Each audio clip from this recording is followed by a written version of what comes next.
raise $20,000.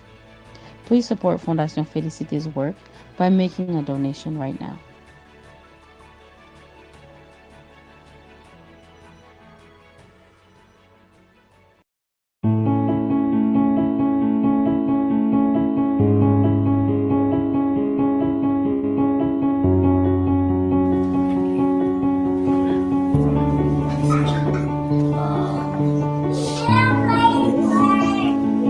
Appreciate, giving the gratitude, because Black people giving are being connected, directly and indirectly and directly since 2016, and ever since they've never looked back. So we cannot thank them enough. To say they are supporting us is just understatement. They are really every month they make sure they do support, and we pray that God will be their reward. And Daudu, Mr. Dayo, Mr. Dayo, Emmanuel, and his entire team, God will bless them. Their Father will see them in the secret.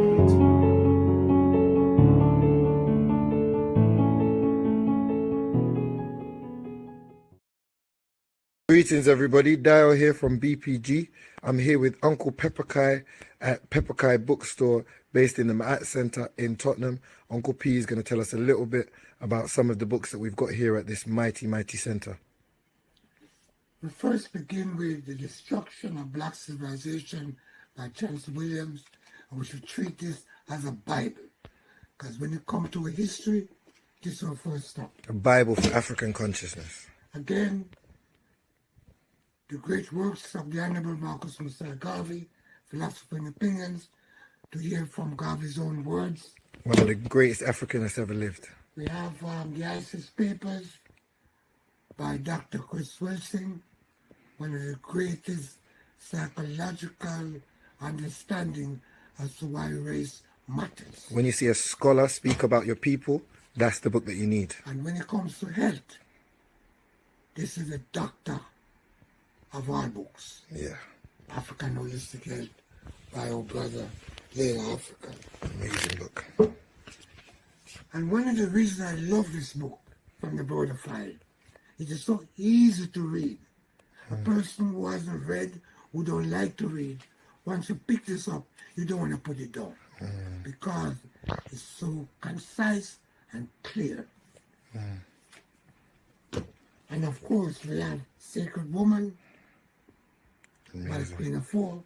Amazing. Now, before you go, Uncle P, just show us some of the titles that you've got here, because what people don't realize is that African books are actually very rare, and some of the titles that you've got here people can't find anywhere else. So run us through some of the other books that you've got here for us to see. Well, this whole section is what you call the most highly recommended section. Wow. We have Miseducation of the Negro by G. Woodson. We have Decolonizing the African Mind by Chenvezu. Vaccines Are Dangerous by Curtis Cox. Long before we was talking about how dangerous vaccine is, Curtis Cook wrote this book back in 2009. And then we have Urugu by Maureen Bahani. We have another book by Amos Wilson, The Psychology of Self-Hatred and Self-Defeat. Then we have a book in honor of the great work of Dr. Franz Westing, the Cyrus Papers. And then we have African Healers and Warriors. Wow. And then finally, The Blueprint for Black Power, again by Amos Wilson. Oh, wow. All highly recommended. Make sure you visit your African bookshop today and come find what you've been looking for.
Greetings, I'm Mel Mullins from Global African Congress UK.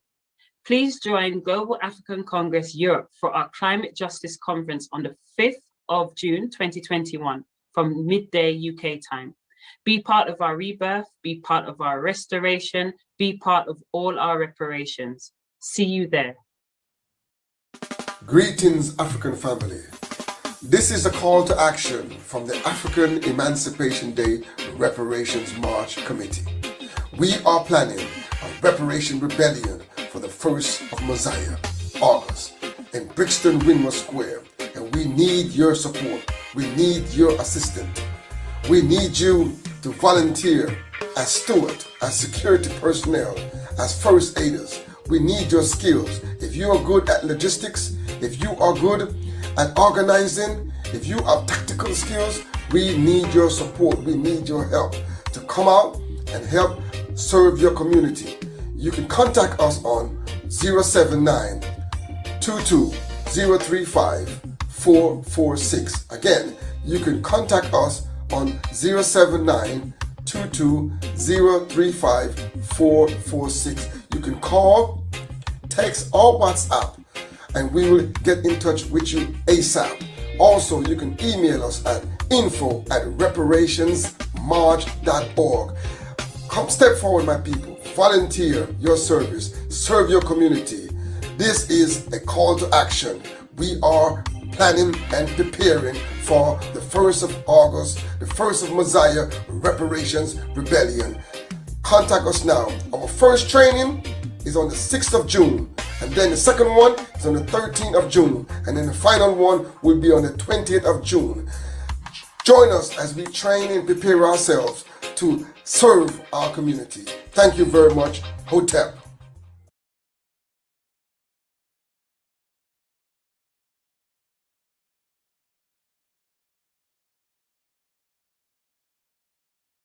Ujamaa, which means cooperative economics, to build and maintain our own stores, shops, and other businesses and profit from them together.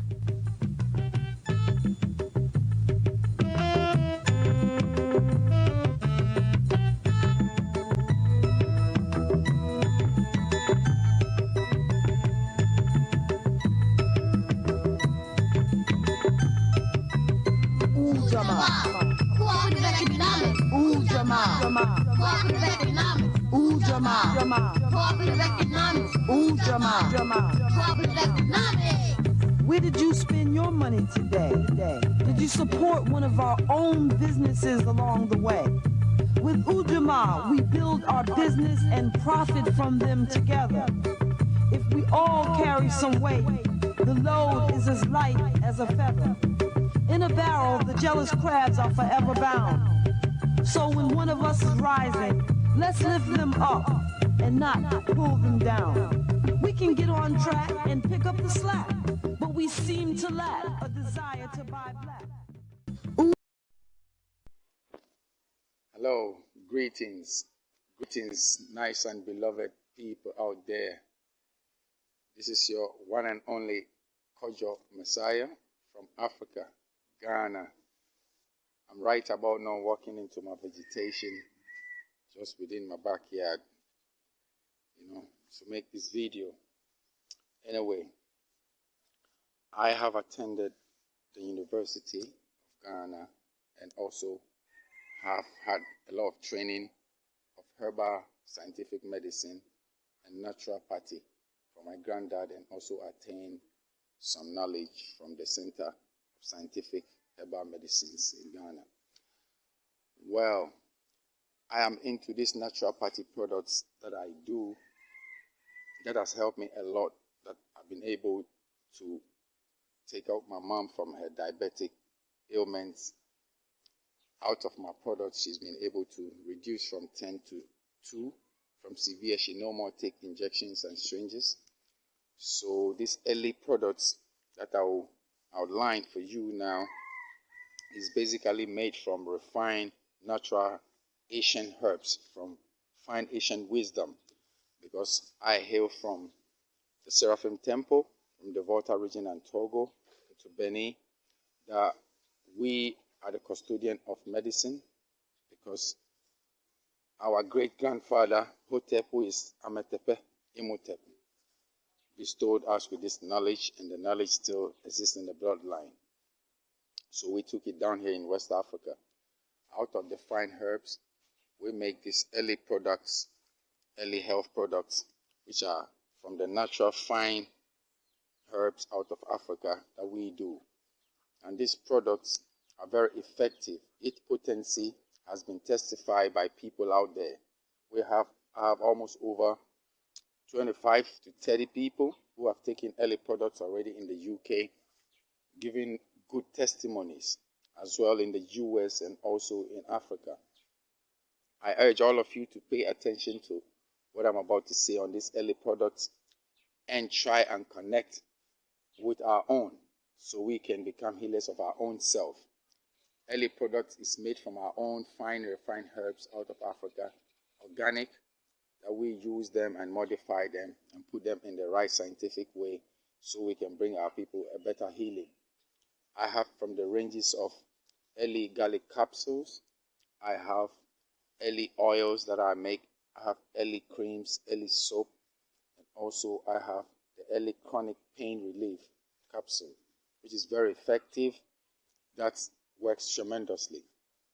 I ask all of you to link up with my sole distributor in the UK in the name of M Nature Vita, Sister Marisha, who is a radio presenter also on the New Star Radio in Birmingham.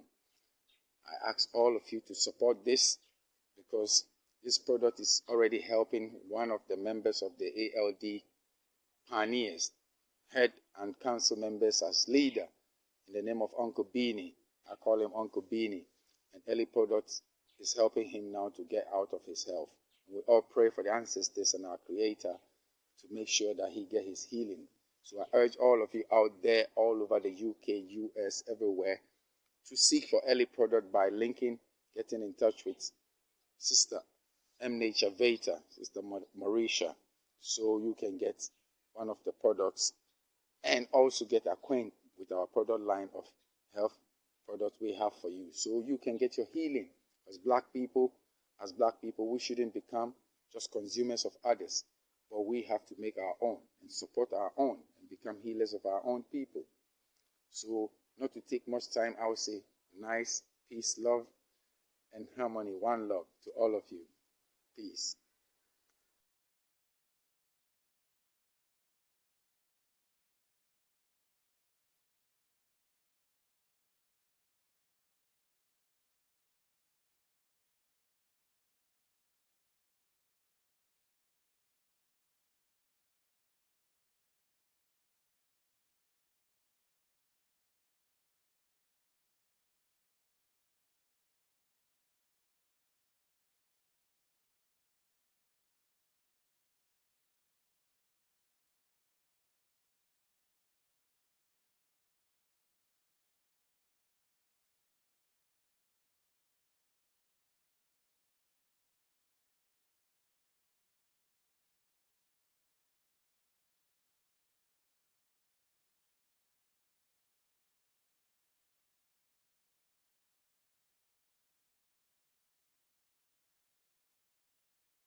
To see they are supporting us is just understatement. They are really every month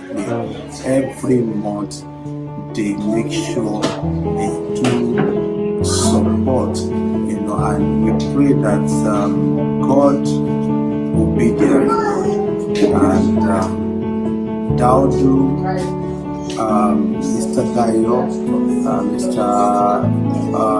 Mr. Dayo, Emmanuel, and his entire team.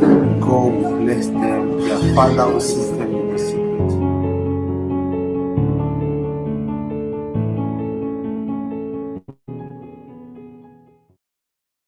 Greetings, everybody. Dio here from BPG.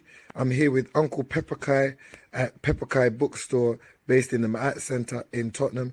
Uncle P is going to tell us a little bit about some of the books that we've got here at this mighty, mighty centre.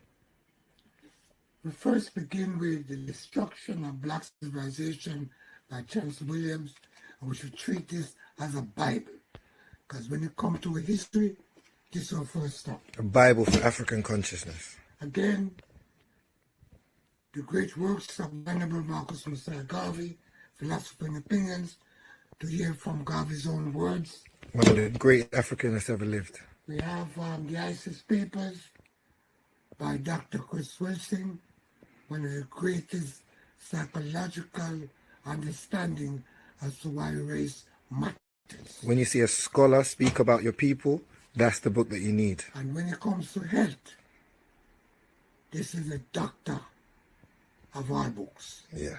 African Holistic Health by our brother, Layla Africa. Amazing book. And one of the reasons I love this book from the Broader File, it is so easy to read. A person who hasn't read, who don't like to read, once you pick this up, you don't want to put it down because it's so concise and clear. And of course, we have Sacred Woman by Queen of Four.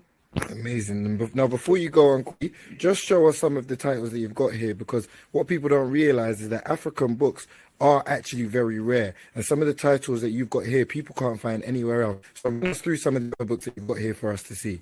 This whole section is what you call the most highly recommended section. Wow.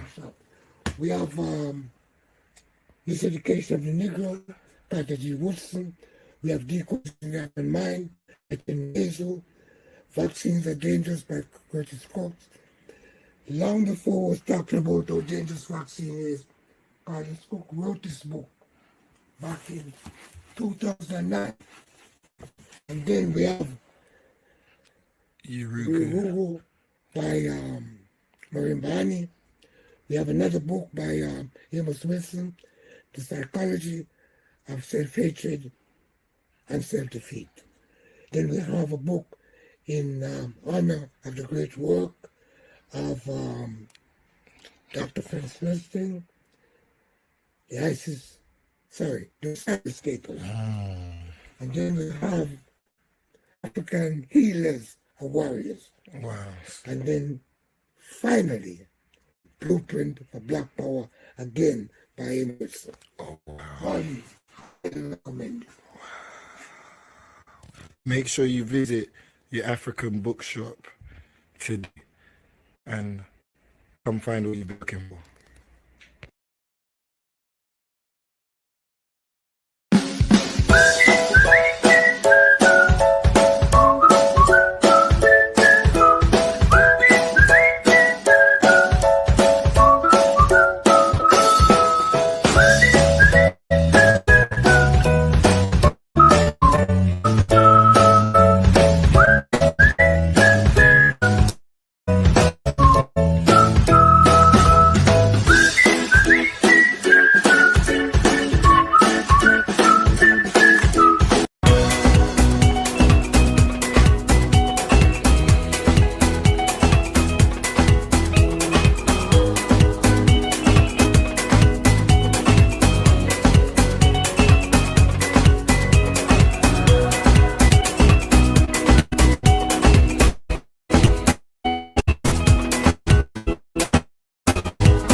Greetings, I'm Lens from Global African Congress UK.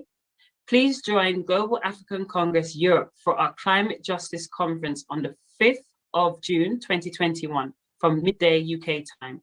Be part of our rebirth, be part of our restoration, be part of all our reparations. See you there. Greeting African family.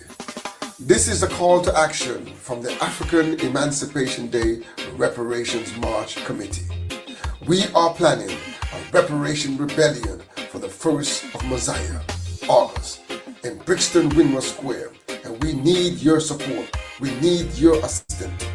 We need you to volunteer as steward, as security personnel, as first aiders. We need your skills. If you are good at logistics, if you are good at organizing, if you have tactical skills, we need your support. We need your help.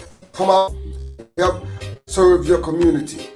You can check us on 079 035 446. Again, you can contact us on 079 035 446. You can call, text, or WhatsApp, and we will get in touch with you ASAP. Also, you can email us at info@reparationsmarch.org. Come step forward, my people. Volunteer your service, serve the community. This is a call to action. We are planning and preparing for the 1st of August, the 1st of Messiah Reparations Rebellion. Contact us now. Our first training is on the 6th of June, and then the second one is on the 13th of June, and then the final one will be on the 20th of June. Join us as we train and prepare ourselves to serve our community. Thank you very much. Hotep. Ujamaa, which means cooperative economics, to build and maintain our own stores, shops, and other businesses and profit from them together.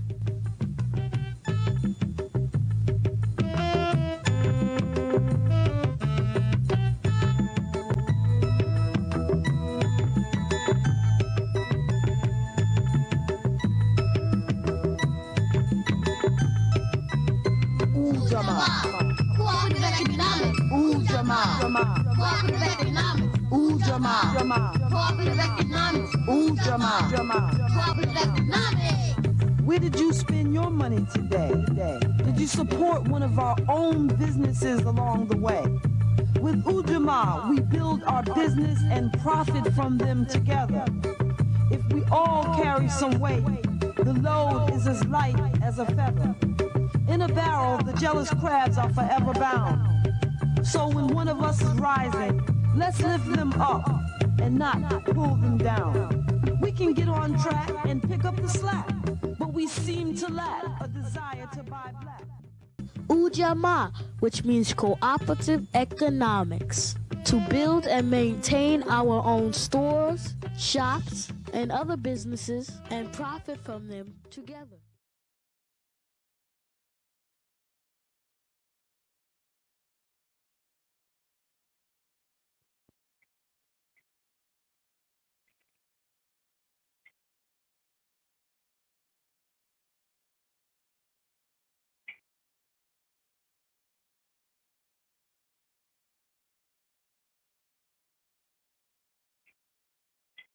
You're muted, Ndugu. Yeah, brother Washi, you ready?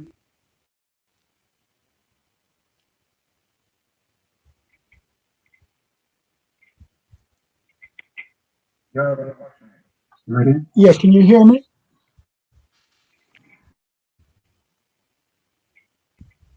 I am not. Yes, I can hear you. Yeah, Okay, can you hear me? yes, I can hear you. Yes.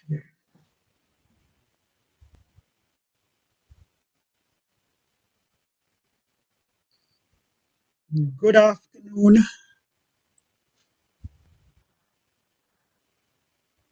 Welcome to Africa Liberation Day, Day 2, broadcasting from the United Kingdom. And as is customary, we begin with the libation, recognizing our ancestors and those who have contributed before us.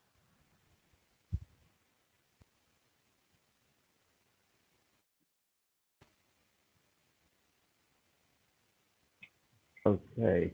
Did you watch it? You ready to do? You ready For for the me to libation. begin? Sure. Okay.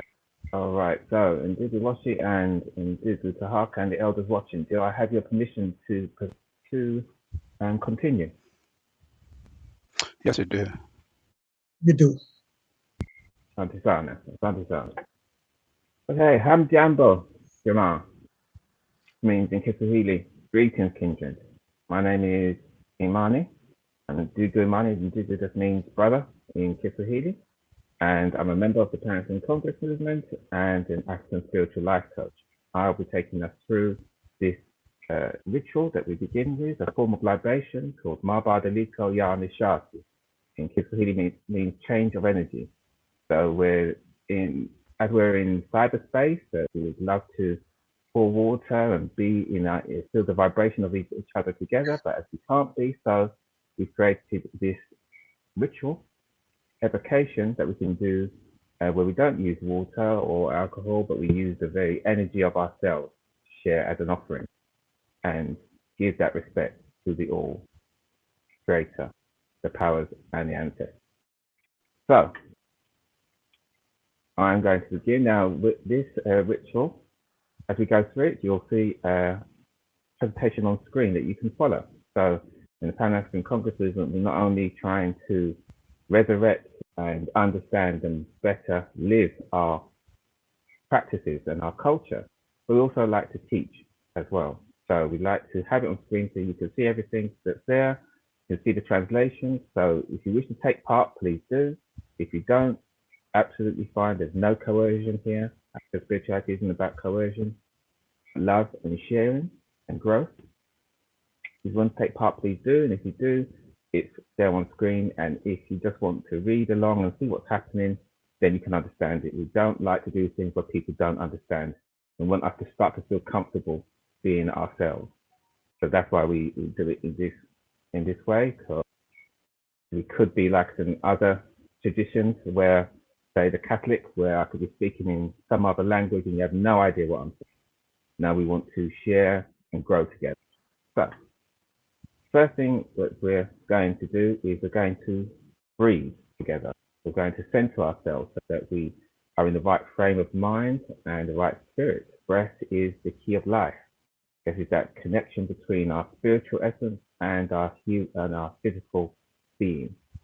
So we're going to breathe together using pot belly breathing. I'll take you through that and I'll count in Kiswahili. And the idea is so that we center ourselves to get about where we're going. Happened before, where we're going, but be centered and be present. Okay? And so that we can be in full control of our power and not where our enemies want us to be, which is not calm, so that we are agitated, we are reactive and emotional and animalistic, move away from it. So I'm going to breathe, but in order to do that, we're going to do that a number of times. And in Dugu Tahaka, is there a number that's resonating with you that we could use to breathe together? Yeah, Sita, number 6. Sita, 6, number 6, beautiful. 6, spiritual quantities that signifies home, service, and family, beautiful. Why we're here on African Liberation Day. Service for that for turn home. So, in order to do so, please just take part, sit straight wherever you are if you can, feet flat on the floor. If you have shoes or slippers off, you can kick them off so that you're creating a sacred space where you are. We're going to close our eyes, and as we breathe out, we're going to breathe out through our mouth, and as we do, we're going to pull our stomach in, and that forces the air out of our lungs completely. And then we're going to relax our stomach, so it bells like a bell, a pot belly, and then the air rushes into our nose, and that's one cycle of breath. I'll count each time and keep it. As we do that, begin.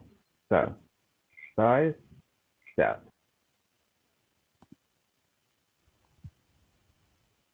Hold it. And relax.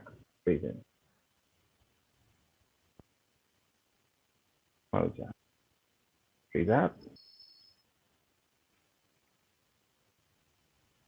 Hold it. Relax. Breathe in. Mbili. Breathe out. Hold it. Relax. Breathe in. Tatu. So you feel calmer. Breathe out. Into your lungs. Relax the stomach. Breathe in. In there. Breathe out. Hold it. Relax. Breathe in. Chana. Final. Breathe out.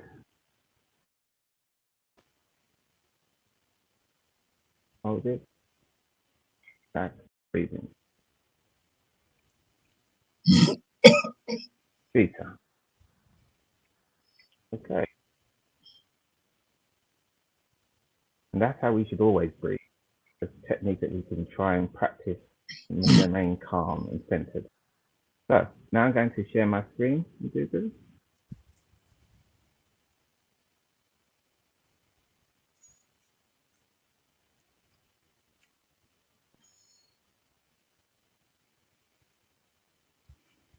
Okay.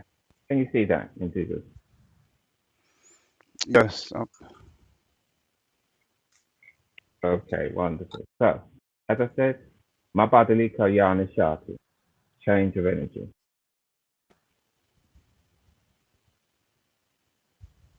I'll begin.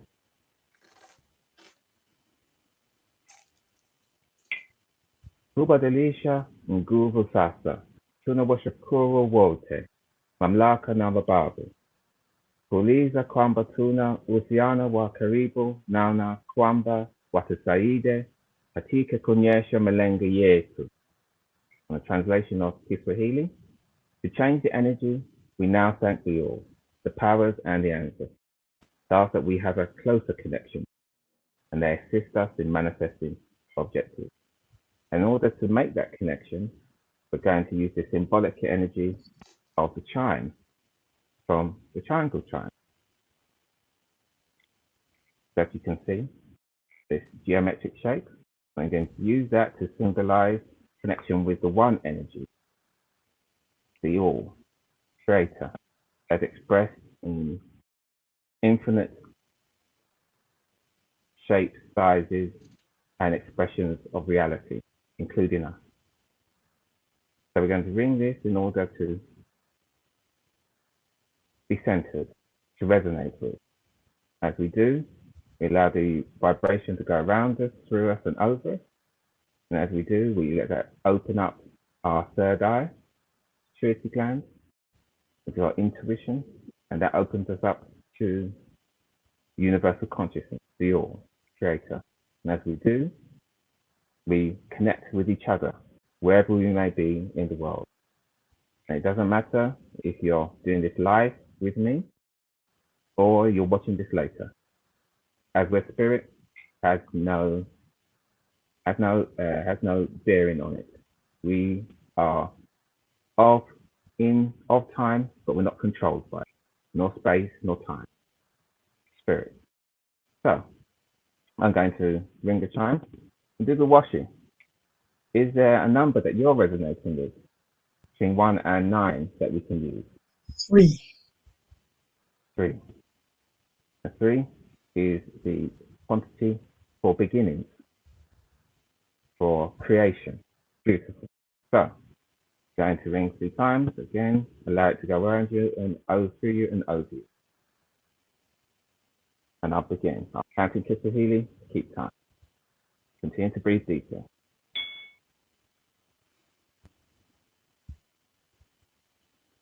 Moja.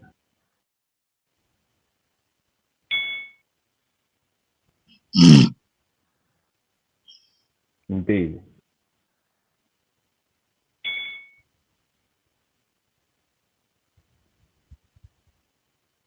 pass.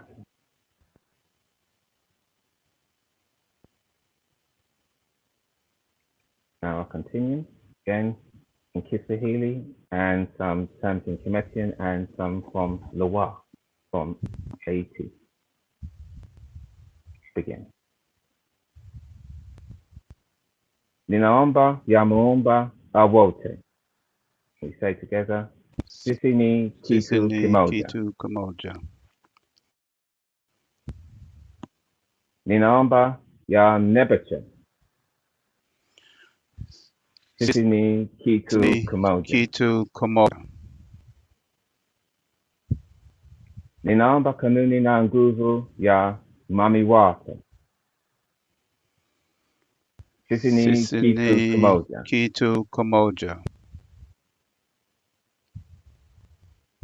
Now for the powers that underpin all things. Ninaomba kanuni na nguvu ya shu. Sisi ni kitu kimoja.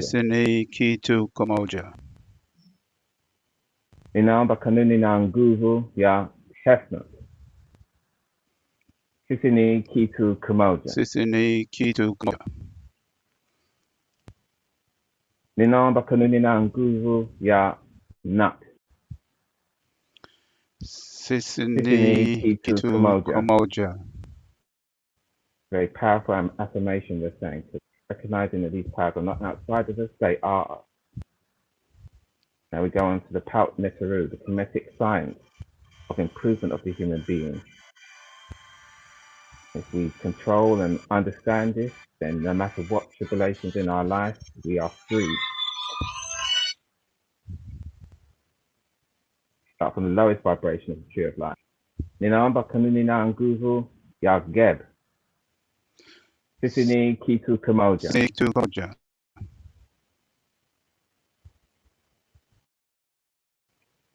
Ninaomba kanuni na nguvu ya Alset. Sisi ni kitu kimoja. Ninaomba kanuni na nguvu ya Sebek. Sisi ni kitu kimoja. Ninaomba kanuni na nguvu ya Heteru. Sisi ni kitu kimoja. Ninaomba kanuni na nguvu ya Peru. Sisi ni kitu kimoja. Ninaomba kanuni na nguvu ya Herakuti. Sisi ni kitu kimoja. Ninaomba kanuni na nguvu ya Maat. Sisi ni kitu kimoja. Ninaomba kanuni na nguvu ya Sakar. Sisi ni kitu kimoja. Ninaomba kanuni na nguvu ya Tahuti. Sisi ni kitu kimoja. Ninaomba kanuni na nguvu ya Alsa. Sisi ni kitu kimoja. And the highest vibration. Ninaomba kanuni na nguvu ya Amen. Sisi ni kitu kimoja.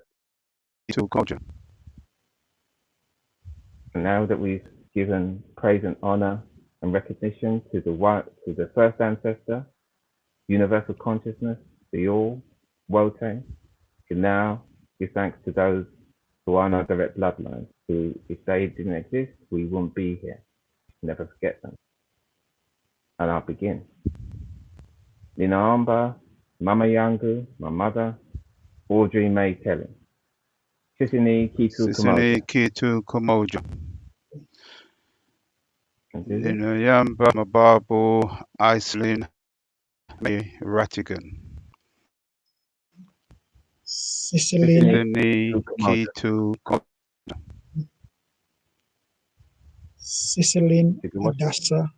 Sicilin Adassa Alcott, my dear mom. Sisi ni kitu kimoja.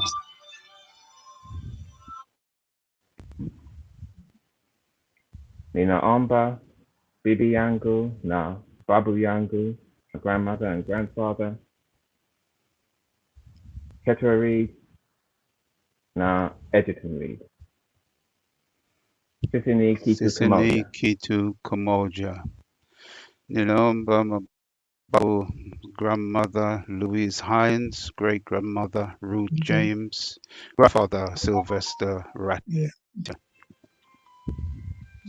Sisini Kitu Kamoja. Kitu Kamoja. Yeah. By Leopold Alcott and Princess Alcott, my grandfather and grandmother, respectively, of my father, Kenneth. Sisini Kitu Kamoja. Sisini Kitu Kamoja. Anyone else? No? Okay, it's important for our ancestors to understand that they're always with us in our very DNA. Just that we need to tune in to hear them speak to us. Now we can call upon those ancestors who are not in our direct bloodline, but who left us a tremendous legacy by their life that we can emulate and even go beyond. That is our divine destiny. I begin. Nina Amba, Waze, Honorable Marcus Messiah Garvey, now Amy Ashford Garvey, now Amy Jacques Garvey, now Marcus Garvey Jr. Sisini Kitu Kamoja. Kitu Kamoja. Naomba mababu ya Sheikh Amu Bamba, Henry Jata, brother Doggy, na sister Jan. Sisini Kitu Kamoja. Chancellor Williams, great scholar, has left us a legacy of wealth of knowledge. Sisini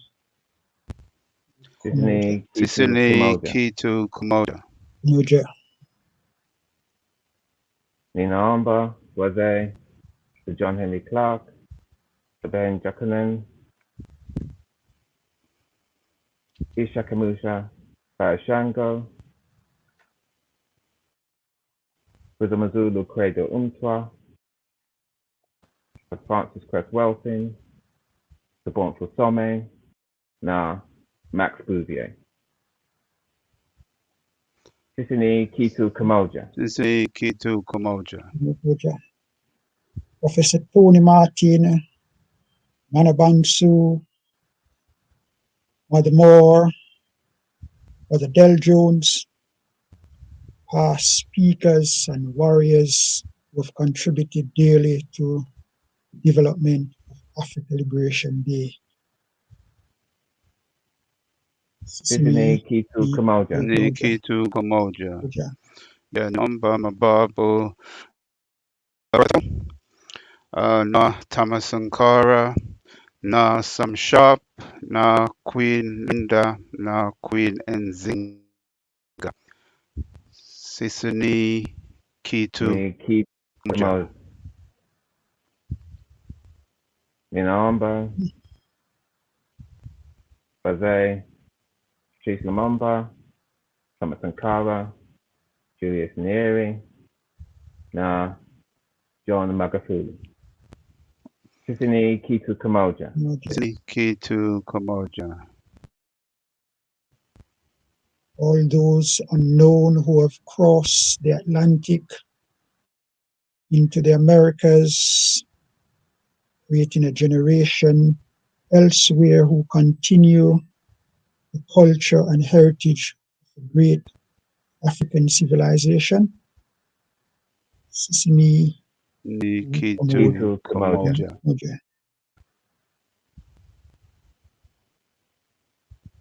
And now we could call upon those who we don't always know their names, or there's too many for us to remember. Ninaomba mababu ya Mangamazi.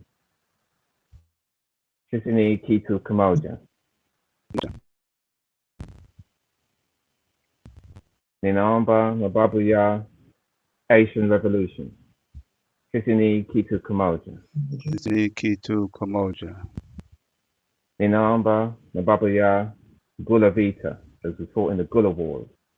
Sisini Kitu Kamoja. Sisini Kitu Kamoja.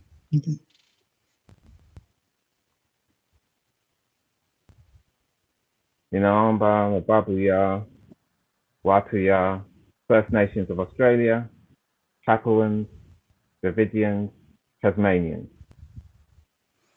Sisini Kitu Kamoja. Sisini Kitu Kamoja. Ninaomba Babuya Mtoto, 78,000-year-old ancestor. Sisini Kitu Kamoja. Kitu Kamoja. Ninaomba Babuya Wanachama ya APLA, SWAPO, Freedom and Land Party, na Black Panthers. Sisini Kitu Kamoja. Moja. Ninaomba Babuya Wanachama ya PACM. Sisini Kitu Kamoja. Sisini Kitu Kamoja. Ninaomba Babuya Mataifa ya Kemet, Kush, Nubia, Kaseti, na Masai. Sisini Kitu Kamoja. Kitu Kamoja.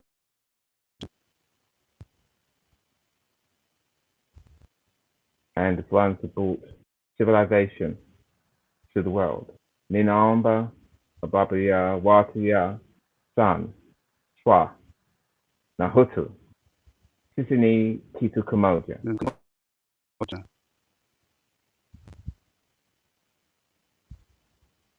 Ninawaomba wanaishi ambao wakutetea sisi, na wale mababu ambao bado hawajazaliwa. Call upon those living that defend us and those ancestors yet to be born. Sisini Kitu Kamoja. Kitu Kamoja. And finally, we end on the words of power. All words have power. Careful how we speak about us. But these have power because of our character and because of our intent and will. What we conceive of, we can achieve. So, if you wish to take part, please do. Just repeat after me. Nguvu zote. Nguvu zote. Kwa watu wetu. Kwa watu wetu. Mapenzi ya wote. Mapenzi ya wote. Ni mapenzi yetu. Mapenzi yetu. Ni mapenzi yetu. Hakuna mwanzo. Hakuna mwanzo. Na hakuna mwisho. Na hakuna mwisho. Finally in Kemetian, Anuk Amen. Anuk Amen. Anuk Amen. All power to our people. The will of the all is our will. There is no beginning and there is no end to us. I am, Amen. I am the undefined force and power underpinning all things. Asante sana, Jamal. Thanks very much, Daniel. Yeah, that's yeah. Okay.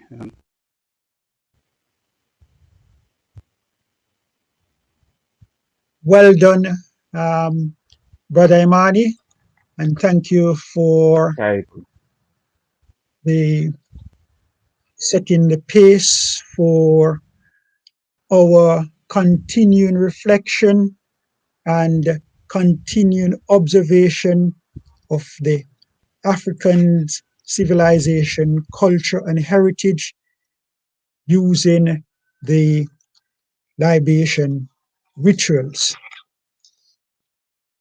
Okay. Enjoy the rest of the Africa Liberation Day commemorations, my brother. Our program continues with a welcome from the chair of the Pan-African Congress Movement, UK, Sister Miami. Welcome.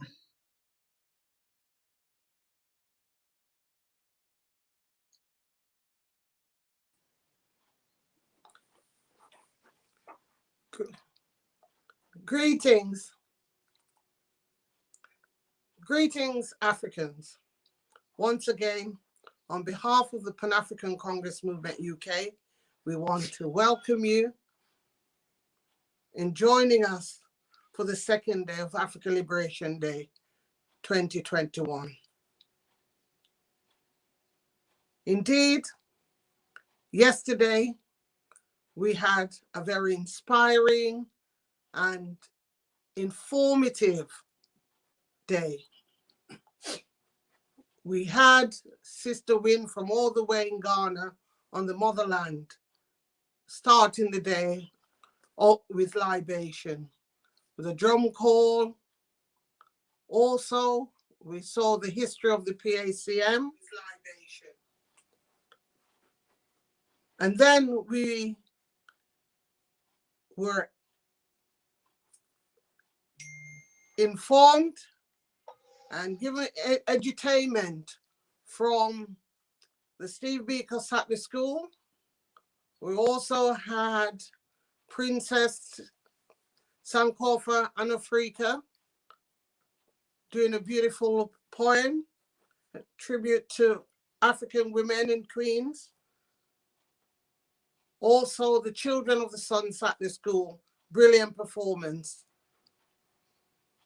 And a very inspiring day, gave us hope when we can see our young people with the level, with the knowledge that they have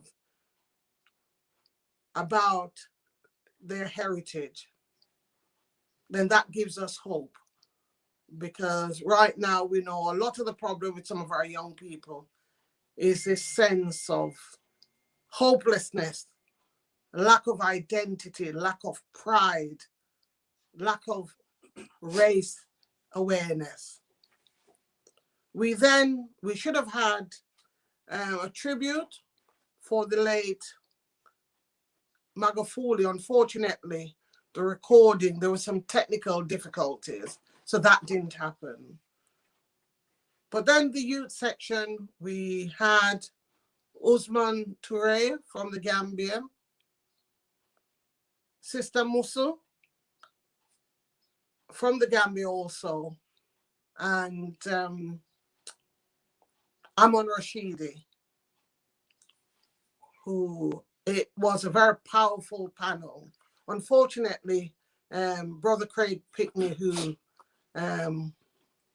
was listed due to circumstances beyond his control, was unable to be with us. But it was a very, very informative session. And I think, one of the things which I never forget that came out was that statement from Sister Musa. You know, we often say children are our future. And she said, no, our children are our present, who will become our future. And that is something. There were lots of things, lots of information to take away. But that is one thing I will personally remember. We also then had the economics session, which looked at the situation and what was said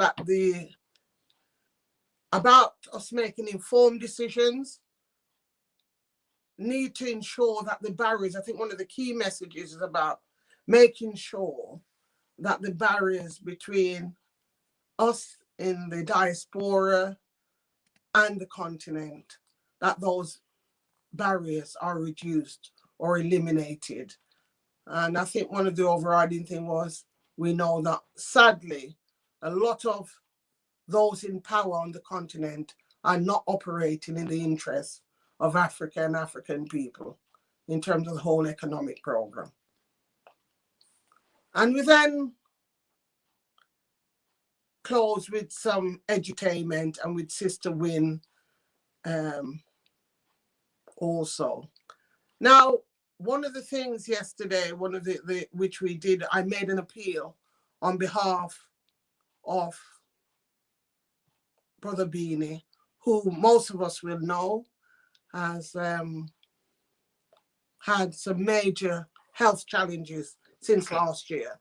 And so we put an appeal out for the community for us to raise some funds to help pay for his herbal medicines, which are good, but they're, you know, they cost money.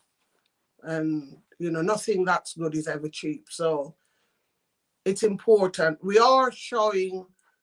should be showing the bank details, and we want brothers and sisters to dig deep, as they say in the church, and make a generous contribution.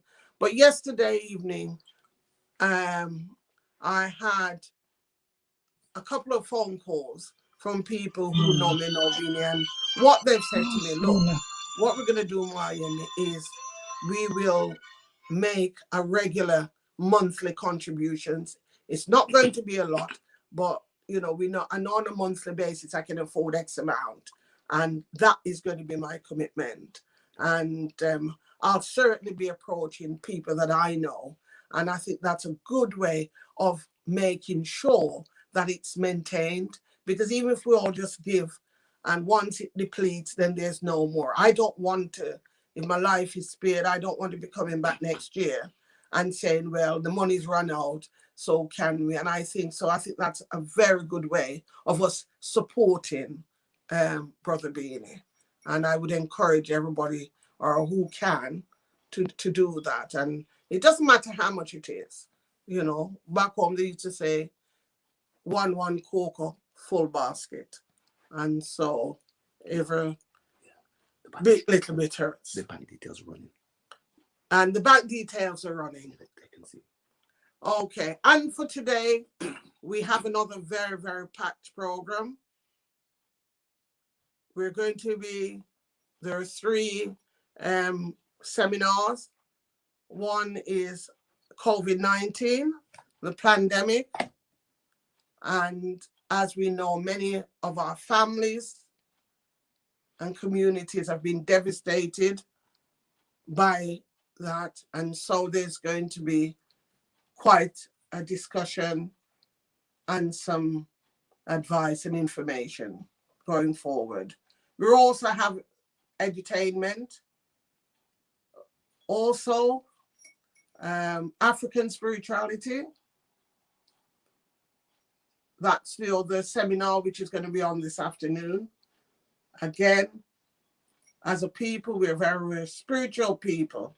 And we all, most of us, know what religion, and so we're not talking about religion, we're talking about spirituality. And we understand how, as a people, we've been messed up. Also, we're going to be having solidarity messages in between. And later on, the last seminar is going to be reparation. And that is promises to be quite inspirational. So those are the 3 ones that we've got. And in between, we'll have solidarity messages and edutainment. So without further ado, one, I should have said Asante Sana to Ndugu Imani for Libation, starting us off. And we just hope that you'll stay with us and be inspired, but not just to hear and feel good, but that at the end of the day, at the end of this 2 days, to go away inspired and motivated to do the work that needs to be done. The theme which says Pan-Africanism, building for the 22nd century. As I said yesterday, in order to build, we have to have a plan. we have to have a foundation. And we need people, because no one individual can do the building, but all of us have a part to play. We all have to make a contribution. And that contribution starts with self. As I often say, there is no solution outside of self. And so we have to understand, as we listen to the debate and the discussion, it's about what is my role in all of this in order to build for a better Africa and African people. Santisana and Ndugu Washi is going to be taking over. And last but not least, once again, in terms of the appeal, for the funds for Brother Beanie, I don't want to be embarrassed, please, Africans. We all know Brother Beanie, we know the work he has done and continues to do in his own way. So let's do what we need to do, because that is Pan-Africanism working in a very real, tangible way. Asante sana.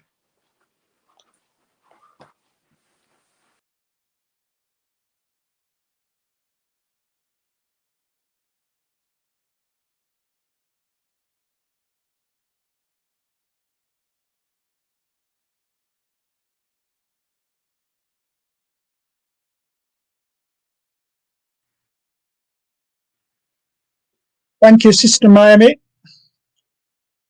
for your welcome and your brief review of Day 1, Africa Liberation Day.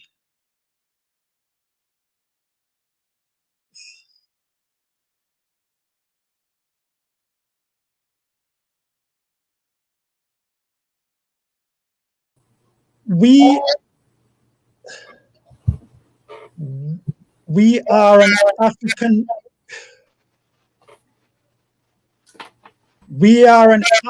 people. We will remember the humanity, glory, and suffering of our ancestors and honor the struggle of our elders. We will strive and bring new values. And it is in this dispensation of new values I want to extend a warm welcome to all our listeners in cyberspace, wherever you are in the Americas, in the UK, on the continent, wherever you are, welcome. And as you can see my backdrop, it's showing you a very bright, radiant Africa.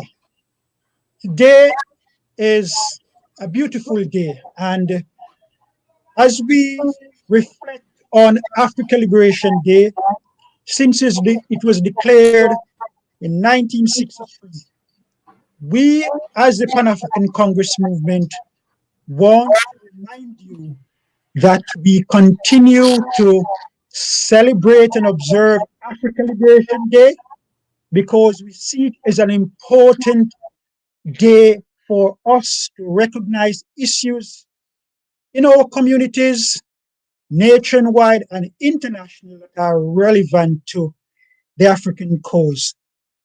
We pay tribute on this day to the shining examples of those who have gone before us and those who are still with us, to ensure that as a nation, as a people, we will always consider our contribution in and on this earth as significant.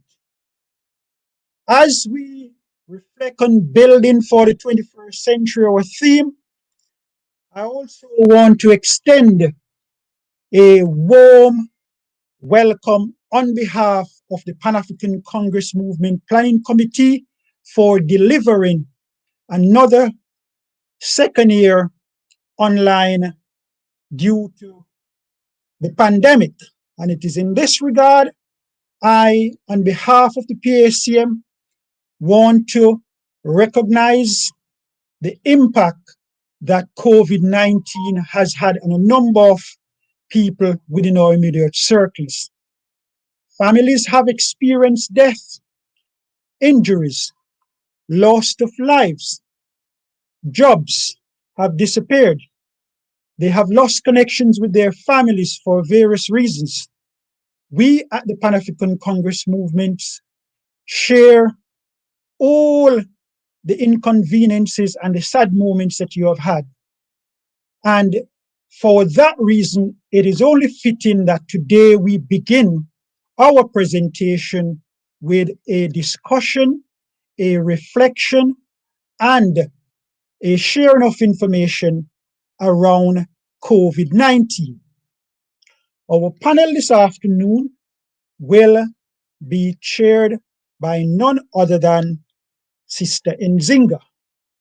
Sister Nzinga is an author, a health practitioner, has had many years of nursing services in the NHS, and is no other more qualified and eminent to chair this pandemic discussion. Sister Nzinga, thank you for your time, and we hope that with your experience and with your knowledge, you'll be able to guide the discussion so the people in cyberspace and elsewhere will be benefited from this, a very, very important issue. Welcome to you and your panel, and we look forward for the deliberations. Welcome, Sister Nzinga. Welcome.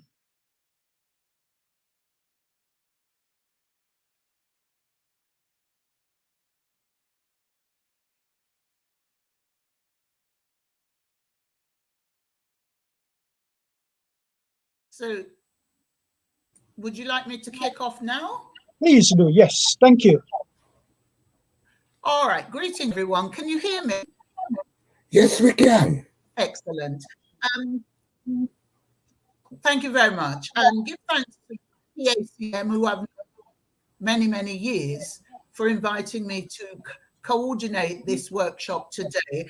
And thanks to all the guests on the panel who are going to take part in the presentation. I have a short clip from the Pan-African Congress movement that I'd like to share with everyone, and then we will move on to the panel for their contribution and their opinions on this matter. So the Pan-African Congress movement has hosted Africa Liberation for over 45 years. Each year, they have sought to focus on specific aspects of our struggle in order to try and bring understanding, clarity, and direction for our people. The COVID-19 pandemic has had a devastating impact on the lives of African people worldwide, and particularly those in the diaspora. Currently, there are a number of theories surrounding COVID-19. The objective of the panel discussion is to present a wide range of views and facts-based information in order for the community to have a better understanding of the complexities that exist regarding COVID-19, thus enabling them to make informed decisions and choices. The panel comprises of experts from a range of backgrounds, including conventional medicine, neuropaths, homeopaths, and as I've said, will present information in a clear, concise, and non-jargon fashion so that it provides clarity for our people and enables them to make informed decisions. So the point in it, transmission, example, how do people get it? How does it manifest? Treatments and preventions and its impact. So what I'd like to do is a short on those areas. Thank you very much.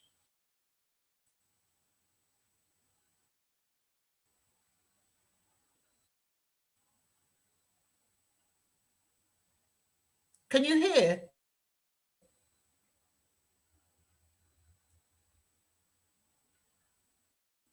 Sorry, we seem to be stuck with Dr. Sarah. So can I move on then to Dr. Safinson as soon as we're able to? Okay.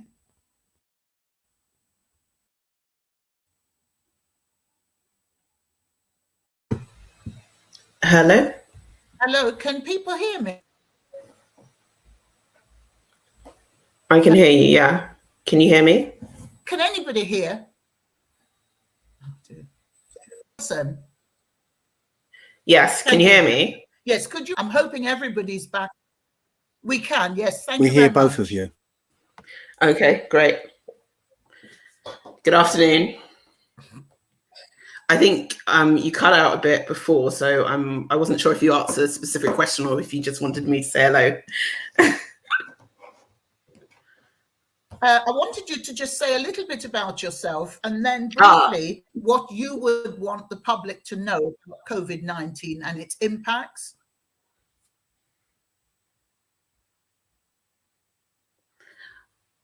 Okay, so good afternoon. My internet's a bit funny actually, so I apologize in advance, but I'll try as much as possible to explain. So my name's Dr. Sarah Ann Filson. I'm an infectious diseases and microbiology registrar, and I'm currently working at West Middlesex Hospital in kind of Twickenham area. Throughout most of the pandemic, I was at Norfolk Park, which is in Harrow. And many of you may have seen the hospital on the news kind of quite early on in the pandemic because we're quite badly affected by the effects. So my job as an infectious diseases doctor has always been related to infections of all different types. And prior to the lockdown, our team were doing the majority of the community testing for patients from Heathrow and essentially screening possible patients within the community as well as within the hospital. However, quite early in March, we then started to have a high number of patients from the community admitted to our hospital, significantly unwell with COVID. As a whole, this was a really hard time for us all because of the fact that we didn't really know much about the infection and there was very little concrete data as to what would work and what wouldn't work. And so it was a massive learning curve for us all. But one of the things we noticed relatively early on was the kind of demographics of the patients we were seeing. So Harrow is a very diverse area, as I'm sure many people know, or Harrow, Brent, Ealing as well as part of our trust. So all of those areas are quite diverse areas of London. But what we were seeing were that more people from Black, Asian and ethnic minority backgrounds were being admitted to hospital and were very unwell with COVID. And initially we thought it was just because that's the local makeup of our community, but it did seem a bit weird that perhaps all of these people were from certain backgrounds.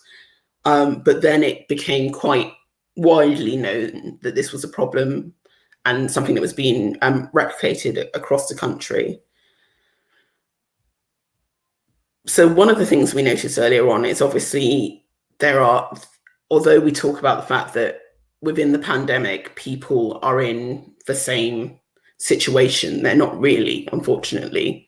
So we're all in the same storm, but we're not all in the same type of boat. And what I mean by that is that for some people, they could stay at home, they could work quite comfortably from home, not have to have any contact with people, and almost ride out the pandemic in complete luxury. Whereas there were many people like myself and other ethnic minorities who unfortunately had to go out and work within situations. And because of the kind of great unknown in regards to the transmission initially and the way in which people could be protected and also how widespread the infection was, I think very early on, unfortunately, a lot of people weren't protected in the way they should have been from the pandemic. And we saw a number of people, for example, bus drivers, cab drivers, people working in hospitality who were still very exposed to the infection, but unfortunately weren't protected enough. I'm going to give you another 2 minutes, Dr. Filson, okay, if that's all right. The reason I'm talking very slowly is because I'm not really sure if I'm kind of being heard, because the internet is quite slow. Okay, fine. So that was kind of our initial experience of the pandemic. And in all honesty, it's probably the most traumatic thing I've ever been through in my whole life. I've been a doctor now for about 8 years, and I can honestly say the last year and a half has been like no other for myself, for my colleagues, for my friends and my family. And one of the things for me, I think, that upsets me the most about the pandemic is the fact that it's not just from a health point of view that our communities have been affected. It's economically, it's our mental health, it's our family structures. There's so much that's been affected because of the way this disease works and because of the way it transmits. Unfortunately, it's a disease that thrives on social connections, essentially, on being around people. And the main way we've had in order to fight it is by trying to break those transmissions, but in the same respect, obviously having a massive effect on those of us who have had to do that. And that's been really tricky for us. I'm going to stop talking now. I'm always happy to take any questions and stuff, and I'll let others speak. But Thank you. Yeah. We'll come back to you later. Sure. Thank you very much indeed. Can we move on then to Stephen Sally, and welcome and thank you for sharing today.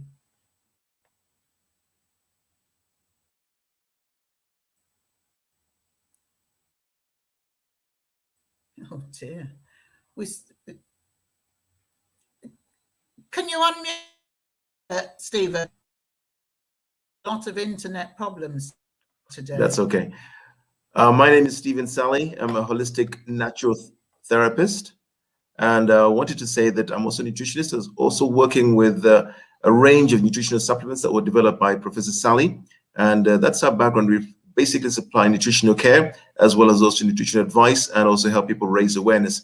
As we are aware, this pandemic has been very greatly impacting many of our people of African origin. But before we begin, I'd like to first of all thank the PACM for creating the space to discuss something as very important as this, that is impacting our people. And also want to give thanks to those who have gone before us, our beloved ancestors, and the Most High for giving us the gift of life that we are able to move forward in this dispensation of time. And I also want to thank, first and foremost, all the panelists as well. So we all here discussing something very important that is impacting many of our people, but at the same time, we seem to have no way out. And I don't know if it's possible to just share my screen, because it'll give you a context of what I'm trying to share in terms of understanding where things are coming up for us. Even more internet problems. It's basically what I believe at this moment in time is that we are in a state of emergency as a people. COVID-19 is seeming to be something that is being created in a way where even up to now, we are looking at things that are, we're finding ways of really understanding that our situation is not actually what it is. I don't know if you can see the slide I'm presenting at this moment in time. Because as we speak right now, can you see the slide? Not yet. Okay. Basically, just wanted to share with you one thing, which is very, very important, that we at the moment are in a space, let me just get that clearly running here. We're in a space where we're going to think about ourselves. Can you see that now? No. Oh, okay. Just escape that.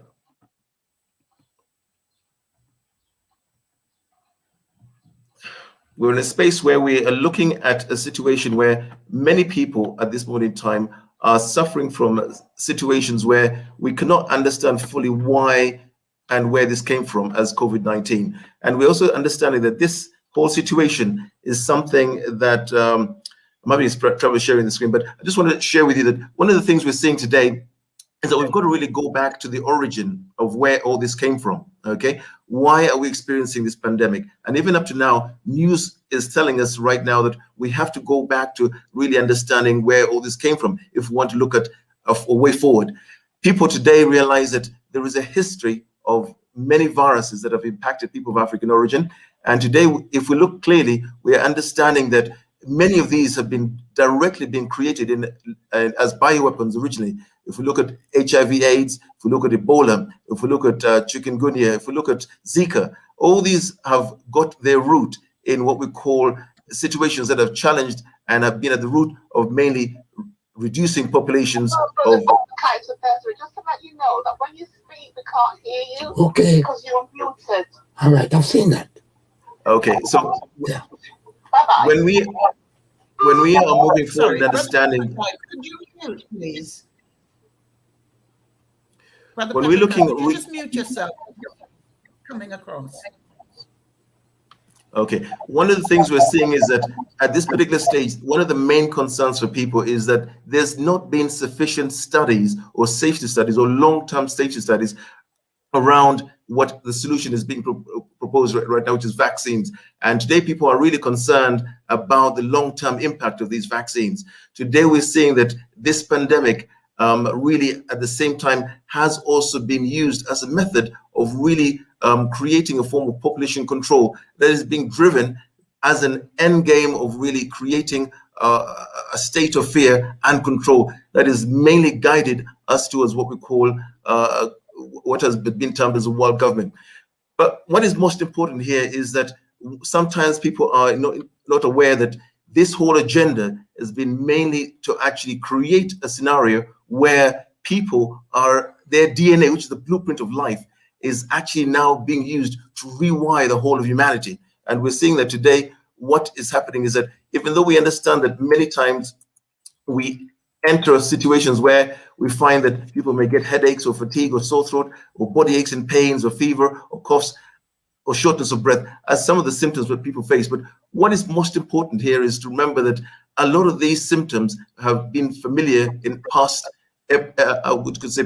epidemics. So we have to also remember at this particular stage that everything we're doing right now is now to trace back why is it today we're seeing that people of African origin are being asked to come forward as the first wave of people to be vaccinated. Why is it today we're seeing being put at the forefront of many of the what they call solutions that are being presented? But we also have to remember that for many times, if we go back to the CDC, Can I just say that I'm going to give you another minute to just wind down? Okay. What I was going to say as well is that many times we have to look at really something that is very important. Everything that we're doing at this point in the middle of this pandemic is also coming to the fact that people are being told one thing, but really when we look at really a wider program, we're seeing that many people are understanding that whatever's going on at this particular time, there is what we call a situation where people, not everybody is being told the truth about what is really going on. And as people of African origin, we have to look at really doing things for ourselves to create the right environment for us to check and recheck things so that we have our own African health think tank to think about how we can begin to look at some of the solutions that have been presented, and also to look at solutions that can be viable to help us to actually be in a state of wholeness for ourselves. I'd like to end there. Thank you very much. Thank you very much. We'll come back to you because I'm sure we'll have time for further discussion. I'm going to move on now to Sister Teresa, if that's okay. Sister Teresa, could you unmute yourself? Yes, I have done. Can you hear me? Can you hear me? We can, and thank you. Oh, thank you, We Sister can. Nzinga. Great. Okay. Thank you for this discussion. What I'd like to share is about how and why we have not been kind of supported to create health for ourselves and maintaining our health.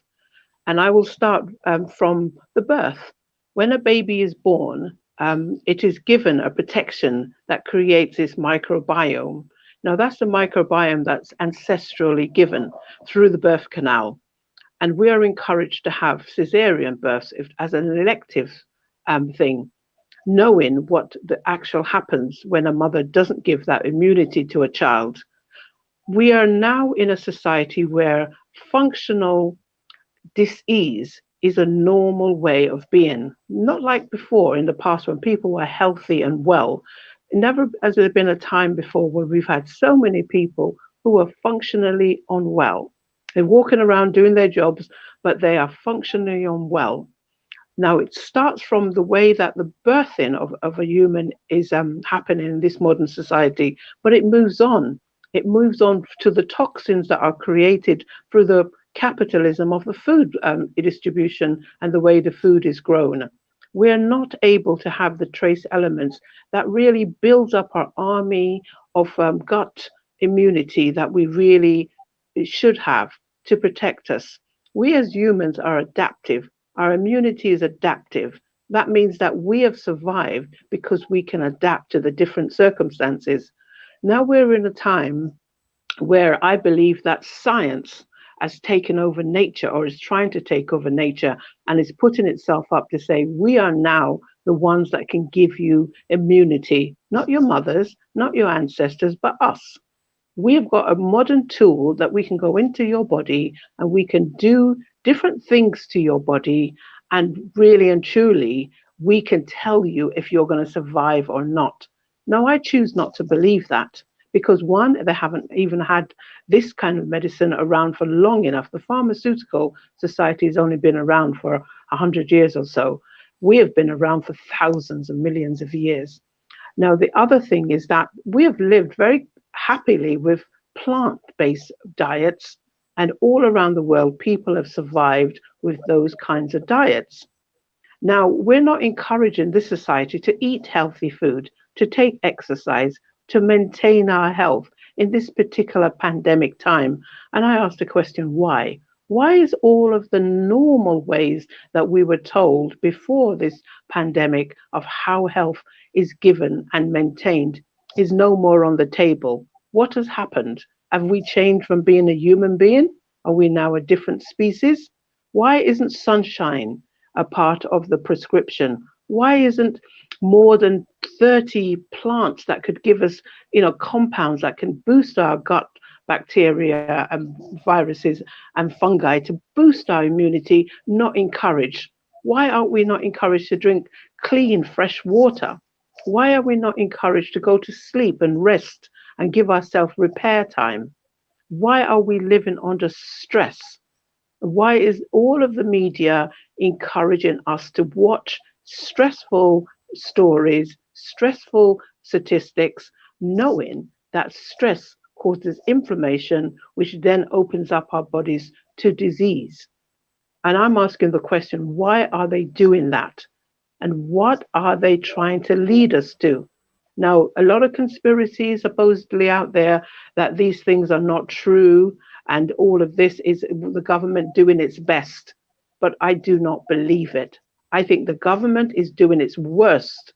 And this is the worst way that they could have helped us. The basics of what we had before and what we understood about health, from the birthing to the food, to the less stress, to the relaxation, none of it are they offering us. The mask, the social distancing, the lack of companionship, the no telling about what food can do to the body is causing us to have great stress and opening us up to dis-ease.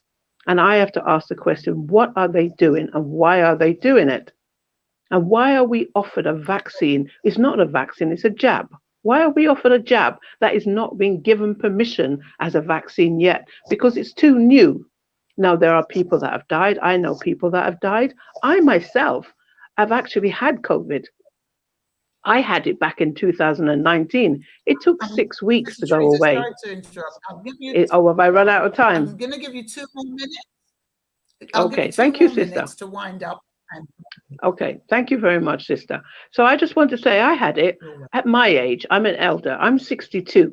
So I'm in that category that everybody's running up and down saying, oh, be scared. 6 weeks. It was a very severe flu. I took berries and I took lots of supplements. and I drank clean water and I ate well and I recovered. Why can't we have those offers rather than a jab? Thank you, sister. And thank you very much for sharing your information with us. I'm going to move on to Brother Pepperkai for his contribution.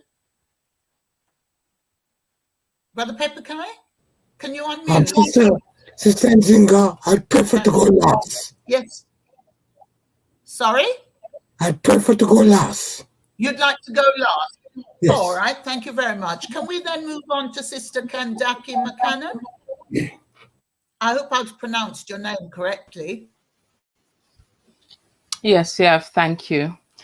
First of all, let me say greetings. I'd like to acknowledge the world of the divine, and also I'd like to acknowledge my ancestors, those whose shoulders on which we stand. Okay, so I am a medical herbalist, a holistic healer, so I am medically trained, but we don't use pharmaceuticals. We use diet, lifestyle, and herbal medicine. Now, I think there are a few things just to step back that I have to say. And one of those things is that human beings, when we planet, viruses, bacteria, all of those things were already here. And so being part of the nature, our bodies have adapted to our environment. And when we speak about the part of our body that adapts and keeps us well in the environment, we refer to that system known as the immune system. But if we look at conventional medicine, they speak about 11 systems in the body, be it the digestive, respiratory, etc. But we're talking about the immune system, which function is to protect the body through innate intelligence from anything which would harm the body. Now, that includes viruses. Now, the other side of it is that viruses have a very important part play in nature. They're key for the ecosystem. But within our body, we are at least 8% virus. So the body understands what pathogens that come into the body are good for the body and which are not. And so it has an inbuilt intelligence, just like the digestive system. We put food in our mouth and we don't consciously say to that food, go to the different parts of our body. That's done by innate intelligence. So the immune system functions off an innate intelligence. And for the time that we've been on it, the various aspects of our immune system, which are known as white blood cells, etc., are used to combat diseases in our environment.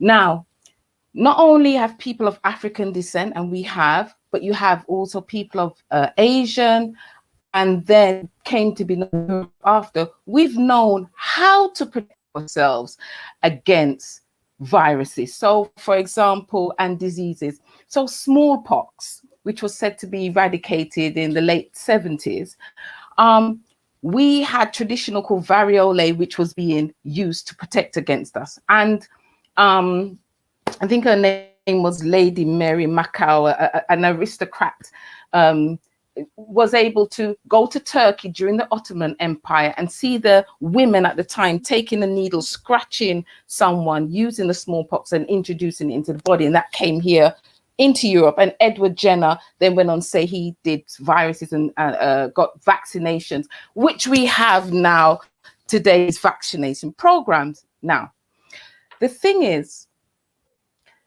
viruses that attack the body and do so in different ways. So the coronavirus, which is, one of several viruses, it's what you call an RNA virus. So it has a single strand of DNA rather than a double strand of DNA, which means when it replicates, it has more potential to mutate. Hence, they're talking about the Indian variant. Fine. But the body already has an innate intelligence on how to deal with those viruses. And we also have traditional knowledge of using herbs and foods to combat the viruses. Now, one of the things that this virus is known to do is to act on the 8 receptor in the respiratory system and mucous membrane. Now, there have been shown to be certain herbs which can act as a block to those the virus coming into that particular membrane. So, for example, elderberry was used, elderflower, which has been used for thousands of years. We can name some other herbs. The point I want to make is that traditionally, for thousands of years, and as somebody made the point just now, the pharmaceutical industry is very new. Vaccinations, as we know, came out of the idea of variolation, which is traditional use of herbs, or actually traditional use of using the virus, putting it into the body in an attenuated form, a weaker form, to let the immune system react on a much more reduced manner.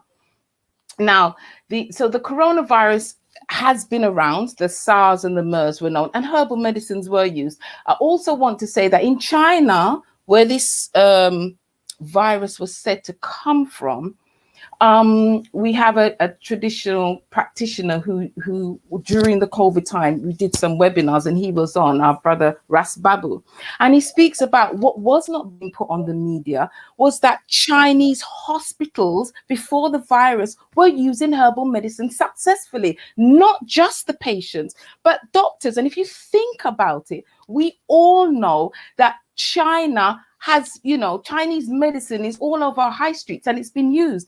So my contribution here is, where has traditional medicine and its known uses been in this whole process?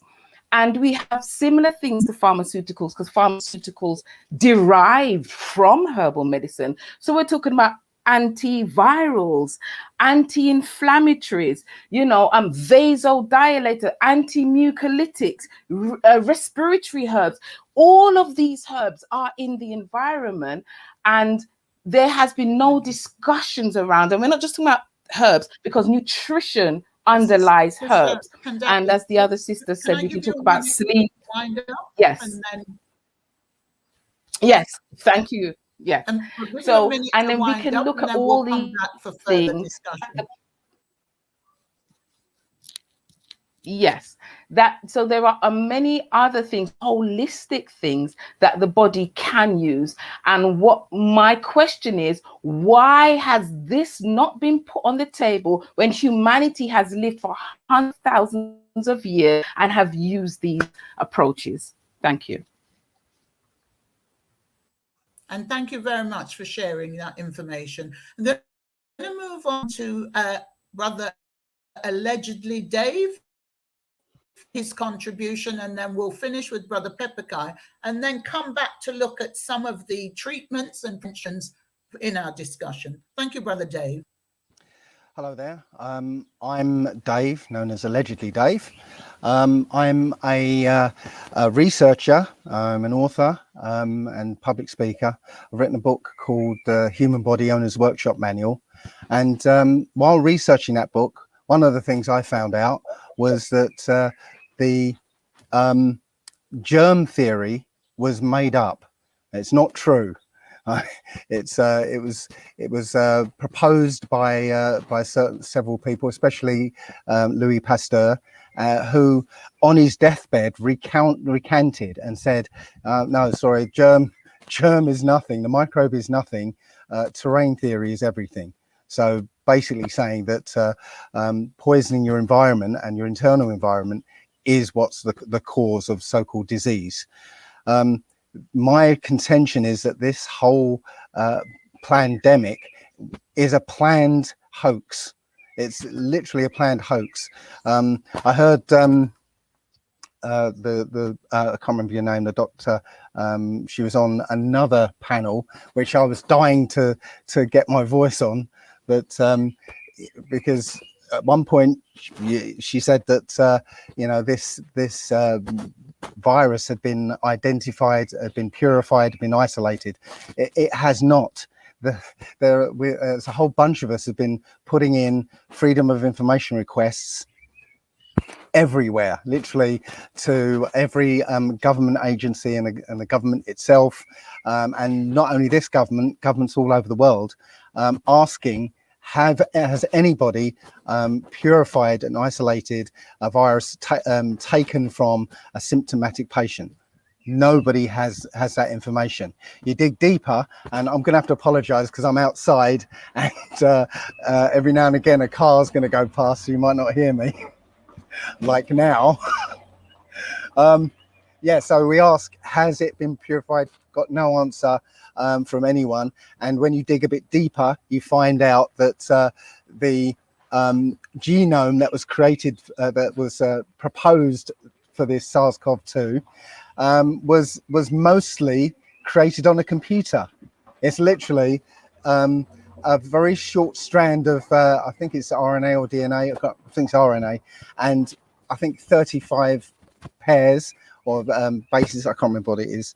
But then the rest of it was modeled in a computer. And that's what, you know, is the basis of this SARS-CoV-2. And nobody has ever purified it. That's an actual fact.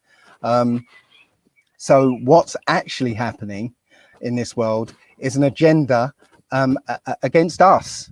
This is a long-running agenda from thousands of years ago that is literally targeted against us.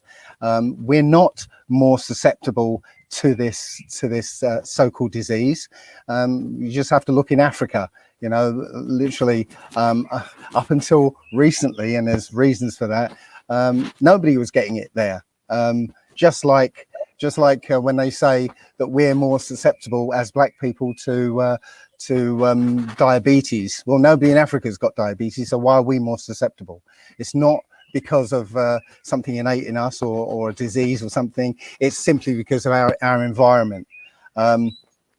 So literally this hoax, you know, is, you know, we've been told that you know, there have been thousands and thousands of deaths from COVID. Well, you don't have to look too far to see how they've been massaging the numbers. But if you go to the ONS, the Office of National Statistics, you'll find that literally last year, the number of deaths last year hadn't really risen from any other year over the last 10 or 20 years. Right. The only thing that's has changed, I'm sorry, another car. Only when I start speaking, the cars decide to come. The only change over last year is that flu disappeared. Out of all the years that have gone by before, you know, we've had a consistent number of people dying of the flu every single year. And all of a sudden, last year, nobody died of the flu. But the same number who would have died of the flu suddenly died of COVID with exactly the same symptoms. That's interesting. Wow. So literally, if you study the government's figures and keep listening to what they say, because every now and again they'll come out with a nugget of truth and then it will disappear, you'll find it's literally all a hoax. Like the scary numbers coming out of America.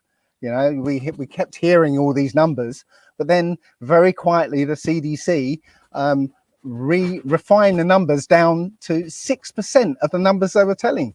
Yeah, so out of the hundreds of thousands, only 6% were supposedly of COVID. And even those numbers you can't trust, because literally if you got a positive PCR test, which is a whole another subject in itself, and you died of anything within 28 days, then you're considered a COVID death, no matter if you got knocked down by a bus or whatever.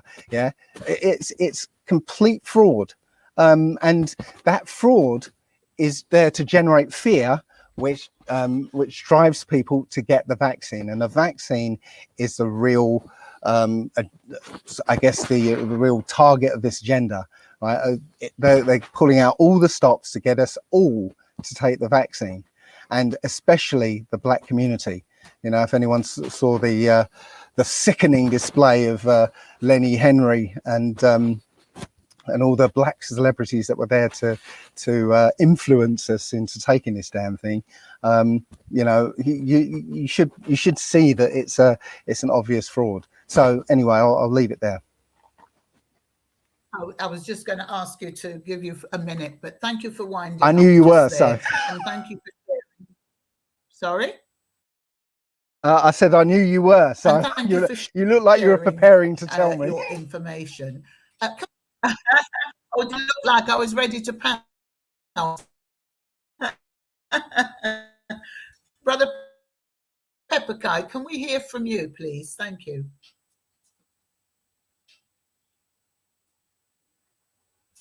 Brother Pepperkai? Where's Brother Devon? Brother Devon Morgan is on the panel. Well, we can't do anything about it because he's not here. Well, okay, right. Let me begin by saying that I'm not a medical doctor, neither am I a scientist. But we're missing the boat. What we're looking at is a false flag. And we need to really find what is the real issue. And I've given the PACM 2 very short video to play. And that is why I wanted to go last, so they'll put it on, and that will set the framework for what I have to say. So, Sister Nzinga, those 2 videos, we need to play them. They're very short. Well, one of them is we've already got sufficient. I wasn't told that there was any video. I was just asked to chair and facilitate people speaking on this program. I'm not sure what agreement you and your organization have. Are they showing it? Did they agree to show it? Yes, I've given it. Brother Pepperkai. Yeah. Anyway, let's proceed. In fact, one of the video is the Prime Minister of this country, Boris Johnson, speaking at the UN, and he was talking about the Internet of Things. Now, whatever we say about Boris Johnson, he's flamboyant, he's this and that, but he's not an idiot. Otherwise, he wouldn't be the Prime Minister of this country. And what he have to say matters, because his government been saying a lot. But we need to go to what he said at the UN to set the framework of what we're talking about. What I have here... Do you have the link for the video? Because maybe Sorry? you could go away and have a look at it later. Well, we'll come back to that, Sister Nzinga. Oh, what I have here is the New World Order, UN Agenda 21, 2030, its mission goal. And please bear with me because I have a voice issue. So my voice is not as clear as it should be. But bear with me.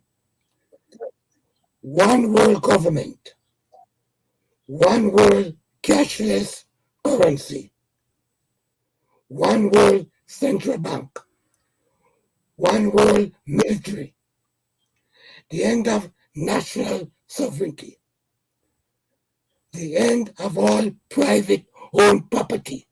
I repeat, the end of all privately owned property, the end of the family unit, depopulation, control of population growth and population density, henceforth the job. Mandatory multiple vaccines, universal basic income,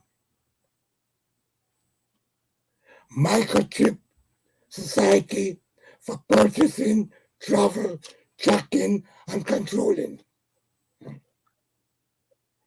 implementation of a world social credit system like China. Trillions of appliances hooked into the 5G monitoring system, Internet of Things. That's what Boris Johnson was talking about at his UN address, the Internet of Things. Government raised children. So we as parents no longer have control over the very children that we produce.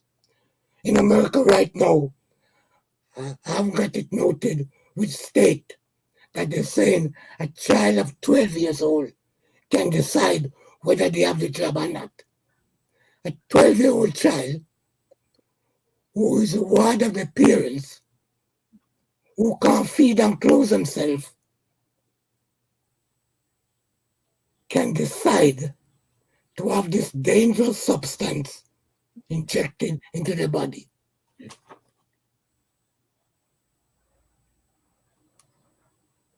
The end of private transportation, owning cars, etc.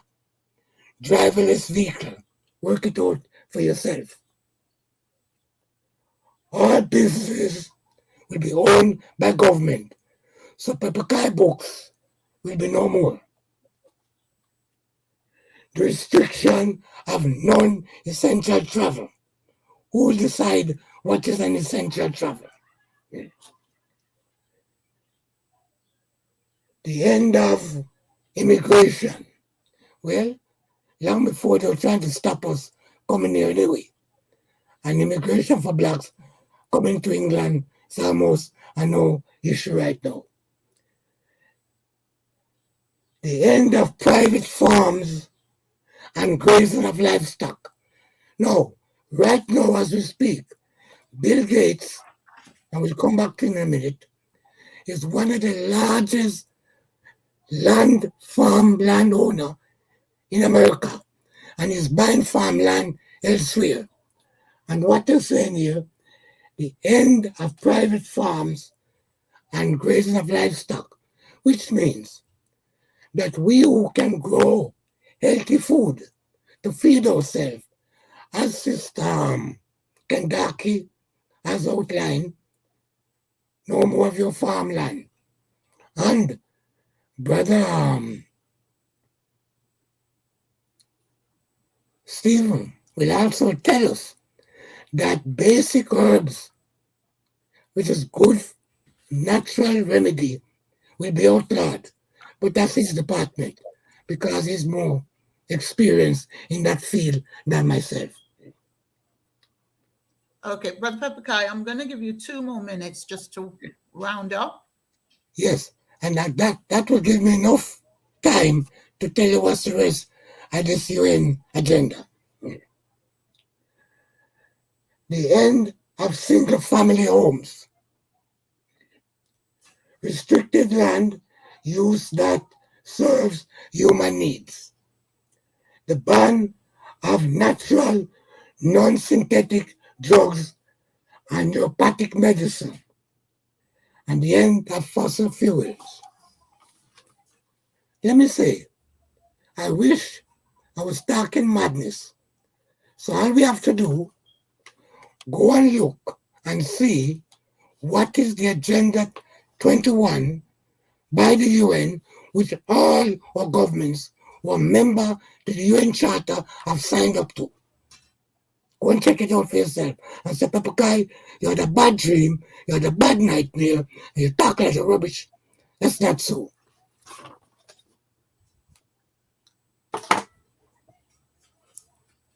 Thank you very much, Brother Papakai. I mean, I think the important thing that I would say to people is to do your own research, investigate. Information is out there for everyone. We all have to make our own decisions based on information and facts, and information is available. What I'm going to do without further ado, and keep everybody else waiting to come back for discussion, is to get Brother Devon now to give his contribution before he gets logged out again. Thank you very much, Brother Devon. Okay, can you hear me? Yes, we can hear you. Brother Pepperkai, could you mute? Would you mind? Yes. Okay, Thank you. I'm going to start by suggesting that in terms of Can I just say from now that you've got 7 minutes? Okay, I'm going to suggest that in terms of dealing with this situation that we're in, I'm suggesting that we don't just start the understanding just based on the COVID thing. I'm suggesting that we need a paradigm shift to do the entire pharmaceutical industry and what we call allopathic medicine. Because we can be easily misled thinking it's just about COVID and the corona and the vaccine and all of that. And also we get misled thinking, oh, well, it's about the fact that this vaccine was rushed and it's not a vaccine. And we get sidetracked into ignoring one of the obvious elephant in the room is that we have bought into and been miseducated in believing in a medicine that actually doesn't cure anything. It's just, and not only that, it has all these deadly side effects, and COVID is nothing unique to that. I would suggest that we research a thing called iatrogenic death caused by doctor error and medicine. It runs in the tens of thousands every year, just in America alone. So the point is, the danger is for us to get sidetracked with this, and then they could catch us with some other medicine because we still believe in the philosophy surrounding this type of pharmaceutical thing. So this is just one issue. They just have taken it a little further than before. In other words, they've never locked down the world before. And that's the only difference that's going on here. But before, this vaccine was killing people from ever since, right? So if we don't fully understand it, we could still fall victim. So, but let's deal with the, as a matter of fact, I would, in terms of us wanting to get to the bottom of the issue we're dealing with, to do with vaccine, we need to go to the root of the issue, which is the germ theory, because that's where it all started. But before we get there, I would recommend that to want to fully understand how dangerous the system that we're part of and how much it's not medicine, how much we should avoid hospital and all of that. I'll recommend a book. I don't know if you can see the title of this book here, Confessions of a Medical Heretic. I recommend anybody want to research, look into that, right? Also, if you want to really understand and get a sense about the germ theory, you need to get all of this. This is a Pacm and Pasteur, to do with Louis Pasteur. Louis Pasteur is supposed to be the guy that originated the germ theory. It turned out that that wasn't even true. There was a guy that advocated before him. And there was a nurse called Florence Nightingale that was debunking it like 17 years before he owned it up, right? So there's so much lies there that you can easily prove to surround this. Secondly, to do the germ theory, the most important point to do the germ theory is this. They have never proven that a germ can destroy healthy tissue. Never proved it. It's never been proven. They have never proven that germs are, are deadly. They've never proven that either. No proof of it whatsoever. So we are literally living in a make-believe world in terms of understanding what's going on here, right? So there's a lot for us to clear out before we start go off into different directions and get easily misled and ignore the root of the issue, right? But just deal with the corona situation as it is now. I just want to highlight some things I've said before. But before I say that, in terms of the medicine that this thing replaced, the natural medicine that was there for like 60,000 years before this one, right? That medicine have a serious track record. This medicine have no track record, except one exception that they are very valuable, which is accident and emergency. Barring that, they are no use to any human being, right? Because they don't cure any disease. They treat the symptom. That's the elephant in the room. So you take the medicine, but you keep the disease. An intelligent African would find that as utter nonsense and have nothing to do with it whatsoever, right? We'd be dishonoring our ancestors when we go into them and take medicine for whatever, right? Accident and emergency, fine, but anything else, leave it alone, right? But look at what happened historically. In the 1800s or thereabouts, there's a disease called scurvy that killed, what, 2 million people? What was the cure? The same thing that the founder of this medicine supposed to have said, when Hippocrates, the one that they claim that start their medicine, let your food be a medicine and your medicine be a food. 2 million people died over a period of time at sea from this thing called scurvy. So what was the cure? Lemons. Vitamin C deficiency was the cause of this death. No side effect from lemons. But what if that was happening today? What do you think they would have been doing right now? They'd have been looking for a vaccine or some form of drugs, and they will never find the answer. That's exactly what's going on now. They'll never find the answer for anything because drugs don't cure anything. Drugs is not medicine. And the longer we take to get that, we'll be struggling as a people. It cannot be medicine. Drugs cannot cure the human body. For a start, a drug is very acidic, and the human body functions at its best when it's alkaline. So you can't put something acidic in the human body and expect it for the human body to become well. It's not possible, right? That is why there's only symptom. It just touches a symptom and you still have the damn disease, right? Like if you're diabetic, you take medicine, you're still diabetic and you're a customer for life. So all we're making these people rich for no reason and just dying early, right? So let's look at some of the simple things to do with this COVID thing. Look at how easy it is to debunk the nonsense, right? Number one, they say what? It is deadly. It is the most contagious we've ever seen. You need a 2-meter distance and you need masks. Let me repeat, if that is true, how is it not killing babies exactly? Our babies are not dying. There's millions of them at any given moment that born into this world and around, and children as well. Hardly touch children either. But we believe that there's some basis to what they're saying. An intelligent African recognizes the universal law of cause and effect. They say you can be asymptomatic. That means you have something deadly in you, but there's no deadly effect. An intelligent African don't have no time for that nonsense. You can't have a cause and there is no effect. Neither can you have an effect and there is no cause. You can't identify something as a cause of death and then thousands of people have that cause in their body, but they don't have a mild flu. That's all, you just can't have a mild case of the corona. What utter nonsense. And we as intelligent Africans say we believe in all that nonsense. And that to me is a shameful thing from our point of view. That we have been so miseducated by these people, right? That we make them even disrespect science and give us all sorts of pseudo-science nonsense, right? Asymptomatic. They invented that. The former vice president of Pfizer, there's a video I share with people on WhatsApp, come out and say, listen, they invented that thing 2020, that you can be sick and you have no symptom. He said they invented that. He said that openly, straight up. And he said your governments have been lying to you about that, right? So I'm just saying to us that, furthermore, in terms of vaccine, right? This book I just share about Pacm or Best Pasture, written in 1923, incidentally. It's not a recent book, so it has nothing to do with the current situation, right? 1923. They point out that in 1800s, when they had compulsory vaccine in this country, this is where history can be a great teacher. When they had compulsory vaccine and they vaccinated like 97% of the population, right? What happened after that?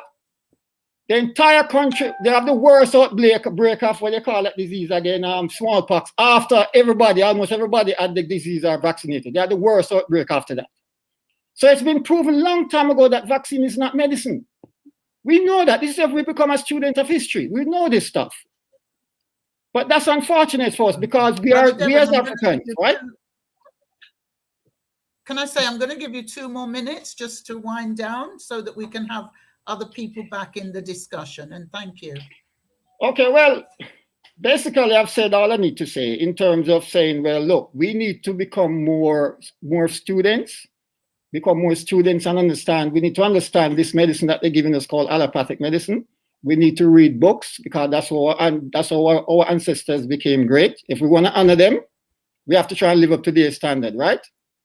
That's like you try to do things for if you're a child, you do things for your parents to be proud. So we need to start reading and become intellectuals again, because that's how we became great in the first place. And the longer we stop doing that and just go along with a lot of things that we just hear, then we'll have a problem.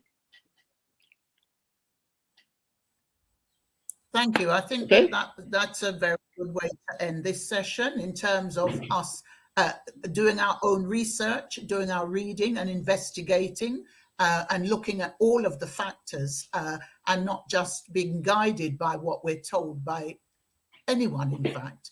I'm going to come back now as we start with Dr. Sarah Filson, in terms of what you have to say on all that you've heard, and any other suggestions that you might have for managing this condition that's obviously struck a lot of fear in many people. I'm going to give people 3 minutes on this because we need to finish at 3:15. Brother Jabulani found the videos, and so I'm thinking that we'll have the discussion, finish 5 minutes early so that we can show the videos at the end.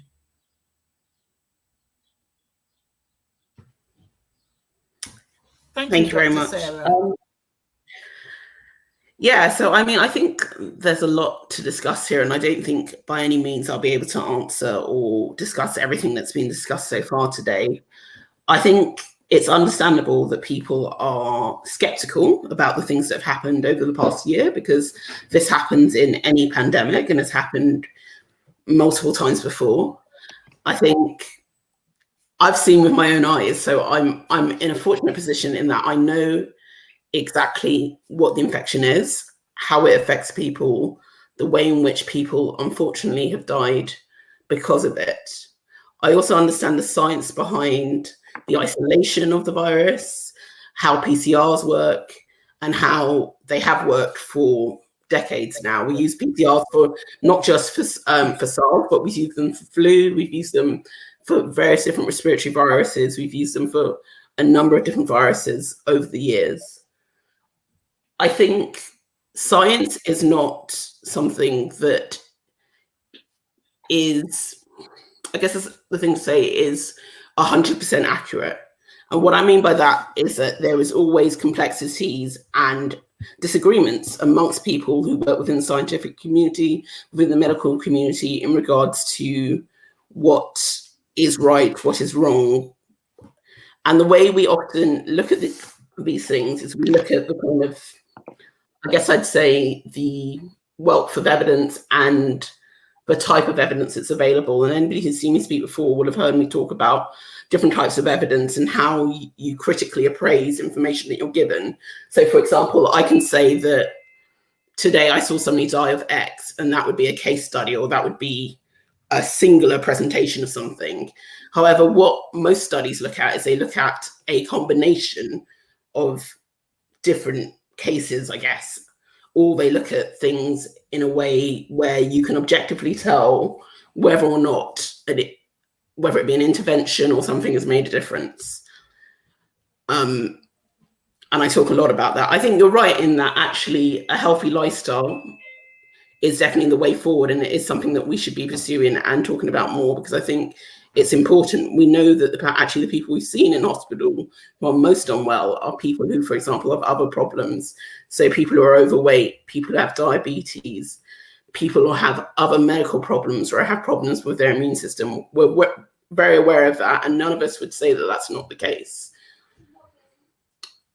I mean, at the end of the day, I would advise people to make their own mind up as to what they want to believe. I'm not here to push anything on anybody. I know what I believe in, and I believe in it because of what I've seen and because of what I've been educated in and because of what I've done in my life. I have no skin in the game either way, apart from the fact that I've signed up to be a doctor, and my goal in life is to ensure that people are well and continue to be well. In terms of the things in human history that have actually prolonged life and increased life expectancy, we know some of the greatest things that have worked are clean water. So clean water and sanitation. That's always one of my biggest goals in life, that we have clean water and sanitation everywhere in the world, but also vaccination, actually. So vaccination isn't about treatment, it's about prevention. Sorry, Mrs. McConey is out. She spoke about the idea that actually vaccination comes. Sorry. The fact that vaccination is actually based off ancient ancient, what's the word, procedures. And it's true. That's a well-known fact and something that's very well recognized, that actually vaccination in itself is something that's been derived from a natural process and something that was done years before current vaccinations were available. The same can be said for a number of medications, and that actually they are derived from natural or herbal things that we use in the past, and that's very true as well. The process they've gone through in order to get to the body from a pharmaceutical point of view is something I'd say, I guess, is a purification, or looking for the actual chemical within, say, for example, herbs, etc., that make a difference. And that's what the pharmaceutical process is about. If you choose to use pharmaceuticals or you don't, that again is a personal choice. But I think it's important that if you are unwell to the point where you're struggling to breathe, where you are having significant medical problems, you should always seek help. And hospitals, pharma, medicine is by no means perfect, but in the grand scheme of things, they've actually added to human life expectancy and human outcomes, and that's actually the truth. The data is there. It's irrefutable. Agree. And thank you so much for sharing your information today. Can we move on then to can I interrupt you a moment? Can I interrupt you a moment? Can I interrupt you a moment? Yes, do go ahead. Yeah. It's very important for the 2 short videos to be played and not leave it to the end, because when the panel has seen it, it will then raise the point of this whole pandemic. We shouldn't leave it for the end. So there's something in the videos that hasn't already been covered in presentations? No, I'm saying that we need to see it before the end. So as we talk, that will be no focus. Have we got enough time? Are people happy with that? Because I can break now. It's Brother Jabba to show the videos. Is that okay with everyone? We don't have to stop. You could prepare them, and as soon as it's ready, we just show it. We don't have to stop. All right, Brother Pepperkai. Yeah. I'll just, if you would carry on then, Dr. Stephen, Sally, and I'll speak to Jabalani in the chat. That's right. Okay, just want to come in here to say what we've really begun to understand where we are right now is the fact that we are in the middle of a health emergency that we have has been completely staged and brought about as according to plan. And one may say that conspiracy theorists are rife in our world, and they're just saying this without any evidence whatsoever. But if we look back into history, we've got the National Security Study Memorandum by Henry Kissinger, where he paid up to $10 million for a scientist to actually bring about something that could actually destroy the human immune system. Today, we are seeing that also at the same time, Jimmy Carter talked about Global 2000. Another report was talking about bringing American foreign policy being targeted at population control. Today, we're seeing that even in Kenya, many of our young women, there was a Catholic priest who stood up and said many of our young women are becoming sterile because of the vaccines that have been given. So a lot of people have a lot of questions around the vaccines. And today what we're seeing, when we look at COVID-19, we see that a long-term agenda has been brought forward in terms of creating the right environment to apply what is called, and what Elder Pepperkai was talking about, which is the New World Order. And this New World Order, we don't have to go back to the word.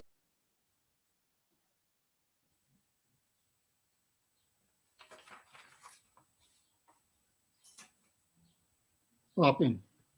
Oh, we lost him. Okay. Okay. So, Brother Takara, do you want to start the video then? Hopefully, Dr. Stephen will be back by then. Environment is as antiseptic as a Zurich pharmacy. But this technology could also be used to keep every citizen under round-the-clock surveillance. A future Alexa will pretend to take orders, but this Alexa will be watching you, clucking her tongue and stamping her foot. In future, voice connectivity will be in every room and almost every object. Your mattress will monitor your nightmares, your fridge will beep for more cheese, your front door will sweep wide the moment you approach like some silent butler. Your smart meter will go hustling of its own accord for the cheapest electricity, and every one of them minutely transcribing your every habit in tiny electronic shorthand, stored not in their chips or in their innards, nowhere you can find it, but in some great cloud of data that lowers ever more oppressively over the human race. AI. What will it mean? Helpful robots washing and caring for an aging population, or pink-eyed terminators sent back from the future to cull the human race? Did everybody see that? Hello? Yes, let's go for the second one. Go for the second one. Okay. All right, sorry. Brother Takara, are you sorry? Nobody knew there'd be a pandemic or an epidemic of this proportion. There may and likely will come a time in which we have both an airborne disease that is deadly. And in order for us to deal with that effectively, we have to put in place an infrastructure, not just here at home, but globally, that allows us to see it quickly, isolate it quickly, respond to it quickly. So that if and when a new strain of flu, like the Spanish flu, crops up 5 years from now or a decade from now, we've made the investment and we're further along to be able to catch it. It is a smart investment for us to make. It's not just insurance, it is knowing that down the road we're going to continue to have problems like this, particularly in a globalized world.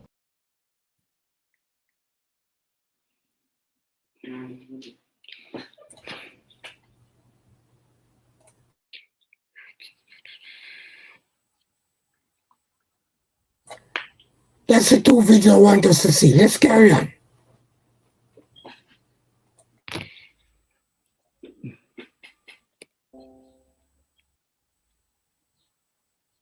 Hello?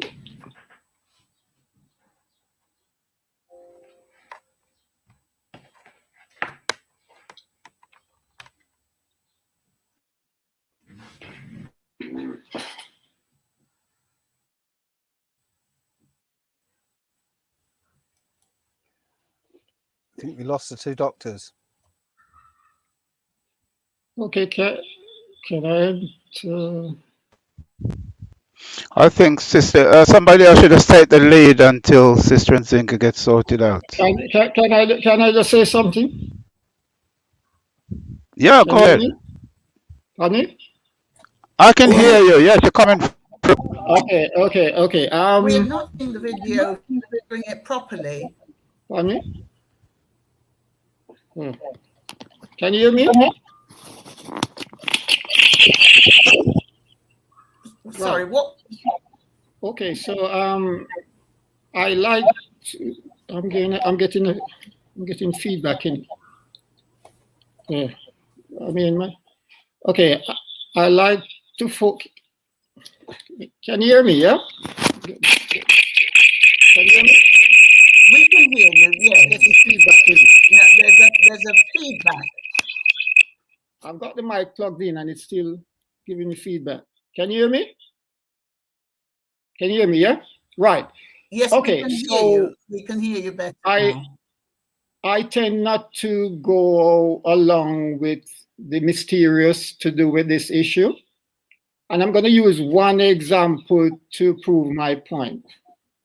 There is a South African doctor who this is a video that we've seen, right, where he had this COVID patient, right, So they were doing this news thing. So he was mystified as to why, after you've given them oxygen therapy, you know, they still, and they seem to have been recovering, but they would die shortly after.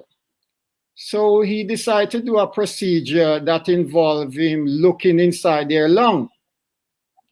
And then the strange thing that happened was, and this is where you could go down the conspiracy theory side.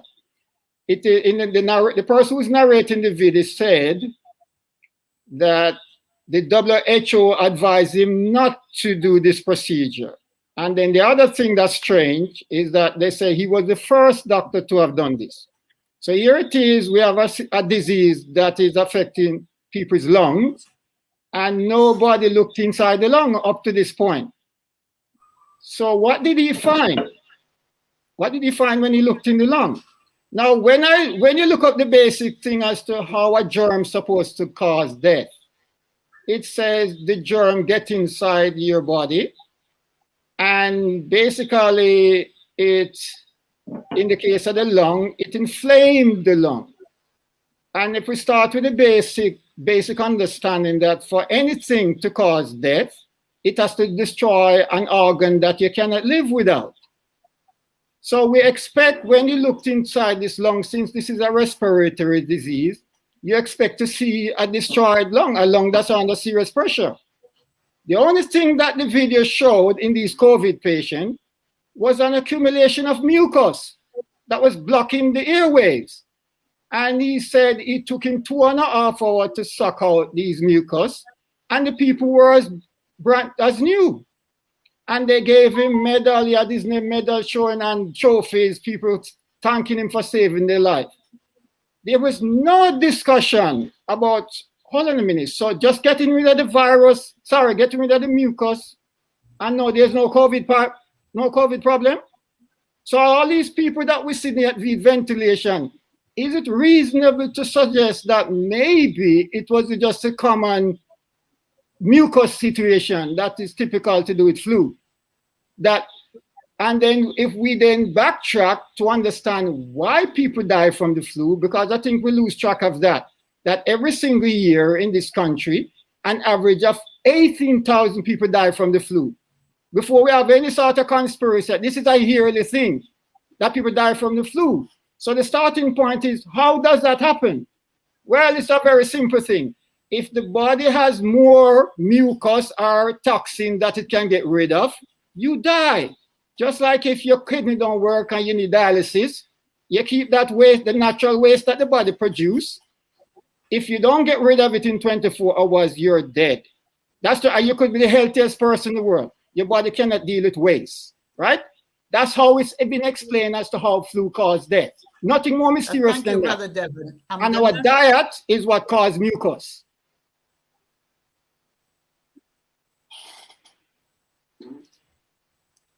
Okay.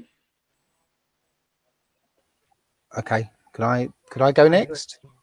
I just give this, because we've got my left now. Ask Mr.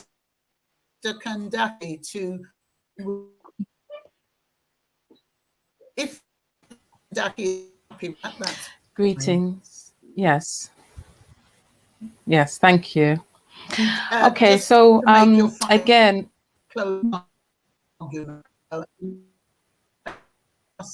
yeah. I think important is that people understand that they need to invest, explore for themselves. But they, thank you very much. Okay, so I didn't hear all of that, but I'll just close out. So as I said, my area is really about healing holistically using herbs and nutrition. And as I said, we have been using the nature to deal with nature. Virus is a part of nature. And so the doctor spoke about pharmaceutical being used, and yes, the right herb medicine. and the fact that they're more effective because you take apart. It's called the active ingredient. And what we've found with pharmaceuticals is that when you take an active ingredient from a plant, because it doesn't have the whole phytonutrients, it can cause side effects, which is why we have all of these side effects. So when you take nature in its whole self, you heal. Now, what Brother Devon was saying about the South African doctor and the mucus plugs that were found in the respiratory tract. Hence, again, we would use nature. We would use mucolytics, herbs which break down mucus if you've accumulated, to help that disappear. So we have things like inula, you may use ginger, there's other herbs.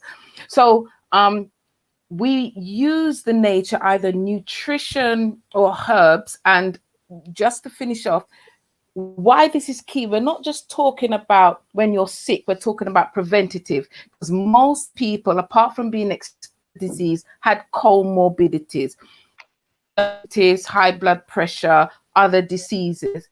This can be attributable to lifestyle and nutritional deficiency.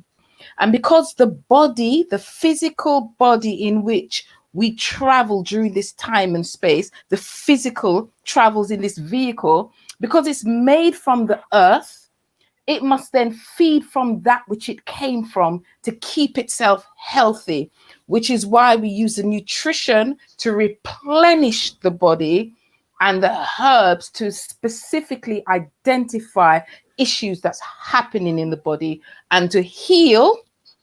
So to heal tissue and to help in growth and development. So this is one area that needs to open up more. Our people do know it traditionally, but in terms of the healing modalities, whether it be the NHS or whichever other institution is there, this needs now to be more manifest in front of people so that we can look at the alternatives, which is actually what humankind have been using. Put it up like the Chinese have, very successfully. Indian use Ayurveda.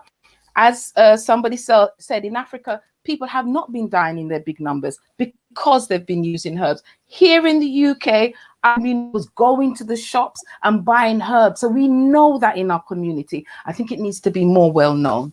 Thank you. Thank you, Sister McConnell. Thank you very much. Brother Dave? Okay. The doctor isn't here anymore, so basically what I'm just going to say is I'm just going to rebut whatever the doctor basically said. Right, first of all, she said about the packed hospitals. Well, I don't doubt that her hospital might have been packed. I know they packed out certain hospitals so that it gave the illusion that there was something going on, but there were thousands of people, including my mum. I sent my mum to go to her local hospital, which was around the corner. Thousands of people went out to see hospitals to see if they were packed, as they were shown on the mainstream media the night before, and found they were empty. There was nothing going on at all in those hospitals. My mum said she walked into the waiting room. There was nobody there, and all the ambulances were lined up outside the back. Right, nothing was going on. So literally, there's loads of these cases. So no, this idea that the NHS was stressed is rubbish. Okay. The doctor mentioned the PCR test. She says she knows everything about the PCR test. Well, I don't think that's true, because if you actually go and see the inventor of the PCR test, Dr. Carrie Mullis, he said that the PCR is not a test. It's a process. It's a process of taking a swab and amplifying what's in that swab to see what's in there. Right? It doesn't tell you if you're sick. It doesn't tell you if you're infected. It doesn't tell you anything. He says that if you use a cycle threshold, you amplify it so many times, you amplify it more than 25 times, you're going to find whatever you want to find in there. Okay. In this country, they've been amplifying these tests to 45 times, so that they can make cases whenever they want just by whacking up the cycle threshold and then just recently the WHO suddenly decided, oh, we've just noticed that the cycle threshold's too high. This is after the vaccine came out. Yeah, so we've noticed the cycle threshold's too high. We advise you knock it down to 25. Why is that? Well, now that the vaccine's been rolled out, if everybody starts testing at 25, now all the cases are going to start going down, and the vaccine's working. That's rubbish. So yes, absolutely. I'm also on several groups on Facebook and Telegram and a few other places that are reporting adverse reactions and deaths to the vaccination. And there are many more than are being reported, and even that, you know, even if you look on the VAERS database, and I have to find the actual numbers, but on the VAERS database and the yellow card scheme, right, so far there have been 17,511 deaths worldwide from these vaccines. Yeah, 1,180 in the UK alone. Right, the injuries are over 2 million injuries, and you've got to take into account that that only 1% ever get reported to these yellow card and the VAERS database. Only 1% of that. So you're talking way more than being reported. Just 1 minute to wind off now. Okay. I'll go very quickly then. I was going to say vaccinations have never ever worked throughout the whole history, right? You'll find if you look Thank you. I really appreciate his contribution. I thought you said I had a minute. Oh, sorry. Did you say I had a minute?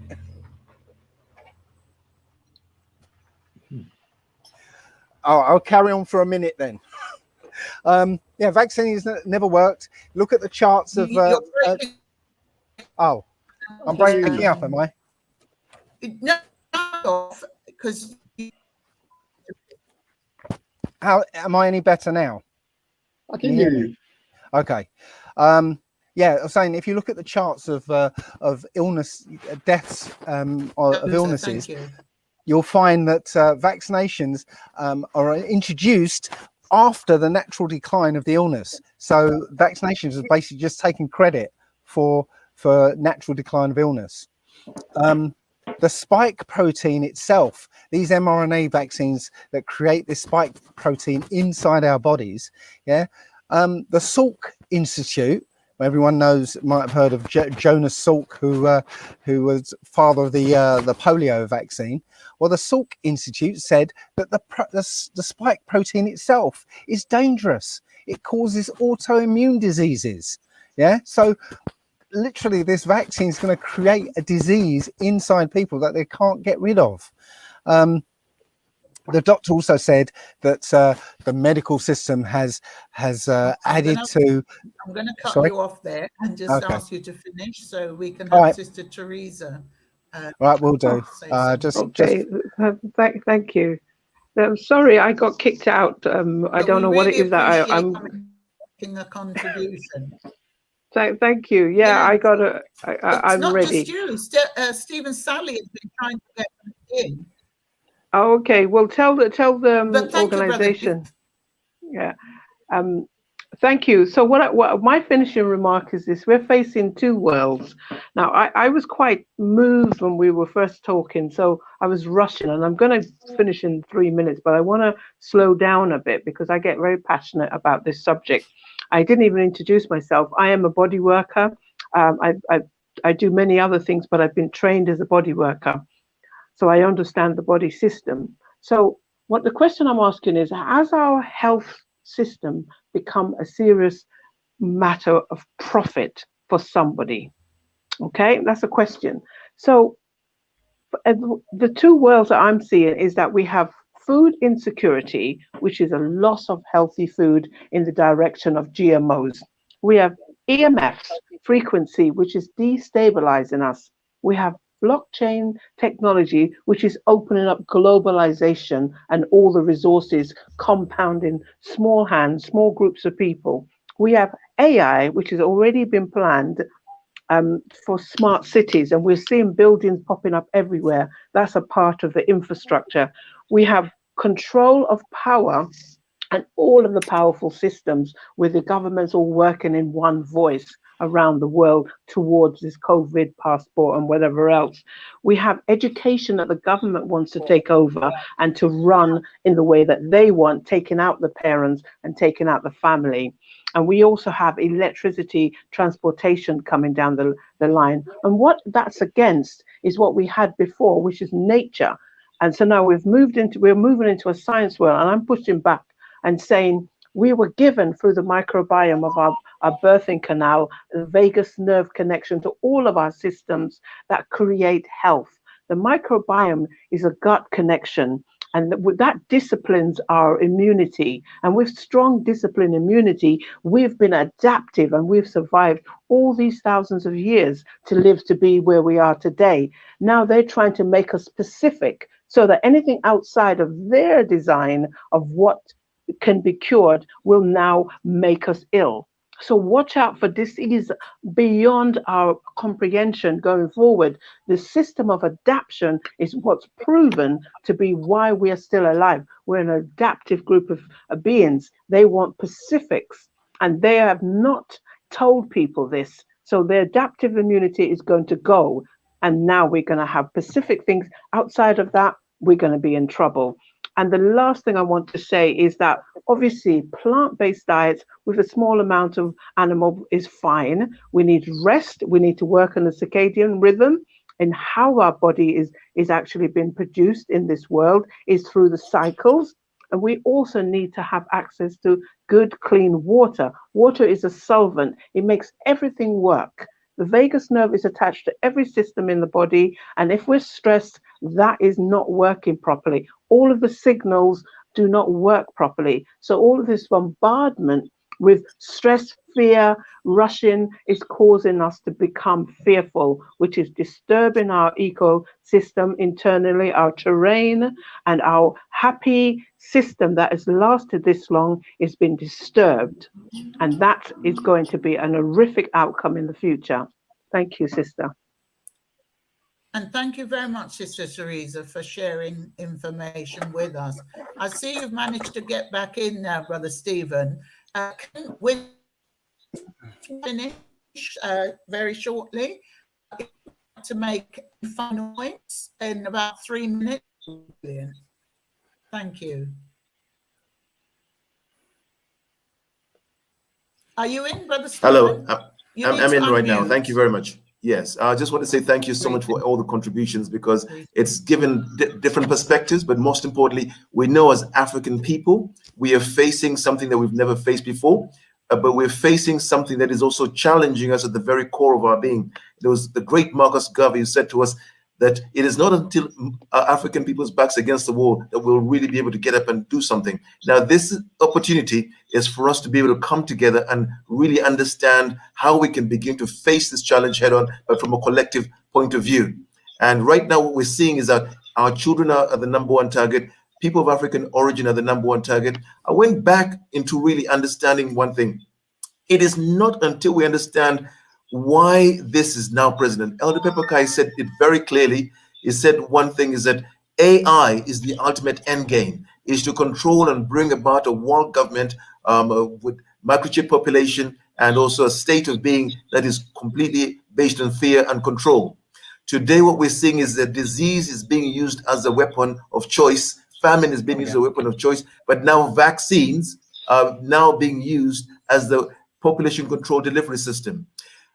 I just want to touch on something about nutrition, because it's very important to realize that we need that immune system to be where it really is, because the creator, the designer of our systems, has actually put this system in place to make sure that our bodies stay centered, anchored, and grounded, and also protected from any form of virus or bacteria. But what we're seeing today is that our immune systems have become compromised by our environment and many things. And today, when add the vaccine on top of that, it is now destroying and bringing down our immunity, but at the same time introducing a lot of antigens that are actually going to bring down and break down our fabric of our immune system. So people who are now in the sense of really understanding that my father, Professor Sally, was able to use a range of supplements called Mariandina. And he was able to treat over 18,000 patients with an 80% success rate. Now, he was one of the early people who actually saw down the line of time that this sort of what they call emerging viruses will be used as weapons or bioweapons of choice. And he was talking back in the day, telling us that we need to be very careful about what the words of what has been said even by Bill Gates, saying that they need to reduce the population of the world by over 5 billion. Now, we're also seeing that today, if we don't really look at nutrition as a way forward, we're seeing that we have to look at how we can strengthen our immune system. And one thing I say is that we should use herbs, vitamins, and minerals. Today, the reason why we are becoming unwell is because the body is lacking key minerals, key vitamins, things like echinacea, things like my sister Gendaki mentioned something called elderberry. But one of the most important things is astragalus. And today, things like acai berry, superfoods like acai berry, reishi mushroom, things like the chlorella spirulina. Within the Marindina, we've got a lot of antiviral herbs that are very good for helping the body to combat viruses and bacteria. And the thing we also have to remember that one of the things that we're facing right now is a challenge that our immune systems are ill-equipped to deal with something where comorbidity issues are compromising us and predisposing the majority of our people. And also because that we are living in an environment where our melanin is also challenged, that it is not getting properly nourished and is not supporting the healing program of our systems. We are moving into a state where the lack of vitamin D in the temperate environments where we live, if we're not living in Africa, but also in a state where a lot of us sometimes are actually facing situations that are being what they call causal factors. And I end by saying that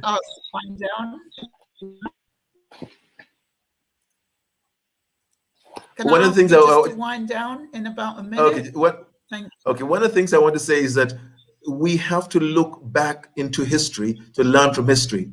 And I was talked earlier on about the National Security Study Memorandum, which is brought up by Henry Kissinger, where he was trying to bring about something that destroys the immune system. Today, we have something in place called a food law called Codex Alimentarius that has been deliberately put in position to actually bring about a situation where the lack of vitamins, minerals, and herbs are taken out of circulation. And now we are facing a situation where the conventional route is now the only choice, which is now being promoted by the powers that be. I want to end by saying is that COVID-19 is a situation where we have to look clearly and understand that there is a target population, and we as African people at this time stand at the crossroads, and our ancestors have used ancient African medicines for thousands of years. We should go back and look at those medicines and find out how to begin to harness the power of healing through herbs. Thank you very much indeed. Brother Pepperkai, would you have some final words? 3 minutes, please. We should have finished 10 minutes ago. Okay. Let me say that we owe Professor Sally a great debt. And whenever we pour libation, we can't even remember him. And I'm glad Stephen, his son, who's with us today, brought it up. Because had it not been for Professor Sally come forward with his treatment, millions of us would die. Let me remind you, when AIDS raised its ugly head and was destroying us all over the place, the thing was, if you have AIDS, you die. No treatment, you die. Professor Sally stopped that and said, I have a treatment. He was persecuted. He was chased out of his own country. He came here, we rallied with him. But we owe him a great debt because he was the one who shut down the AIDS pandemic with his treatment. Let me say this, that we have to understand that this whole pandemic is planned, and it's planned for a reason. And the reason is a global transformation from natural human being, as we are, to what is called transhumanism. Now, this is a bit shabby. You can't see it from where you are, but I begin by just picking out one strand And that was Agenda 21. As you can see, there's a whole heap more than one. It's a full circle about this new world order. And we need to investigate, as Brother Devon reminds us, we need to educate ourselves, we need to reach widely, we need to have gatherings like this, and we need to understand that this is the greatest threat that ever faced the entire humanity. In closing, in St. Vincent and the Grenadines at the moment, after this volcanic eruption that destroy lives, destroy property, and put our people under siege, the Prime Minister have said the vaccine, and it's not a vaccine, is not mandatory, but you have to get it before you work. No job, no work. Again, it is not mandatory, but we can't pay you if you don't work. And if you don't work, no money. No. That's in the Caribbean. Our governments around the world have signed up to this UN agenda mission. So we cannot rely on them. We have to save ourselves. And we need to educate each other, because those who have taken the job can affect those who have not taken it. That's how dangerous. We have to understand that this thing is well planned, well oiled, they're driving it hard, and the media has colluded government, and not a peep coming out of them. All our doctors, African doctors, are silent and going along with the program because they're told if you speak out, you lose your job. So we have to understand how serious and dangerous we face. And in closing, through the direction of the Pan-African Congress movement, to which I'm a member, we have reached out to other groups here in the UK to set up the Grand Coalition to protect African life. I repeat, the Grand Coalition to protect African life. And we have to get behind it. We have to pull our resources together, because nothing else matters. There's no future. Thank you, Brother. And this is where we need to focus our attention. Thank you very much indeed. Thank you. And Brother Devon, did you have just a minute of final word? Because we really are well over our finishing time now. Yeah, that's a simple sentence. The book that I shared, Confession of a Medical, by this doctor. So he spent something like 25 years in the medical world. And the first sentence in the book states, let me read it. I do not believe in modern medicine. After 24 years of seeing what it does firsthand, that was his conclusion. And he discouraged, over the time, he fought teeth and nails to avoid his patient actually going to hospital, including giving childbirth. Don't go to the hospital. He knew it was worse than I thought. And I didn't have no use for them. And he just elevated to another level. Well, so that's why I'm encouraging people to read that book. We need to know a lot more than we know how bad that system is. The amount of unnecessary operation they do, like cesarean section, a lot of those things there's so much bad things that we wouldn't be able to deal with that now. Exactly. Thank you. Just also to mention, you have work by a guy called Ivan Illich, Medicine Makes You Sick. which when I did my degree, we studied that book in college. But I just want to thank everyone for their contribution. It's certainly been informative and interesting and has given the community a lot to think about. And as was said repeatedly, to encourage people to do their research, investigate and find information to assist with making decisions about life. I see up. If she would like to, I just want to recommend. I just want to recommend a book, Sister Nzinga, and it was a practice run before the COVID. It's called America Overdose: The Opioid Tragedy in 3 Acts by Chris McGreal, McGreal. This was the blueprint of what we're going through now. It's called America Overdose: The Opioid Tragedy in 3 Acts. That is an essential book to see the gameplay that has been practiced and what we're going through now. And finally, Sister Nzinga, as a bookseller, another important book is Vaccine the Dangers, a warning to the global community. Thank you, Brother Pepperkai. Thank you again, everyone. And again, have a wonderful rest of the day. And we thank you for your contribution. Handing over back to you, Brother Washington. Thanks, everybody. I'll give you a clap.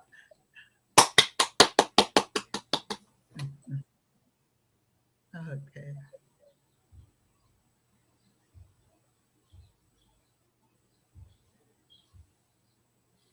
We can't hear you, Brother Washi.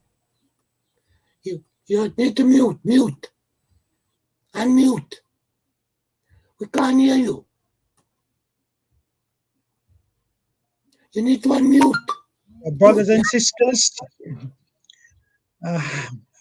where do I start? I did promise you that it was a bright day, and it has certainly started off more than bright. Sister Nzinga, you managed the panel very well. Everyone came quite informed, in my opinion. They came prepared to deliver, not holding back.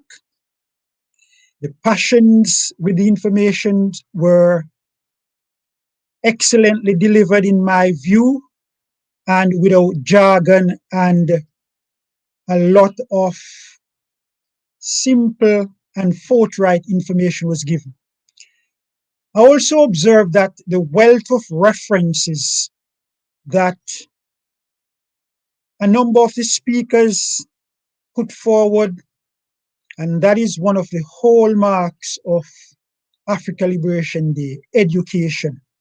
So I want to encourage as many people as possible to make sure that they get some of these references. The session, I would conclude, build up to its expectations.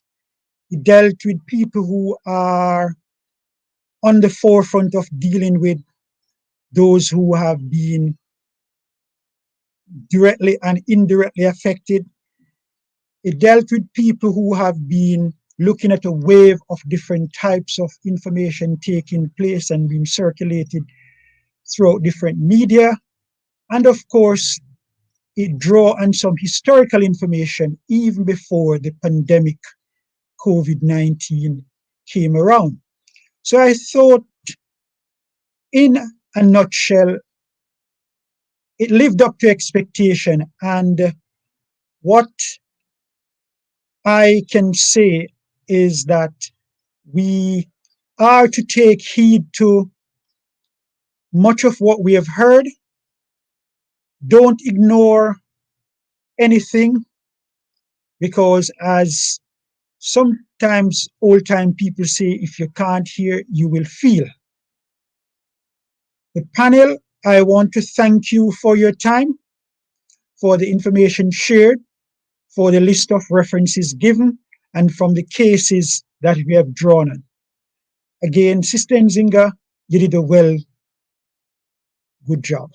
And thank you all again. We will be continuing with the program with a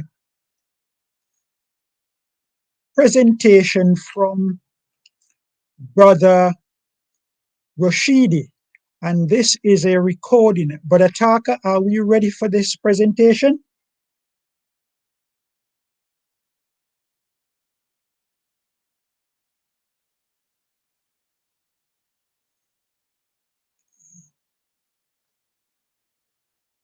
I'm telling you, this we are concerned. Get the track. All four telling you.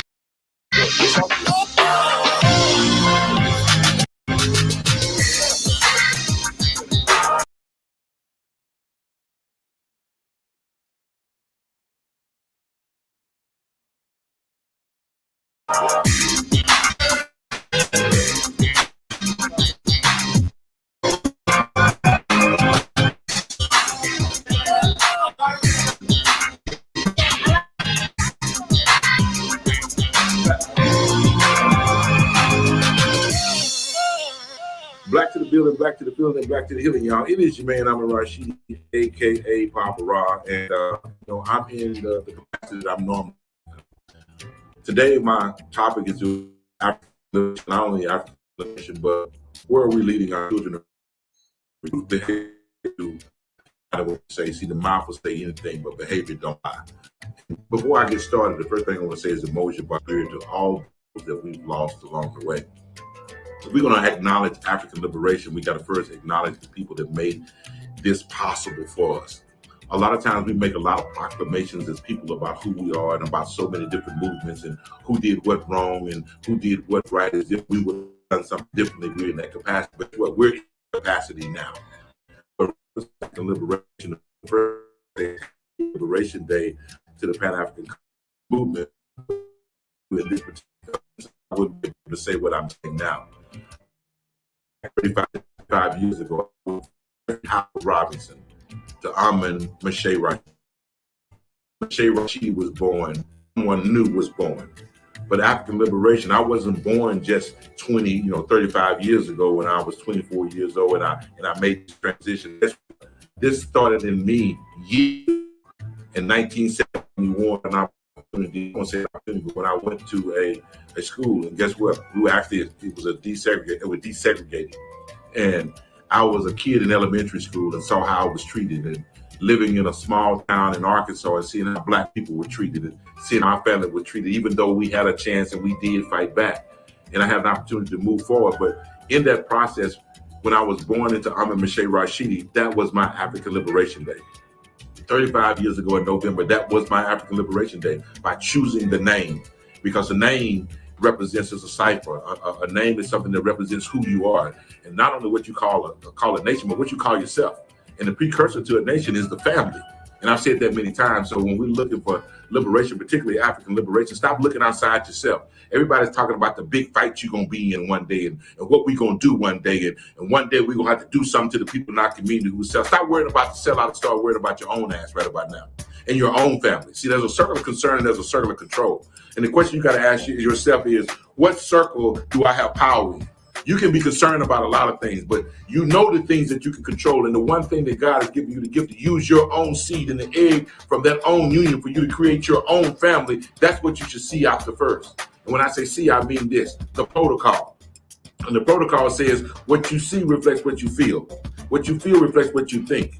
How you think dictates how you act. And how you act will dictate how others will react to you. That defines your status in this society. Whether you consider yourself a liberated person, whether you see yourself unliberated. We got many terminologies. And later on, my man Grand Marrier is going to come in as a part of the Our Nation family and talk about these different attitudes and these different philosophies that we share. But they can't be bigger than the one mission. We can have different personalities like somebody that's bipolar, but guess what? They all exist inside of one body. And I'm saying right now, you got to get control of all these personalities inside of you, because it's hard to be yourself in a world where you've been stolen. And you think that you've been cured, but in reality, you aren't cured. You're really sick. So you're holding on to this attitude of calling yourself African, but still utilizing the European name. That doesn't mean that you got to change, but what's even more dangerous is those with African names who African acting even more European. So it goes back to what I said, proof of behavior is what you do and not what you say. The mouth will say anything, but behavior don't lie. And where are we with our behavior right about now? I look back and I say that the family is the precursor to the nation. So let's look at our families. I said earlier that if the woman is being attacked, and if the young boy is being attacked, and if the man is being attacked, it ain't the black woman, it ain't the black child, it's the black family that's under attack. And how much you care and how much you love for your family determines how much you're willing to fight. See, when I started to think about fighting and losing my life for it, I see babies in my eyes. Those babies that I love, the babies that I saw were born, I see my families in my eyes. I'm not trying to leave here from somebody I don't know. That's why when we have issues of domestic violence, they're always so powerful. And the people who love each other tend to hurt each other the most. The highest level of violence that we have, and I know this will hurt some of your soul, ain't from the cracker that we deal with, but it's from the brothers and sisters that's in the same house with each other. Those dysfunctional patterns are the ones that we're setting for our children. So if the boy grow up and he's going to be slapping the hell out of a young girl too. And then they'll immortalize it in music and call it hip hop and call it neo soul, and they'll call it a movie and tell you it really doesn't matter. But when people don't pay no money to try to impress you, nor do they pay money to entertain you, they pay money to contain you, to control you, because they know that you're led by, with us generally, led by advice and not by example. I'm gonna say this as I go, but 90% of the group follow 2% lead. So when you're talking about liberation, you gotta be in that accepted question of you're part of the 90%, you're part of the 2%. I didn't say the 10%, I said the 2%. And the 2% will influence others. Out of all the years I've worked with youth, the one thing that I always address, if I come into a room of 100 young men, I'm looking for the 2% that's in that room that's in control of the minds of the other, 98 that's in the room. So the attitude is we got to define that. I want to go on to something else. Create the climate. I call it environmental matrix. A part of the African Liberation Day, when I say African Liberation Day, I'm not just talking about a day that we celebrate. I'm talking about the day and the days that we live when we feel liberated and we feel like we can control the things that happen in our lives. And when I start to look at those things, I start to think about how do you do that? You got to set the climate. So the question is, what does the climate look like for us as black people now? Whether you call yourself African, whether you call yourself Moor, whether you call yourself 5%ers, I'm going to call you family now. And we're not going to fight about the disposition of what you're being called. Because it's not what you're being called right now, it's what you're accepting right now. And whether we're winning or whether we're losing is determined upon the person. Because it could be the best of times, it could be the worst of times, depending upon how you feel like those times are. So what does that climate look like? And the next thing we got to do after we determine what the climate looks like, then we got to start to redirecting energies. See, because all our ships need to be headed in one direction. See, that's what when we say African, we say Liberation Day. That to me tells me that that's a command. That's a direction. When you say I'm in Meshe Rashidi, that means God has sent a new son to lead and teach a new generation. I'm not confused about the direction that I'm headed in. And one of the things that we say here at Griot Nation is you got to define your we. What is your we? Telling me, well, we do this. Who is your we? Is it just you and your cousin? Is it just you and your clique? Is it just you and that group? You need the whole village. And many times the village ain't going to look like what you think the village should look like. Because many times we got this idea, this illusion of what Africa looks like. And I'm not talking about the continent. I'm talking about the African youth. A long time ago, a friend of mine, Khalid Abdul Muhammad, told me that Africa was our throne. The world was our home. And the reason why the original man and woman is on every place, including Europe. There's no one land base that he said they can house us. But everything has an origin, and that's that back. And I trust and I respected him for that truth, and I live from that, from this on. Those know Ancestral Quasi, he drew his name from brother Khalid Abdul Muhammad. We spent some time together. We hit those streets together. So over my years, I'm saying this to say that God has blessed me to be in the presence of men and women that I admire and that I seek to be able to follow that pathway, not just follow who they are, but the pathway that they led, because these bodies one day will be in the ground. And mine, I want you to burn and spread it somewhere. But you do know what I mean when I say. So once we set to redirect our energies, then now we got to replace our vices. Your brother because he's a Muslim, or disliking your brother because of a personal religion, or saying I can't deal with them because they're Christians. Guess what? You can deal with anything if you choose to do so. And if you're going to deal with your people, you got to meet them where they are, whether they're Christian, whether they're Muslim, whether they're in stage 1, stage 2, stage 3. They are still your family. And that's the attitude that you have to be liberated in what I call an African Liberation Day. I always say that images shape your reality. Back to that protocol. What you see reflects what you feel. What you feel reflects what you think. How you think dictates how you act, and how you act will dictate how others will react to you. And when I normally start my presentations, I always show the neophyte. And as you can look at that neophyte, that's that young African in study. But we have to go back and make sure that we got balance, which is Mayat. And that's the feminine energy. So, brothers, we got to understand that when we look back and look over time, look, we understand the walk this planet with an African female. But the reason that we are here today is because of her direct relationship with God. We already know that the black woman feels first and thinks second, and the black man thinks first and he feels second, but the black woman still outthinks him because God has given her the independent capacity to think for two people, to eat for two people, to dream for two people, to look for two people. We have to know what our responsibilities are in our family first, because the family is the precursor to the nation. And I'm putting all this in context because all this is being said as a part of African Liberation Day. The first people that you got to liberate is your family. These are the people that's closest to you. This is where you're going to get the most love. Many times this is where you get the most hate. Because let me tell you something. The most hate you'll ever find is always bundled up in a lot of love. And you get to the core of all that love, you get right in it deep. It takes just one little thin line. And see a thin line between love and hate. So that means we got to be honest with ourselves and honest with our reality. And you are not just the woman that's in your life. Be with no parent like you civilized, not like you're fighting over something that this belongs to you or this is in your life. These are that we come after liberation. We want to give historical dates. History is nothing but the socialization of how it's a recording of your activity and what you did. And what did you do for your babies during that period of time? Because your baby is going to replace the behavior that you manifest right now. So I'm gonna get back with you all a little bit later on. This is the opening process of what we're about to do, of dealing with African Liberation Day, the Pan-African Congress movement, and African Day. I say once again, happy African Liberation Day.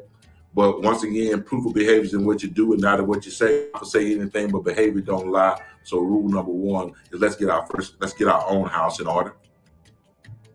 And let's make sure that we have an IPA, an individual plan of action, not only for ourselves, but for our family. Otherwise, we're just going nowhere in a hurry. How are we going to talk about where African people are going to land and you don't even know where your daughter going to go to school? You don't even know where your son going to go to school. Your son or your daughter might not even be in the house with you. Talk about black folks can't get along, but you ain't been able to get along with your daughter for the last 20 years. Really? I used to think you all that didn't happen in liberated families. That it didn't happen if you was a Muslim. It didn't happen if you were some type of group. Let me know after 35 or 40 years in the liberation movement, it happens with every group. Instead of you judging them, take care of the responsibility in your own house. I'll holler back at you in a 3-hour minute.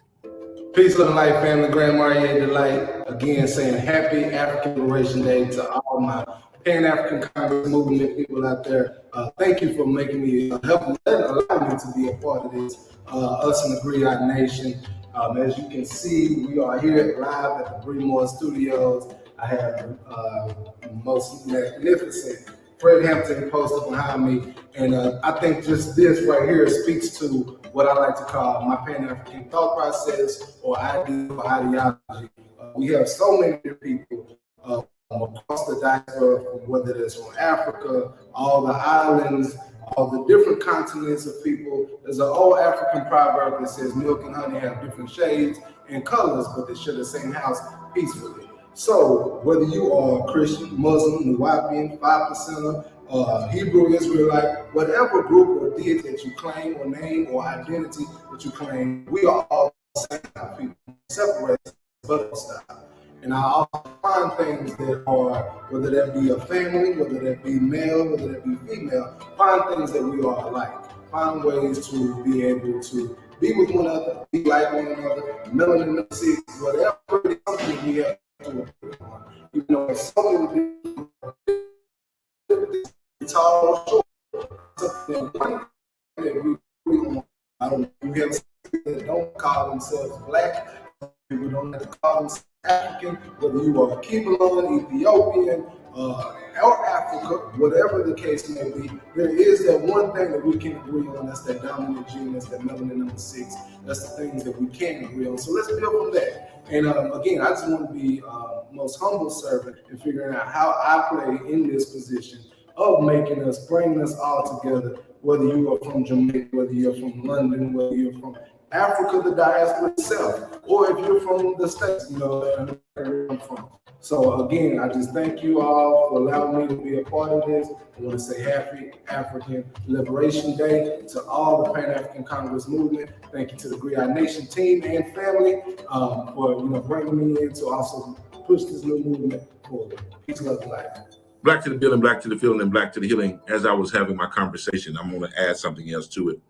There are things that we face as men, and it's hard to lead a family and to lead a nation. I've often said that it's difficult to have an irresponsible child without having an irresponsible parent. It's difficult to have an irresponsible parent without having an irresponsible community.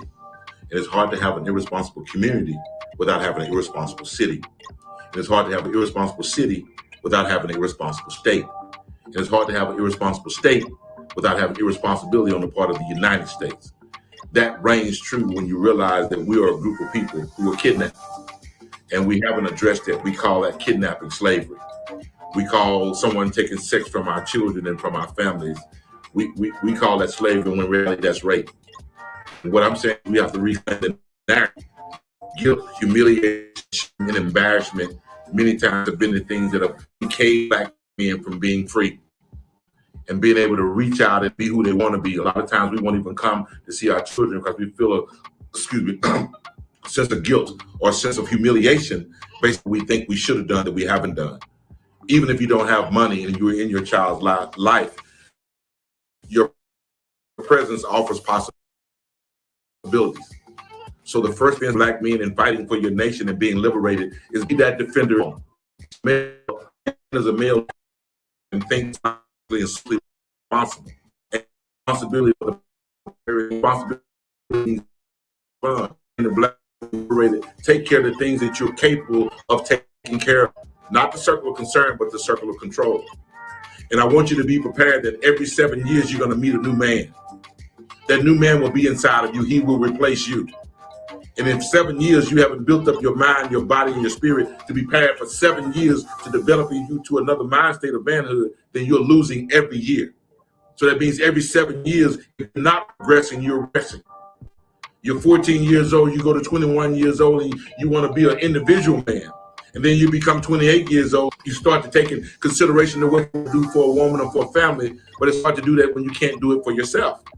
And every 7 years subsequently after that, that process will continue until you're 35, until you're 42, until you're 49, and it will continue. And if you went to prison, guess what? When you were 21 and you get out when you're 41, it means you got a body of a 41-year-old man, but a mind of a 21-year-old man. We got to understand the dynamics that affect us. And that way we can move forward actively as a group. Many times it's hard for us to be able to work together as black men because we don't know ourselves. So we come to the group trying to be somebody else, and the other brother recognizes that because you don't see, man, when you look in the mirror, you see your, go over there, Mario, look where he see me. Brother reflects because he generally, he really sees me. Or really see me, my reflection, I'll be gone from him. So what I'm saying to you all is to bring all the things that we have to bear, that we have under control. In order for us to be liberated, we have to do that. And in the process, what I want you to do is to make sure that you're being that guided light. And I'm going to close with this in this particular segment. I was talking to Mario here earlier, and we were talking about his son. And we were talking about the fact that his son is mimicking him. He showed me a video of him. He was showing him. It was actually a smaller version of him. I tell my boy, but it was just sit down, sit on doing his own podcast. Because he realized that his mom and his dad, who owns the studio, and his father, they work collectively together, co-parenting, doing the things I said that we need to do. And I'm watching him and having a great time, just having fun. And I'm realizing he's doing that because he's seen his dad do that. Because children are led by example, not by advice. He's following what his dad. Now, what if his dad misleads him? What instead of him having some headsets on he's sitting up there and he's watching his daddy do dope. See, there's a big difference between how he becomes a man or how he doesn't become a man. Many times it's not who we think we are, but it's who we. And to put that in perspective, that your grandson is looking at you, that your granddaughter is looking at you. You forget who is.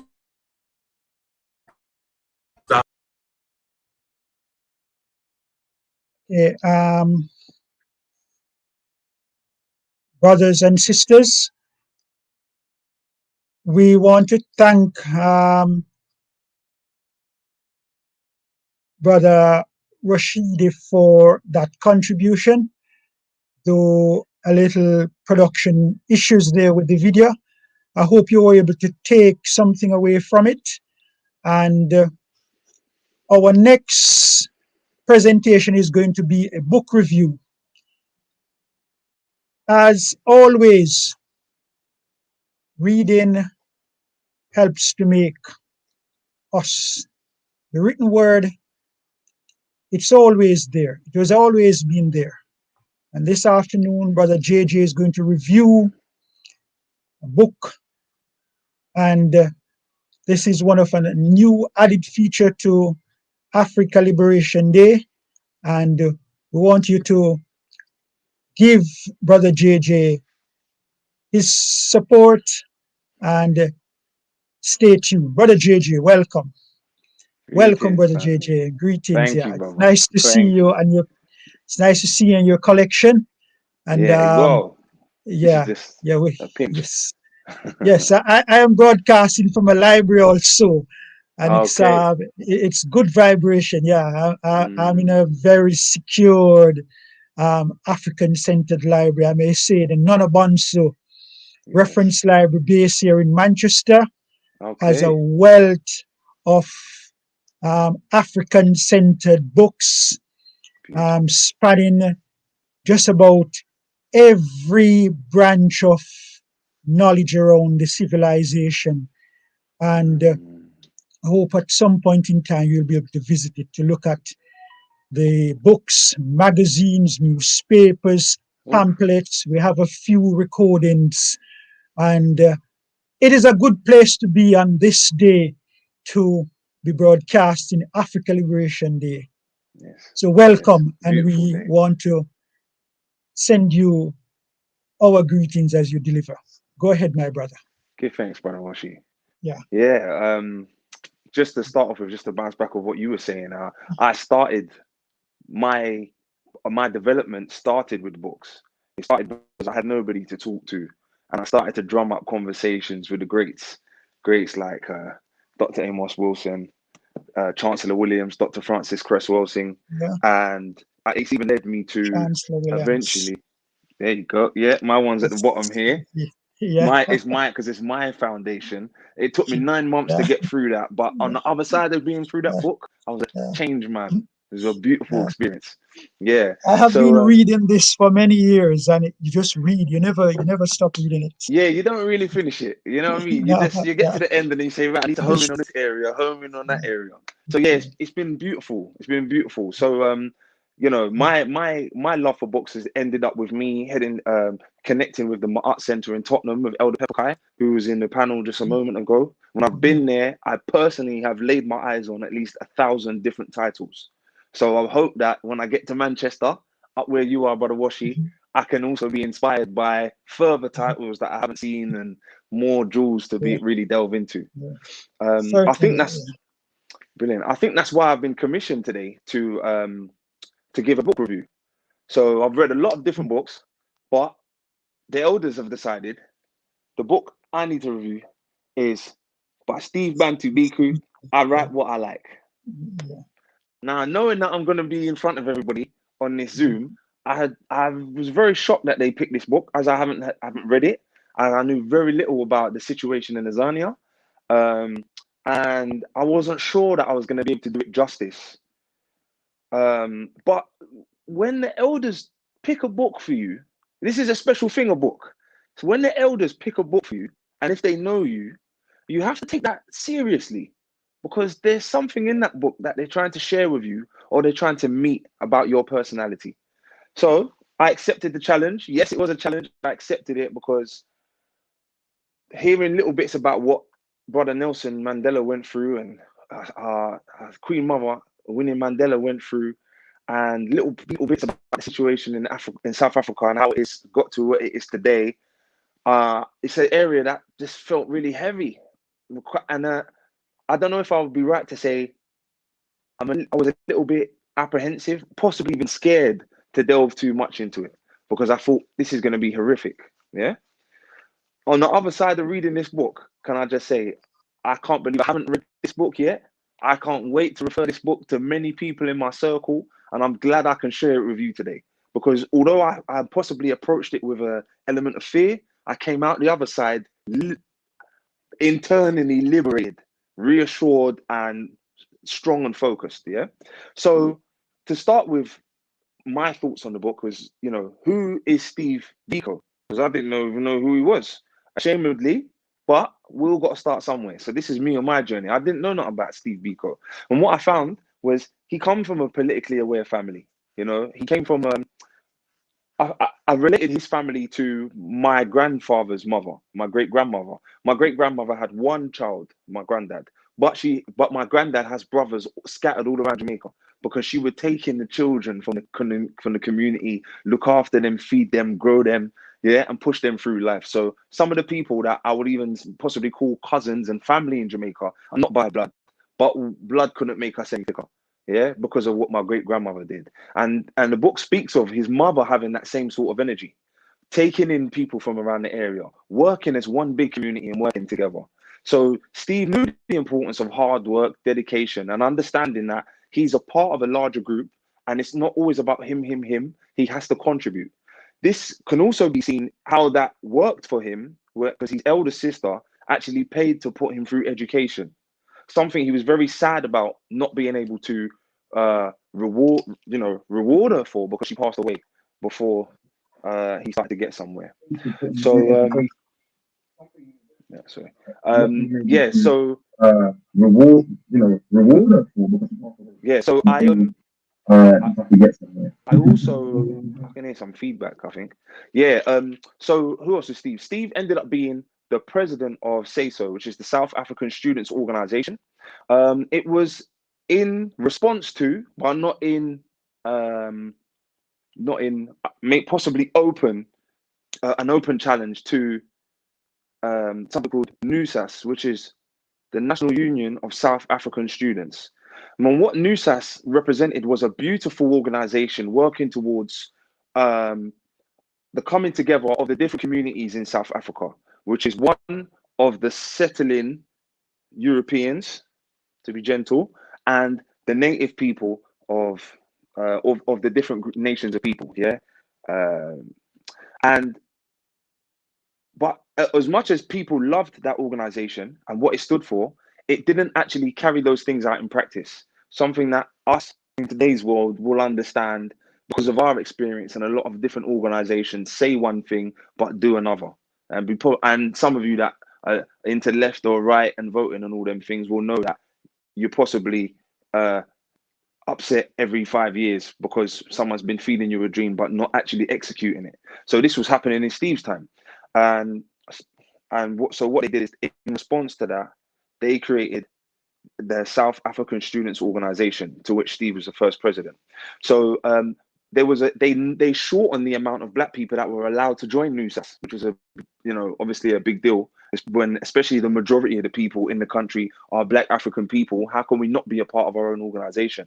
So Steve set up this organization to have an outlet for African people to be able to work towards their goals without being too too pushed from one side to the other.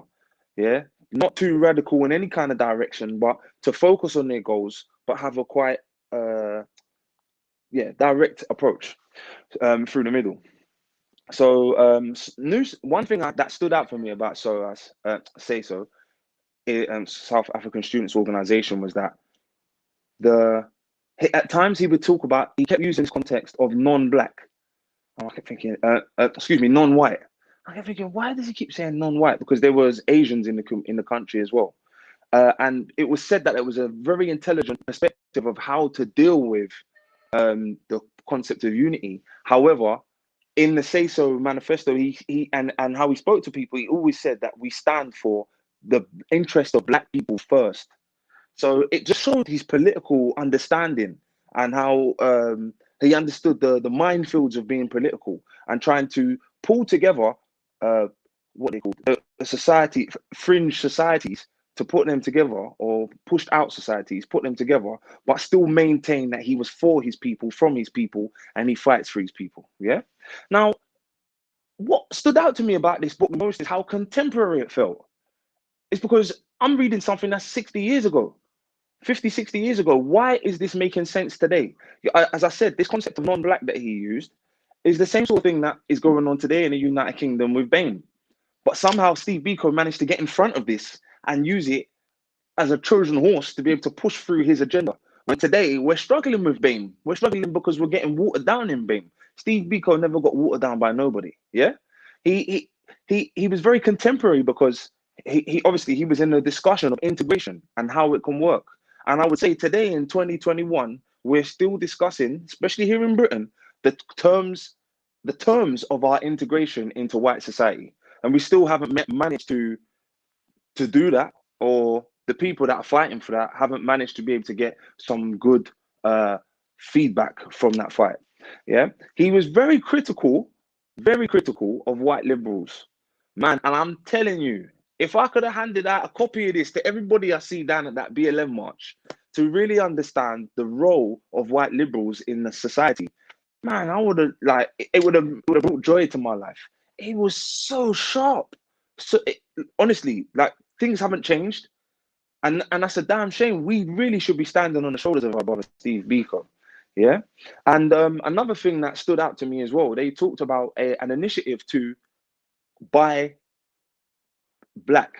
They had a buy black initiative, a whole day to push people buying black. And I know here in Britain we've got the Black Pound Day. So I'm seeing so many things that are parallel with what we're going through today. Yeah. What was his solution for all of this? For all of this minefield of politics that he went through, what was his solution? So as president, he formed the SASO. However, when he was succeeded by somebody else and his post moved to being head of publishing, he started to put out articles under the pseudonym of Frank Talk. Yeah. And Frank Talk regularly spoke about the concept of Black consciousness. Yeah. And Black spirituality and African identity, and understanding in any way, if there's been any complicity on our side for us to be subordinate to this settler nation, we need to address that straight away. If there's Black fear, we need to address that straight away. If there's too much reaching out for liberals, white liberals, to come and be allies and save us, he dealt with all of those things, and he did this all with the pen. And it's unbelievable. I literally thought I was going to read an action movie, and the action was all up here, all in the pen, and it was beautiful to see. Yeah. So the intelligence that were behind the articles that Steve wrote was shown towards the latter part of the book, when Steve was in a court case. Regularly, if anybody, what they did is, at the time, and possibly people in this video can relate, if anybody started to say things that they didn't like, or they wanted to curb them in any way, they hit you with the Terrorism Act. Yeah, I know brothers, even myself, I've been stopped. Stop and search. Why are you stopping me? Oh, Terrorism Act. What are you talking about? Yeah, first she was looking for weed, now it's Terrorism Act. But it was doing that in the time of brother Steve Biko. So he's in a court case of other people that are up on trial, and they were asking him questions regularly. Now, somebody that may not have spoke English as his first language, the way that he dealt with the judge, who was clearly in cahoots with the prosecuting barrister, man, he is a brilliant utilizer of the English language, a brilliant understander of how English is transferred into the African experience, and how the African experience is communicated over to the English through the English language. And he communicated on our behalf brilliantly and beautifully. So I'm going to end the book. I'm going to end my review there, because Steve Biko lives. Steve Bantu Biko lives through his work, through his contributions, and through this beautiful book. And I will urge all of us to please read the book, find a copy, read the book, put it into action. And I don't believe in any research that is not going to be productive in the contemporary times of today. Yeah, this book is paramount to be for being constructive in the political environment of today. So please find the book and be a baby Steve Biko in our times today, please. Yeah, our brother loved our people. He lived and died for them, and it's our turn to be 1 billion Steve Bikos on this planet and push for the freedom not of just of Azania, of African people at home and abroad. Self-determination, Kuji Chagalir, Garvey lives.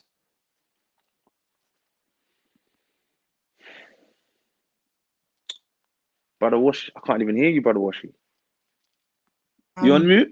Ah, just all right. just to inform you, thank you very much that in Manchester, about 200 yards from where I'm sitting on Oxford Road in Manchester University, the Student Union building is named in honor of Steve Biko because of his work and his dedication and his struggle for the liberation of African people.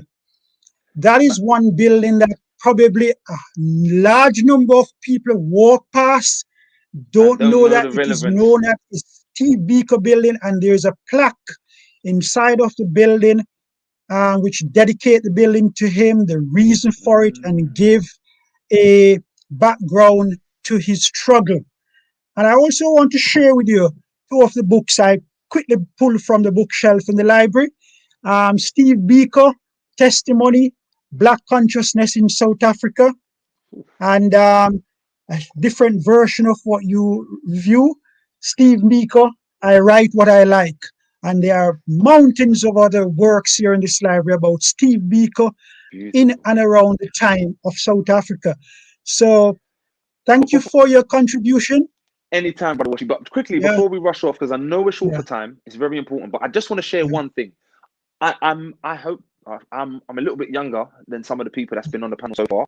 I'm in my early 30s, but I feel like I was tasked to share this book with any youth that are tuning in today. There's a reason for this. Steve Bantu Biko was part of student organizations. The students would learn what they were learning in university, bring it back to the village and teach the people and uplift them. They were part of many community outreaches. Now, it just shows you with the power of the pen, with great study, because he also in this book talks, they challenge him about Africa. He knew all about Tanzania. He knew about Frantz Fanon in Algeria and what the revolutionary works he was doing with his book and the pen. He knew about Kwame Nkrumah's Ghana, and he outspoke the judges. So what you can do with an educated mind, with a loving heart for your African people, with a situation of student education, even if it is in a European institution, and with that mighty pen, what you can do for your people is second to none. So if you ever feel like you're a bit shadowed down or whatnot, just remember Steve Biko, bust plenty bullet from that pen, yeah. And today it's the gun still ringing off, yeah. So thank you, Brother Washi, for giving me a chance to just reiterate that point. And thank you for having me on, everybody. Yeah. Okay. Give it up for Brother JJ in cyberspace, and of course, I'm sure you can get that book. It's still available, and do check even Brother Papa Kai bookstore for this title. It has been a very fruitful and inspiring, informative afternoon so far since the broadcast began at 1 this afternoon. We are at the point where we need to take a break to give you some time to refocus yourself, get some fresh air, and of course... But straight into the workshop because we're behind. Yeah, so there's no break. We're going straight into the workshop. So the next workshop is spirituality. Let me just get the panel properly, the chair for the panel quickly introduced. Thank you for that, Brother Taka. So, as is always, we plan these programs, but due to unforeseen circumstances, as well as for the amount of time that we have to work with, there has to be changes. So we want to apologize for the schedule break that we are unable to take at this time.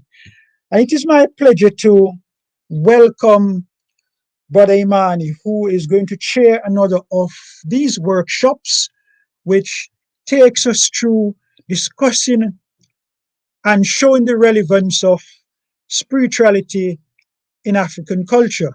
It is part of the issue which we have to reckon with. We can't ignore the fact that we as African people have not and continue to contribute to the spiritual world.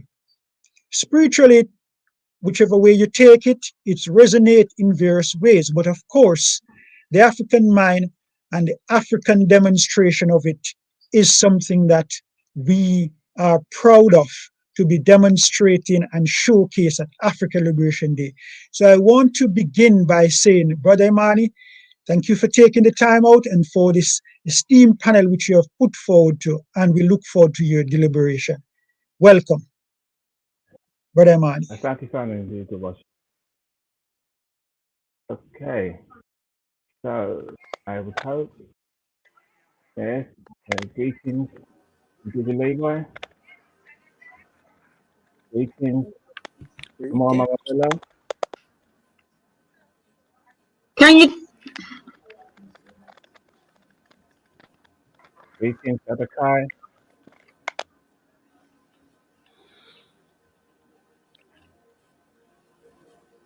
And we've got the panel set up. Okay.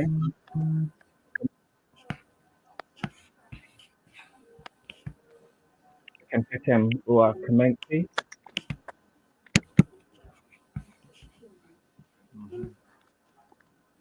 And I think I'm people also coming. Yeah. Greetings, everybody. Down by Dada Toyami. It's beautiful to see you all. You're all looking good. Welcome to Africa Liberation Day, Pan-African Congress Movement, African Liberation Day, Pan-Africanism building into the 22nd century. And I'm very honored to be chairing this panel and honored to see who is here. I think we have some other guests who will be able to join us a little bit later, but as we're in cyberspace, they have other things and they're in great demand, so they will be joining us. But I will put up a slide to say who is here and who do we think, and what is the title of this panel, which I think is incredibly important for us to speak about. I'm very, very honored and glad to see who is here to speak about it, because these are practitioners, priestesses, and people who not only talk the talk, but walk the walk. So, okay, so let me, before I begin properly, I'd like to ask for the elders before me, do I have your permission to continue? Asante sana, asante sana. And due to Sahaka, I'm just going to share my screen. If you can just this up.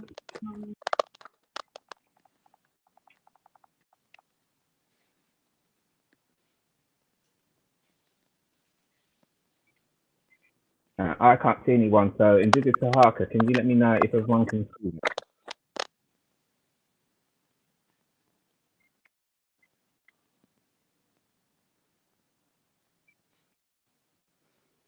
Indigo Sahaka, if I can see on the screen, if anybody in the call, if you can put your thumbs up, let me know that you can see what's on the screen. There you go. There you can see it. Okay, brilliant. Right, so, Kutoa Shukrani, to give thanks.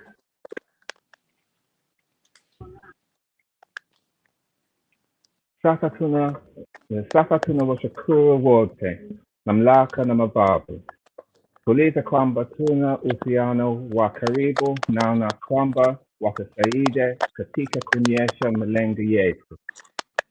We now thank the powers and the ancestors, ask that we have a closer connection with them and that they assist us in manifesting our objectives at the start of this conversation and this learning and this sharing of wisdom.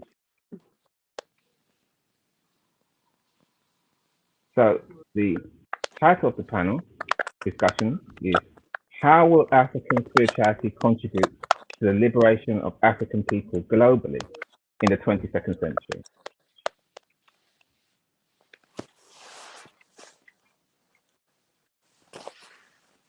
As I said, we have a powerful and esteemed panelist. He's not with us now, but hopefully he'll be able to join us, MJ or Elder in Kiswahili, Professor James Small.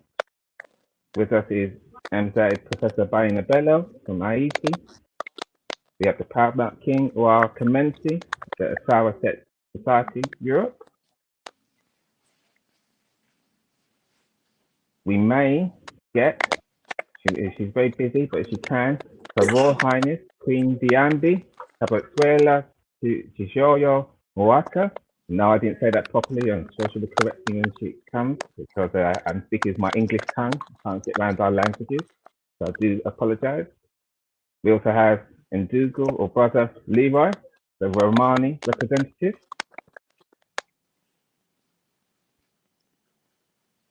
We have Dada or sister in Kiswahili, Verona Spence Adolfo, the co-director of Ancestral Voices from the UK, and Dada Kai from the Akebulan Revivalist movement as their representative. So a very powerful and esteemed and knowledgeable panel. I'm very pleased to join you with and to share this meeting. So why is Pan-African Congress movement taking this position? Why are we looking at African spirituality into the 22nd century? Well, this comes from our second aim of the Pan-African Congresses, to create a oneness among our people that will be held together by the promotion and practice of African spirituality in line with our African tradition. And this is backed up by our objectives from our set of objectives relating to our aims, and those objectives in relation to African spirituality are that to seek out other groups and individuals of the race who share our aims in relation to African spirituality, to facilitate dialogue and continue development of the principles and practices to give expression to our spirituality. So that is why we have gathered together these panelists, which we are so honored that you have taken the time to do so, to ensure the establishment of concrete principles and practices of African spirituality within the organization and our community. And our final objective regarding African spirituality is that as we seek to arrive at a clearer spiritual path, to identify those principles with which we are knowledgeable, moving to practice them with conviction. And I'll stop sharing then. So as I said, my name is Ndugu Imani, a member of Pan-African Congress movement and an African spirit. So we're going to just go straight into the questions. And what I was asked is that everybody, I've given you a little introduction of who you are, your names, but if you can give just a little bit of a explanation of who you are and what you do and how your relationship in terms of African spirituality as part of your answer to the question. So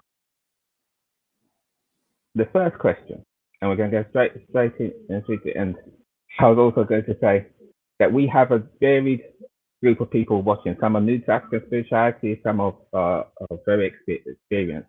But if we can have a conversation where we talk and also I know from the panelists here will do this, but it will be my sincere aim is that we give the real truth around African spirituality, and some maybe even some uncomfortable truths regarding it for us to understand about our role and how we express our African spirituality and how to take us to our liberation and what we see as our liberation. So, the first question is, what is African spirituality? And so I'll first of all go to Andre Bello. Mama, if you could do a little introduction and speak on that. Play for about 5 or 6 minutes. That would be fantastic.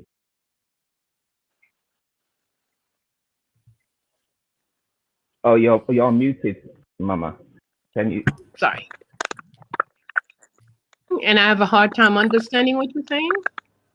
Oh, okay. So to say again, I'll say it slowly, hopefully the connection is better, is that if you can give a slight introduction to who you are and your history and your background, especially in terms of African spirituality, but also then to answer the question about what is African spirituality.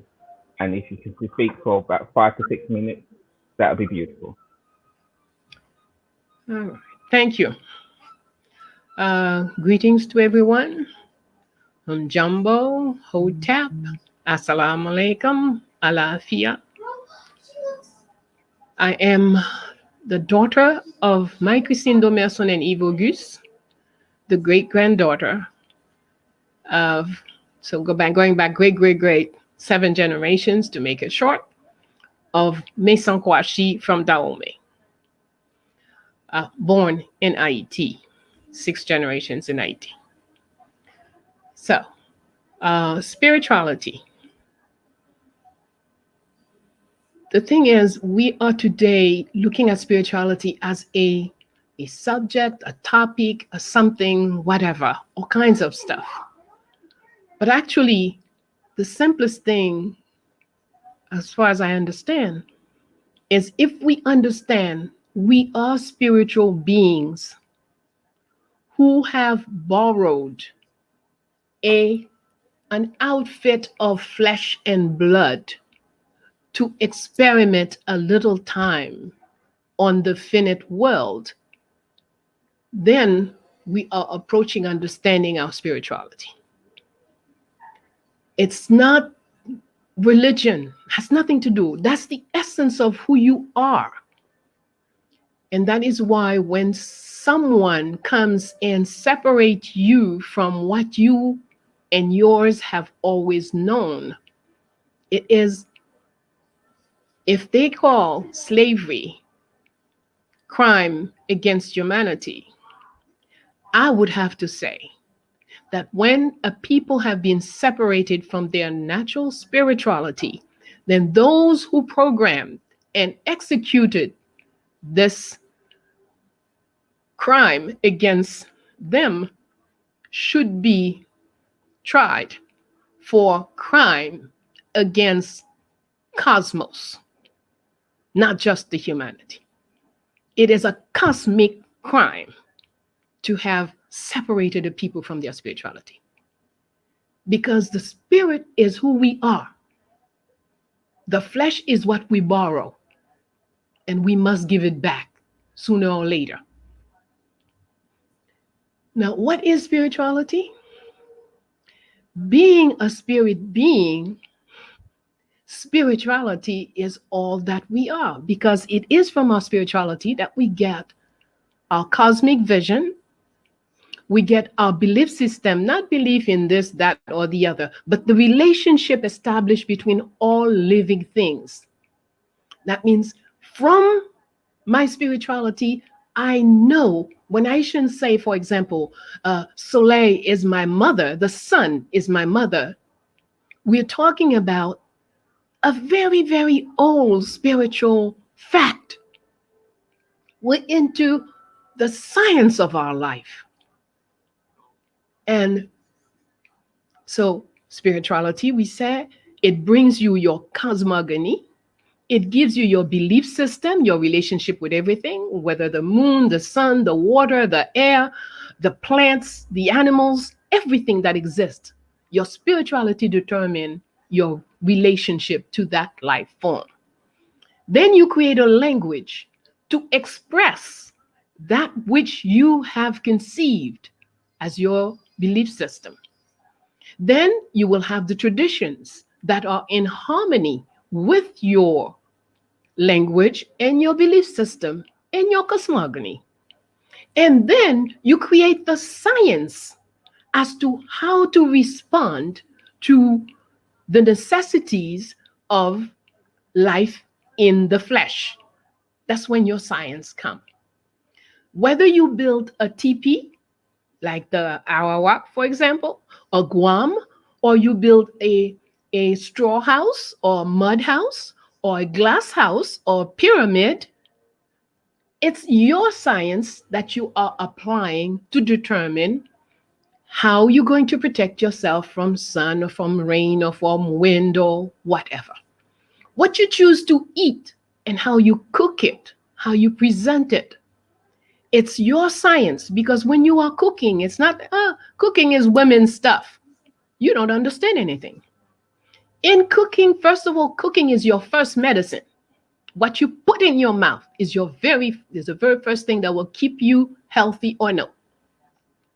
Then in order to cook, the person has to have knowledge of mathematics, arithmetic, proportions, chemistry, heat, transformation of things, getting it to be liquid, to be smooth, to be whatever, whatever, whatever.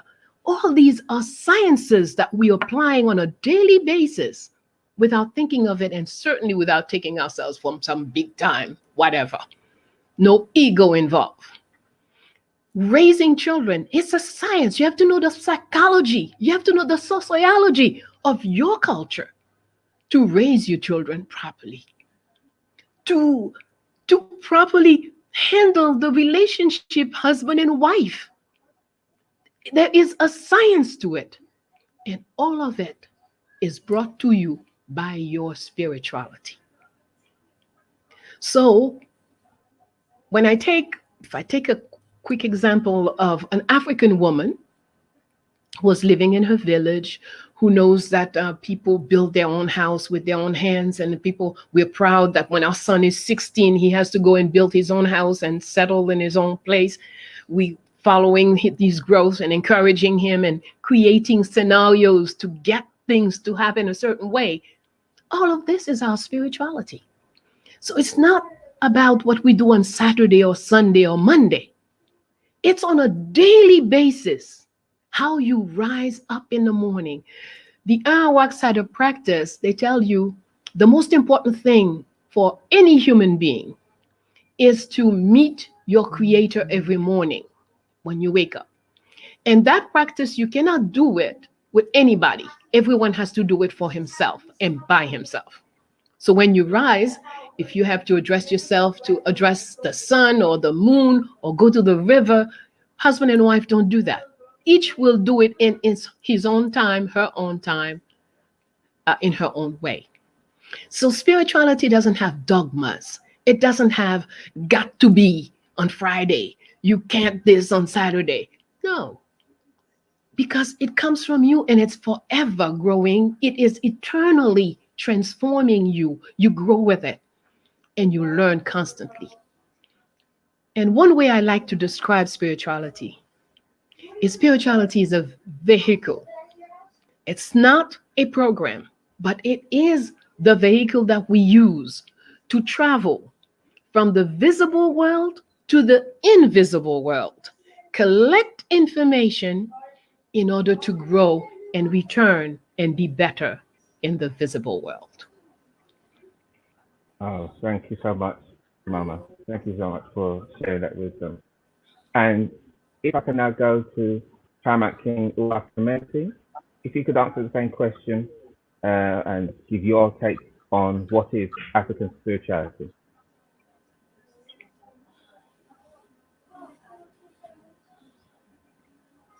Elder, you need to unmute.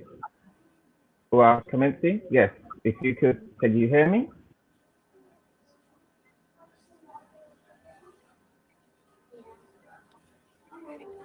Can you hear me?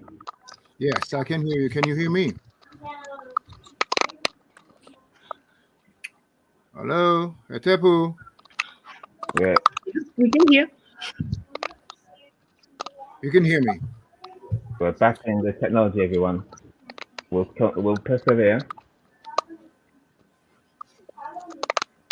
Etepu. Yeah, we can hear you. Okay, peace and many blessings, everyone. My name is Owa Kemensi.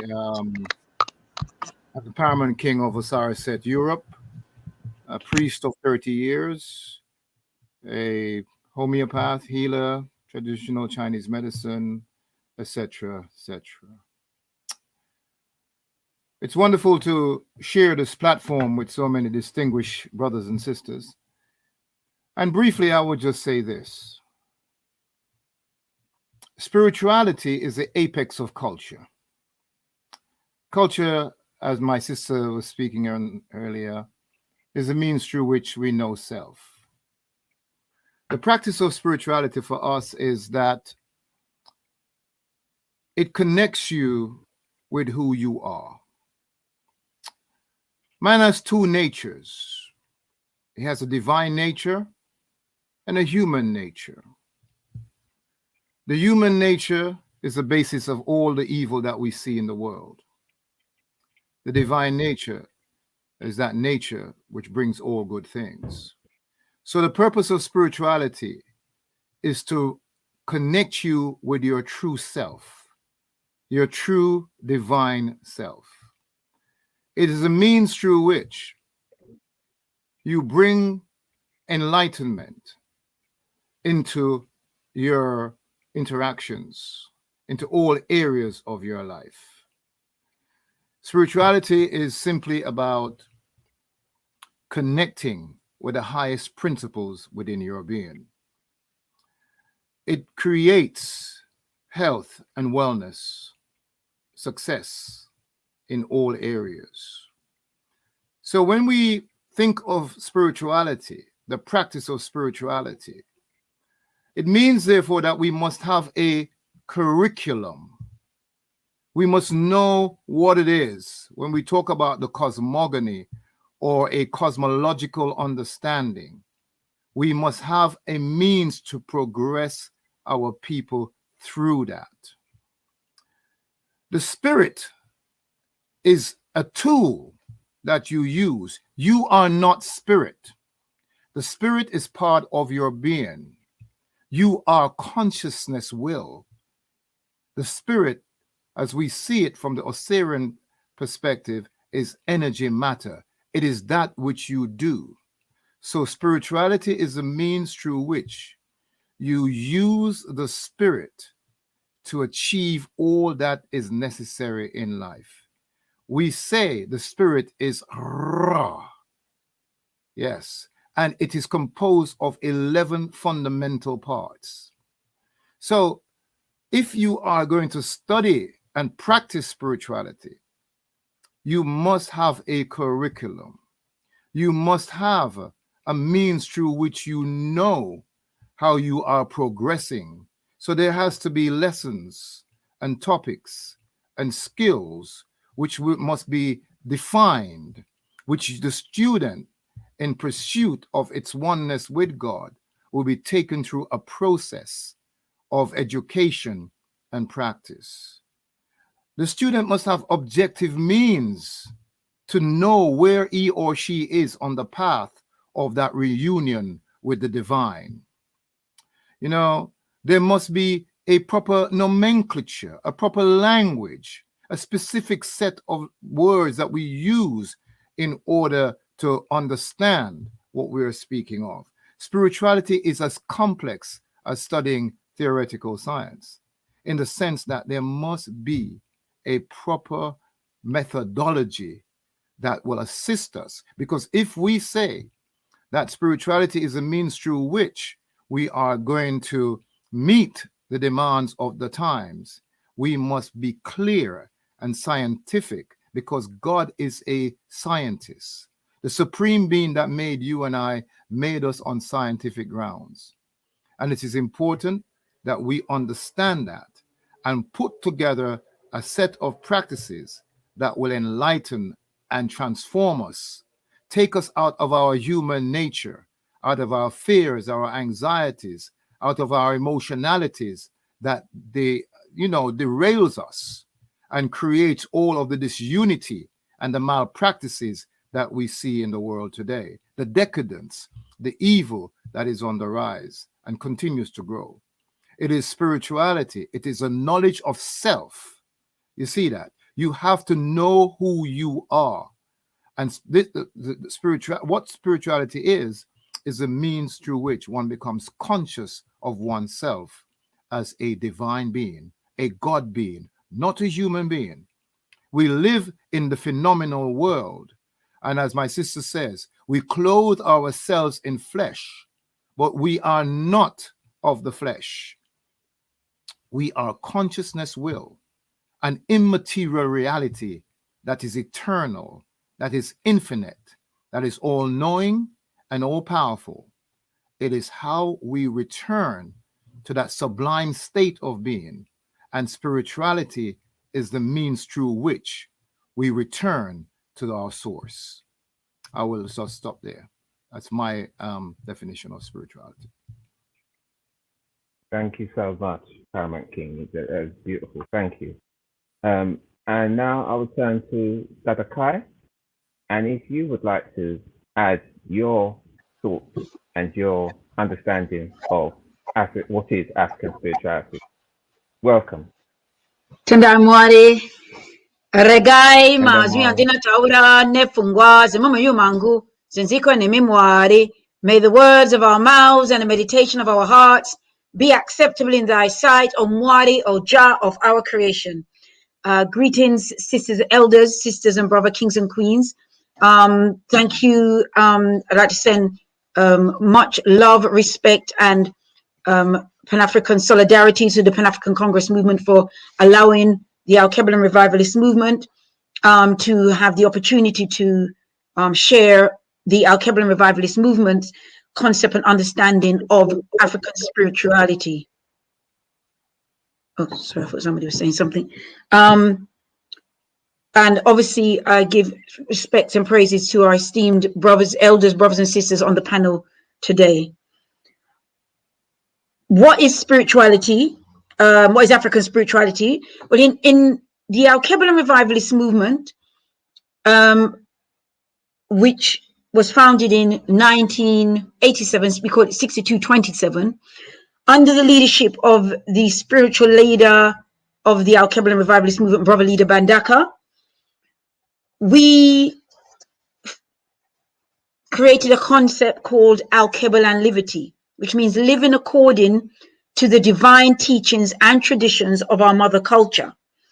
And through that, we have compiled an understanding of African spiritual traditions.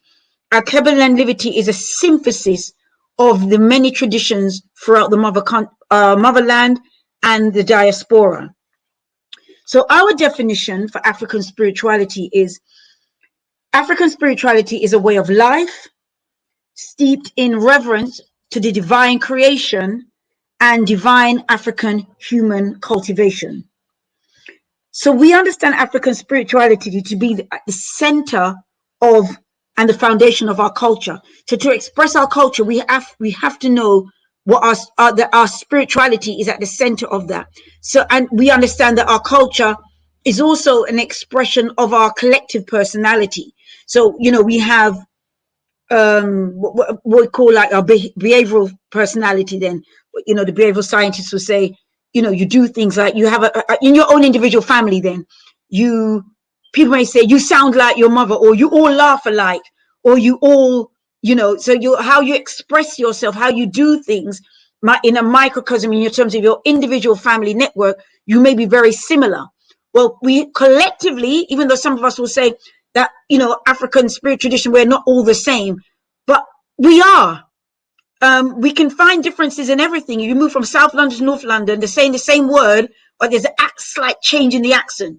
But we are the same, but we may have slight expressions of the same understanding. So African spirituality, when we're looking at African spirituality, we're looking at an understanding that it's expressed through our culture, And the importance of practicing our culture will bring us in tune with our spirituality. It helps us to understand who we are. It helps us to understand our divine creation. So what, even as an oppressed people, you can only be oppressed to a limit. They can only have physical control over you, but mentally and spiritually, they will never have that control once you have a divine connection with yourself and the forces of the universe, harmonizing with the creative forces of the universe, living according to the divine laws of our mother culture. Is one of the ways in which we express our African spirituality. Tendai Mwari. Sansana Sadaka. Thank you so much for sharing that liberty. And now I'd like to go over to our dear brother from Birmingham, Brother Leroy from the Romani faith. So, Brother Leroy, or Ndugu Leroy, could you give us, according to Romani, the concept and understanding of what is African spirituality, but also who you are and what Romani is? As a brief introduction.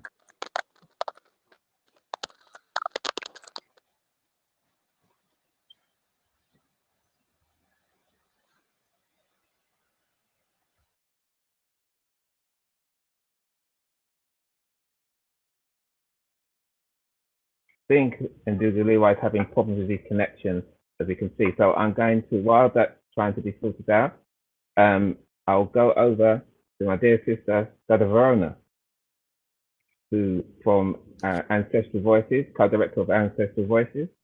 And again, Dada Verona, if you could explain who you are and Ancestral Voices is, and also on this concept of what is African spirituality, something that I know you and your husband Dalian, the other co-director of Ancestral Voices, has spent 11 years helping us to understand. So please go ahead, Dada Verona. Thank you very much. First of all, I'd say thank you, Ndugu Umani, for having me on, and to PACM for being very consistent over the years in providing a platform and a space for us to give knowledge. I also want to thank the rest of the panel, Mama Bayina Bello. I feel very honored to be here speaking with Sister Kai, Akumensi, and to Brother Leroy. So I was going to give thanks. So my name is Verona Spencer-Dofo, as you just said. I am one half of what is known as Ancestral Voices, which is run by myself and my husband, Dalian. It is an educational initiative that we set up 11 years ago to help share information on African spiritual philosophies and practices to allow us to reconnect with knowledge of ourselves. Largely, we've been, quite separated from this knowledge, or being conditioned to believe that it's something that is negative and evil to stay away from.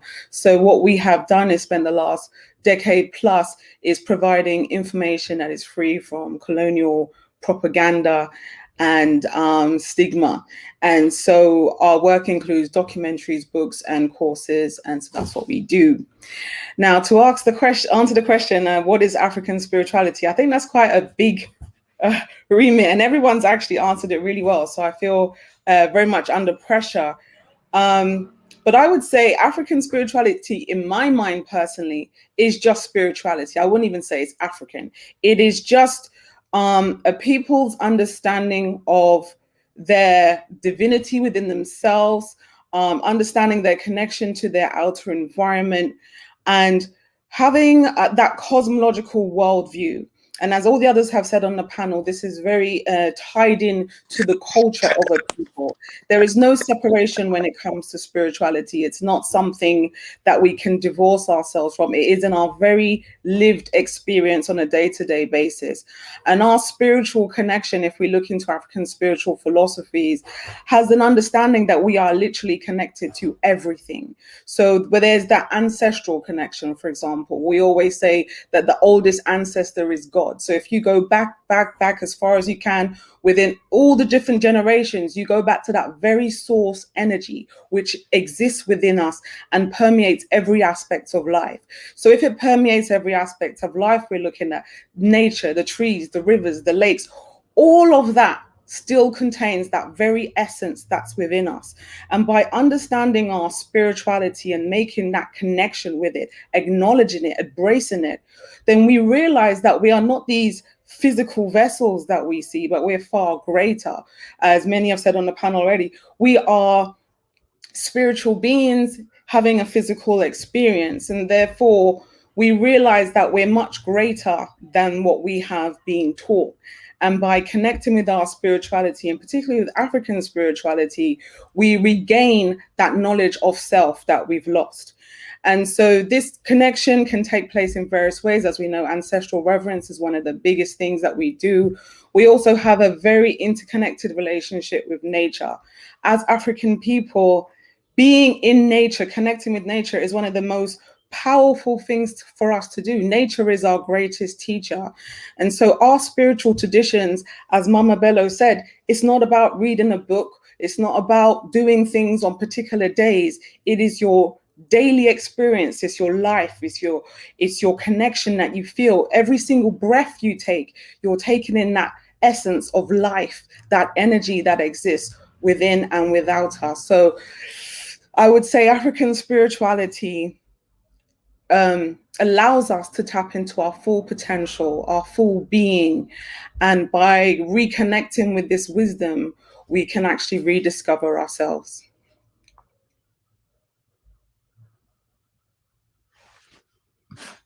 Sorry, I know that was shorter than everyone else.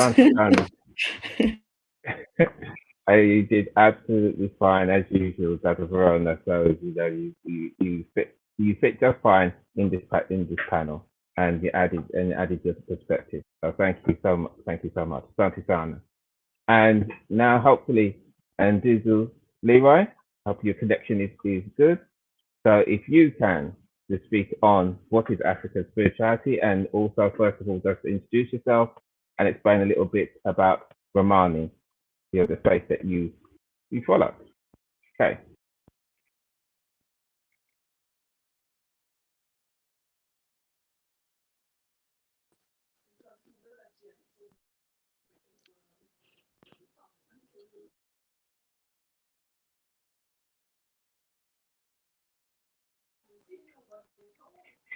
Can I be?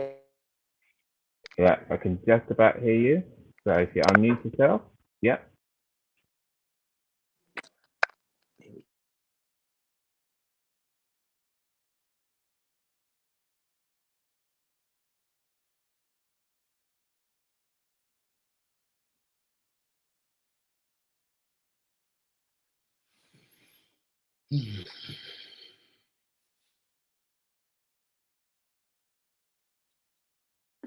Shikamal Baba James Small, it is wonderful to see you. Thank you for taking the time to join us. Yes, sir. It was a lot of hard times with painting the house. Good morning, good afternoon, everyone. So I had to run to Home Depot. But I'm back. So it's getting you involved with many other things that you have to do. So thank you for taking the time out when you're trying to do those things for the home. Home is important. Home is important. So what we were just discussing, and MJ, is as we talked in the brief about what is African spirituality, and the panel has spoken. And I'm going to try one more time with my brother Ndizu Leroy and see if the connection will allow him to speak this. So, Ndizu Leroy, again, would you like to try again?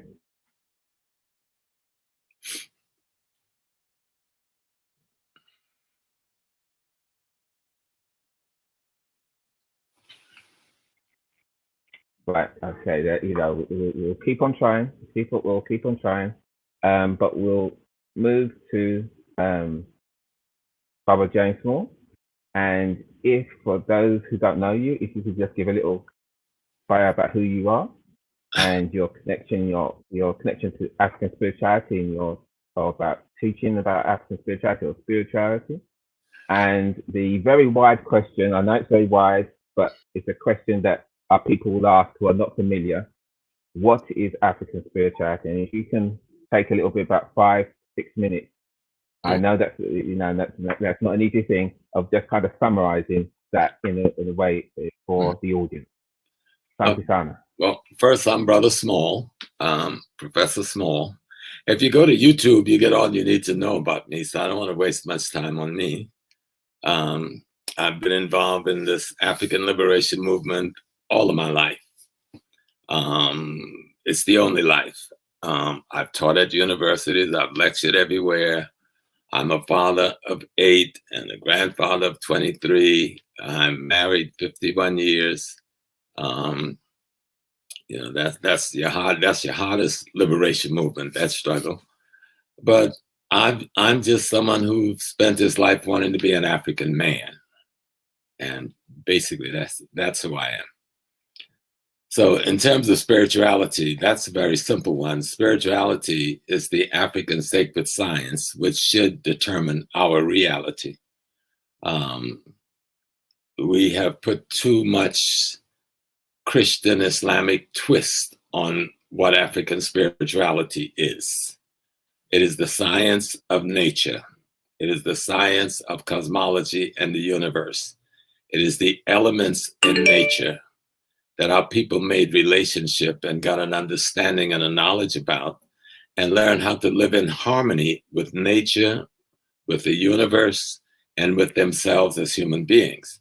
And those principles and ideas and healing practices and psychological practices, when they all come together, that's African spirituality. So the basic way to say it is African spirituality is being conscious of and fully involved in your daily reality. Anything else I consider to be spookality.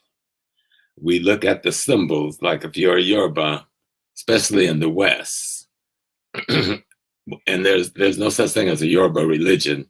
There's the Yoruba people practicing African sacred science. It's not some religion.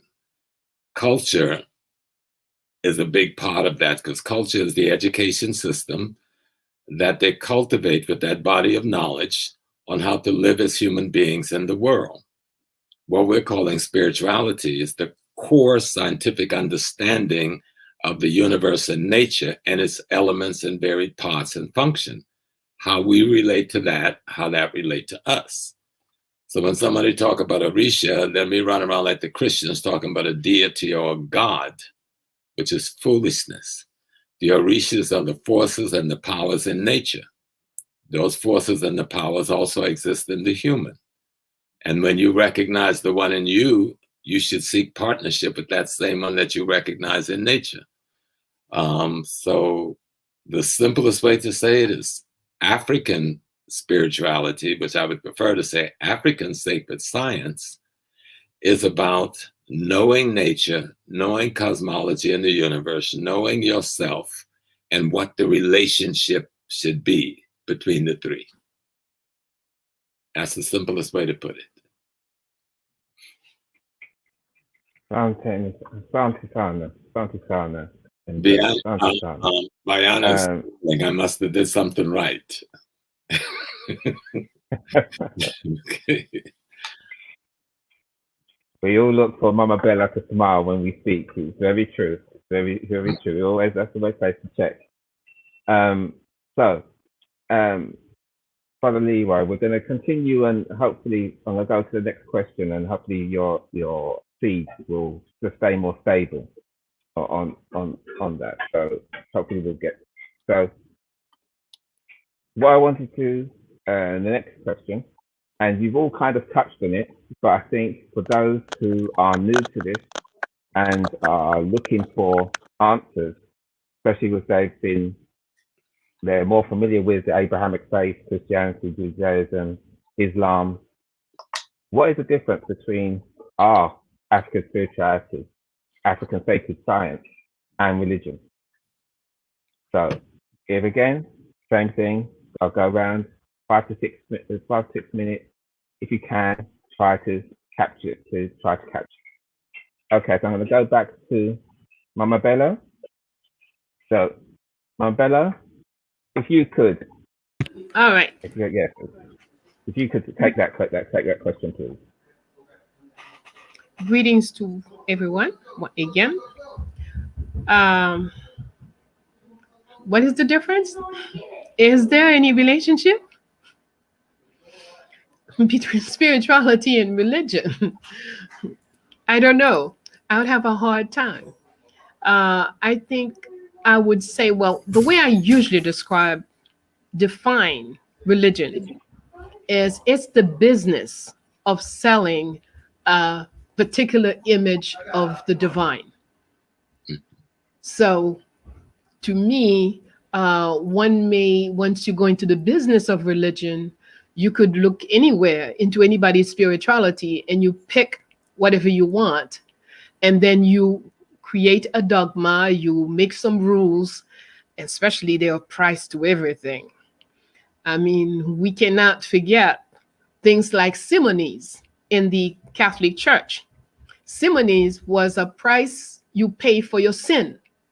So when you have being unfaithful to your husband, to your wife, when you go to the priest and you admit that you were unfaithful, there is a price to pay. If you went and you killed 2 people, you get forgiveness, but you pay a price for that.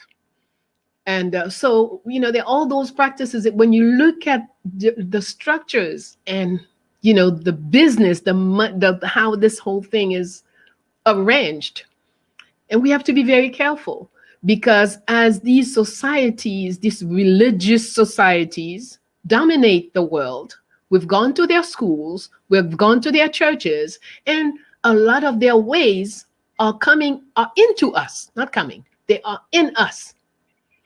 Therefore, we tend to, even though we say, yeah, African spirituality, we may have the outfit, the words, the language, the this and the that, the songs, whatever. But then Verona wants to know a song and, hey, how much you going to pay for me to teach you the song? Ndugu Imani has a little problem and all he needs is some basil leaf tea. Well, he's going to have to pay me if he wants to, So it's really, to me, I don't put the two in the same basket. Okay. Spirituality is the essence of who we are, whereas religion is a concoction. That's what, at best I would say it's a concoction. But really, I think it's a business. Asante sana, Mama. Asante sana. And now I'll turn to Pacm for commencing for the same question. And how could you share with us your thoughts on that?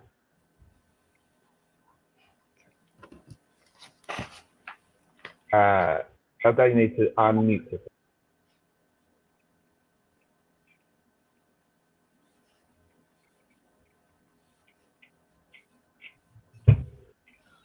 There we go. Yeah. Yes, I think we have to be clear here. What we see that is being practiced in the Western world called religion is really a methodology of separating you from your divinity. That there is a God outside of you and you're separate to that God. And so a cultivation of a dogma, a way of a mindset is created where you are powerless. But when we look at the word religion, we see religan, religare. In other words, that which ties you back to that which you are. You are a divine being. Spirituality is exactly that. Spirituality is a means through which you reacquaint yourself with your divinity, with your understanding of life in its totality, in your understanding that you are a God being.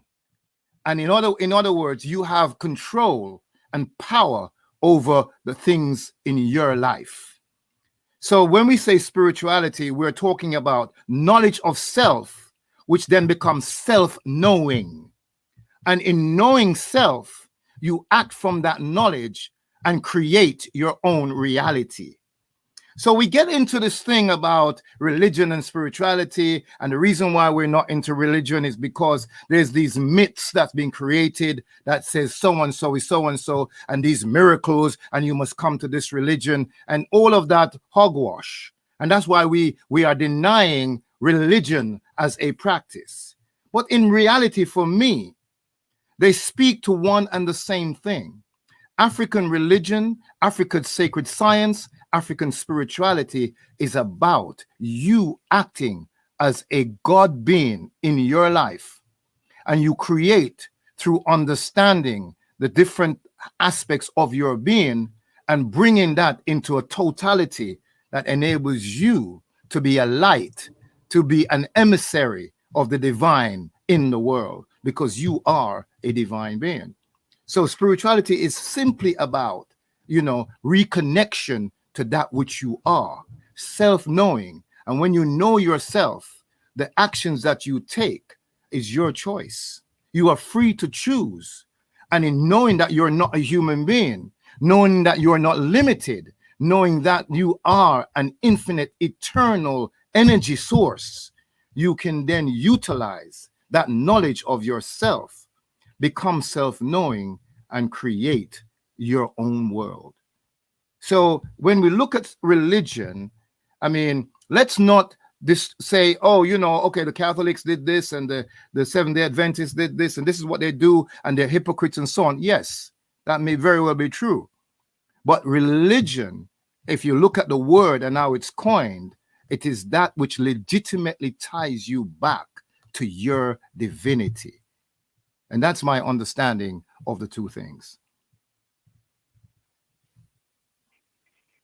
Shanti Sana, Elder.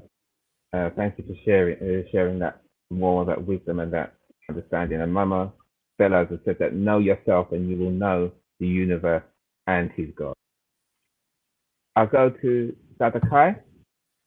Could you take us through, as you see it and our Pacm Revivalist movement, see if there is any difference between African spirituality and religion? Tendamwari, be thankful unto God.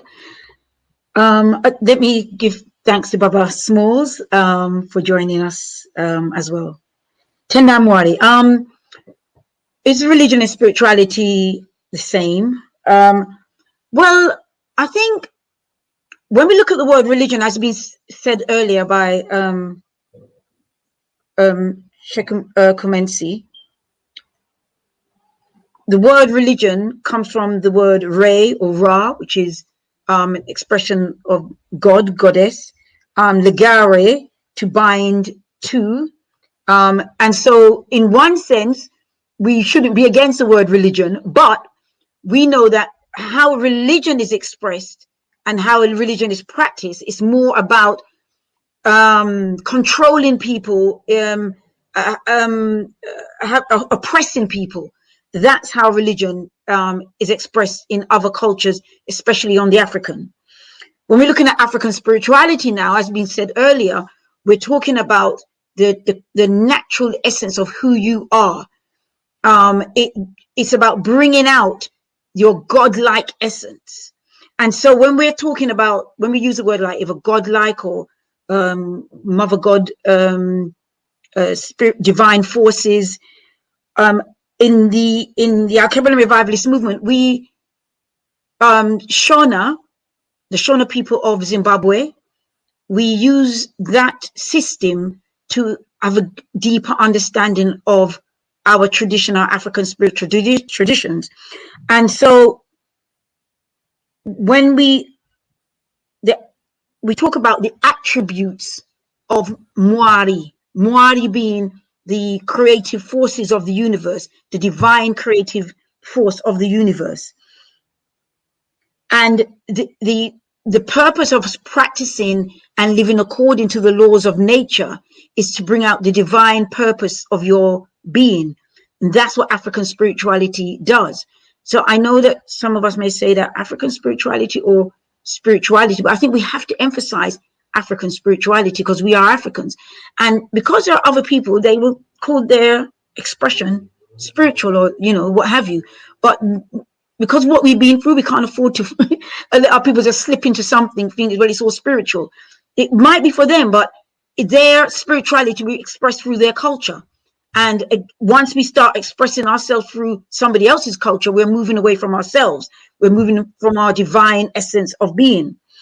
And so when we talk about like the attributes of Mwari, our godlike self, we have Mwari Nyakusika, God the creator of the universe. Mwari Mukurukuru, God the greatest of all greats. Mwari Anemasimba, the omnipotent. Mwari Muzivi, the omniscient. Mwari Arekwese Kwese, God the omnipresent. All these attributes of the creative forces are within us. And so it's very important that we understand our culture.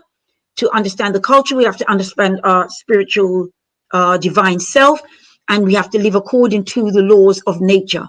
The only laws that we should be living to is that as presented in nature itself. Then we are living according to our godlike self, and we are striving to be a perfect being. Tendamore.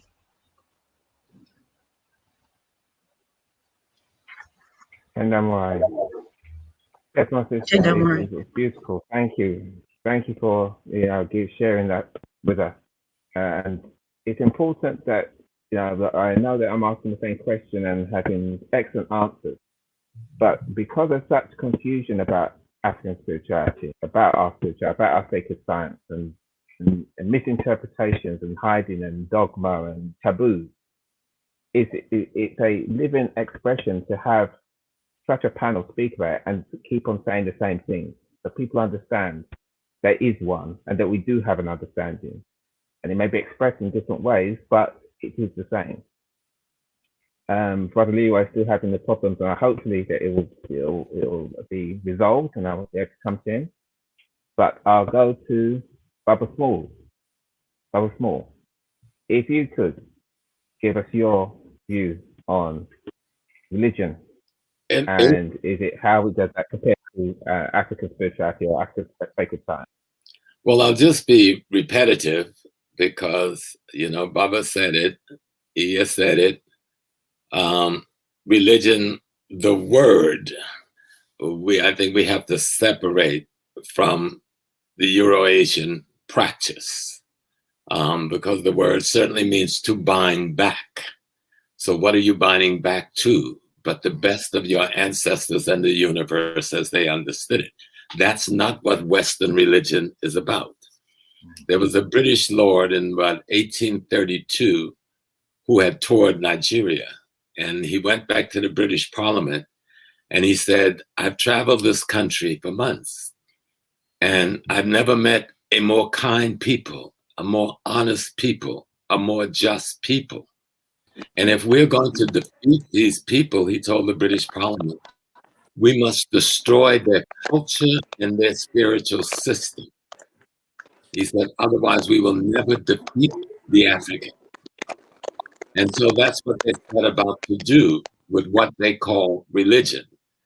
Typically, I say religion is a tool of spirituality. And I'll explain that. Because spirituality is a greater understanding of universe, ecology. Religion was the rituals, the teaching tools, the ceremonies, the music, the dance. That's how we taught the concepts, ideas, and principles of cosmology and ecology, and use that to remind ourselves. When you expand that, we didn't use the term religion in Africa in that way. We use the thing we call culture. Culture is our university. That is how we carry on intergenerational transmission of the body of wisdom that the ancestors have garnered, that we're calling spirituality now. But if I look at the sisters on just to show the world, I'm looking at these sisters. They are women. They have a womb. They give birth. In my traditional practice around Yoruba, I talk about Obatala, and that Olodumare sent Obatala to create human forms. But then Obatala must be the principles that functions in the womb of the woman, because the only way the divine creates is through this woman's womb after it has been seeded by the man. So you're not you're not a tool of the divine. You're an aspect of the divine, because that's the only way the divine can create. So you must be part of that thing called the divine. You know what I'm saying? It's so simple that we are expressions of aspects of the divine essence, having this peculiar experience each of us are having. But we are governed by the same laws that govern Jupiter, Mars, the Earth, the Sun, the Moon. Yet each of us have our own special element.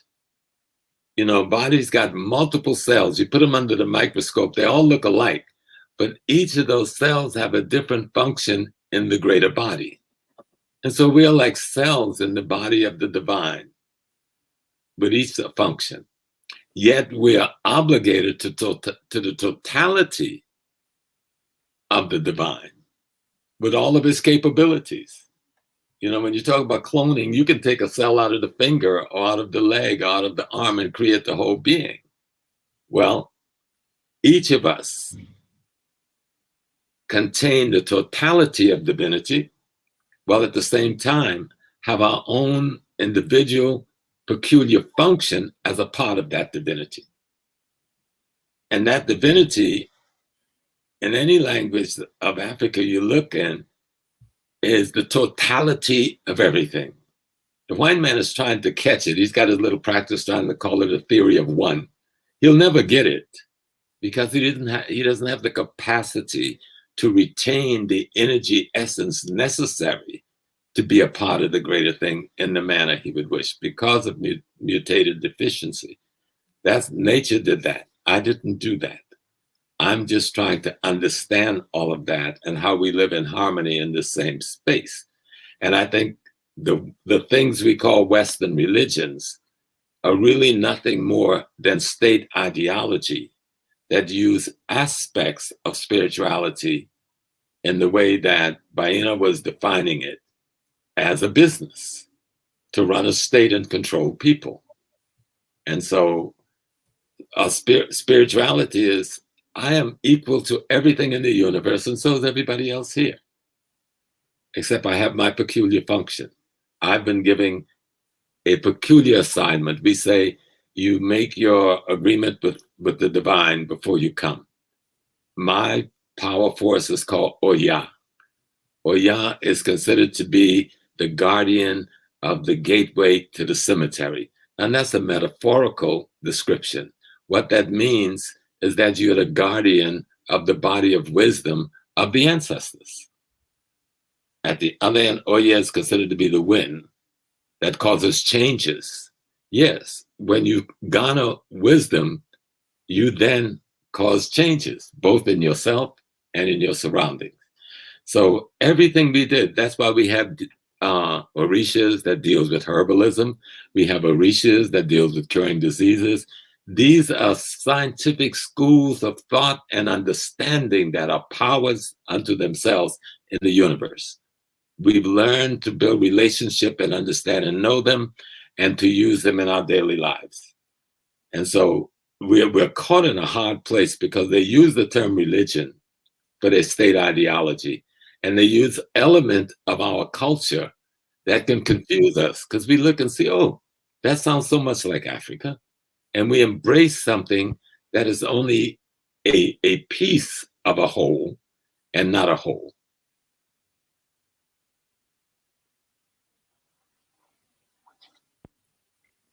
Sound, brother. Again, as usual. Oh, yes, Mama Bella, you want to add something? No, I would like to make a suggestion. Since the brother is having difficulty, could we say that anytime he appears, if it looks like it, whoever's talking would stop and give him a chance to say something, since he has not had it any chance? I think that's a very good suggestion, Mama, and we'll put that in place. Asante.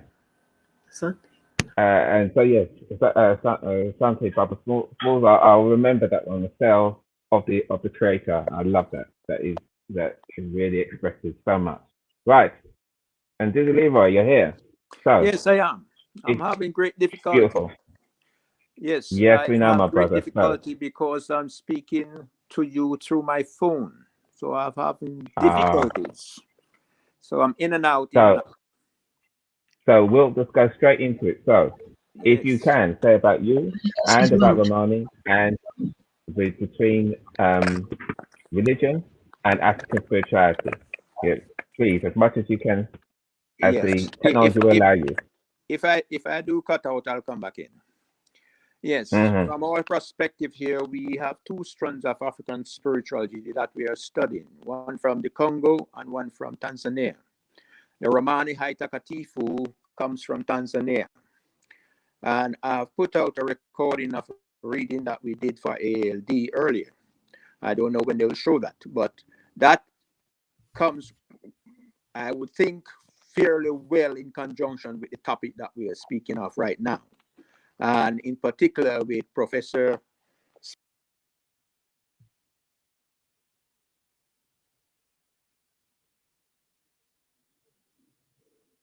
Okay, we'll see if he comes back, then we'll just go straight to him. So, Dr. Verona, same question, or you can say that everyone's answered it, but I know you have information that you can share, even if you don't think so. But Baba Leroy is Leroy's here, so we'll go straight to him. Okay, so Asante Sana, Dr. Verona. Okay, Leroy, please continue. If I may continue. Yes. So our teachings coming from Congo, which is Vuvamu, law of creation that we have studied. And to go quickly into that, a basic principle that we have been taught in law of creation is that spirituality is the beginning of us all. And that is which our culture comes from. And because we have culture, we have people gathering together, and that in itself creates economics.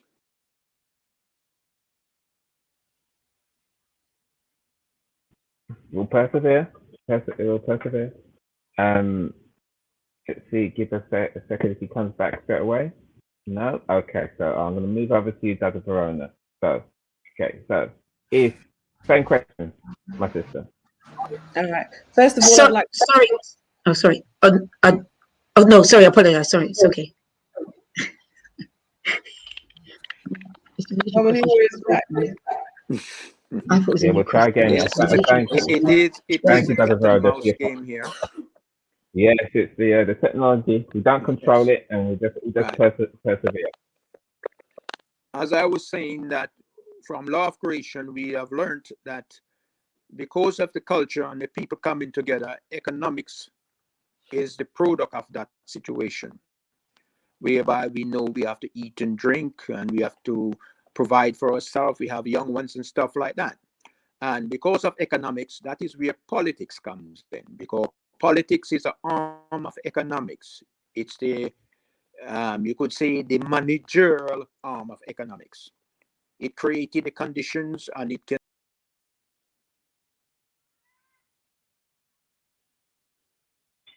Just going into some other bits. So I'm going to give a second because I reckon that in a minute or two he'll come back. So yes, it has been very enlightening for me.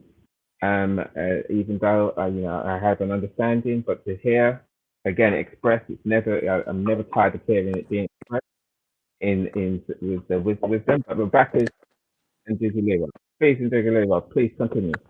Yes. So in effect, from where I am studying from at this moment in time, because I am very new into the African spirituality, just over 10 years or so. So from where I'm studying, Professor Small, Professor Baina Bello, and our sister Veronica, and other sister have expressed basically what we have been studying, but it on maybe a slightly different format. But for what I've understood and for what I've learned, our spirituality is that we are a spiritual being residing in a physical body, in a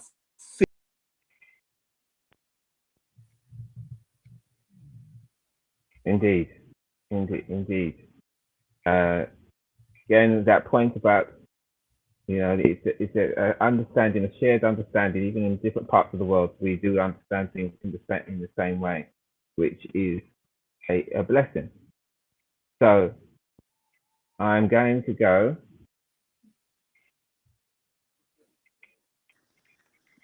Yes, I'm going back. Yes, there you go. Leroy.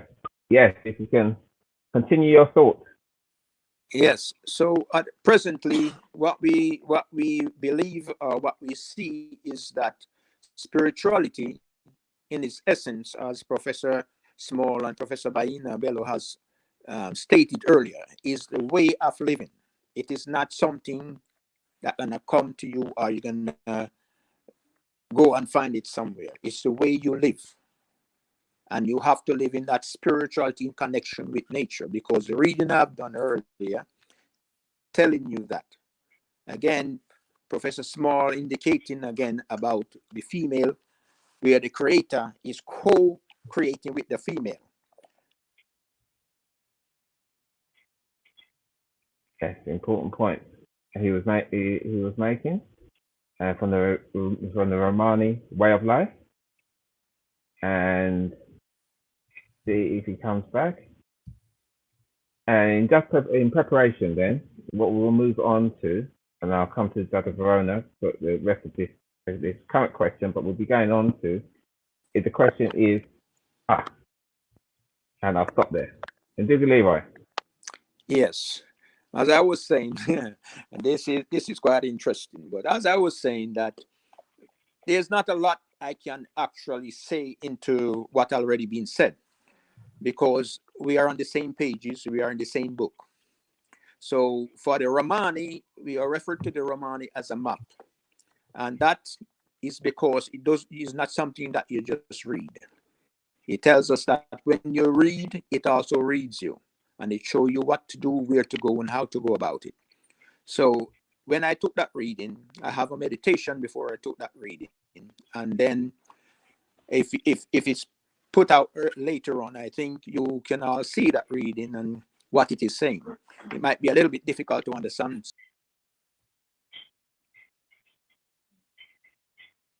Okay.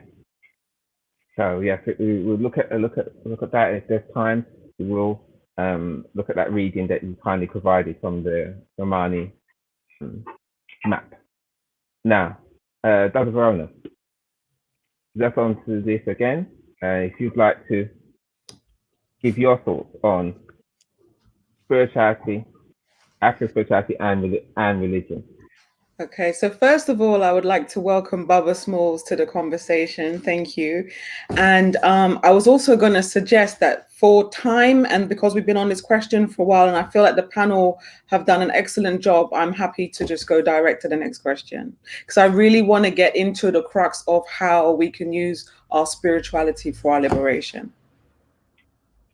Asante sana, Dada. Asante sana.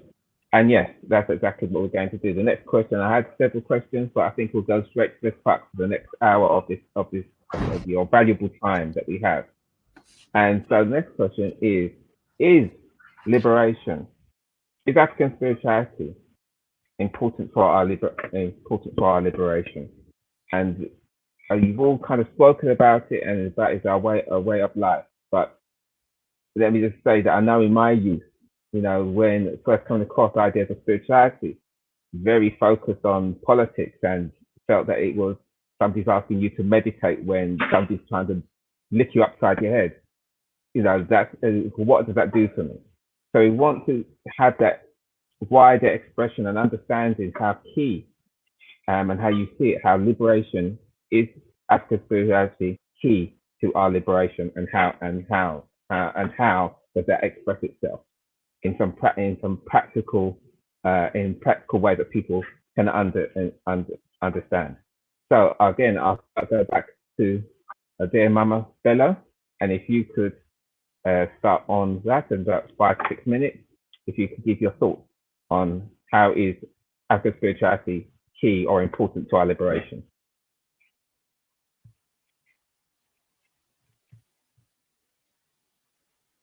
Sorry, Mama, you have to unmute yourself.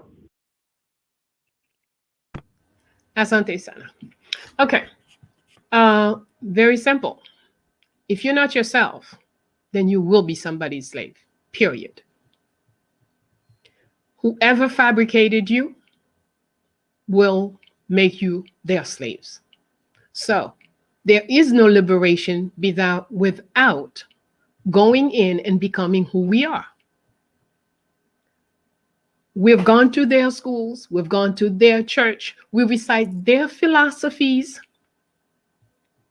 Very often, those people we are quoting all over are the worst racist possible. And we have great admiration for criminals. And we teach our children. And then we want to talk about liberation? No. So, step one in liberation is that each person goes into finding who they are. The knowledge of self is a must.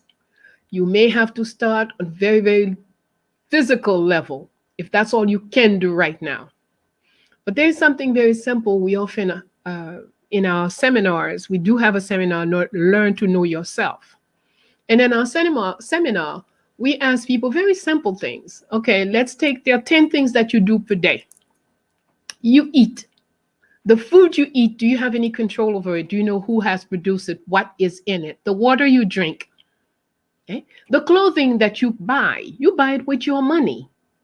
But are you wearing what you want to wear, what your body is comfortable in? Okay? Today, they've made a fashion of everything tight on your body. It is affecting your respiratory and your circulatory system. So, you're buying clothes to give yourself diseases. You buy food to make yourself sick. You buy up to people's panic things. Like this year, we have a whole, this thing is news is so many people died here, so many people died here, so many people died yesterday. What's the purpose of knowing how many people are dying? Besides creating panic and make you unable to think for yourself. So we have to regain our physical self. Then begin to invest into going inside. And that's where I say spirituality is the vehicle.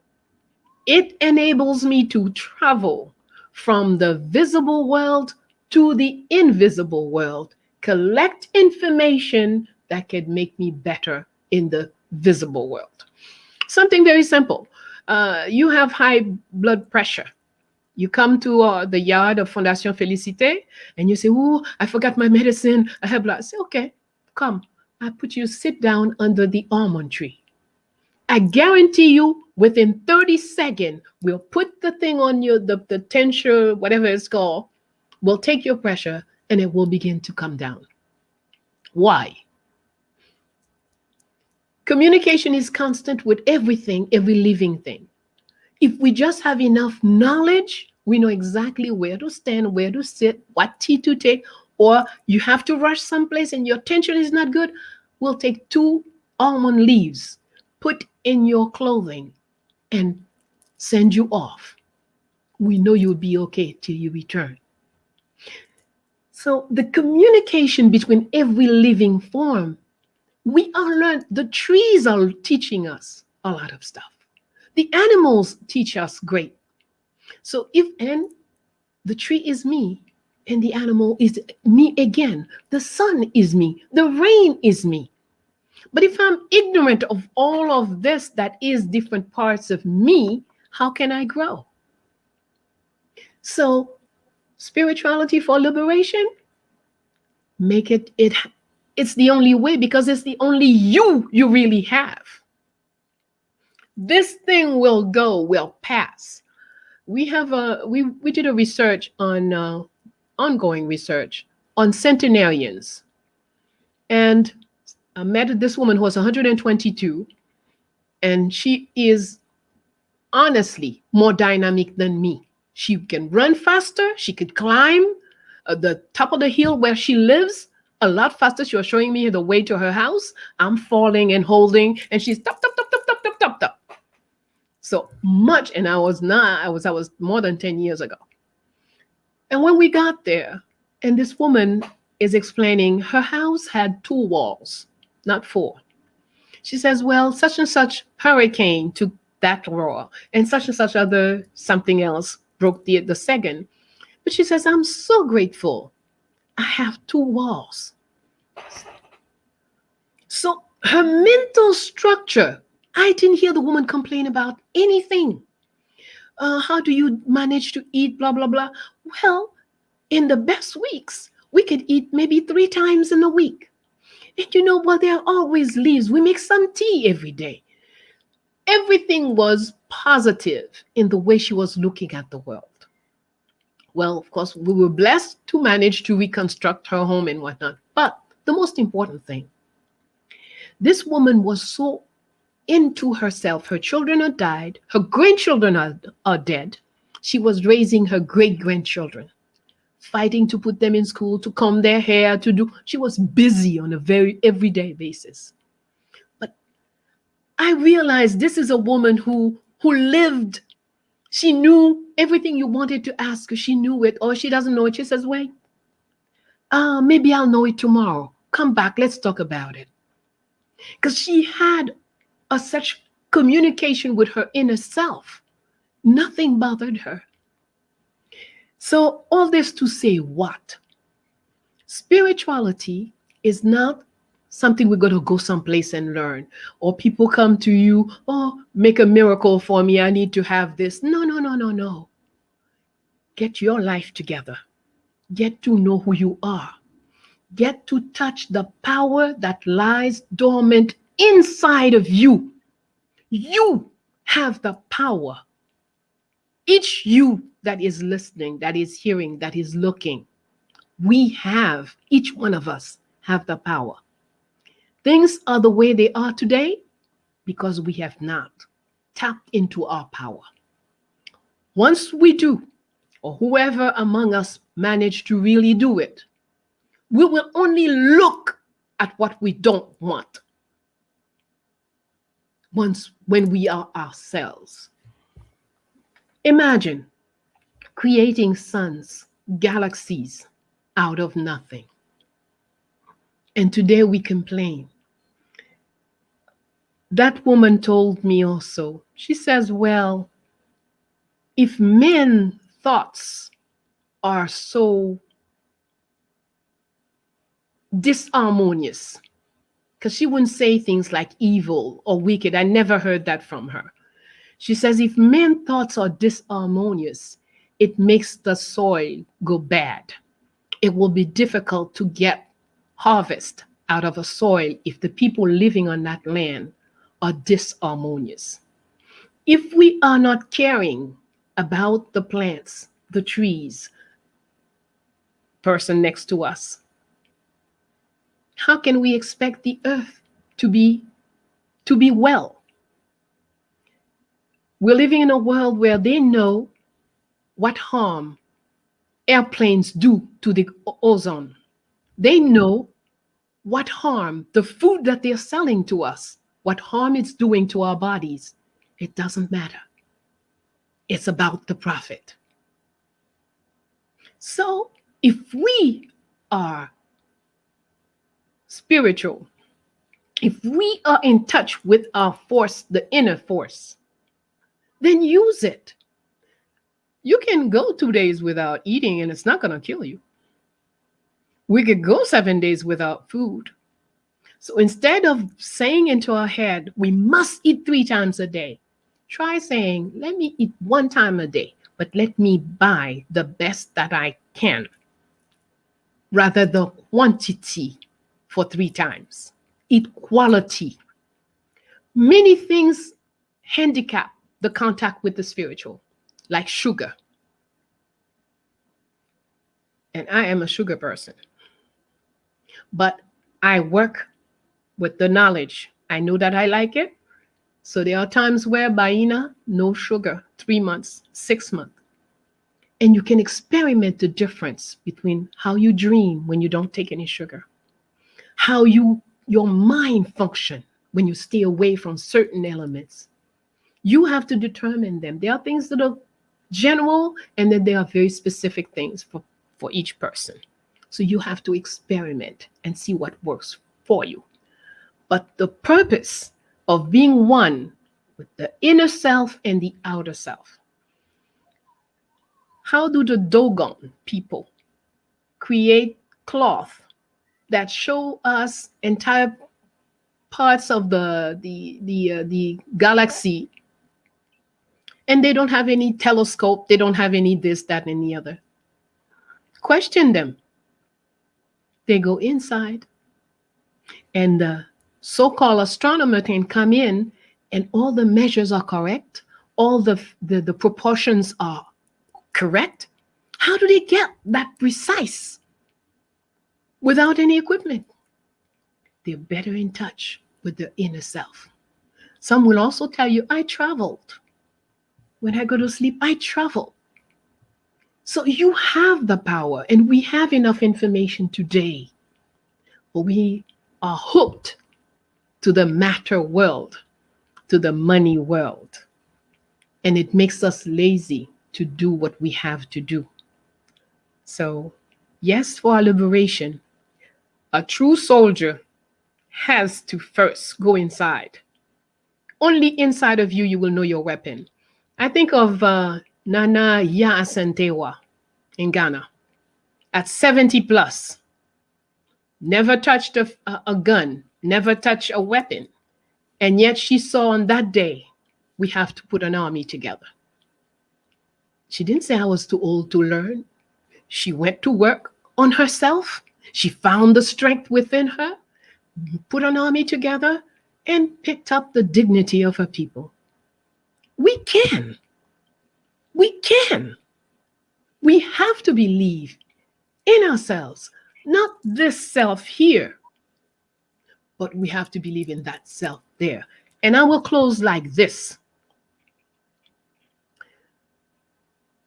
Many of us are kept from doing the work because of fear. That's the biggest slaver, enslaver, fear. If I say that, they might arrest me. If I say that, they might shoot me. If I say that, I might not. You know what? They can shoot you, and you come right back within 24 hours and the next child coming out.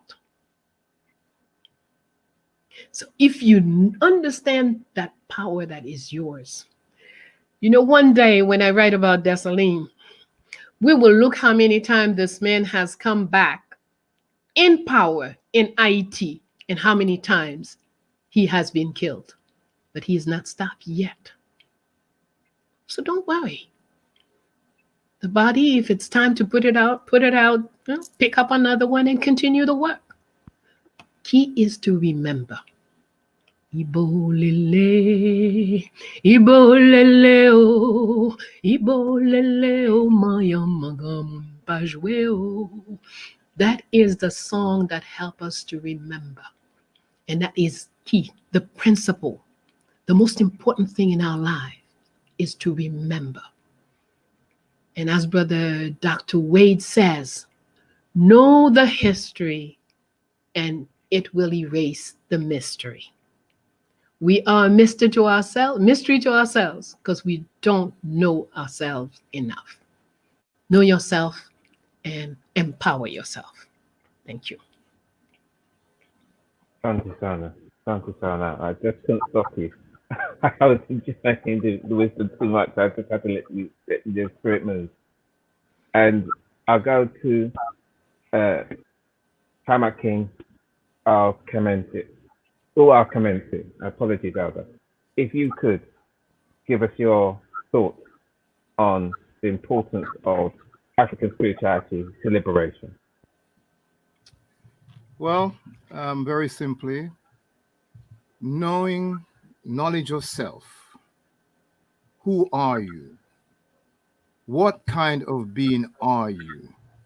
Are you a human being or are you a divine being?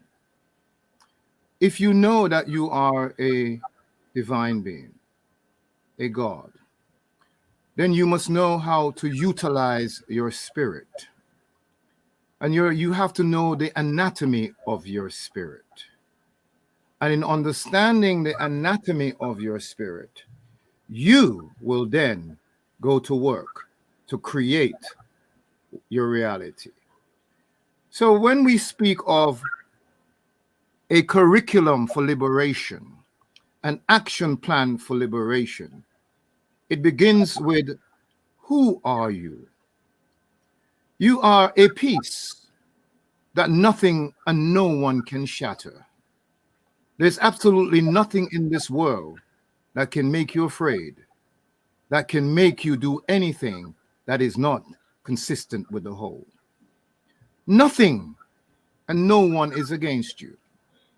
Since each event in life serves to further your oneness with God, it enables you to reclaim that which you are, to understand that you are omniscient, that all knowledge is within, and to go within, you will find the answers to the issues that surrounds us.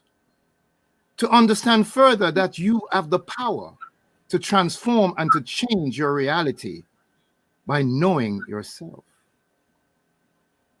To understand that your life stands upon laws, the laws of nature, natura, neter, the supreme being, God. Understanding that you are love itself, and there's no greater force in the universe that can stand against your love for self, your love for people, your love for all things, that you are able to share, that you are able to give, seeking nothing in return, and you are never diminished when you give. To bring justice into the world, not through vengeance, but through the protection by living the law, by being a peaceful warrior, breaking down all barriers, removing all obstructions, because you understand that you're infinite and eternal. To choose, to have the freedom to choose, of knowing self, of knowing that which is righteous, that which is uplifting, and that which serves all. To be always joyful, to know that you have the power to imagination, to bring imagic through images you create through the power of your spirit. You see, to communicate, to educate, to open the way so that people will understand the situation and the solution. To devote yourself to your liberation, which is to liberate you from human nature, from fear, from anxieties, from doubts, from worries, but to know that by cultivating the divine within you, you bring into manifestation that which you need.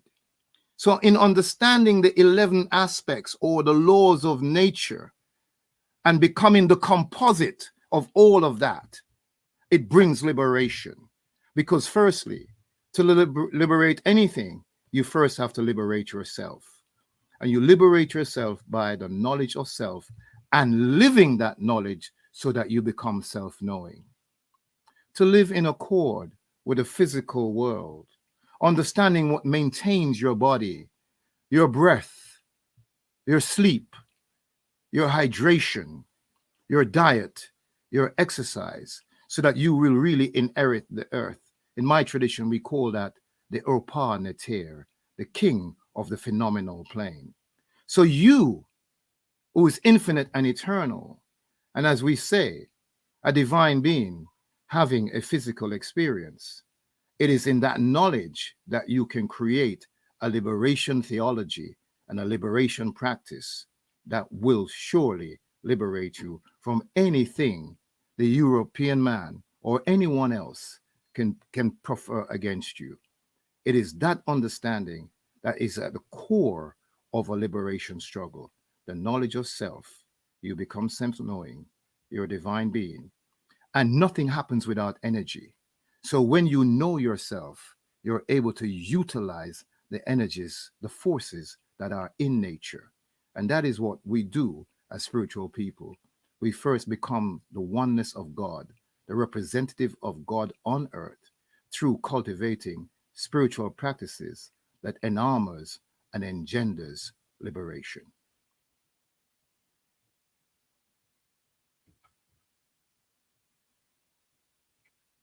Santana, to our community.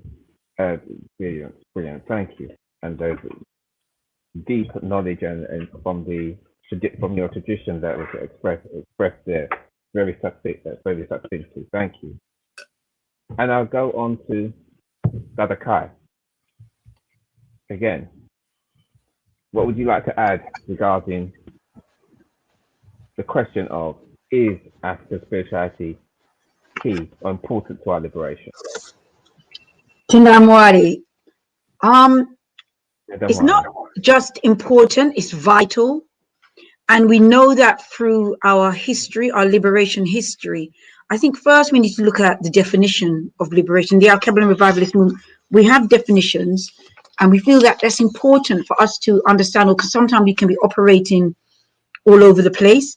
With a definition, it helps you to direct your thoughts, your actions.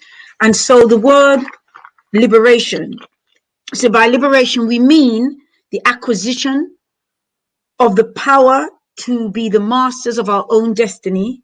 This means we have control over our every aspect of our lives, with the capacity to define, defend, and develop ourselves, thus determining our own destiny. You see, to be a liberated people, individually we may feel that we're liberated, but collectively, if we're not liberated collectively, then we're not liberated. We're not free as an individual, but if we're not free collectively, then we're just not free. And so we know that when we look at our history, our recent history, in terms of our liberation fights, we always saw that Africans, the Haitian Revolution, the Palmaris under Zumbi, Nani under the Caramantes, which is commonly known as the Maroons, Taki, Busa, Klat. There was always spiritual ceremonies evoking our ancestors before we went to fight. So the liberation, when we talk about African spirituality, it's integral. You're just not free. We're not going to be the masters of our own destiny unless we embrace and we practice our own traditions. And it has to be a collective effort. In the Al-Qaeda revivalist movement, we have what is called Shumira, which is our monthly worship, where we come together as a community and unify and bond our collective, our spiritual and our collective what do you call it, energies. And it's very, very powerful. It's the first Umoja of the month. It's so important that as Africans we understand that our spirituality, or as Baba Small said, African cosmic science, are organized. If you look at the cosmology, it's organized. It's not just operating randomly, because all the planets we're bumping into each other, doing all kind of weird and wonderful things. Everything's organized. And so even our spirituality has to be organized. Yes, there is a level of intuition. You move with a particular vibration, but then you bring all those vibrations together. It's powerful. It's powerful. And so that's why we say, I am because we are. For since we are, therefore I am. I have life because we exist. I am strong because we have power. I have worth because we value our existence. I fear not because we have courage. I am committed because we have discipline and direction. I am ready because we have work to do. We have to do it together. That's the only way, brothers and sisters. We have to unify our collective efforts. And we have the creative forces already in our power. The late Baba Joseph Ben Jacqueline says, religion is a deification of a people's culture. Therefore, religion empowers the people in whose culture the religion is expressed. So African spirituality is vital, not just important, it's vital to our liberation. Tendamwari.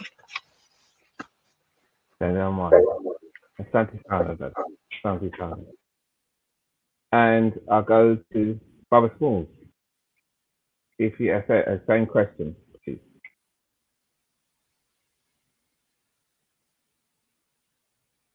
Baba, you need to unmute yourself, please. Okay. There is very little to add to what has been said.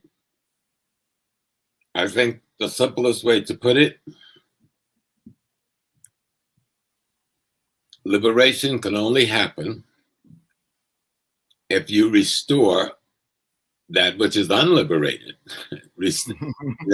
How do you say? Freedom, the word means a liberated mind. Right? So if I'm fighting for freedom, I'm fighting to restore myself as myself before the thing that took away the freedom came to be. Period. Others have said it very eloquently with details. But it's the question, what am I liberating myself from? Or what am I liberating myself to? And I'm liberating myself to be who I was before anything abnormal came into my space, into my life. And that means we must return to an African way of knowing reality and establishing worldview from the knowledge of that reality. There is nothing else that can be called liberation. I do not want to be liberated to be an American, a Democrat, or a Republican, or for democracy, or for socialism, or for Marxism. None of that has anything to do with liberation. Whatever I was in my perfection when I came out of the womb of my mother, I want to restore that. Anything short of that restoration is enslavement.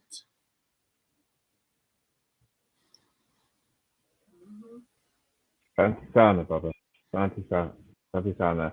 Clear and concise.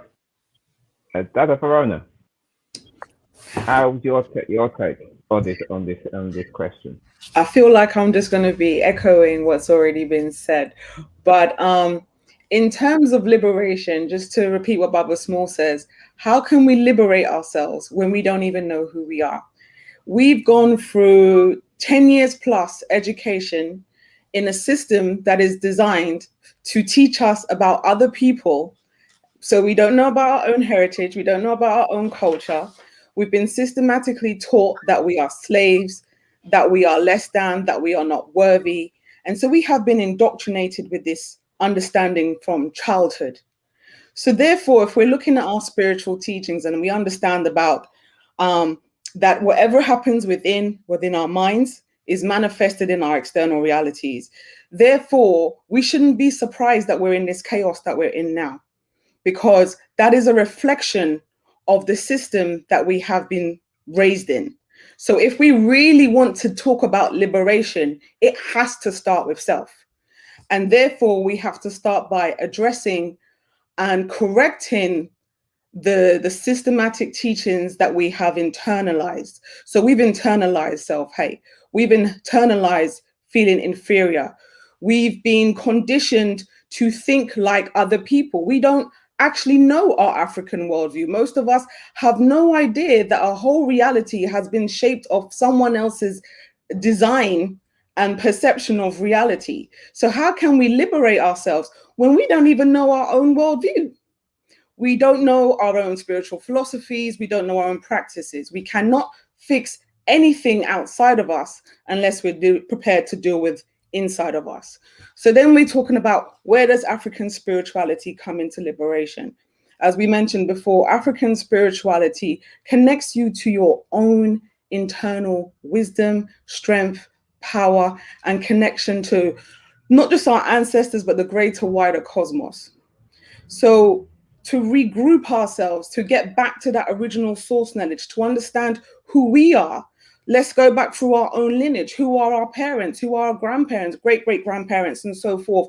Understanding their character, their positive traits, their negative traits, their flaws, and so forth, we can get a better understanding of who we are in this day. Knowing their story is our collective story, and we can learn and develop from growth for that. We cannot liberate ourselves if we are living someone else's story. And that's one of the major things that we need to work on collectively. Nothing can happen collectively unless we start on an individual basis. So much people say, oh, you know, this needs to change and we need to do that. And as a people, we need to do this. We cannot do anything unless it starts with yourself. You can talk about changing systematic oppression, but if you have an oppressed mind and you already see yourself as inferior, what else can you change? So that's where we need to start. We can start by utilizing the knowledge within our spiritual systems that give us that guidance, that foundation. Start connecting to that ancestral wisdom that exists within us. Calling on ancestors is not just some airy-fairy thing that we do for the fun of it. By having reverence for those who come before us, we invoke that essence that exists within us. Therefore, all those ancestors, all those great, knowledgeable healers, diviners, and so forth, we can invoke that wisdom to be utilized for this very day. This is not dated wisdom that serves no purpose. It can be used in a functional form. And for us to be able to change this collective society that we have now, we need to draw upon those DNA, that DNA within us that goes way back, as I said before, to that very source essence. And by connecting with that divine power, then and only then can we start to reflect change externally. So this is why we have situations where you may have organizations that are put together. There's no harmony, there's no unity, there's distrust and all of these things, and they collapse and they don't succeed. Why? Because the self-work is not being done. If we're holding ourselves accountable and we're utilizing our spiritual traditions, we're living by a sort of moral code and standard. And as we've mentioned before, we're working in alignment with nature. We need to get back to that sense of balance, our understanding of ourselves and our spiritual philosophies. And by doing so, we can utilize that wisdom to help us in this present day.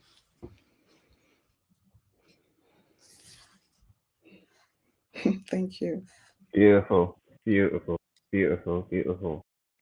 I could talk and ask you guys, ask you elders and my master teachers so many more questions, but I do want to bring it to a because we have a film from Her Royal Highness Queen Diambi that we want to play, and so she's made that contribution, and so we want to have her share her knowledge and wisdom.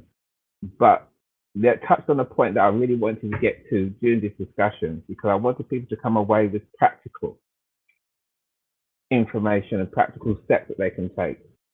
And I wanted to combine a couple of questions that I practically, how do we use our African spirituality in our liberation?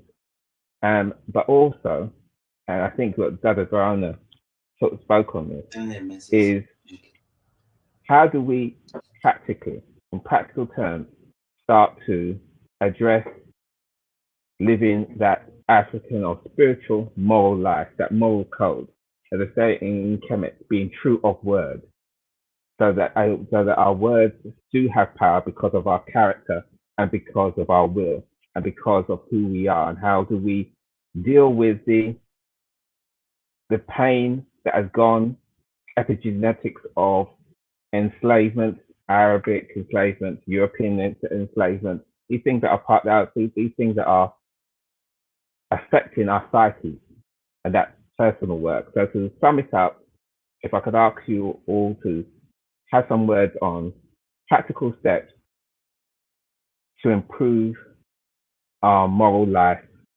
and address the pain and the issues that we as Africans have to overcome so that we can liberate ourselves. Very big, not an easy part, but practical steps, if you could, of how people take those steps. They can come away and they can start to research that, start to put that into place. I think that would be beautiful if you would, please. So I'll start again with Mama Bella. What would you say regarding that question? If hopefully that wasn't garbled and made sense.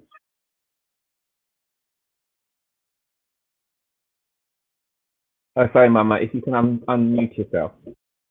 Ibo lele o mayamagam pajwe o simdela le gun mwetela simdela le gun mwetela simdela le gun mwetela lita mutrim dan seibo. Memory. If you notice that even though they always bring back slavery, but they never give you, there are no books, no manuals for our children that give the details of the workings of this thing. It's just a sort of a sign is put there. Yeah, slavery. And yeah, you were slaves. You were slave, you were slave. But if there was a chapter that tells us, here is how the Euro-Christians went, or the Arabs, depending on what period you're talking about. Here's how they came. Here's what they did. Here's what laws they established to destroy you. That would make a difference. But more importantly, the story can't start with when they did what they did. It has to be what was happening prior to their coming. So you had this kingdom, here is the organization, here is the structure, here is the role of justice, health, three things important: justice, health, and education. How were people educated? What was the health of those people? And what was justice among the people? Because justice is not just about what government do, but if justice is really part of the life of the average person, that means when the father is choosing this son over that son, what's the process? When the mother is feeding her children, does she has a favorite that she gives more food, blah, blah, this or that? All of this is justice. We have to look at it in a broader sense. So once our people would understand, here's the life we were living, and then these people came, invaded our space, and committed these crimes, and structured a system where the crime would continue even after they claim abolition of slavery, even after they claim some sort of liberation. So then our children would be clear, so I wasn't always this. Before this, I was that. Then the memory of knowing what was then will help you to go back to that. See, there is Dr. Deepak Chopra, an Indian. He teaches, well, he was a doctor for a number of years, and then he went back to India, learned his own system, Indian system, and came back to the US and was no longer a doctor with stethoscopes and stuff.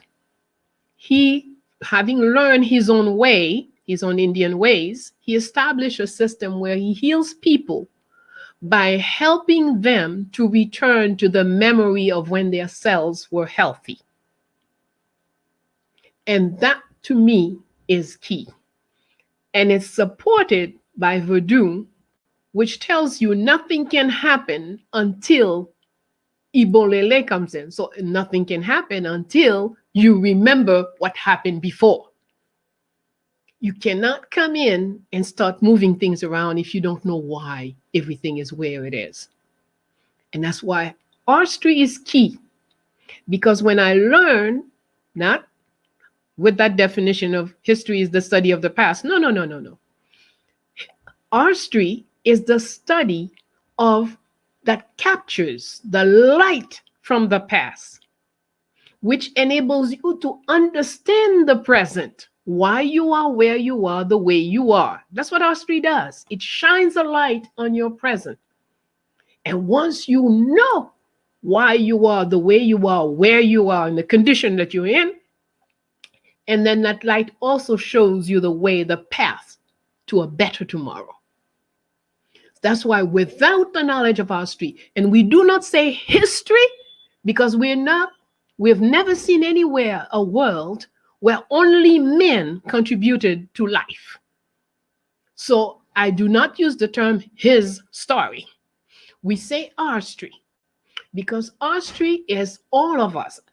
When I studied Haitian history, what I come to understand, we had elders. Toussaint Louverture had his godfather who was 116 years old and teaching Toussaint what to do, where to go, how to do it, etc., etc. His adoptive mother was into slavery more than 60 years and was 105 years old. So when I study this, I understand the resilience. So at 105, the woman is training the next revolutionary. So what's my excuse to talk about retiring at 70 or 80? I'm crazy. If that kind of thought would come to my mind. So we have to understand that when we study, the key question to answer for everything is why. They always tell us who, what, where, how. Forget it. Just go to why, and then all the rest will be answered. So when we understand that our history is key, we must go back and learn. So we must know our children should be learning. Chapter A, here is where we were, what we were doing. Here is Shanghai, here is the Mali, here is Kemet, here is, then they have an idea. But about the people, not just the palace, not just the government, what was going on in education, health, and justice. And then this incident happened. And let me tell you, if we are, from what I understand, at least we have 30 to 50,000 years of solid history. And we say we, us, the children of Africa. Now, even if we give 1,000 years of you Christian slavery, and we give 1,000 years to Arab and others slavery, okay, let's give them 3,000 years. What is 3,000 years to 30 to 50,000 years of existence? Put things in perspective. If we were to take the 30,000 years as a day, the 2,000, 3,000 years would be seconds, minutes. So our people have crossed an obstacle, the whole slavery situation. So if we can remember, that's why they went and deform our stories. That's why they went and whiten certain societies. But truth is truth, and truth is there. So we go back, we capture the truth, we bring it back in our own worldview to our children, just knowing how we used to be before this happened makes a child give you a great deal of ability to go back and touch into your own ways. It gives you the capacity to apply. Another key element, which is often silenced in history, or our history, as a matter of fact, is that the primary actor of any story is climate, not people. And if you look at every story in our traditions, we'll start with it was a windy night, it was a rainy day, because that's key to what's going to happen. If we plan a picnic and then it's pouring down rain, are we going to have that picnic?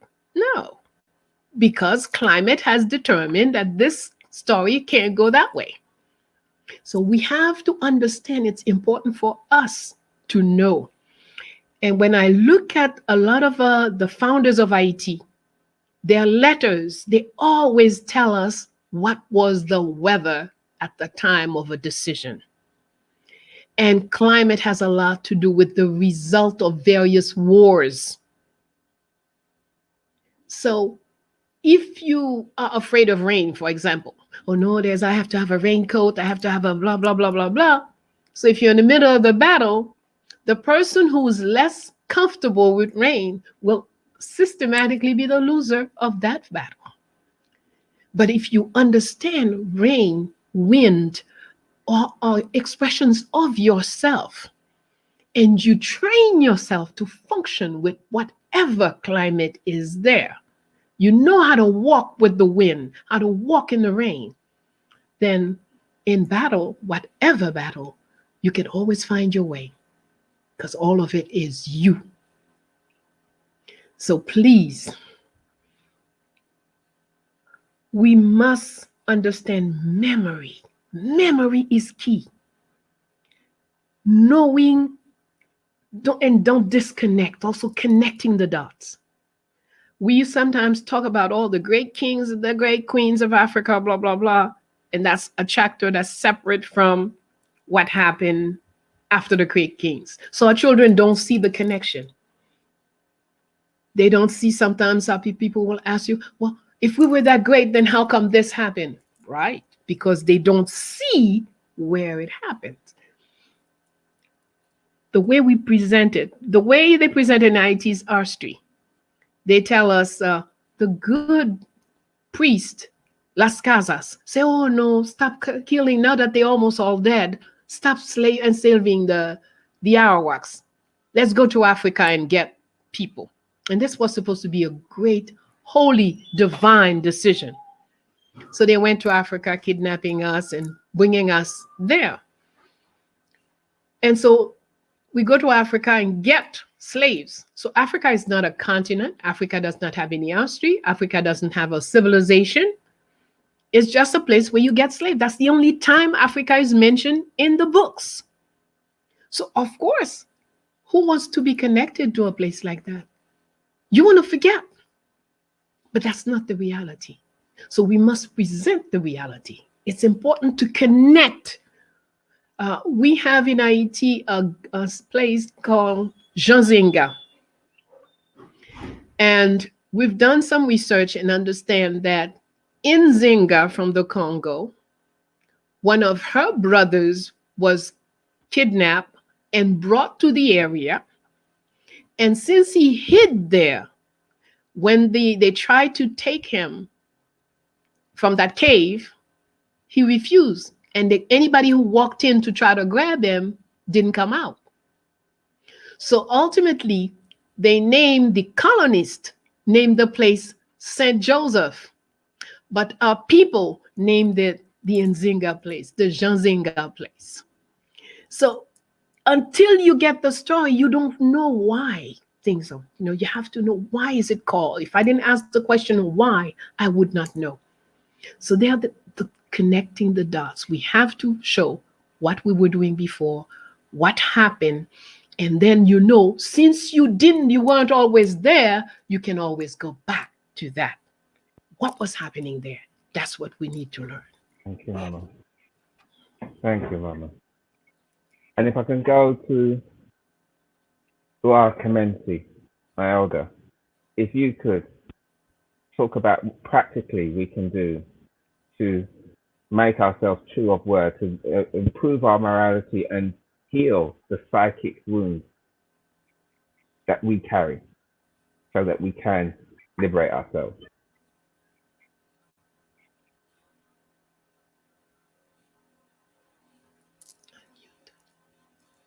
Elder, if you can unmute yourself, please.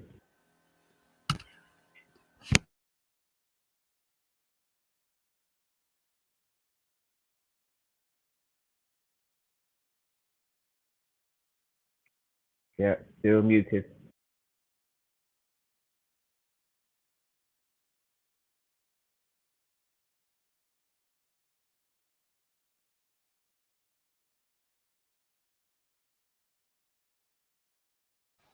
We can't hear you, Baba.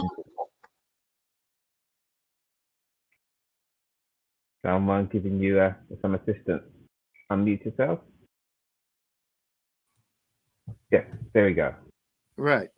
I was saying that my illustrious brother, Professor Small, made a statement at the beginning where he said, he talked about returning to who he was before he came into the world. And it's important to take that very, very seriously, because the first step in liberation for me is that we must replace your database, your reference bank, where you go to for answers. The Jesuit said that, give me a child unto the age of 7, and I will show you the man, the woman that they will become.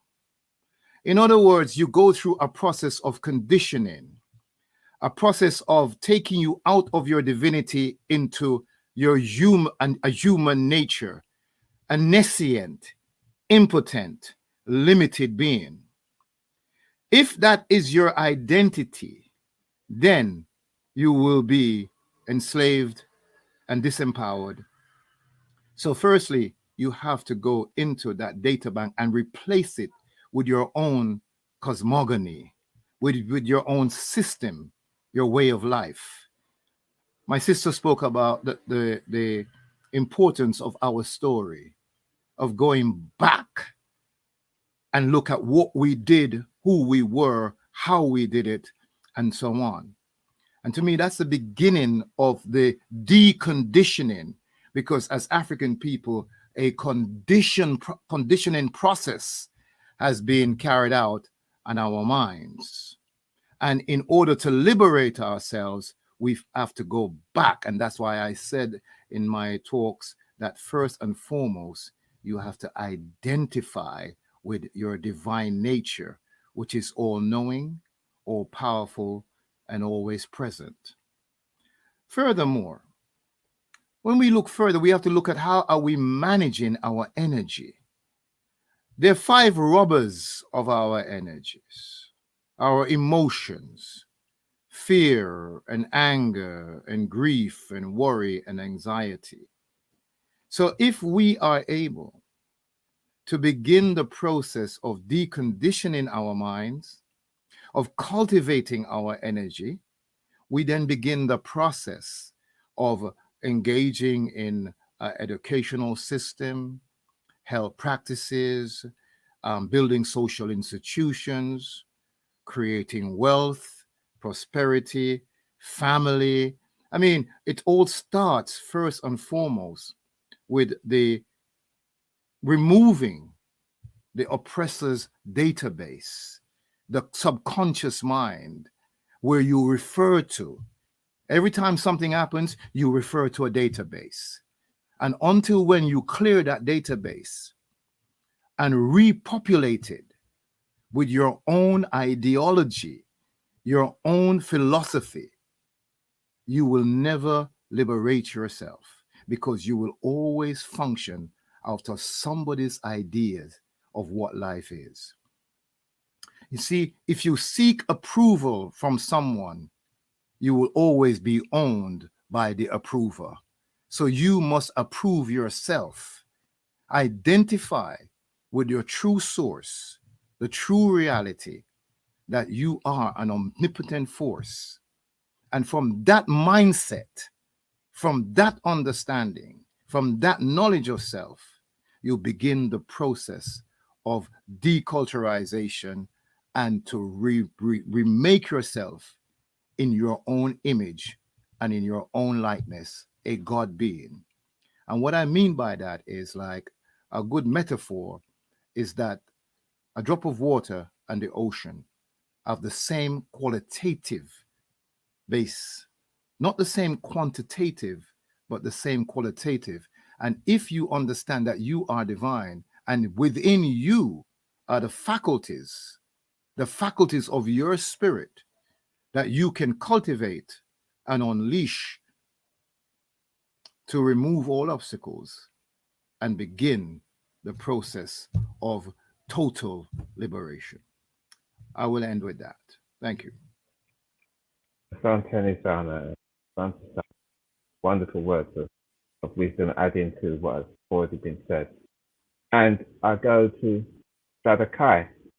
And from your personal experience and from the Archebian revivalist movement, practical steps of how we morally improve ourselves, become true of word, and heal our wounds that stop us from uniting.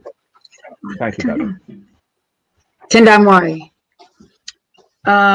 Give thanks again for this opportunity to share our understanding of African spiritual traditions. Practical ways. As a movement, we've always felt it was important that we practicalize this thing called spirituality, and make it relevant in people's lives. Otherwise, it just become either a talking shop or some individualistic thing that you do where nobody knows about. It doesn't impact on anyone. And so, like I said, one of our first programs within the Al-Kabbalah Revivalist movement was Shemira, which is our collective worship, and we feel that's vital. We come before a communal shrine. We encourage sisters and brothers to set up shrines in their homes as well. And there's all different types of shrines. You have marital shrine, you have the family shrine. So we set up shrines in our homes, and we learn about that through one way to start is we say Kwanzaa is a good place to start. You've got enough information in books how to set up a Kwanzaa shrine, and doing that you can then expand and build and so forth. We also, as a movement, we have what we call life cycle blessings. Now, this is, we feel, has been probably one of the greatest way that we have been able to reach our people who would not naturally or normally attend a Pan-African meeting where the pouring of libation is taking place as probably their first introduction to African spirituality or African spiritual rituals, should I say. But our life cycle blessings, which are passing over ceremonies, naming ceremonies, rites of passage ceremonies, marriage ceremonies, all these ceremonies where the family will now get an opportunity to come to something that their sister, their brother, their uncle, their cousin is into some black stuff they don't understand. I'm telling you, at the end of the ceremony, it's one of the most beautiful things, because people come up to you, especially the elders, and go, "Oh, please, I want to be buried like that. Please do my burial, please." Because now they see in its practicality. When they go to our marriage ceremonies are like, pomp and splendor. We really go out because we want people to know that African spirituality is not something in the dark, in the corner, in the dusty cobweb. No, this is beautiful, it's rich, it's powerful, it's gold and flashy and wow, and these symbols and the dancing and the singing and the expressing, and people just can't believe it. And we've had so many elders say, if people in our generation were married like that, I'm sure many of them would have stayed together. So these ceremonies that we do, we realize after a while that, wow, this is important.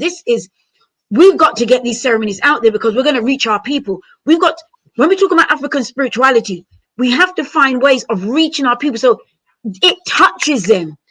It touches them. That they say, okay, I want to know, where do you worship? Because at the end of it, they always say, so where do you worship? Where do you worship? And then we have our rites of passage program where we take our children from manhood and from boyhood to manhood or girl to woman. We take them through that passage. Very important, very vital. We also have our children's program. This is where we are initiating our children into the philosophy, into the faith, into African spiritual traditions, understanding concept, understanding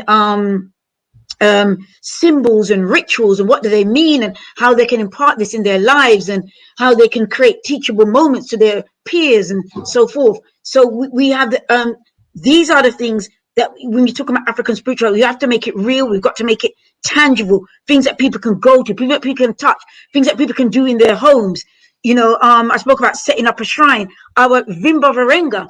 Now this is, we're hoping to start it back again, but this is where once a week, our people come to learn about systems and symbols and learn about the details of things, understanding the orishas and all the different aspects of the cloths and all these different things, different aspects of our tradition, when they can ask questions and just really develop themselves and develop their understanding. This is so important, because we could just say to people, read this book, read that book, read this. Yes, read the book, but then when you come together, You see, you don't know whether you really understand something or not. How do you measure your growth or your development? It's off of each other. It's connecting with each other, sharing with each other, and exploring with each other. And we see any communal coming together as vital to our development and growth. And so we don't care how sick you are, because I'm sick. To bring it to a final few points, because we have Okay, to okay, move on. yeah, right. Yeah. So what I'm saying is that it doesn't matter how sick you are. We are all sick. We just levels of sickness. That's all it is. When you come up against well people, they will see your sickness more than if you think you're well and you're moving with people that are really sick, then you think that you're well. But then you go among people that are really well, then you realize how sick you are. So you only know that when you're coming together. But we also have to be in a process of learning and developing. It's continuous. It's a process. I would say everything is a process. You haven't reached anywhere. We are going through a process, and our best efforts is to do it together. That's our best efforts, brothers and sisters. Return to the way. Return to the way. African people, return to the way. Reclaim your history. Reclaim your culture. Reclaim your faith. Reclaim your gods. Reclaim your ancestors. Reclaim your rituals. Reclaim your ceremonies. Reclaim your language. Reclaim your names. Reclaim your philosophy. Return to the way. Tendamwari. Asante sana. And the program is running quite late, and we have other international guests that we're going to have to call in, and we don't want them to not lose them and so on and so forth for the rest of the evening. But I do want to really capture very simply and in practical terms, just for Robert Walls and Dada Verona, if you can, in your own way, if you can think of some practical steps. You've heard what everybody else has said, and I know I would love to have you by yourselves, because all of you are speaking by yourselves for a good couple of hours. But and that's a hard task. But if you can, some practical steps that people can take away to improve their moral character, and start to heal. What would you say those would be? And I'll go to Baba Small.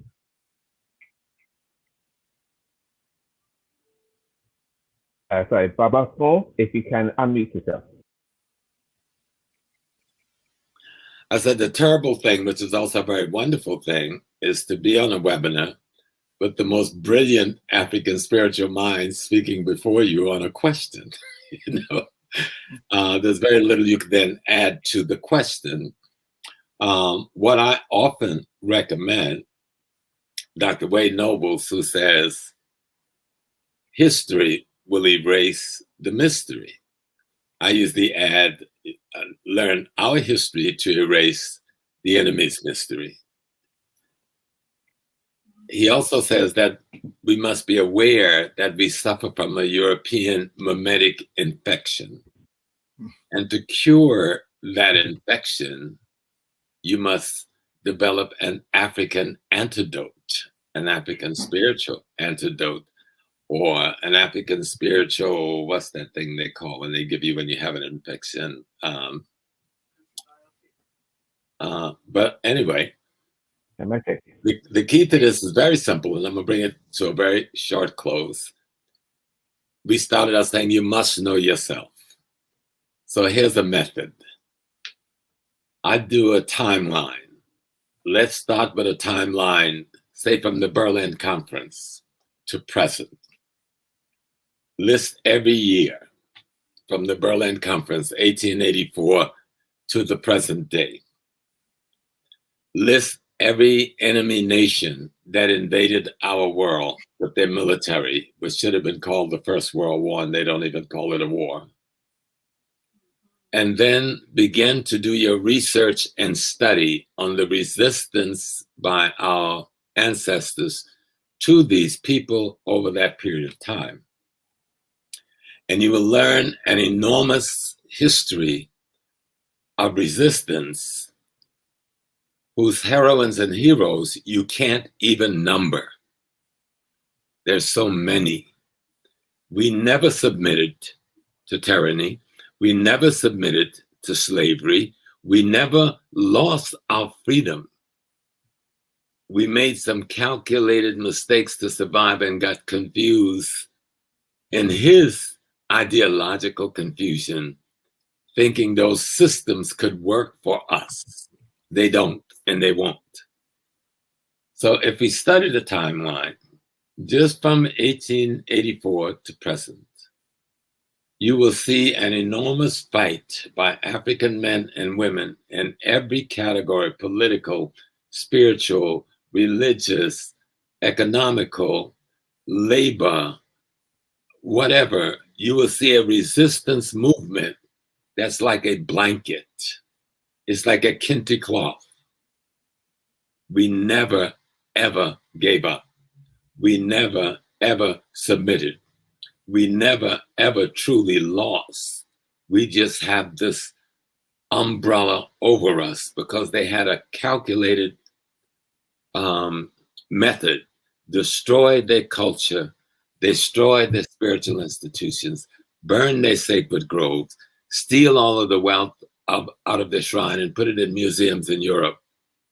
And we were left without a lot of things we need to work with.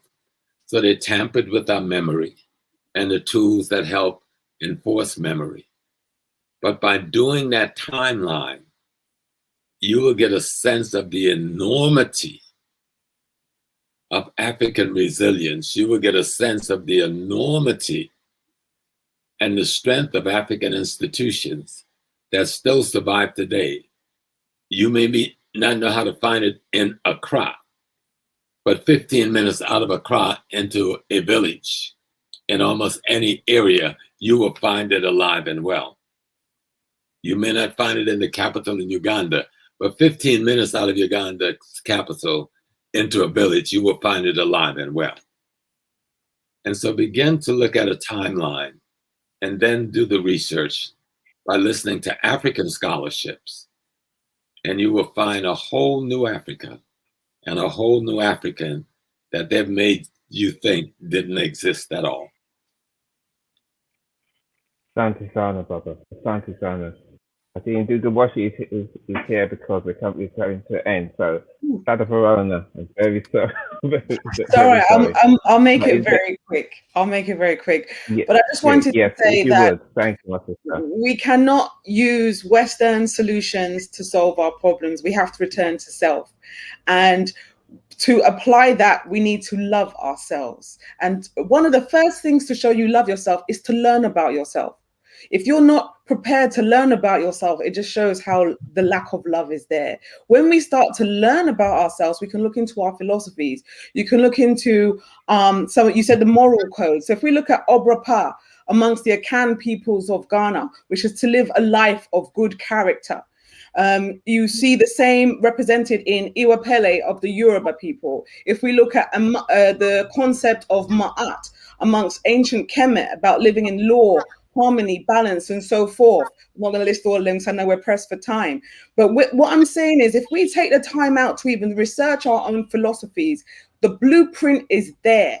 We can talk about rituals all day, but once we start to acknowledge these principles that give us a moral code to follow and start to hold ourselves accountable, because that's extremely important, then we can start to apply the rituals such as ancestral reverence and so forth, so we can develop that strength to keep our thoughts in alignment to what we want to achieve. So therefore, we don't just say, oh, we're going to do something. We have to live it, and we need to show that. So then we become beneficial to ourselves and our wider community. And at its core, this is what our African spiritual teachings give us, is that foundation for self-growth and development. Beautiful. Beautifully done, Dada. And beautifully contextualized and a lovely combination of everything that everybody said. Asante sana. I want to say thank you so much, Asante sana, to all the master teachers, practitioners, and teachers on the call. All of you I've learned from. All of you I love and I honor, and I give thanks for you giving so much to the African world and helping us to understand ourselves and come back to ourselves. And we as the Pan-African Congress movement are on that journey with you and continue to work with you and to honor our traditions and to grow stronger in that. And remember, as Mama Bella said, to remember, go deep within ourselves, to remember and to help us liberate first ourselves and then all existence and bring things into balance. So, my elders here, do I have your permission to bring an end to this session? Absolutely. Yes, sir. Santeni Sana. And so, and did the talk, I just want to share my screen very quickly. So if you can just share this.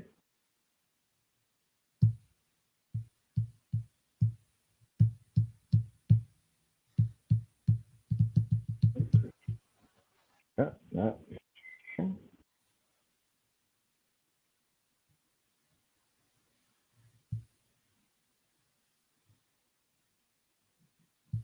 Yeah.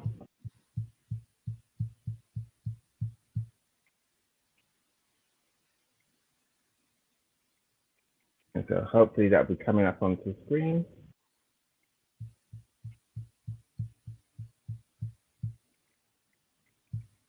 Yeah.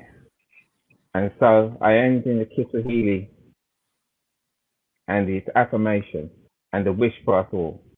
Acha ufahamu wako wowote. Endelee kukua. May your understanding of the all continue to grow. Asanteni sana, Jamal. Thanks very much, Daniel.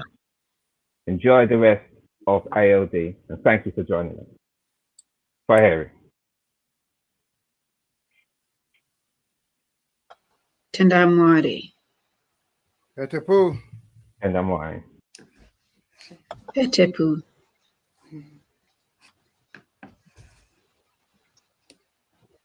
And Dugawashi, I'm handing over back to you now. Thank you, Brother Imani. That was a rich delivery of an aspect of African history and culture, which sometimes do not get the breath and the space to discuss. But this afternoon, I would want to commend you all for steering through that panel discussion. It brought out a lot of information and different angles through which we can and have been able to put into practice spirituality, as well as even more so a definition and a pathway for African spirituality. We are pressed for time, but we are trying to ensure that we keep the program running. And again, we are unable to take the break because of the scheduling of the programs. For the remainder of the afternoon, we'll have a panel discussion around reparations. This will come immediately after an entertainment which is going to come in a moment or two. Following the panel discussion, we'll have a tribute to Marcus Garvey Jr. We'll also have a range of solidarity messages as we have community groups, individuals, organizations who mark Africa Liberation Day in celebration and in cooperation with the Pan-African Congress movement. I want to also remind you that we will be having a tribute to the late leader of Tanzania, President, that will come later on in the program. May I just remind listeners for the call that Sister Miami made earlier on in the day, making contributions towards this fund for contribution towards medication to improve the health of Brother Beanie. So remember to contribute. The information continue to run across the screen, so please use your time to take that information down and make it become a reality. So thank you again in advance. We have our entertainment lined up, Brother Taka.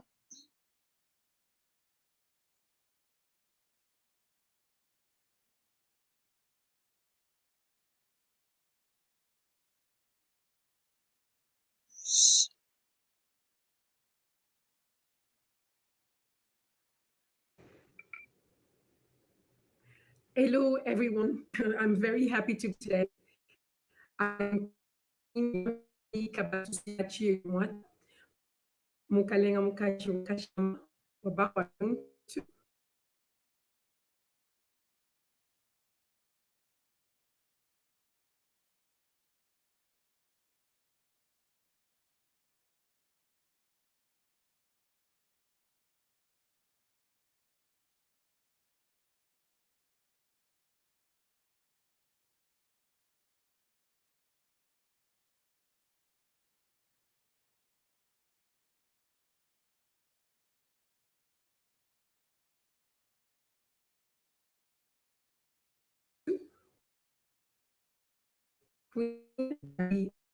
of the letter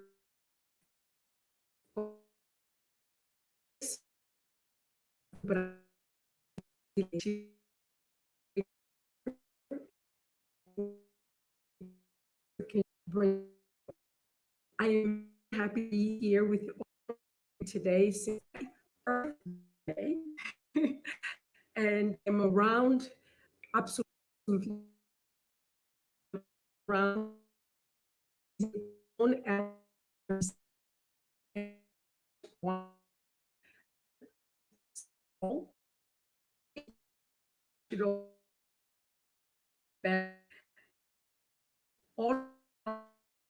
have contributed to who I am today, and that I've in the course of my life.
The video is frozen. It's not playing properly. So we just go to the next. We go straight into Okay, Brother right, Michael. yeah. Okay, we want to apologize about that video. So we're going to ask Brother Michael to make his delivery. Welcome, Brother Michael. You now have the stage. Thank you very much. Can everybody hear me? Loud and clear. Good. I'm not going to waste any time. I believe any good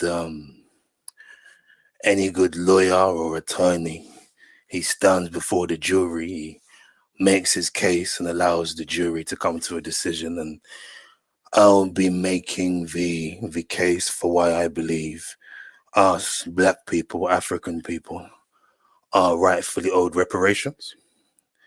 And I'll be making the case via spoken word. So I'd encourage people to ask any questions they may have afterwards. This is not a love letter to white people. This is hustling for my people. the denied people. Try as we might, we can't just be the nice people. Why? Because they lie and don't try to empathize people. They colonize, can't hide their genocide. All co-signed and desired by men and wives. Took from our homes, dissected many tribes.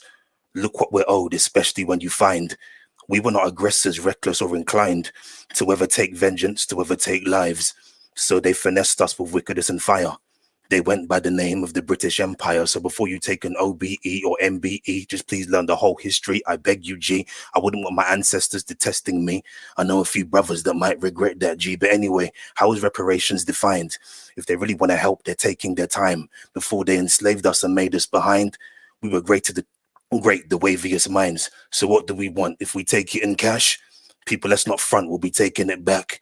Take it to Mercedes, Rollies and Splash. Best case scenario, we take it to their banks. Some say never that, take it in land. Is it 400 acres for 400 years? Boy over here is like 400 plans. I know they're known for its unfortunate scams. And then everybody else got their reparations. Japan got nice, and the Jews got our nation. So black man, why the hell are you not rated? Black man, why the hell are you not rated?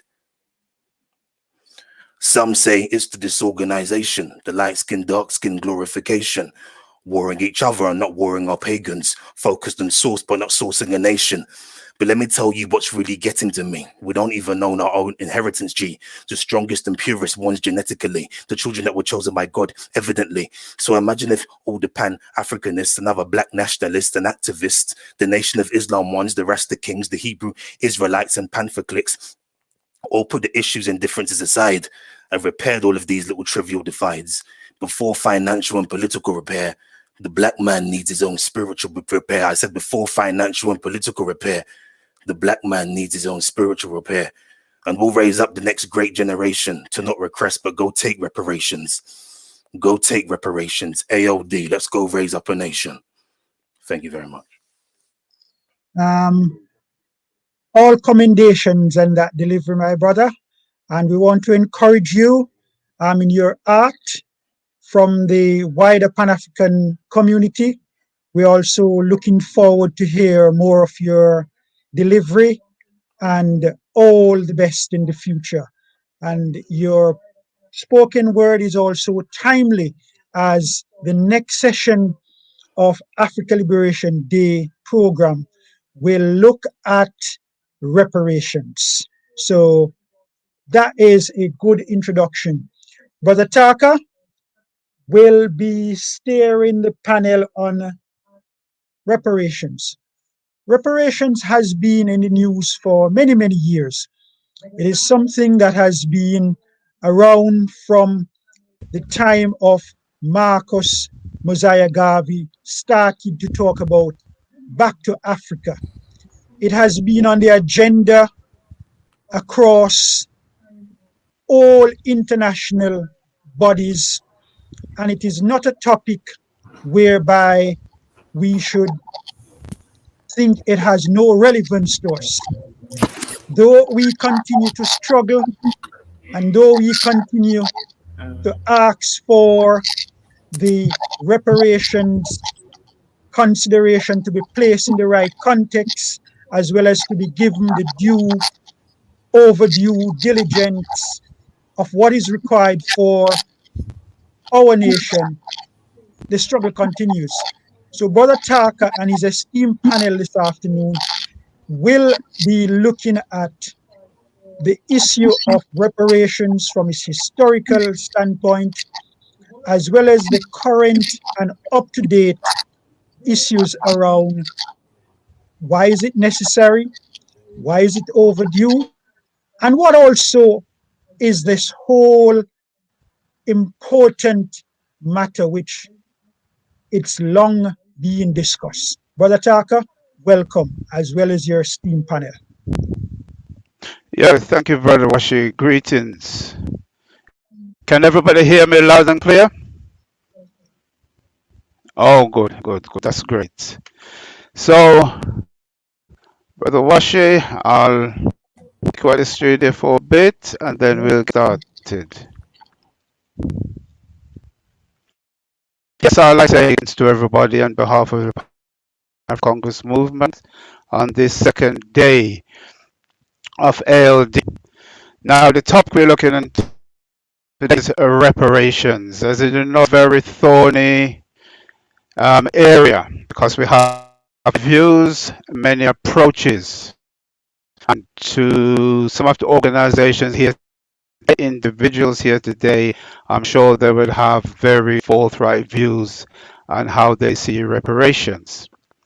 Now, what I'd like to do before, when we start, just to say, just to keep the noise down, when you're not speaking, could you keep your muted, please? So if you offer that rule, I think the session will go very, very nice. Now, I'd like to get straight into the proceeding on reparations. Turn. So if you could take 3 minutes, 4 minutes maximum to make your point. And when I do come to you, before you get into the subjects, could you say something about yourself? And if you do belong to an organization, could you say what that organization is and approach to reparations as well in a summary, and then we'll go into the topic itself. So first I'd like to start off by there's a question I'd like to put, and the question is, what is reparations to you in the context of the transatlantic slave trade? And again, we are honored by with us yesterday, also Bello, who was also with us yesterday on the economics debate. So I will start again with Baba Obati Shaka. So for the next minutes or so, Baba Shaka, could you just say what is reparation means to you in terms of transatlantic slave trade? Yeah, first, it's good to be with Pan-African Congress movement, and it was good to share some ideas yesterday on economics and today on reparations, and to see a few of my favorite people, including Sister Favia Kujichagulia and her beautiful daughter, almost identical twins in more than one respect, as well as Brother Pepkai, who I saw a minute ago, who I probably wouldn't be married to my current wife had it not been for him arranging the place where I stayed. So, you know, that's what you call real good friendship there, Pepkai. And to all the others. Reparations for me is, first of all, I want to preface this by saying there's nothing that can be done with reparations that can address the horror, the savagery, the barbarism, and the murder, enslavement, and all the other attacks on my people. So there's no amount of money, there's no amount of restoration. I'm not a part of the I'm sorry generation. I don't accept apologies. I'm a warrior. If you've done wrong, you're going to get your butt kicked. That's the reparations. So, but for me, reparations is repair. It's never sufficient for the loss, psychological loss. One of the psychological losses in enslavement has been historical amnesia, which occurs also through colonialism. And that is the tendency of the oppressed to want to imitate their oppressor, and as a result to be convinced by their miseducation that their history was worthless, because they get a very worthless portrayal of it, unless it's coming from conscious African people. So that psychological damage is serious. And so it's repair, but never sufficient. And so for me, it's the repair from the damage done in many different areas that we'll explore today. And I think that in Cobra is to be commended for being the leading group in the United States on reparations, and there have been pretenders that have come along that have really been cutouts of the right wing and have opposed Black immigration and used that as their calling card for reparations, and then fooled a lot of African people around the world, including in the Caribbean and the United States, and some followers who are misled and unintentionally misled and view reparations as a check, you know. So it's much more than that. So for me, it's repair for the damage done, never adequate, never sufficient. I think the best repair will be when we restructure this country, when it comes to the United States, and Africans achieve full power and freedom all over the world. But in the areas of health, wealth, miseducation, mass incarceration, these are areas that reparations needs to deal with.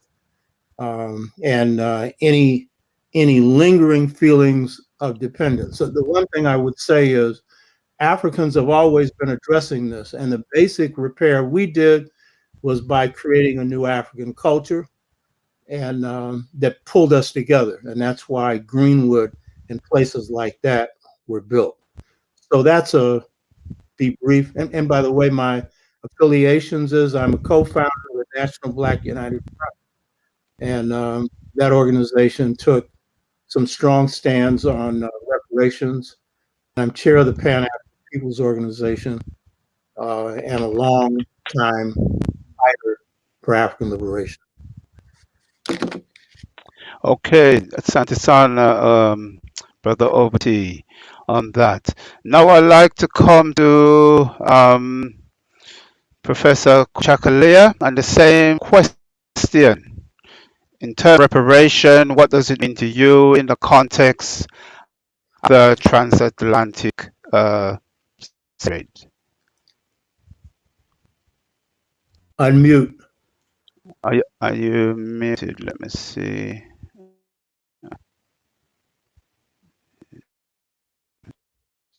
Okay. Okay, you're on mute. Okay, now. you're unmuted now. Okay. Thank you so much for having me with all these esteemed, honored guests and our warrior revolutionaries out there looking in. This is African Liberation Day, and of course, I'm a member of the All African People's Revolutionary Party, and which had African Liberation Day, which held it last weekend. And I also work with the Organization of Black Unity in San Antonio, Texas. Educator, author, spoken word musician. Basically, exactly what our dear brother, Dr. Oba Tasaka said. There is no amount of anything that would fix what has been done to us. And I like to rephrase things in terms of a language that is more.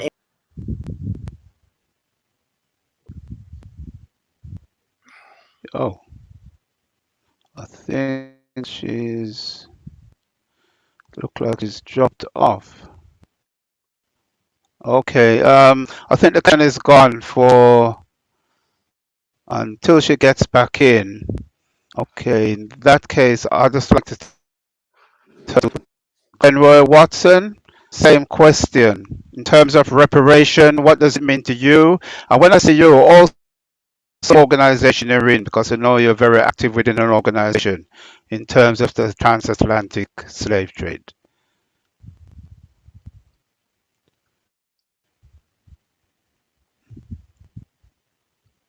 Okay, you're on mute now.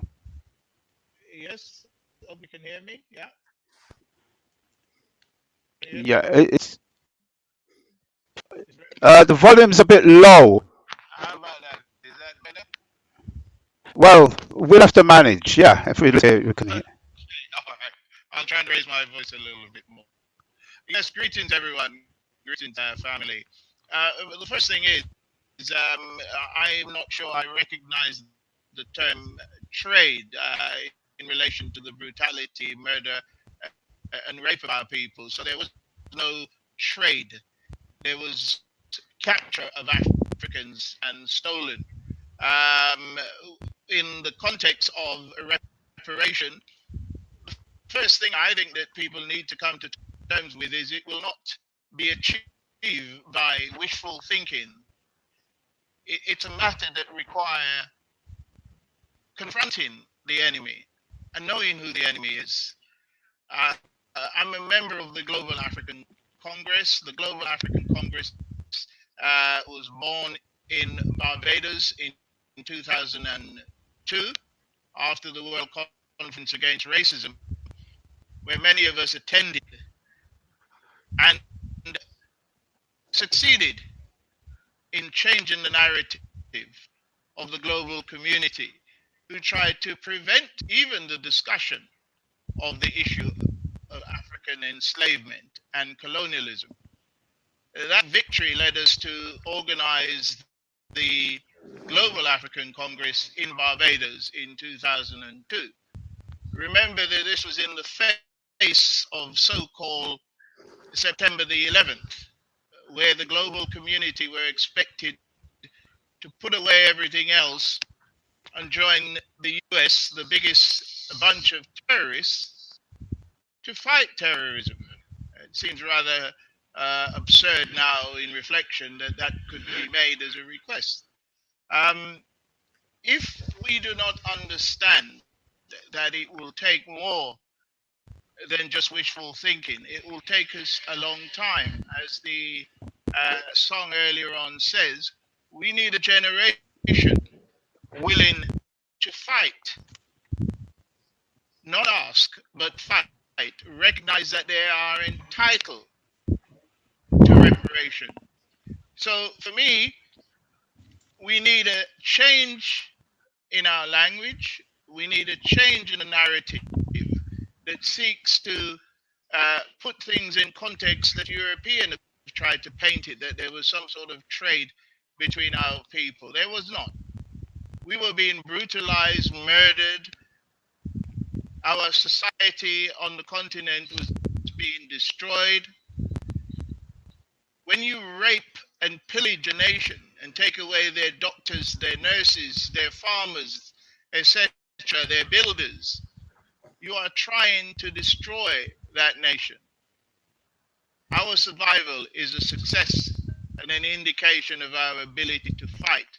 We must continue that fight and demand, as we have said, the very first person was put on a ship or on a camel and dragged across the desert, reparation has been due.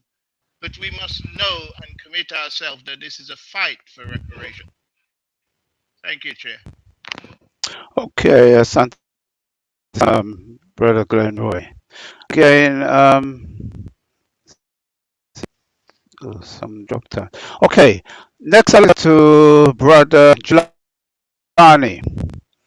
And Brother Jelani, the same point. Reparations, meaning to you and your organization, because of what happened during those dark years of the trans slave decade. Greetings to this distinguished panel. I greet you all and the listeners and the viewership in the honorable spirit of our great and mighty African ancestors. It is indeed a privilege and an honor to be among this distinguished panel today. These panelists are extreme heavyweight and people I honor and respect in this struggle. To address the issue of reparation, I am a member of the African Emancipation Day Reparation March Committee, and we have a framework on what we define as reparation. And we adopt like the Chenwizu definition, which means that reparations include repairing of all types: the mental repair, the cultural repair, the spiritual repair, the family repair, institutional repairs, and economic and political repair that's necessary to building back our societies. So that is how we view reparation, and also we also embrace the United Nations definition of reparation as a right to a remedy, which is the 5 pillars of reparation, excuse me, which include compensation, rehabilitation, satisfaction, guarantee of non-repetition. You know, that international framework, we embrace that as well. So that's how we struggle, and that's how we move towards attaining reparation. I like to also echo what the great elder had said about Tishaka, about it's all about repairing as well, and also what Elder Glenroy has said, that we have to get our language right. For instance, the transatlantic trafficking in enslaved African is how we would phrase that episode that took place across the Atlantic. And we never refer to our ancestors in any derogatory terms, but we also fight to bring back their humanity and their dignity every day. So that's for us. That's for me. Reparation is a constant job process of repairing oneself, repairing one's family, and repairing the African personality, the African sovereignty that's been lost around the world. And that's me as an introduction. Okay, son, Brother Jabulani, for that. Now I'd like to turn to. Okay. Yes, now I'd like to turn to Sister Chakalia. I know your mom's still trying to get back on. But in the meanwhile, yeah, I'll just ask you the same question. What is reparation to you in terms of your organization? Because I know you're a member of ENCOP, United States, in terms of what's happened to us during what is a transatlantic trade.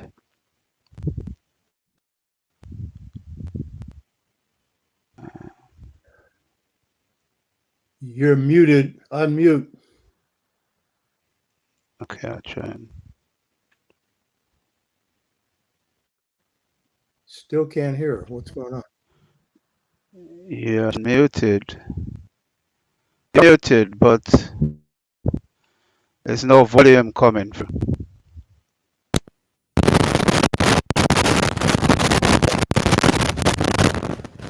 Can you still not hear me? Yeah, we can hear you now.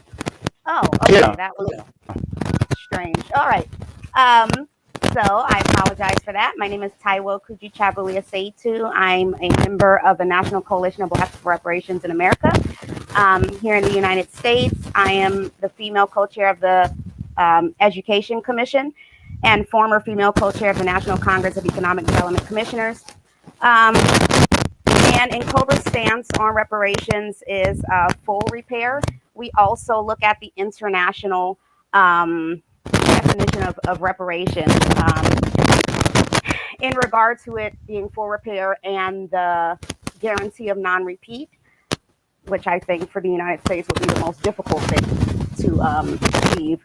But in terms of reparations on the whole, we see 5 injury areas with regard to how African people were impacted on these shores. And those injury areas include peoplehood and nationhood, which was addressed by the Provisional Government of the Republic of New Africa. Many of our founders were also PGRNA members. So peoplehood and nationhood is absolutely one of the injury areas, in that we have all these Africans now in the United States of America who we have American citizenship by default, not because it was a choice or even something that, you know, we experience full citizenship currently. The second injury area is education. The third injury area is health. We have numerous, I mean, we can't even count the health disparities that Africans, new Africans in this country face as a result of widespread racism in this country. The fourth injury area is criminal punishment. And we know that the prison industrial complex is huge in the United States of America, and that we see lots of people of African descent behind bars in a form of modern day slavery.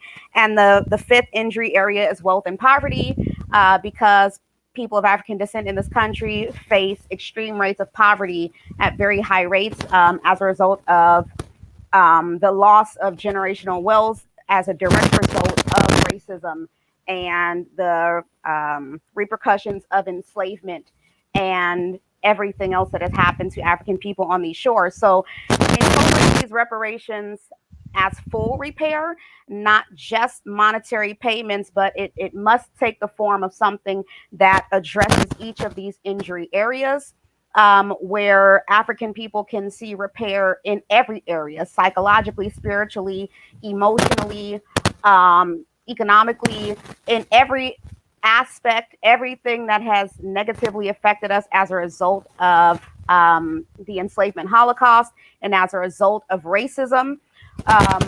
We need to see full repair in every area. So a lot of people, just like some of the speakers have said before me, a lot of people kind of mislead other people in the discussion about reparations in terms of they just frame it in the context of monetary compensation.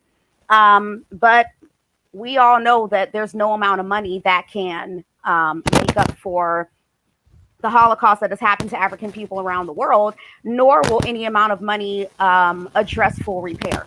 So Incorporate stance is full repair in every aspect that has where African people have been damaged as a direct result of enslavement and the continuing racism after enslavement was legally somewhat eradicated in this country, somewhat, because we still see a form of enslavement in the prison industrial complex. Okay, Santana, Sister Kuchichakali. Now I'd like to turn to Brother Sabello. And the same thing to you. What does reparations mean? I know in your context it's going to be slightly different because you actually reside in the continent of Africa, and it seems like everybody else is in the diaspora. So in terms of your approach, what does it do? And say, especially from a continental standpoint, how do continental Africans view reparations, view diaspora, for what happened to them during the transatlantic, the slave trade, as it is put? Yeah, thank you very much, Brother Tahaka. The scenario as regards reparations definitely echo the points raised by Elder Glenroy and Brother Dulani as regards the use of the word trade necessarily, because one of the reasons why we started the School of African Awareness was the realization of the necessity for self-repair. We also very much follow the line of reasoning and definition advanced by Elder Chinwezu, where amongst the critical aspects of reparations is the self-repair, and necessarily self-repair also entails how we view ourselves and the relanguaging that speaks to us from a perspective that empowers us as a people. So when we look at the issue behind reparations on the continent, we look at it from a perspective that basically says our reparations as Africans has to be viewed from a perspective where there are maybe four clearly defined aspects to it. On the one hand is the Arab enslavement of our people, which necessarily depopulated most of the eastern part of the continent and crippled the ability of the continent to advance at its own pace and its own direction.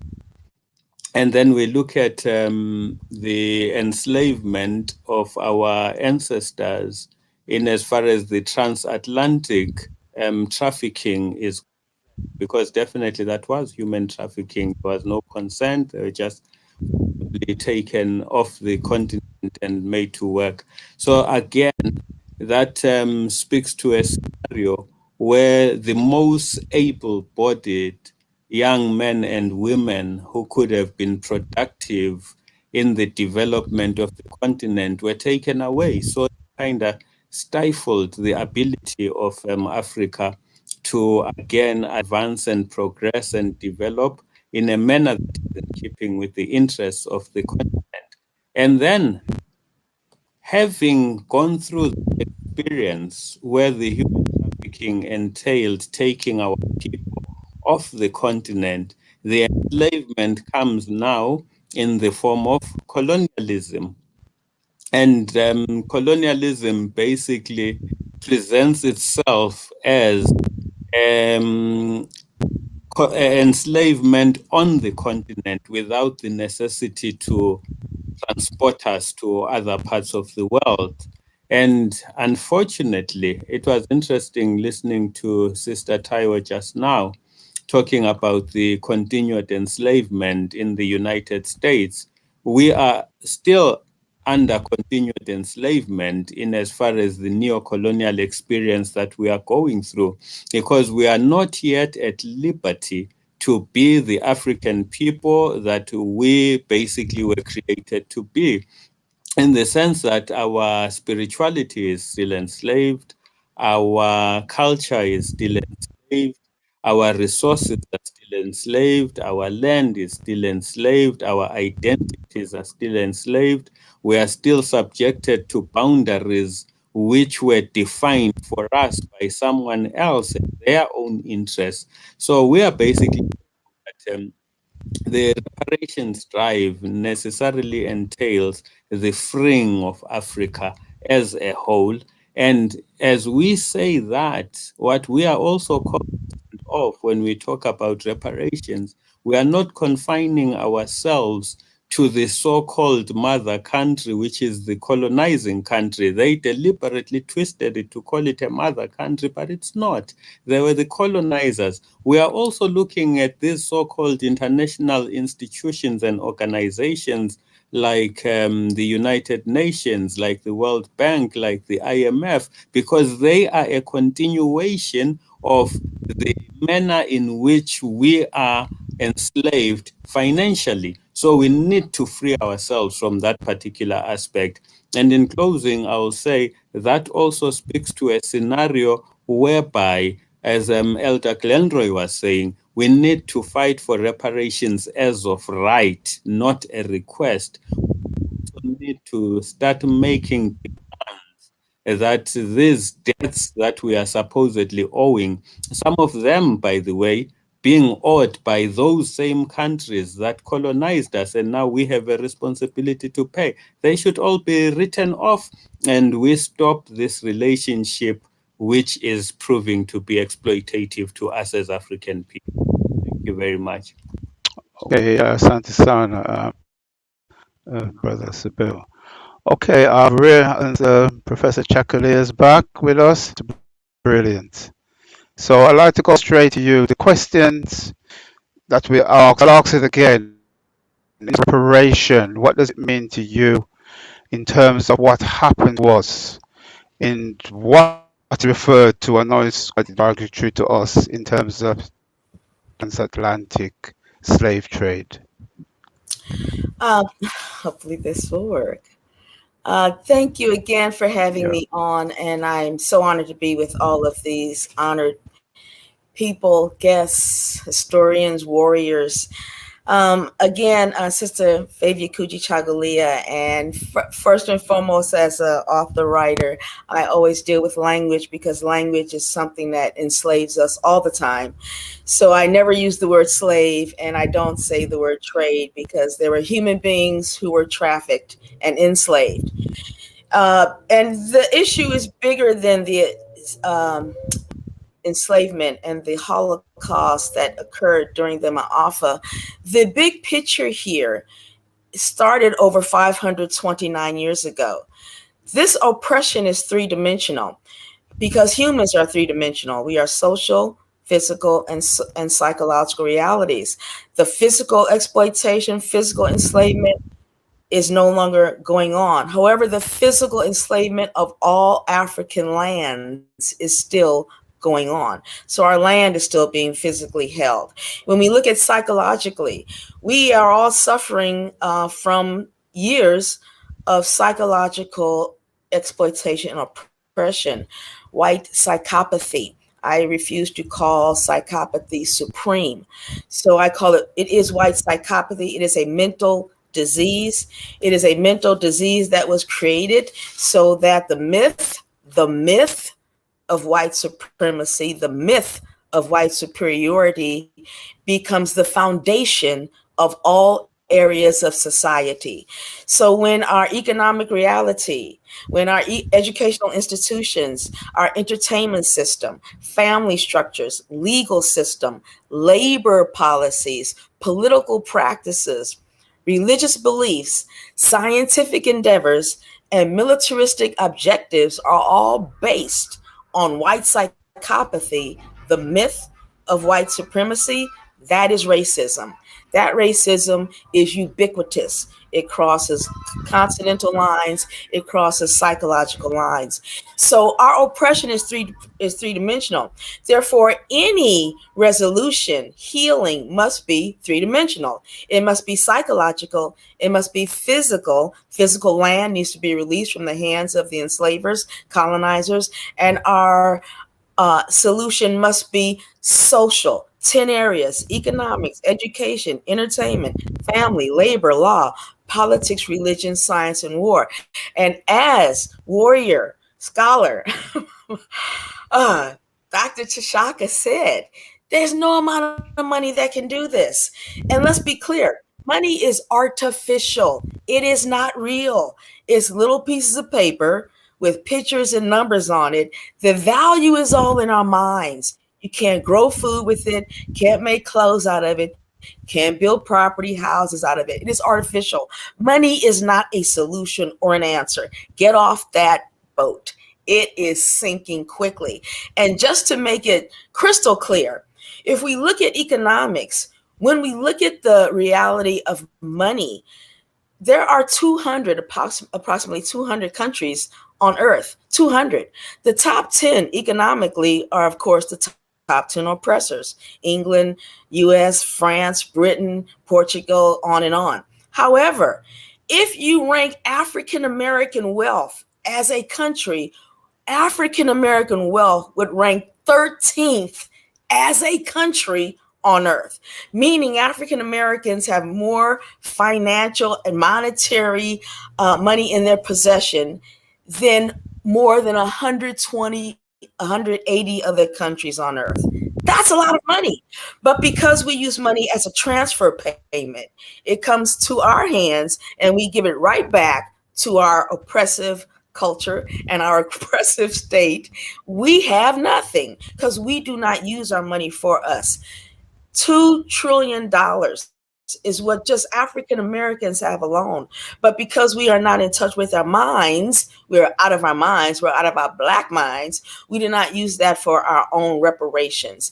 So nothing can fix what over 500 years of damage, psychological, spiritual, emotional, economic, educational, scientific, legal, political, on and on and on. Nothing will fix that.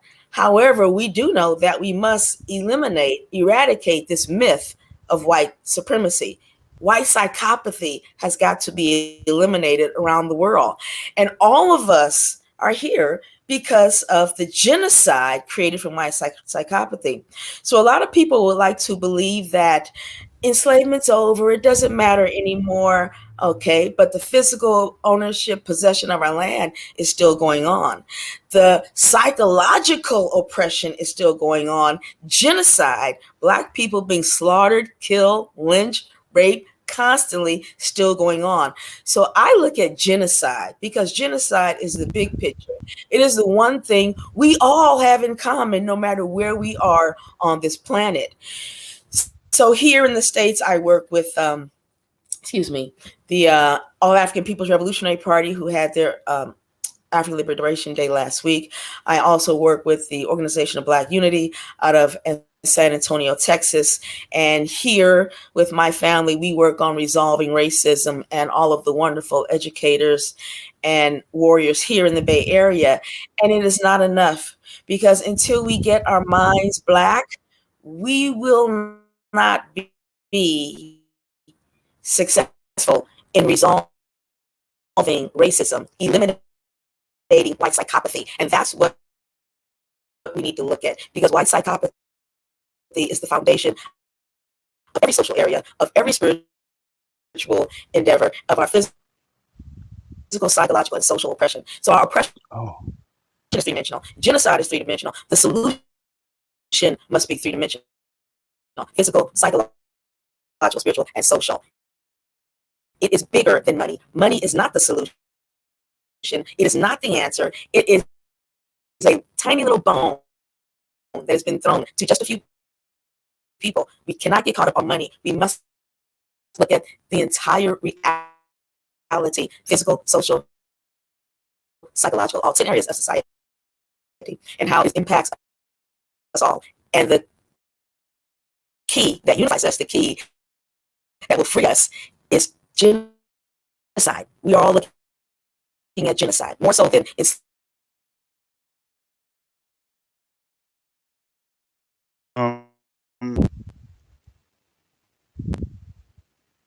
Yeah, seems like hello. Yeah. Oh, it's just it's dropped out. Okay, some problem. Can everybody still hear me? Everybody? Okay. Yeah. Yeah. It's unfortunate that we're having a bit of problem with mine. So, the Purple Kai, I'm coming to you now. So the same in terms of reparation. What does it mean to you in terms of what's happened to us as a people? You know, millions of us was taken Africa, plantations, and approach now to reparation. How do you see it? First, let me say, greetings, family. And when I say family, this is not just polite language. It is real. My elder brother, Tashaka, and the panel, our relationship goes back over 45 unbroken years. And I've just seen Professor Jeffries, who joined the platform, and our relationship goes back over many, many years. So I'm very happy in this gathering. Let me begin by saying that the reparation movement provides us with the greatest opportunity for liberation if we made the right choice. There's two roads to reparation: monetary restoration and self-repair. My good sister, Sister Ulika made the point that money is not the issue. We have all the material that can be transformed into money. What is missing is our minds. And therefore, and I'm glad that we can make light work of this conversation, because the majority of us, in fact, all of us, are in one accord that self-repair is our focus. And what we need to look at is what is the recipe that we delivered. Because if we go down the monetary road and European say, okay, we're sorry of what we did, how much you want, and they dole it out to us. Who did it go to? Governments. Those same idiots, madmen, and a few women who occupy the seat of government and all of it would go back to Europe with interest. So I'm not good on timing, but a talker can rein me in if I'm going out of time. But since a number of us are quoting from the document produced by Chinwesu, let me just quote a little bit to get us into focus.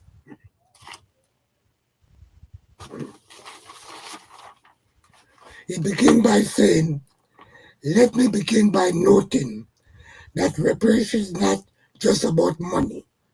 It's not even mostly about money. In fact, money is not even 1% of what reparations is about.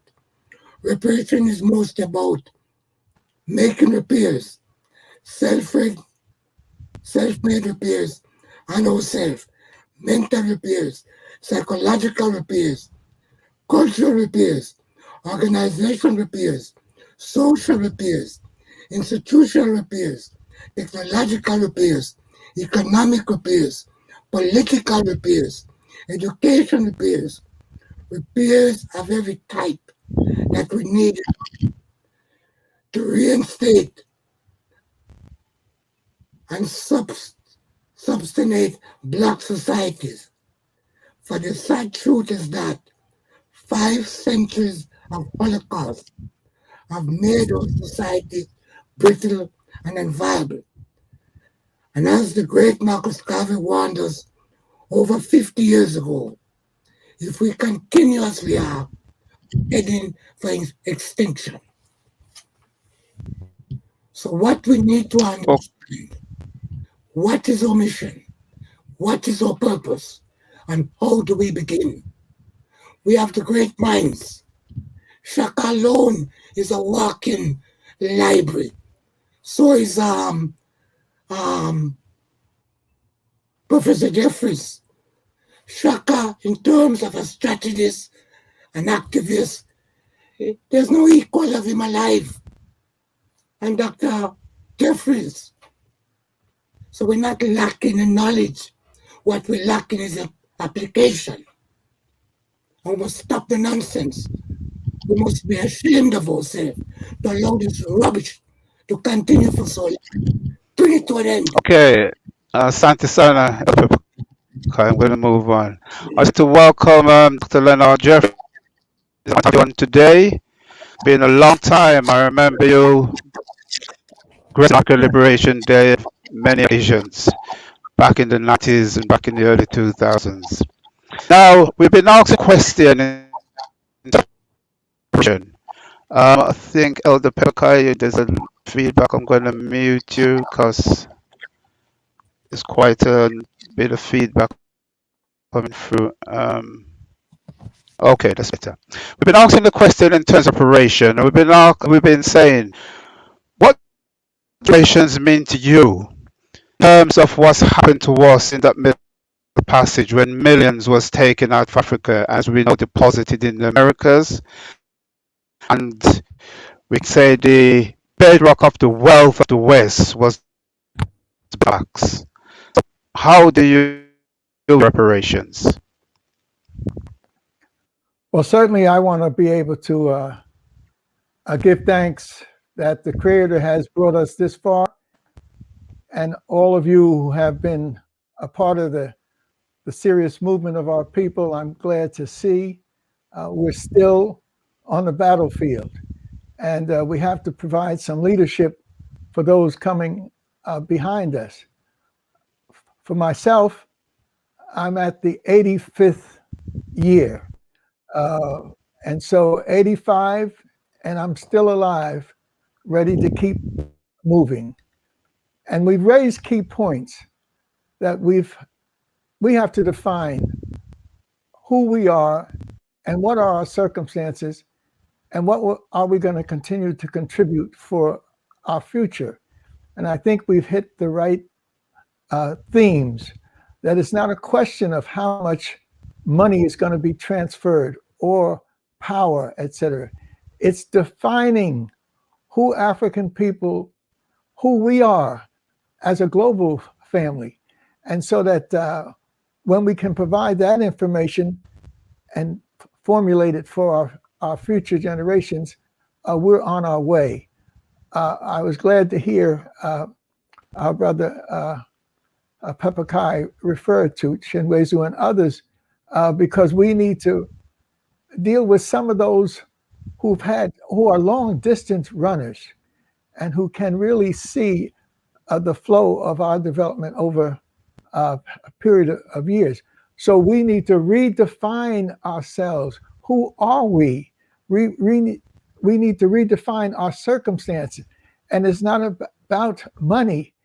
It's about what is the program that we have for restoration of African peoples.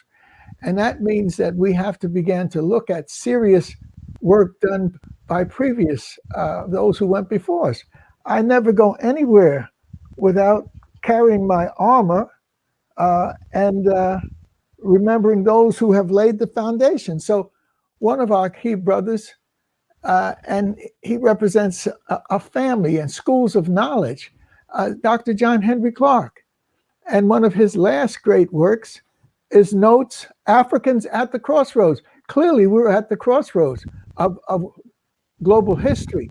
And it continues as the title of the work, Notes for an African World Revolution, so that we cannot be afraid of the consciousness that allows us to see the need for revolutionary activities. So we don't have to run away from that understanding. We need to run to it and see those of us who've been on the cutting edge of revolutionary activities, what has been the positive and the negative in relationship to that. So Dr. Clark talks about notes for an unfinished revolution. And so the first image that you see is Dr. Kwame Nkrumah. And the second image is Patrice Lumumba, the work that he had envisioned for the Congo. And then you have Marcus Mosiah Garvey. And next to Garvey, you have the child of the Garvey experience, El-Haj Malik El-Shabazz Malcolm X. And then next to him is the Kenyan experience, symbolized by Tom Mboya, but of course, Jomo Kenyatta. So this means that we really have to understand where we stand historically. We have to redefine who we are and what we intend to do with this knowledge of self. And so we have to systematically pass it on to the generations coming behind us. And so that we have to make sure that we step out and give acknowledgement to brothers who are redefining and continuing to redefine with their work who we are. And certainly the giant Cheikh Anta Diop, who I had the pleasure of meeting in 1959-60, where? In Paris. What was the occasion? It was the occasion of one of the most historic moments when Africans decided that they were going to support one of the greatest minds coming out of our struggles, the Cheikh Anta Diop. But he had not received his doctorate. In 1959-60, when Spirit told me to leave Switzerland, where I was studying, and go to Paris. And I said, I haven't lost anything in Paris. Why are you pushing me toward Paris? And when I finally got the message and it came so strong, I decided to catch the night train, go under Mont Blanc, arrive at Lyon in France, and then take the connecting train on to Paris. And I got there in time for the enormous struggle waged by Cheikh Anta Diop's mentor. Here's one of the greatest minds in human history, and he had mentors. He stands on the shoulders of others. And one of the most important of his mentors was Alioune Diop and Madame Diop. And they had formed an organization and structure right next to the Sorbonne, which is the university in Paris, and right on the street, the Rue des Écoles, the street of schools, where they have the Collège de France, where you have your undergraduate work. So right in the middle of this French-ized educational power, you had this black dot planted.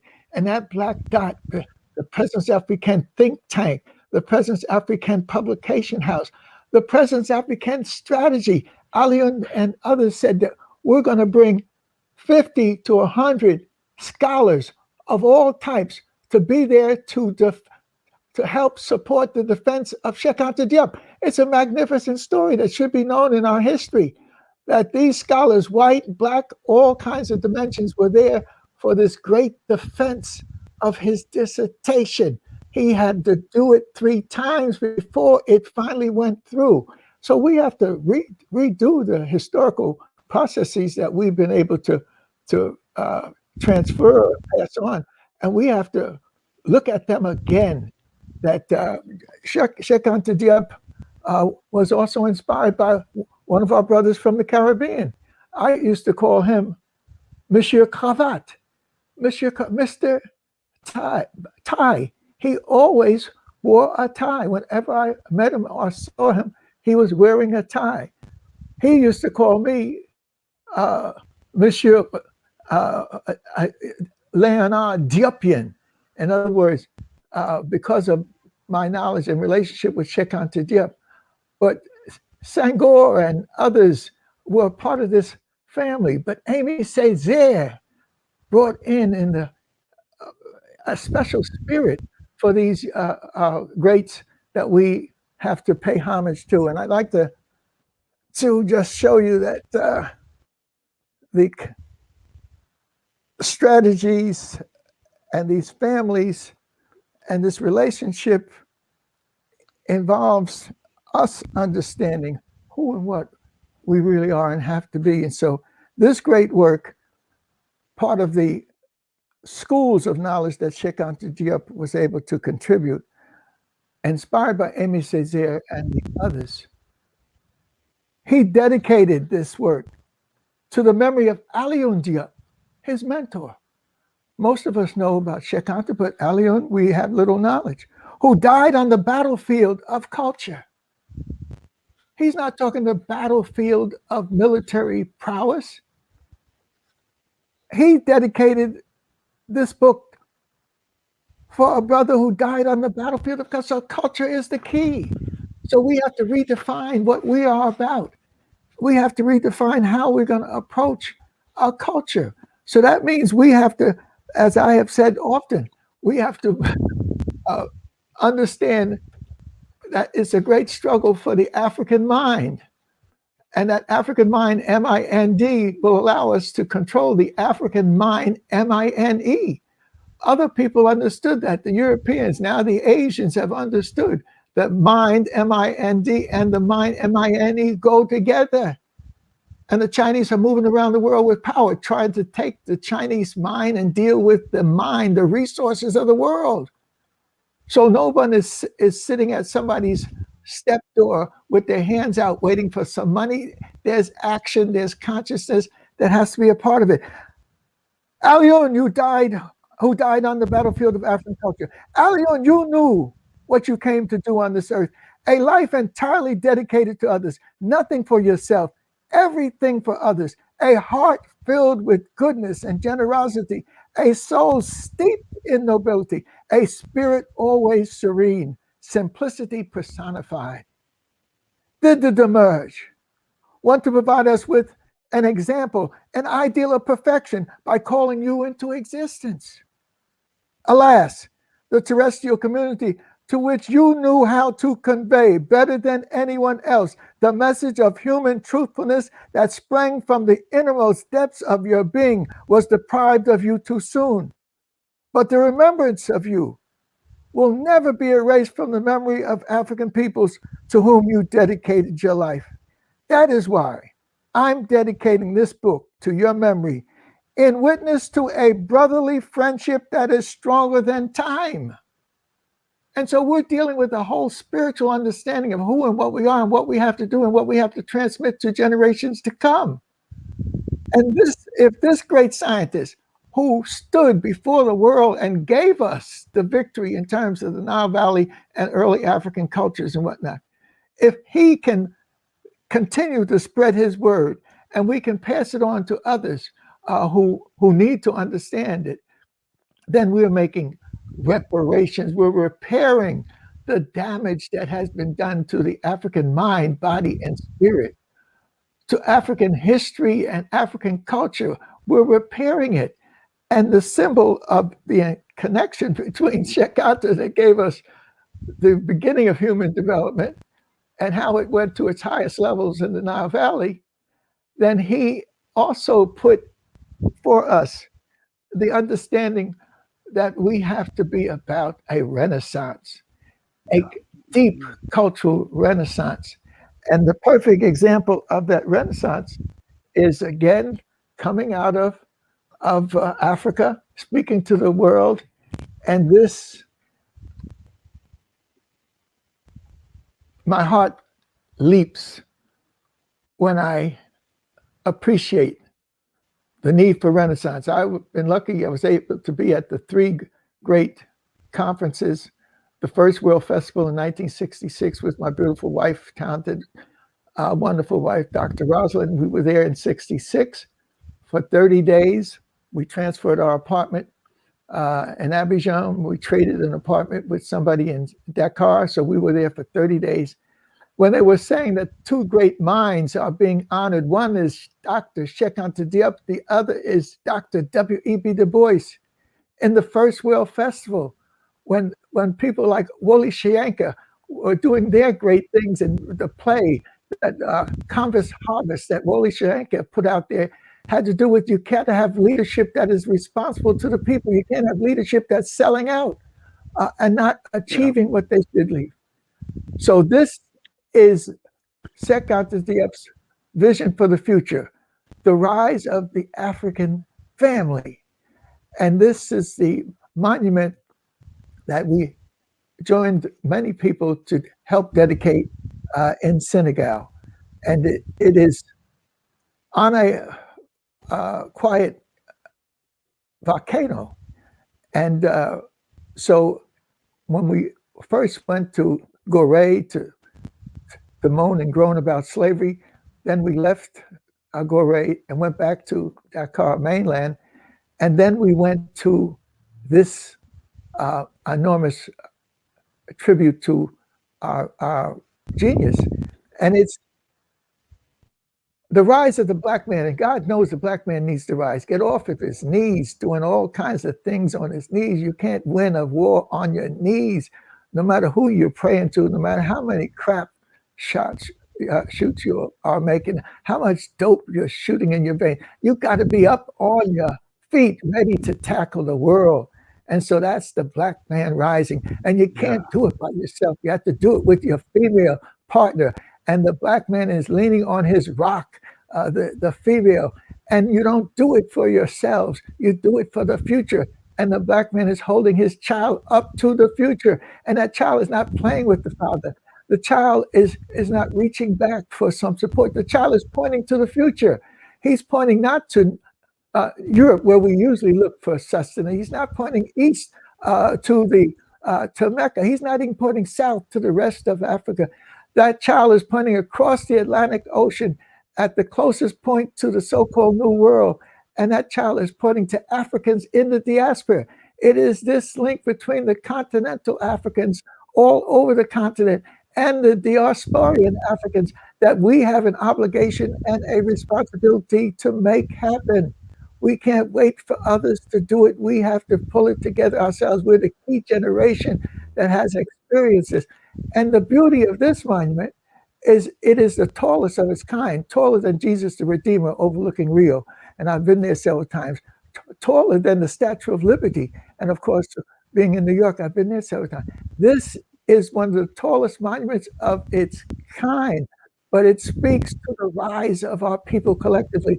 The beauty of it is that you can go inside and you can take an elevator, as Brother Mario and I did when we were there with hundreds of others. We took the elevator 16 stories, 15 stories into the mind of the black man, and 30 or 40 people can be inside the mind looking out on the world. I did share that with Mario, and of course, he's inherited the leadership of several of our organizations. So okay, I'm going to try to say that this, and I'm going to end it with this, that the work of Cheikh Anta Diop is inside the monument, that his books and the work of other scholars is inside the monument. It's not the normal monument. It's an extraordinary African developed and worked out process that we have to reclaim our glory and step off on the right foot and claim our world for our posterity. Thank you very much. Okay, Asante Sana for that, Dr. Jeffries. That was very, very enlightening. And I must join you when you mentioned the monument, because I've had the pleasure to have visited myself, and it's an awe-inspiring monument. And it's something worthy of all Africans making a pilgrimage to. Now, move on. So it's clear that from the answers everybody gave, they see reparation as about first and foremost, and not so much focusing on finances. But say that as we may, we know that the masses out there, when the word reparations up, they think hard cash. That's what they're thinking. Thinking our ancestors taught for hundreds of years, and it's time that we get paid. Especially for American participants, you would have be very familiar with the rise of EDOS and the FBA, and listen to them. They are very much about compensation in a monetary form, and we can say that they have been very, very active, because I know they may be small in numbers, but in terms of what they are projecting, they're coming across like a huge mass. So, what would you say in terms of what's been promoted by these, such as ADOS and FA, and outside of America, other similar trains of thought, that reparation should be about hard cold cash? We should be compensated the money owed to us, our ancestors put in to build the West. And another to that question, if it's about hard cold cash, who should be paying this cash? Should it solely left to the governments of these various countries? Should also go to the institutions, the banks, the insurance companies, and so forth? That has been dawning in the era of slavery. Again, I'd like to say, and at this point, please.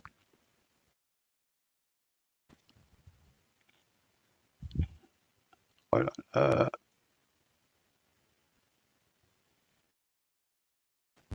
No.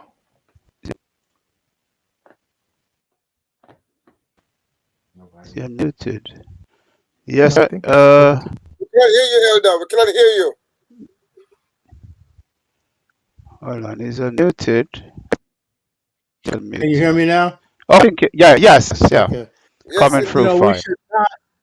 We should not distract ourselves on ADOS. So I'm only going to say a couple of things. My show, the Dr. Show, I brought Dr. Raymond Wimbush, who's an authority on reparations, and a sister from Haiti to analyze them. And I'll just simply say this about them. They have a media presence. They are propagandists, and they are very good propagandists. They are anti any Africans coming into the United States. They started by being anti-Black immigrant, and then they found the issue of reparations. And so that has become like their calling card. And young people who pick it up and talk about, give me the money, I don't knock them because they don't know what's happening. So I just want to dismiss them. And let's get to the real issue. Is it money? It's more than money. And, you know, all the things that have been addressed by the leading reparation organizations, particularly dealing with redress around health, wealth, miseducation, mass incarceration. This is institutional, and these have to happen. But what I want to address is some areas that go into the area that our brother from South Africa spoke to, Sabelo, on self-repair. And I would also like to go into national repair, those two categories, and identifying the opponent we're up against. It's a mistake to identify the oppression that we face solely as racism or solely as racism and capitalism. Those are two key, but we often miss what's driving this, and that's the Aryan worldview. And one of the things that our scholars have been weak on, and Dr. Jacob Carruthers was the one that schooled me on this, and I've been doing this work. I'm finishing a book that it's part of it, it's not the main thing, is the Aryan worldview. And it's when you combine the Aryan worldview with racism, and I agree with Sister Favia Kujichagulia, we need to quit using the term white supremacy. For one reason, they're not supreme in the world anymore. That's right. They're going down the tube.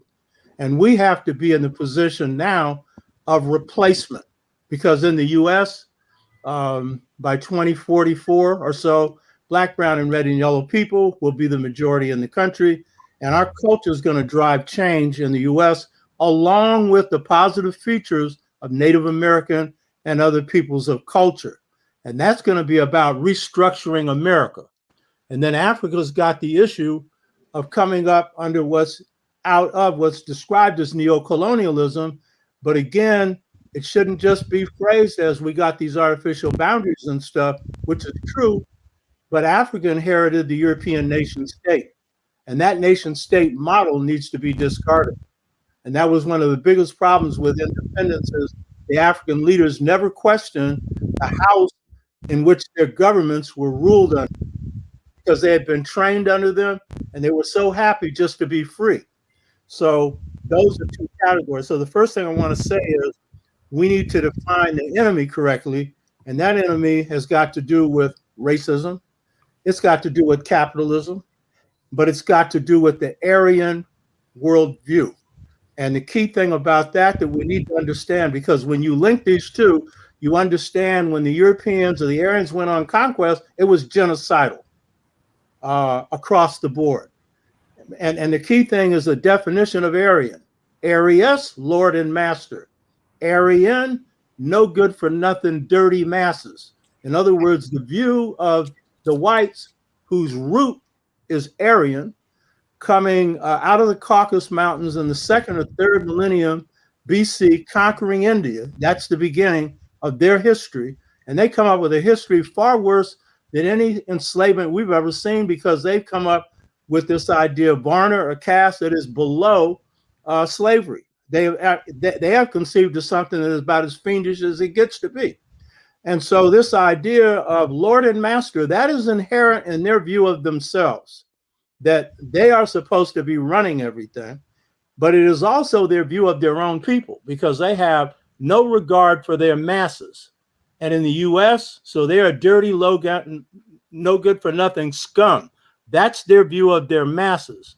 In the US, they have been sold a bill of goods that free, white, and 21, therefore we're better than them. And now you're seeing the goodies are not being given to the masses. And as a result, you see January 6th. And what you're seeing is the masses themselves realize something's going on, but they got it wrong. They think it's us. It's them that's got their foot on their necks. So when you combine Aryanism with racism, then what you have is this conquest mentality. So that is the first thing. The second thing is self-repair and national repair. We should be now, particularly intellectuals, but our people as a whole, any of us that have time to think, we should be investing more time in thinking about the future while we're engaging in the struggle right now for changing our people's conditions. And there are certain areas that we need to address, and these are replacement paradigms. I'm a revolutionary. And so my thought is about systems that will take the place of the systems we're under. So what's the first one? Self-repair. My brother from South Africa raised. We were doing that in enslavement, by the way. We created a new African culture in enslavement, and African people in resistance were doing it as well. But we have the damage done by enslavement. And so we have to identify the stages that our people undergo when they're undergoing transformation. A brother named Bulunlela Wabogo and myself, we've identified the 6 stages of awakening that Amilcar Cabral went through, that Malcolm X went through. I've gone through personally. 6 stages. We need to understand what those processes are, take our people through them, identify them, because they're undergoing awakening now. Young people are in the States are going through what they call woke. They're undergoing awakening. So what is it? They need to understand it. And the mess needs to be put out of the way. And history is real key in that. Culture is real key in that. The second thing, we're imprisoned by a Aryan educational model. We think it's solely limited to miseducation around misinformation. That's part of it. Carter G. Woodson identified that. When you undergo awakening, you overcome that. But the problem is, as my good friend Dr. Theophilo Benga says, greatest master on ancient Kemet now, Dr. Chekana Diop's best student, he said, we got a problem. African-centered consciousness, Eurocentric methodology. Our method for being taught will put you right back into white land, just like the misinformation, even if you get the African-centered information. I'm working on a book now, Seba, that deals with this. All I'll say is this. The system of education that we have to resurrect, which in Kemet was called Seba, bringing the light that is within out, is where you be what you know, as opposed to knowing and just repeating what you know. Because if you're Black and African, even then, you will continue the brainwashing. And under a new African system, Blacks will be doing it to each other. So you got to free people so that people can be themselves and draw on their own gifts. The other thing is, reparations has been defined as dealing with enslavement and the consequences, and that's correct. But some of our scholars, too lazy to look at the fact that some of the greatest damage done to Blacks in the US and in Africa with these resource wars, with genocide in Rwanda and in other places, something else has happened in the African world. And that's a post-1968 thing. And I call that a choice between 2 cultures. This builds on the insecurities of slavery, but the forces that have hit the African world and Black communities in the US, deindustrialization, prison industrial complex, drugs, and the same in the Caribbean, in Africa, structural adjustment, and all these things. And the wars in the Congo around resources that have led to millions of people dying, and it is the result of corporations financing resource wars. This has created a situation that I call a choice between 2 cultures for the first time in our people's existence. We've been put in a position of choosing between an Aryan culture and our own. And since we don't really know the Aryan culture, we know racism, we don't know the rest, we're sinking into it, and sometimes not even understanding why or what it is we're sinking into. This arbitrary violence we see going on in some Black communities and in the African world, this is a choice of a culture, because Aryan culture is arbitrary. Aryan culture has no morals. It's teleological. It's utility-based. Combined with racism, it's therefore very destructive. The other thing that I would chime in with Dr. Leonard Jeffries is, we created culture all over the world. We created the world's first culture. Caribbean is rich in culture. Africa is the source. African Americans have created a new African culture, but we're not even conscious of it in the States. Some of us are. Sister Favia is one of the reasons why I respect her is that she marries both African American culture, African culture. I know her child does as well. Mr. C2, right? Taiwo. Y'all are into both. And wherever we are in the world, we need to be drawing from both roots. So I agree with Professor Leonard Jeffries, Dr. Leonard Jeffries. We need cultural renaissance. This one, though, I would suggest needs to be both an African And in the case of the US, a new African, Afro-Caribbean, wherever we are, we need to marry the two. Ancient Africa, the best of it, and what we've recreated, critique it and get the crap out of it. You know what I mean? Because we got mess in it, but we have beauty in it as well. There's a lot more, but what I'd say is that the biggest work. One final thing: family. Okay. And I'm ending on this one. Dr. Leonard Jeffries made this point. Key to this is constructing paradigms or resurrecting paradigms that identified just family systems, because that's the model on which you build society. So that's it. Okay, thank you again, Dr. OT. And I'd now like to go to Professor Kujichakulia. And I'd like to put the same point to you. As I'm saying, yes, we are in consensus about reparations. That's the first approach. But out there, you can see, you speak about reparations where they're looking for when is a check coming. And in the United States, you've had the rise of ADOS and FBI that has fed into that. And they are very skillful at using, say, social media to put their thoughts. So it's gone far and wide, and that's what people are not keen into. So how would you say advise people that when them is going path? Well, first, I never give any attention or value or reinforcements to insanity. I don't mention that other group. I don't talk about them. I don't put their words in my mouth, because that is speaking power to truth, and they are not truthful about reparations. Don't have time for them. The word we want to be looking at is the group is in Cobra. Think reparations, think in Cobra. Okay, and then all of the other organizations that are supportive of that as well, yes.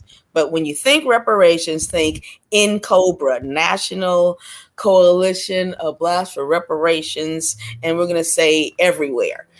Basically, this concept, this misconception is synonymous to this auto industry. Accident. You know, when there's an auto accident, the insurance companies try their best to pay you off as quickly as possible to eliminate the whole issue. So they try to get a check in your hand quickly, and therefore you are no longer eligible for any type of resolution, repayment, reparations down the line. That's what this other group is getting us to look at. That's what racism wants us to look at. Think of money, which is not real. Let us give you this money, and then we can let all of this go away. No, you take that little bitty check today, doesn't fix your back tomorrow. You still have back pain, headache, all of the pains that will continue to exist will exist irrespective of the money. Same thing with our situation. Genocide will not go away with money. You can't buy off genocide. I don't care how much you give anyone or everyone.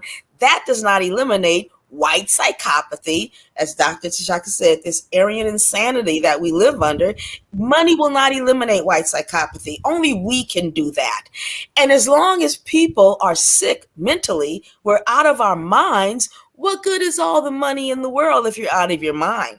First thing we have to do is get our minds black. We have to take black our minds. I call it be born again African. We can be born again Christian, born again virgin, be born again African. Take our minds black. When you take your minds black, then you realize money is not the solution. Money did not enslave us. Money did not lynch us. People did. Brains did. We have to look at psychology. Money is not a solution. Remember, it is artificial. It can't build a house, grow food, make clothes. It's artificial. Racism wants us to look at these artificial phenomenons as a solution to a serious, real problem. Racism, genocide, white psychopathy will not go away with money, cannot be solved by money. Stop talking about money. Money is irrelevant. That we don't even talk about economics. Economics is above money. Systems of distributing, systems of legal tender, systems of resources, land.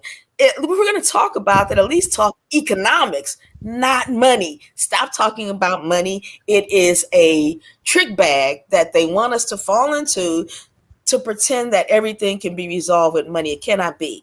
We're talking genocide, white psychopathy. We must eliminate the insanity, the mental disease of white psychopathy, which basically is the framework that all of us live under. So that's what we need to be looking at.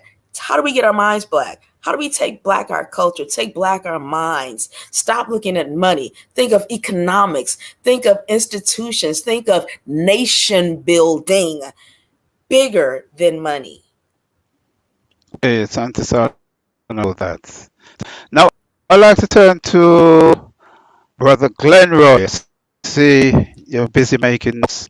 Now, the Global Congress, same kind of question in terms of their approach, in terms of trying to convince people that take your eyes off, say, the money and concentrate more on it. So in terms of the Global African Congress now, the movements that you have seen in the United States, such as ADOS and such as FDA, are similar minds within this country as well. And I know it was born out of the conflict in Barbados. So if I'm in GIAC, what have you found to try to convince people to see things?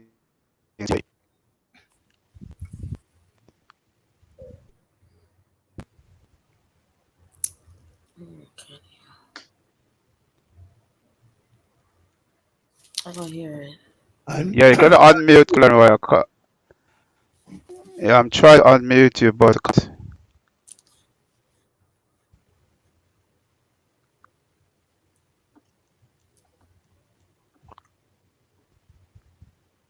I still not hear. yeah, Brother Glenroy, got unmute. Okay, he's unmuted now. Yeah, I was Yes, actually yes, yes. using another microphone. But you unmuted this. Hear me now? Okay. Yeah, talk louder. Okay. Yeah, just to say. But you need to raise your voice a bit. Just raise your voice. Okay, is that any better? Is that better? A little bit. Better. Okay. All right, I can start from Brother Leonard Jeffrey. Okay, just to agree with our sister that this idea of money is the trap. It's what we call monkey trap. You know, in a hole where you can't get your hand out once you put your hand on it and hold it.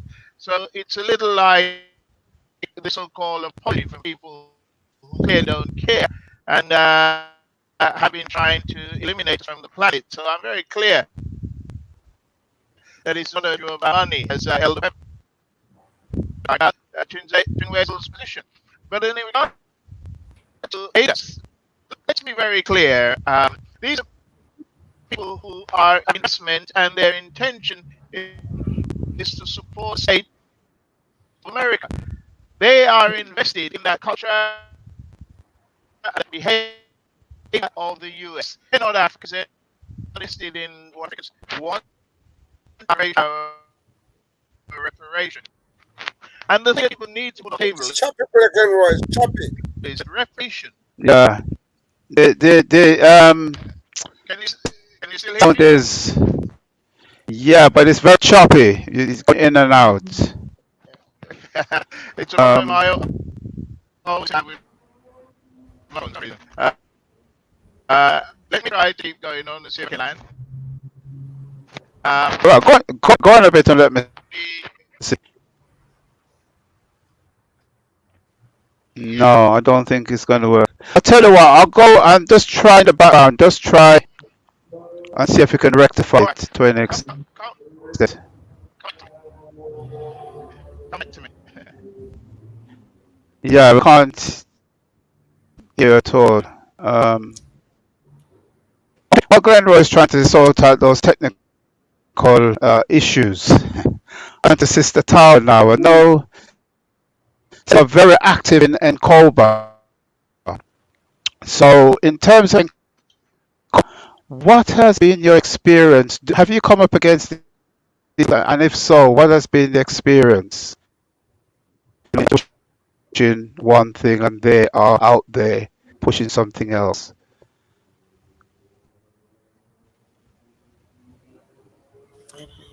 Okay. Let me see if we can unmute you.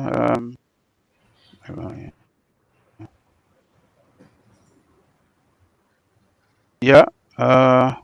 You're muted. I don't hear. Say something, Yeah. Io. Not hearing, she said. You're hearing. Oh boy. No sound. Because she's on. Hold on, she's unmuted, but she's not hearing for some reason. I'll tell you what. Try logging out and logging back in, and see if that could solve any problem. Log out and log back in. Yeah. So while we're doing that, I'll go back to Glenroy and see if it sounds any better. What kind of assistant is trying that? Can you hear me? Yeah, talk louder. I can hear you. You gotta talk louder. Okay. Let me get this way. It might be a bit better. Okay. Is it good? No, it's still very choppy. If you hear me, I just want to say that ADOS speculate arrested in the situation in the US, and that's their attitude. But let's remember reparation and colonialism, the demands for reparation and colonialism, the crimes against humanity, they will remain on the books until everyone concerned is satisfied. So this attempt to divert us will not work. So that people remember what the objectives are, and that is to resolve a crime against our people. Genocide. We have survived, but the crime was still committed. So I don't know if you've heard that. Apologize of the number of folks. No, we don't. Well, let's get. Coherent. Yeah, we just get bit. It's not coming through. Okay. All right. Okay, we'll try. Sister Towers back. I know. Right, next time when you bring it back, try to put out the headphones and see. May work, may not. Okay, I'll go back to Sister Tower. Can you hear me now?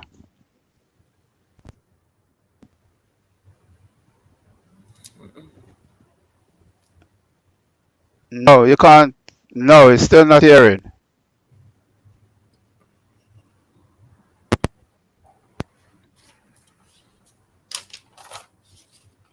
No.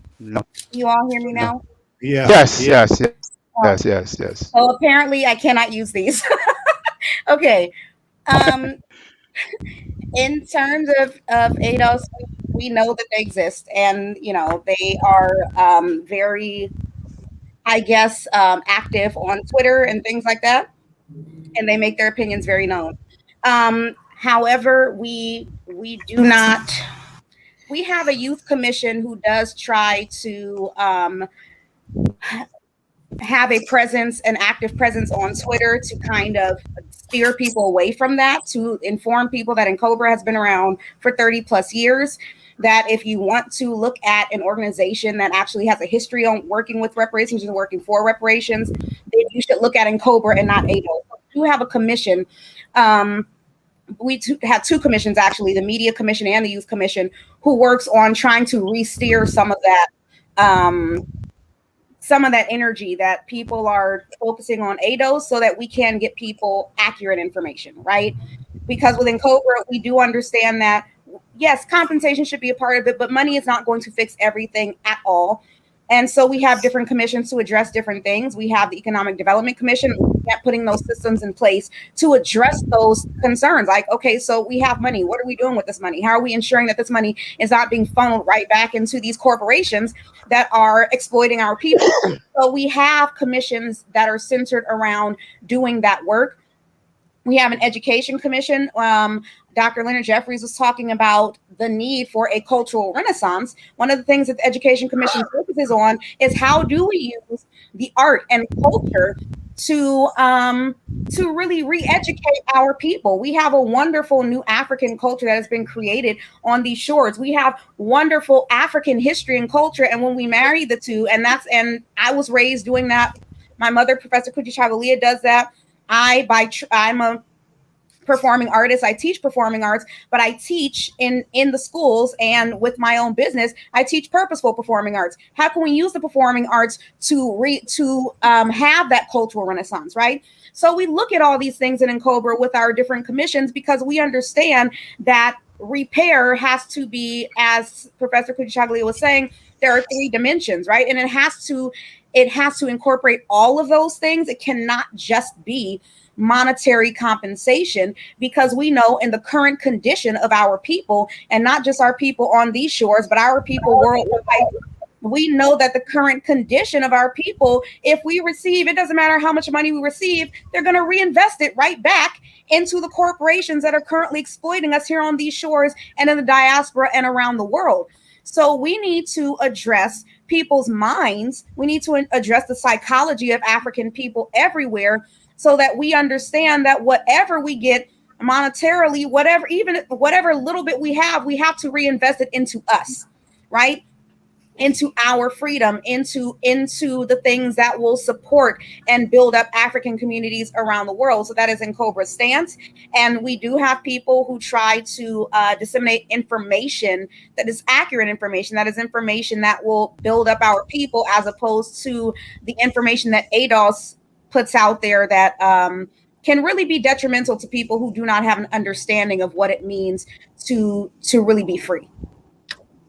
Okay, Santa Sana, for thank you very much. I would like to go to Brother Johnny.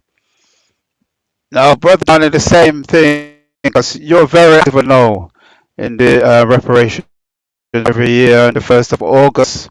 So, in that movement that you're building, have you found any kind of resistance approach that you're taking when in that self-repair as a priority, not monetary compensation?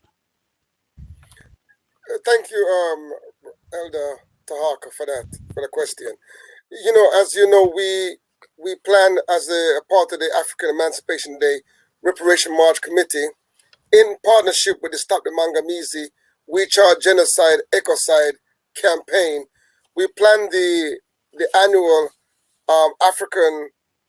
Pan-African Reparation Rebellion groundings, and as such, we intend to galvanize our community to build the awareness of the issue of reparation, and to draw attention to African people's global determination to not allow the British state and other perpetrators to get away with the crime of the Mangamizi.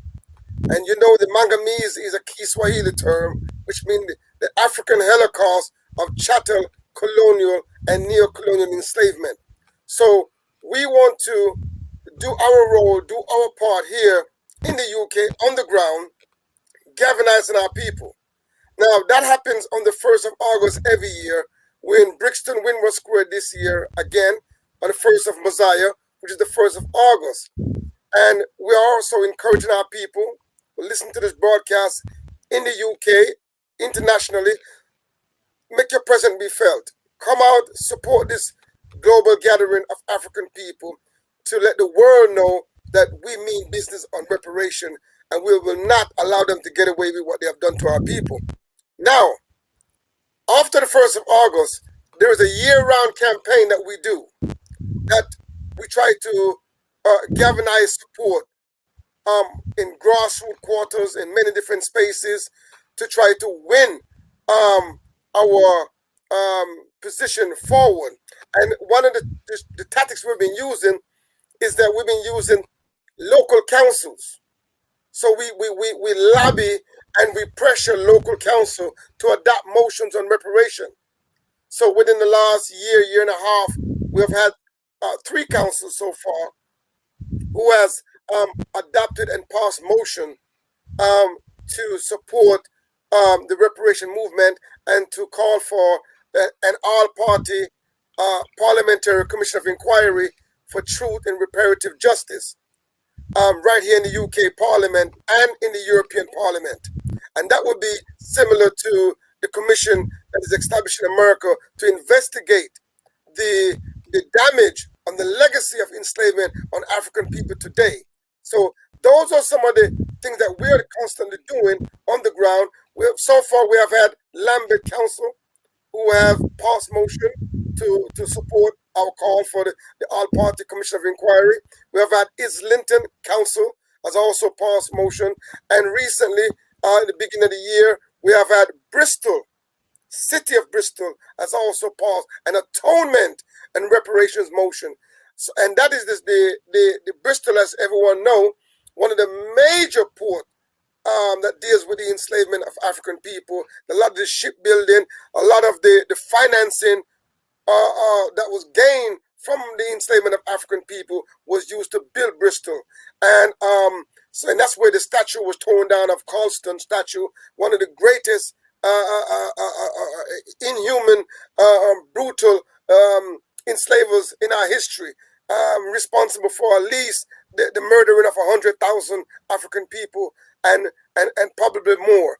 So in that city, we're now making big move in terms of we have a mayor, an African mayor, who's supporting the reparation movement and is pushing the campaign for reparation. So we are there defending that space. And in terms of self-repair, we are now charged now with preparing our reparation plan to present to the council to now enact and implement to deal with some of the issues facing the African communities in Bristol. So that is some of the underground thing that we do throughout the year, and other campaigning to raise awareness, to have these conferences, to have these workshops, to constantly educate our people and raise the awareness of reparation. Now, as far as the hashtag movement that float around on the internet, we pretty much ignore them. I think what the elders and the professors have said about them so far is suffice, because they are just a distraction, and I agree with that. I've in the early stage, I listened to some of the comments and some of the despicable statement and the anti-African attitude that they have. They have no place in the reparation movement. Absolutely. You know what I'm saying? We are a global African family trying to repair ourselves. We are damaged everywhere we are in this world. This Mangamizi has damaged all of us, and we're all trying to collectively support and repair each other wherever we are. If Africans in America are struggling, we back them 100%. If they're in the Caribbean struggling, we back them. In Colombia, in Brazil, here in Europe, elsewhere, we're back. On the continent of Africa, we back our brothers and sisters. So there's no division when it comes to articulating a vision for reparation, and there's no place for that. So, and that's what I'd like to say. I appreciate the professor speak of a white psychopathy. You're teaching me, sister. I appreciate that education, and that's what these forums are for. We educate and we learn and we share, and I appreciate that. And I really hope we can get that into our vocabulary and disseminate that. Also, I want to encourage, because on the 1st of August in London, we need people to come out. So I'm making a call out. I'm using this platform to the brothers, the strong brothers in our community. This is a call out for the man them to come out and support your people, to provide your national service to your people. When we have thousands of Africans on the streets, we need eyes and ears. We need people to steward and protect our people. Come out. You can't leave it to the sisters, them, or anybody else to do it. If you're a strong black African man, come out into the streets. Come out, be a part of an organization. You come out, you get the training, you get your equipment, and we're going to protect our people on that day. So I'm calling on to you. Call us this number, 079-22-035-446. Or you can email info@reparationsmarch.org and get in touch with us. Your service is needed. Steward, first aiders, security badge holders, we need you on the front line. Come out and help our people. And if you can come out as to collect signatures, to help people sign the petitions, because we have a petition here in the UK as a part of our campaign that we are petitioning the UK government on the issue of reparation. We have a petition called We Charge Genocide Ecocide Petition that we need our people to sign. You go on change.org and we are asking you to sign that petition and educate yourself about what are our terms and conditions that we are pushing on this government and we're demanding from this government. Read and learn that. So it's a participatory campaign. You can't sit on the sideline. Reparation belongs to all Africans. All our ancestors were impacted, and all our people are feeling the legacy today. So I'm just using this opportunity to tell you to get involved in the campaign. It's a year-round, day-to-day battle. We got to prepare. We want this commission of inquiry because the world needs to know. Our issues need to be addressed. Our voices need to be heard. We have not had our day in court. We have not had a day in the tribunal. We have not had a People's International Tribunal for African Reparation. We need that. A tribunal for global justice. We need that. And that is some the framework, some of the architects in the reparation movement here in the UK and in Africa and elsewhere are working on those structures to be able to bring our case forward. And thank you so much for this opportunity. And if I get a chance to speak again, I will say more. Thank you so much. Yes, thank you for that, Brother Jelani. And I'd like to turn to Bello, and I'd like to focus in on the mindset on the African continent of the whole concept of reparation. I mean, when we look at places like the Congo, when the horrific atrocities that took place, Tanzania itself and the apartheid regime, atrocities after atrocities, and right across Africa. So, is there a sense, or is there a movement on the continent that is for a form of reparation from those colonial I don't want to use the word colonial powers because I don't see them as powers, from those colonial misrulers that many years exploited the African continent? Is there a sense of collective coming together to demand some kind of reparations? Thank you, Brother Tahaka. In a nutshell, the answer is no. A lot of our people are basically in the dark as to the whole concept of reparations. And there is still this belief that we cannot do a lot of things on our own. And for those who speak reparations, there is still this mentality that revolves around the money thing. For instance, what just recently happened with Namibia and the 1.3 billion from Germany. Some people are excited, and some of us are basically saying, okay, what does that really, truly represent?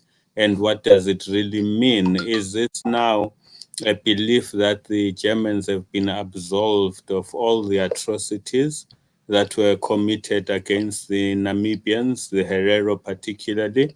And this money, is it being paid to government, or is it being paid for the development of the Herero communities? What exactly is the issue there?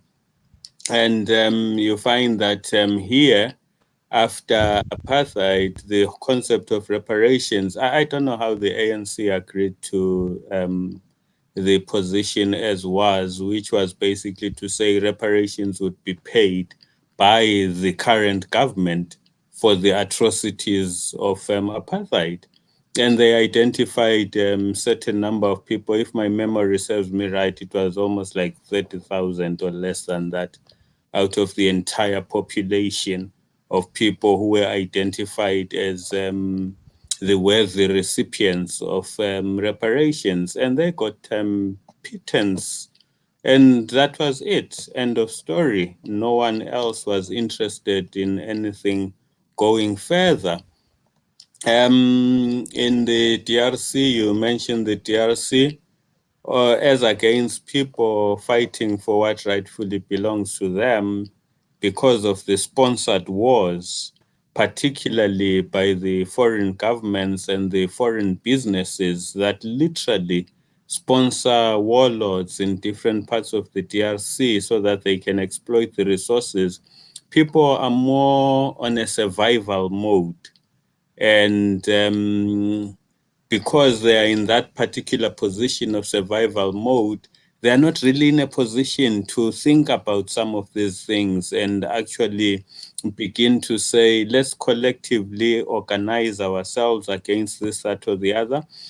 And see, one of the fallacies that we have been basically exposed to, and we got it sold to us and we bought it hook, line, and sinker, is the whole concept of multi-party democracy. You find that in Africa, you can go into an election and have like 40, 50 political parties all on the ballot paper. And that is all designed to make sure that we are kept weak all the time. We are kept looking at the things that divide us as against the things that basically bring us together. If I were to get up today and decide I wanted to have a political party, I can assure you I'll be very rich overnight because there is someone who will be ready to give me money because they know that by so doing, I'm causing division. And the people cannot stand together and fight an evil system that has been perpetrated against the people. So we basically are in a very difficult position from a perspective that says a lot of our people are in survival mode. And because they're in survival mode, some of these things seem like a luxury. And you really, really have to educate. So what we have done from the perspective of the School of African Awareness is we have what we call metric here. Metric is basically the highest grade at high school. And from there, people go up to tertiary. So for those people who did not get good marks, we have started what we call metric upgrade. And then we just teach them and prepare them to receive their exams so that they can elevate themselves. But because of the realization of the fact that university itself is basically a platform by which to mess up their minds and basically continue with that colonial mindset, we have started a scenario where together with teaching them what prepares them for the exams, we also teach them in as far as the African awareness side of things is concerned, so that they can begin to see the world through their African eyes and have the African reality at the center of how they interpret their own experiences and therefore their perception of the world. Because as we speak right now, we all see the world through European eyes. Very few of us see the world through our own African eyes. We used to laugh with some friends in the past that, you know, we have come to a point where a lot of our people even think in English and have to translate to their local languages before they can be able to communicate. So that is the reality of the disaster that we find ourselves in. And what we've done as well is that we've started book reading clubs, whereby we select a book and we make it a point that the book that we start with all the time is Philosophy and Opinions of Marcus Garvey, because that just generally lays a foundation for who we are, and at the same time it consolidates the whole idea of our redefinition of the African nation. Because Professor Kuchichagulia mentioned a very, very important thing. I hadn't even realized that it had gone up to 2 trillion, the amount of money that is basically within our people in the United States. And there is no reason why, if we were to view ourselves as a nation, we can't have an economy that basically is global, with us on the continent supplying what you need that side and you supply the money. We would not be having to run around in the name of looking for donors and looking for aid and looking for investors, because the investment would be coming from people who are already ideologically sound in as far as where we are going and who we are, and therefore consolidating the African nation. And that of itself consolidates our understanding of what reparations means and is about. Because for as long as the nation is splintered in the manner that it is, you'll find that our reparations will be confined to small little corners here and there, everyone doing their own little thing, and we will never be able to consolidate in the manner that we're supposed to. So we have a big job done, Brother Tahaka, to be able to get the message across to everyone and get everyone to get over the survival mode and actually begin to exist and actually begin to enjoy the benefits of the riches of the continent. Thank you. Okay, Santis. And I would like to turn to Elder Bay. You're a big fan of Ways' work on reparation. But I know you've been pushing it for many years and trying to convince people that's the way to move. Now, in your terms of pushing it, what has been the feedback or the reaction you've got to it?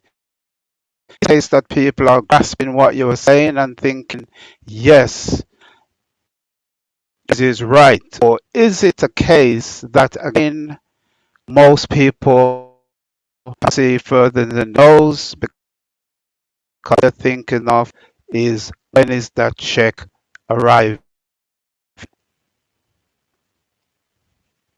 Okay. All right, let me take your minute.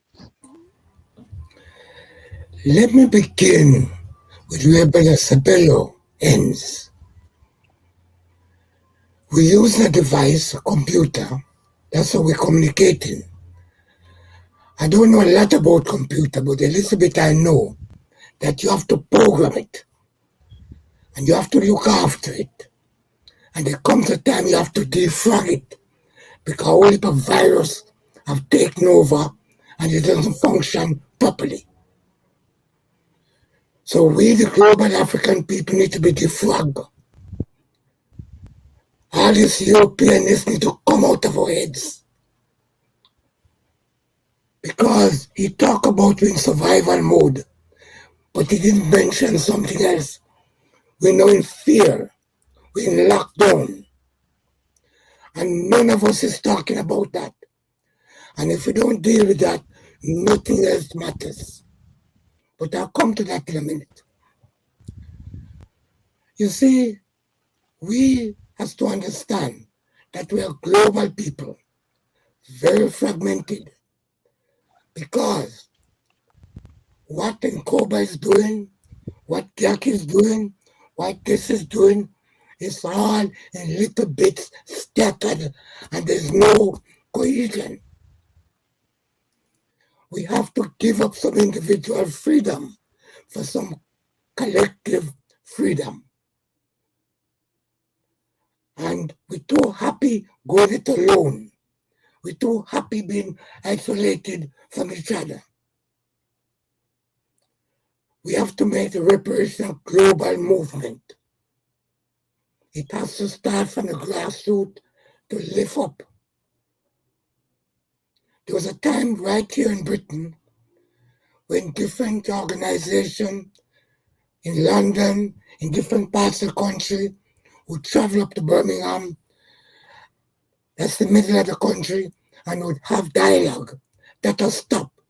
So we have one group, the Reparation March Committee, who is doing fantastic work and producing some very good result. What is happening to the rest of us? Where's the linkages? And we have to begin the serious business.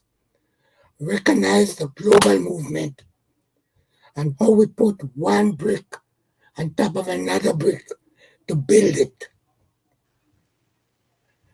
We too love isolation. Every man is an island. Every man have his own flag and his own anthem, and he can't defend nothing. So, I've been just checked the first African Liberation Day in Britain by the Pan-African Congress movement was 1975. This year, 21, is 46 years. Let this be like the Manchester Conference of 1945. Let it be a decisive conference that those of us who are here are charged with the responsibility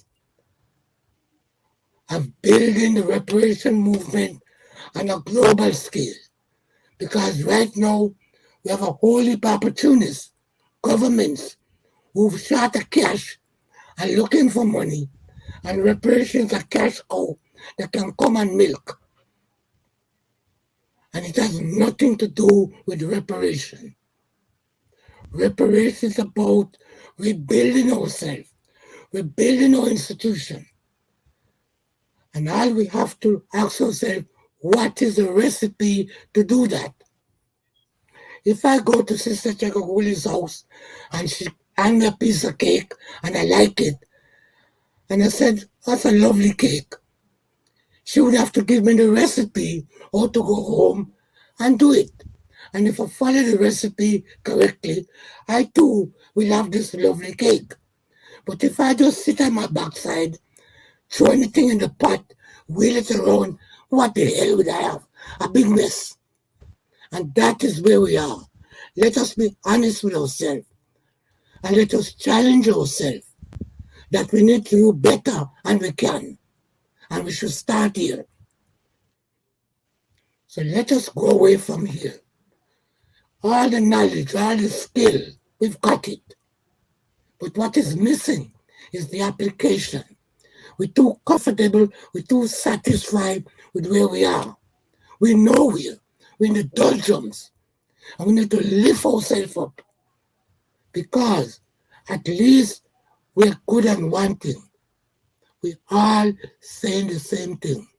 We all sing the same song, but we're out of tune. So let's tune up. Let's balance back up and come back again strong.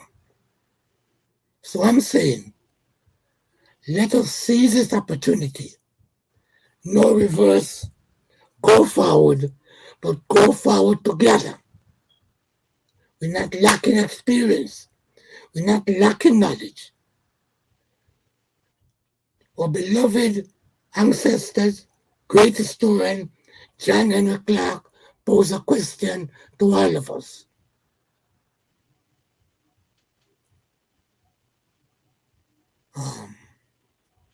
What was the question? Okay.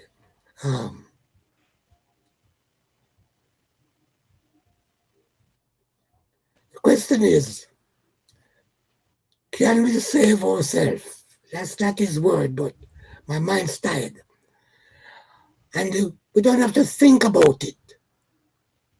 We have a resounding yes. The question is, do we have the will? Do we have the will? And the will is lacking. We're not showing will. When I was a boy growing up, there was a very common game of cricket in Jamaica. Who bat, who have the bat, who have the ball, have the ball. And when you finish bat, you put on the bat, you go about your business. We need a team. We need teamwork. We need to lay down structures, not what's happening in Cuba, what's happening Gak, what's happening over there, what's up. One agenda, one blueprint. That is our responsibility. That is a task we move today with. This mealy-moly approach is not getting us anywhere, and our enemies are laughing at us because we have made ourselves a laughing stock. Let us use our senses, our experience, our knowledge collectively, and I'm glad we have two sisters on the platform because we men can mess things up with our stupid egos. So let us go from here with the responsibility that we have a duty, overdue. But let's not fool ourselves. Those globalists have a different plan to turn us into transhumanism, eating worms, if we're lucky. And if we don't fix that, nothing matters. And when we met last time, Obati was there, my good sister was here, Brother Small was also there. And I posed a question. I didn't get anything substantial from Brother Shaka and Brother Small. My sister here did give a good response. And it's because I'm heavily loaded. I haven't followed it up. So I take full responsibility for that. But let me say, we talk about the madness of these people. If white people are part of the human family, they've left it quietly and didn't tell us. Because the way they're behaving like the Neanderthal ancestors. They're not behaving like human beings. And it's because we allow them to carry on with the madness. So if we don't shut down this madness, they shut down all of us. I'm done with it right there.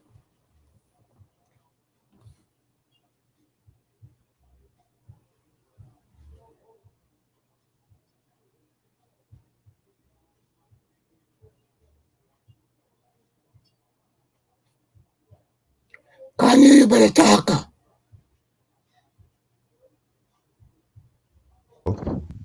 Yes, sorry. Yeah, to Dr. Jeffries. There's a phrase I came across time ago, and it went like this. Weak people cannot demand reparations in any form. So that being said, are you in agreement that until Africa and her people are in a position of strength, we cannot even contemplate in, as happened recently, when a delegation went to, I think it was the Senate in the United States, and a proposal for reparations. Why should they listen to us? Why should they give anything to us? To do it with any power. So what is regarding that? Well, I'm glad you raised the issue. We need to analyze it. I think we've been bamboozled into thinking we don't have power. We are the most powerful part of the human family. We're located everywhere on the planet, islands of the Pacific, as well as the continent of Africa, as well as the diaspora. The question is a strategy, a formulation to use the power. America is not going through the changes it's going through now because it just so happened. Black people, young people, old people have been moving. There's a great fear that blacks are having more power in their hands in America than ever before. My nephew is one of the key people inside with a consciousness. These women are coming forth. It's not because of fear of they fear us.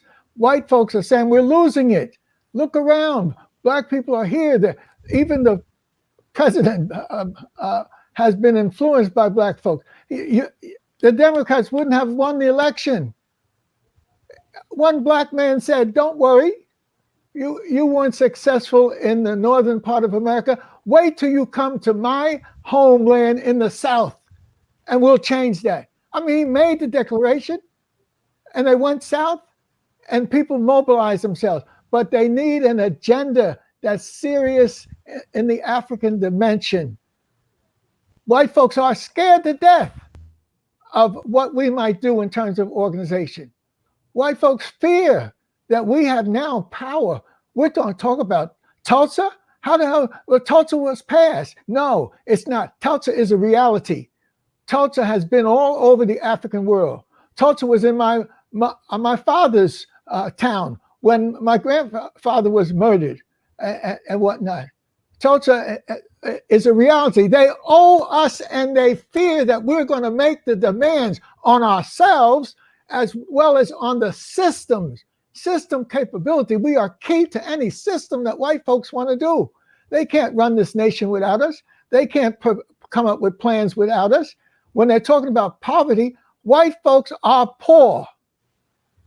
But they think they have white supremacy, so they're rich. You can't sell it.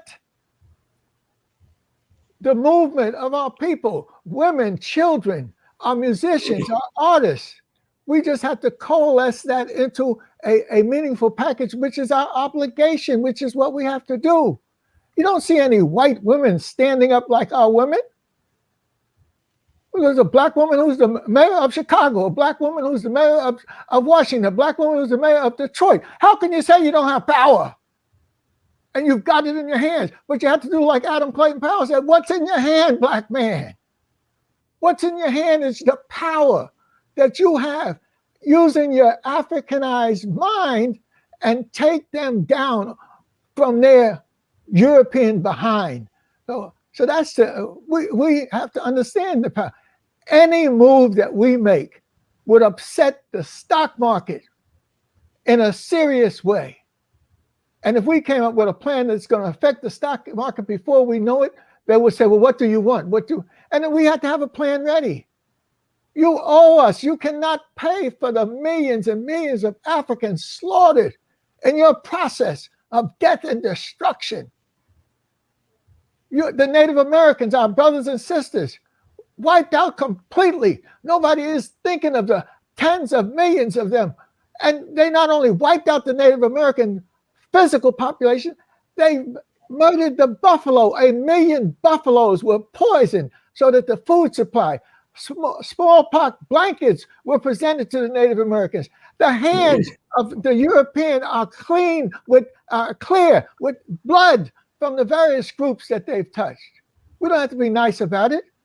We have to lay it out. You owe us, and if you want to share the space on the planet with us, you're going to have to be fair, and this is our agenda, and this is what we expect. Okay, thank you very much, Sana, for that generous read. Dr. Jeffries, time has beaten us. The next 5 minutes, I'd just like to go quickly, just for a final comment on the topic of the day.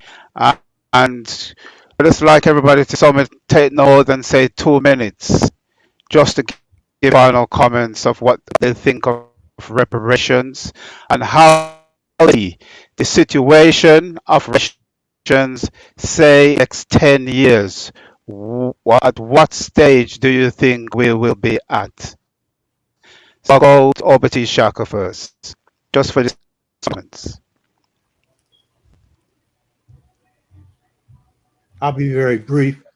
I think that where we'll be at 10 years from now is determined by where our movements for liberation will be at if we are in the Western Hemisphere, not under African nation states, and where African nations are at in terms of struggling for both African unity and for revising this nation state. So reparations is tied directly to power, and the weak don't get reparations. And it's obviously got to go to the repair of us on an institutional level. So I think that that's determined by what we do. Okay, so now, Brother Johnny, same question to you. Where do you think we'll be in 10 years regarding reparations?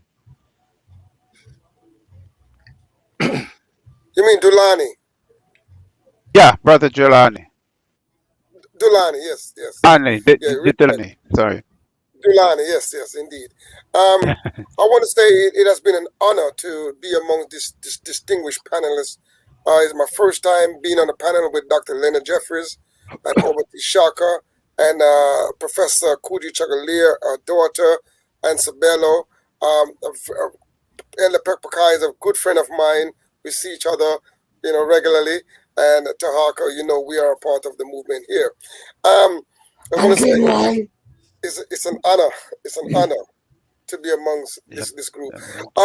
In terms of how we see the reparation movement advancing, our theme this year for the reparation rebellion groundings is defeating the Mangamizi of neocolonialism with African autonomy.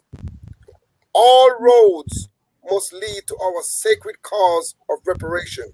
I mean, all the struggles that we're struggling needs to coalesce at reparation, because it's in the healing, it's in the repairing where we get the real solution to our problems as African people. There's no running away from reparation until we are able to begin the healing process. All of the problems that the politicians and all the other people are focusing on, it will just keep going around in cycles. They throw money at it and throw money at it until they begin to address the real issue of repairing of African people, the damage done, like our esteemed elder Leonard Jeffrey just pointed out, the blood on the hands of the oppressors. Until we begin to address it, until we begin to address the harm, nothing will get done. Now, in terms of practically on the ground, we have to begin to see an autonomous situation where we begin to think of ourselves as a nation, rebuilding our nation. And I can tell you this, the Africans in the UK is ready to play our role and are playing our role in the global African struggle, in the international social movement for African reparation. We will be playing our role, and we will be pushing more councils on the local level to push for the all-party commission of inquiry to allow African people to begin to tell their story, how it's impacting on us. And in the next 5 to 10 years, we're hoping to be advance that commission of inquiry. We begin to assist our people to prepare their cases. Each of us, each our family need to prepare cases. Our organization need to prepare cases. Even our nation state need to start preparing case to present to this commission of inquiry that we'll be dealing with solving the issue of reparation. So thank you so much, my brother, for this opportunity. I look forward to working with our African family across the globe on the issue of reparation. Hotep. Okay. Antisana, Hotep. Yeah, same for you. The next 10 years or so, where do you see reparation movements in general?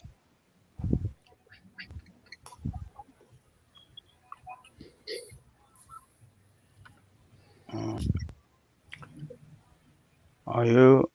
Who did he call? Directed at me. Unmute her. Pepperkai. Okay, sure. Pepperkai. Yes. As Brother Shaka said, that depends on where we start. And where we need to start is on the self-repair road. Repair ourselves, repair institution. Once we get that into place, everything else falls into line. And that's to be a global movement, starting local, national, international. We don't need anything from anybody. Just 1 second. We don't need anything from outsiders. All we need is within. Our beloved president who they've assassinated, Magufuli, demonstrate money is not the issue. It's the mind. That is what matters. An African mind for African development, African progress, African solidarity, African love, African unity, African race building. That's all. Okay, Santa Sana for that. And now, where do you see the reparation movement in the near future?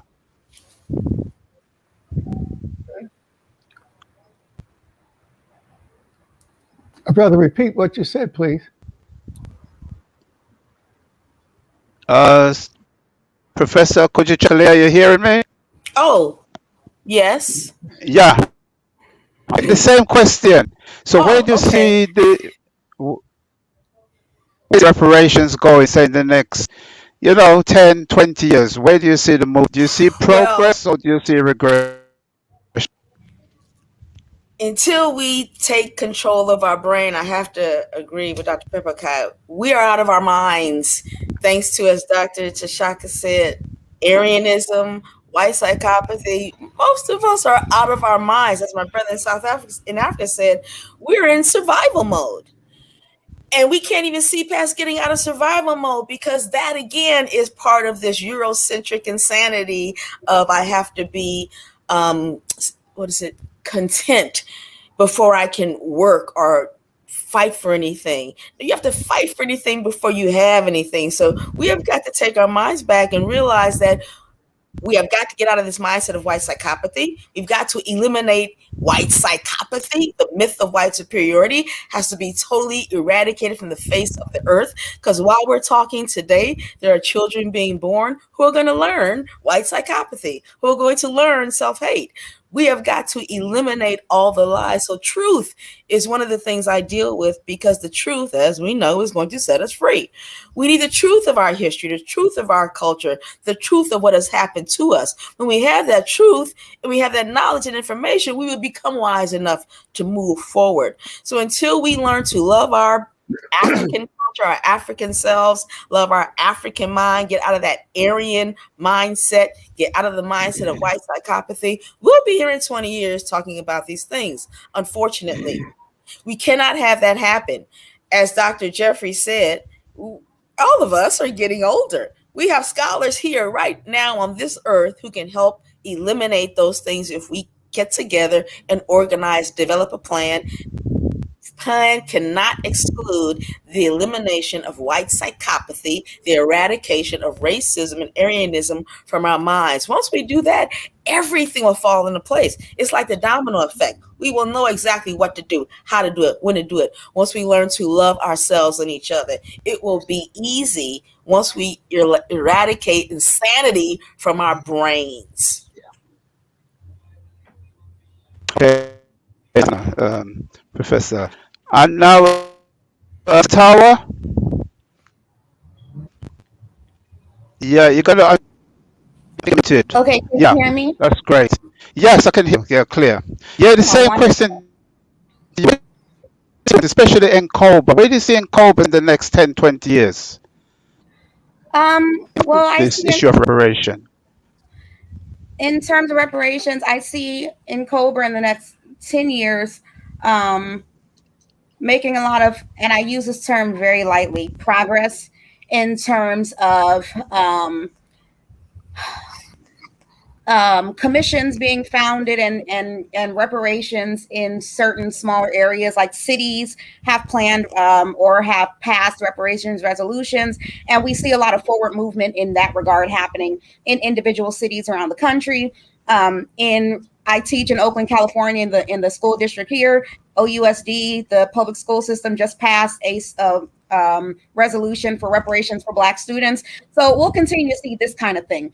The beauty in these smaller resolutions is that as these resolutions get passed and people realize that you can throw money at something, but it doesn't really restore, right, people, and it's not fully repairing people. I think as people see these things passing and they see the lack of repair being done because it's only looking at a financial portion, I do think that will give some impetus for people to look at the psychology of the fact that repair has to come from, just like everyone is saying, eliminating white psychopathy, getting rid of that Aryan worldview. Like, we're going to start seeing that in the next 10 years as these resolutions continue to be passed, because we're seeing that and all these commissions being founded really around the world at this point.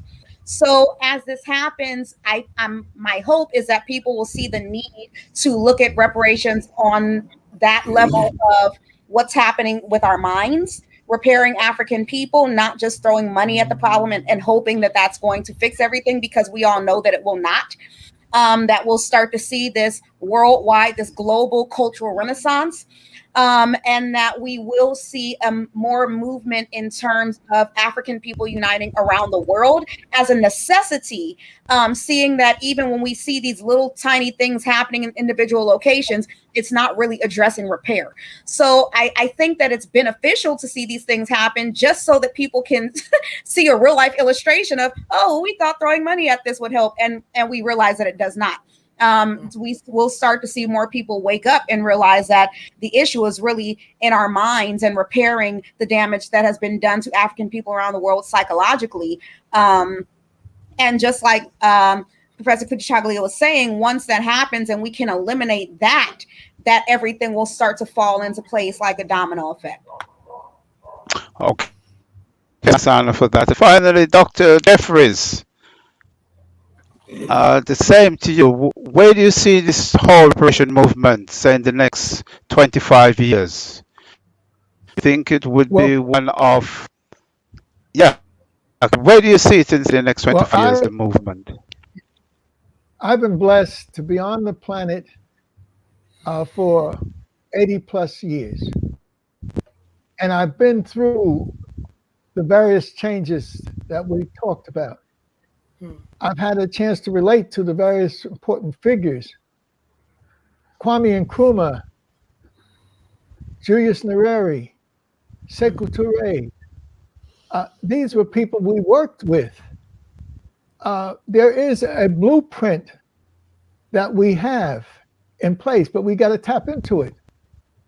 Our brother from Mississippi started out in looking at the awakening the consciousness of the Black child and ended up by producing a 1,000-page volume called A Blueprint for Black Power.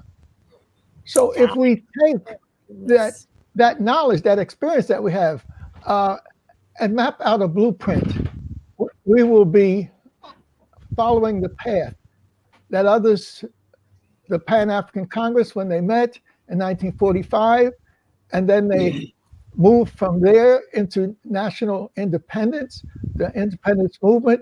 They moved from there into the OAU, was useful for a certain point, but then they went into the AU. And now the AU has to be expanded. Our people are growing in their consciousness. The women are taking power. All the greatness that I've been able to visit and see, I couldn't do it without my wife. She's been with me for 56 years. You know, when things get rough and it looks like it's going to fall apart, then she comes with, no, it ain't. We've done it before. We're going to do it again. And the same thing with Pepper Kai. Pepper Kai was in my little village in Georgia.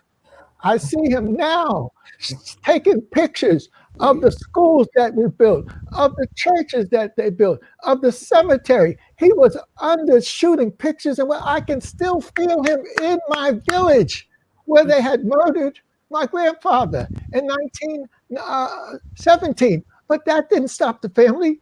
His wife, my grandmother, called her sons back together again to keep that African village consciousness together. I mean, we have to understand from whence we come and where we need to go. African Renaissance is a reality. It is a blueprint for Black power that's necessary. Brother Charles, let me talk about this organization. Brother Charles is assisting my wife and I, and he's involved in all kinds of movements of the young people. And then, so we have to do an assessment of what is happening and then clearly we are on a victorious path. Malcolm was here for his few moments. He left us with an understanding. Du Bois left us with. Garvey left us with.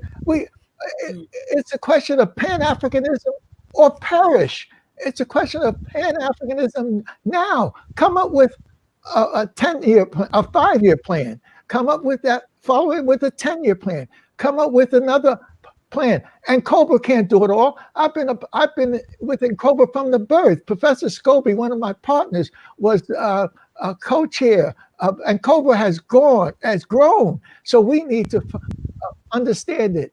The African Heritage Studies Association, which Dr. Clark took us to challenge white folks in terms of this history, and we were able to. Now African heritage is still being rebuilt. The Association for the Study of Classical African Civilizations took on the responsibility of taking the legacy.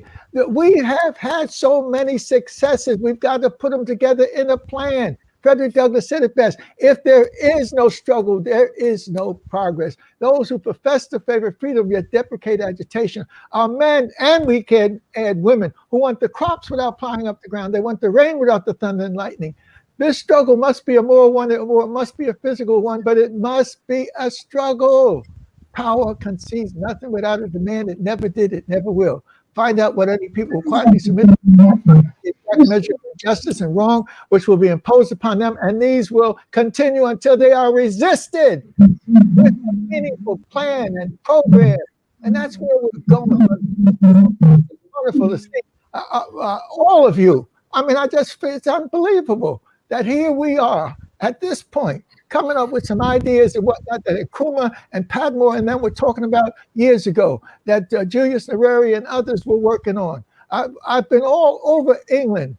London we started with Brother Lewis, Lester Lewis. Then we went on to Manchester and other places. And we saw the people waking up wherever we've gone. You go to Amsterdam, there's a Black community in Amsterdam. You go to Brazil, of course, there's the most significant community in Brazil.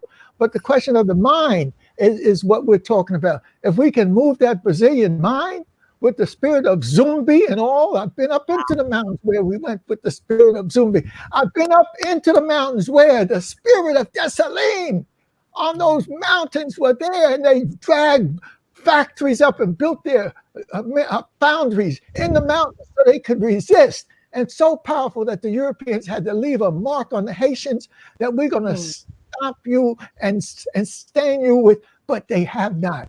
The spirit of Zumbi, the spirit of Toussaint, and the spirit of Dessalines is still there. The spirit of the Maroons is still there. The spirit of us who went in the backwoods of Georgia and survived. The spirit who went through Virginia, and the Black men armed in the wars. We can claim reparations just for how many of our deaths were in the battle. America couldn't have won any of the battles that they had. They couldn't even won the independence of the United States without us needing us. They couldn't have won the Civil War. We have to say we have paid our dues, and this is the plan we have stretched over the next 50 years, and we want the support that we can get. If you can't support us, step aside until you grow into consciousness, and we don't need anybody's wealth. We are the most wealthy people in the world.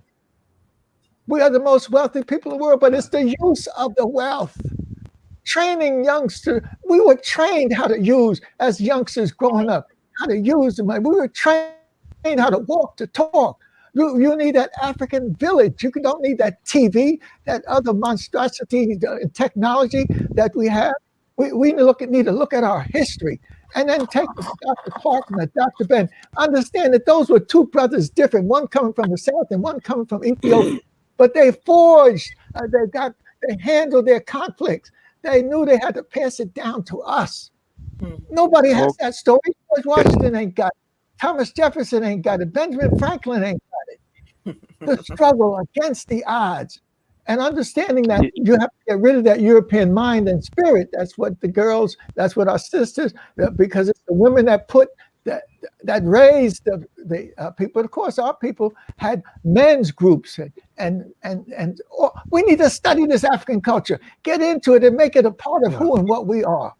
Goodness gracious! Hey, Dr. Jeffries, Thank you very much, Madasi. Okay, Madasi. Hold a minute, Papa Kai. Brother Sabello, what a minute, Papa Kai. Brother Sabello, finally, how do you see the movement in the near future in terms of reparations, and especially of the African continent? Did you see a movement of reparations coming forth? Coming forth, seedling reparation movement on the continent. I see us making some serious advances, but that aspect of advances will have to be premised upon a clear understanding that we recontextualize our understanding of who we are, in the sense that one of the things that bedevils the nation on a global basis is what I will refer to as tribalism, which is manifested at different levels, in the sense that we take ethnicity and we break each other up according to our ethnic identities. But there is also tribalism from a perspective where organizationally we are failing to identify our oneness as African people. Once we can get over the idea of organizational identity and realize that we are actually part of a collective whole and everyone is playing their own little bit in taking us forward, that is what is going to help. If over the next 10 years or whatever, we are able to get over that particular aspect of wanting to be the organization that does it for everyone and the individual that basically speaks for everyone, but realize that within my own little space, I have my own relevance and I am contributing to the greater whole. And understanding that when we say umuntu ngumuntu ngabantu, we also say abantu ngabantu ngomuntu, which basically means I am because we are because I am. For as long as I am not part of the whole, there is something missing. And if I'm not part of the there's something missing in me as much as the whole has something missing if I am not there. So we basically understand the relevance of the us to I and I to us. And then from there, we are able to proceed. If we can get to that particular aspect, I do believe that we will be the nation that we were designed to be. And I see a situation, even with what is going on right now, where the salvation of humanity is in Africa. The salvation of humanity, in as far as this COVID thing going on and this new world order, blah, blah, blah, Africa is going to come up with the solution to all this that is going on. And we basically are sitting on the wealth of the world in as far as the resources are concerned, in as far as the arable land is concerned. So the idea is how do we bring this all together? And partly it is informed by our ability to have a nationwide educational curriculum. Because as we speak right now, on the continent, the curricula that we are exposed to is dependent on what colonizer left us with, regardless of how many years so-called independence. But if we can have a structure where basically our academics help us to formulate and develop a curriculum that speaks to all of us. I know Dr. Chinweizu has been working for years on developing something, and it's necessary to basically fit into that. At the same time, we also need to start looking at the legal systems across Africa. We need to realize that these systems that we have, which were basically imposed upon us, are not the common law of our Africanness. If we can begin to revisit what the common law is, and we have our laws basically leading us as to how we live as African people, and also have a curriculum that speaks to the generality of who we are, and also our spirituality as African people. Then I honestly believe that 10 years might even be a very long time for us to make the mark that we need to mark as a nation. Thank you very much. Very good. Okay. Excellent. I must say now, us, Brother Washi is here to continue the program. So I'd like to thank turn Dr. Jeffries, Professor. Yes, Yes. well, we're out of time completely.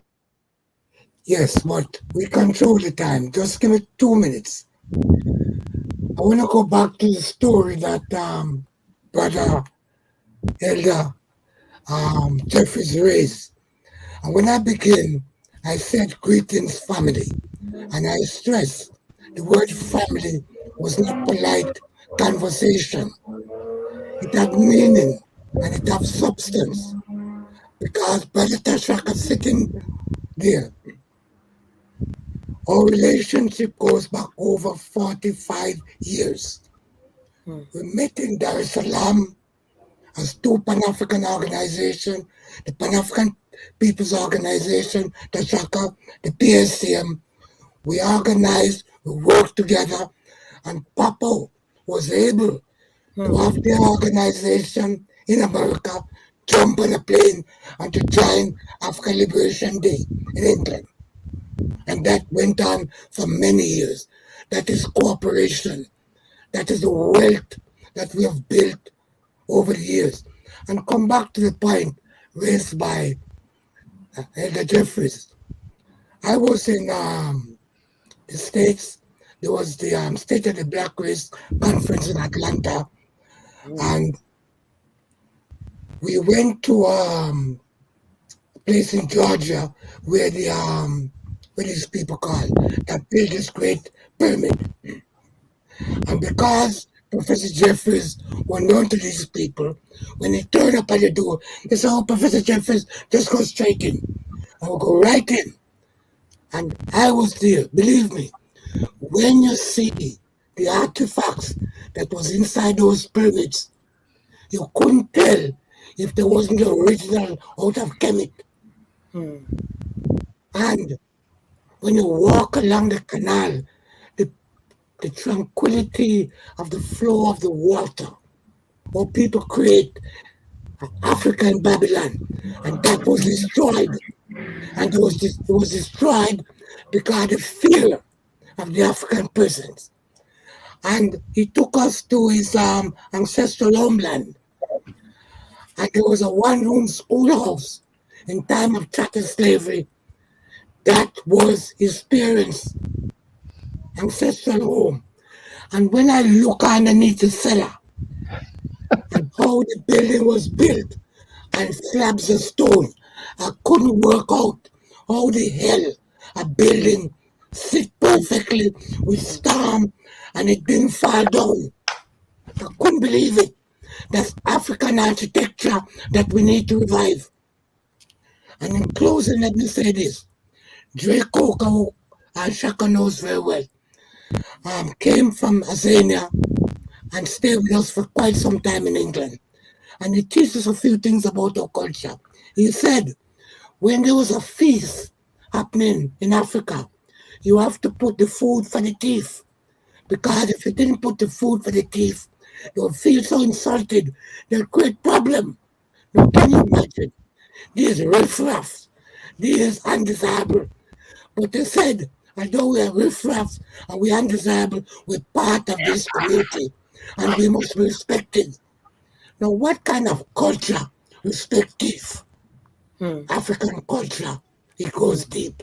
And I'll close on this one because time is running. I heard a story that a child at birth was given a song, and that song lived with that child until he goes in the ground. And when that child becomes a man, a woman, and did something terrible, they would sing the song to that child and said, Sabelo, I know Sabelo is a good man, I'm just using an African name. Why do you do that horrible thing? And Sabella would start to cry. Nobody put him in prison. Nobody cut off his neck, and he was rehabilitated. But that is not the full story. I've heard the full story. And the full story is when a man and a woman want to have a child, they get together and they create a song.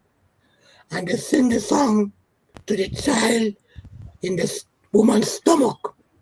And that child knows the song. Our culture, brothers and sisters, is as deep as time itself. Let us resurrect it. Let us live. Because the best way to fight an alien culture is to live your own. Rise up, African. Do our business. Ashe, Ashe. Ashe, brother Pippa. That's a nice way to round up. Very, very nice.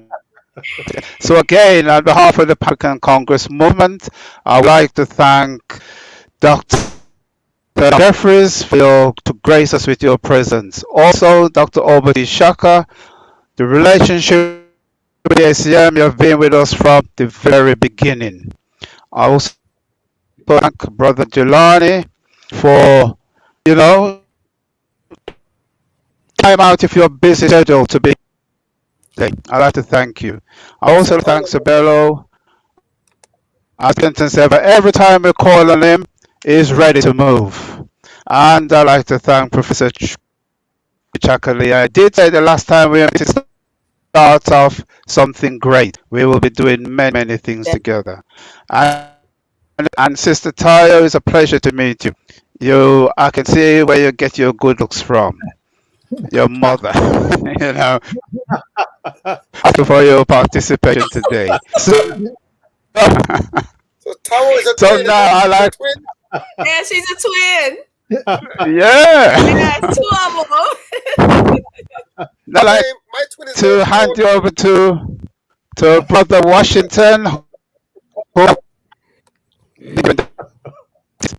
Washi. That's Okay. Yep. Brother Washi. Yes, I am on here. I can hear you. I'm saying that this discussion on reparation has spoken for itself. So many aspects of the African pledge came out in this discussion to honor our culture, our ancestors, to reconnect to the homeland, to make sure that we are moving in one direction as a people, and also to have that hope that we will win. Brother Papakai charge has left us on a note whereby there is one simple message: the culture, it lies in the culture.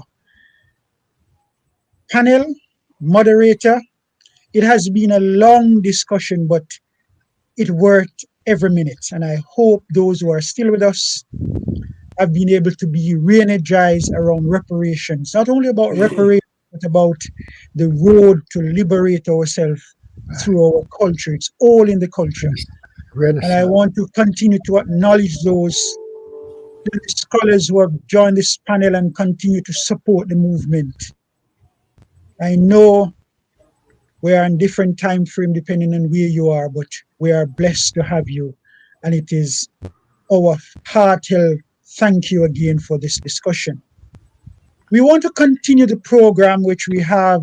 Yeah, and finally, just before you go, Wash, I forgot to say, Brother Glenroy fortunately dropped out earlier, but again, he's a stalwart. He's somebody we're very close with. Global African Congress. So, Brother Glenroy, if you're listening, thank you very much for participating.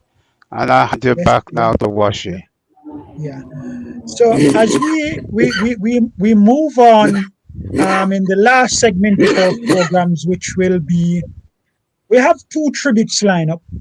We have one for Marcus Garvey Jr. carrying on the lineage of his father, and more so the message. So we need to recognize that his work still remained relevant through one of his offspring. So we will be paying tribute to him in just a moment.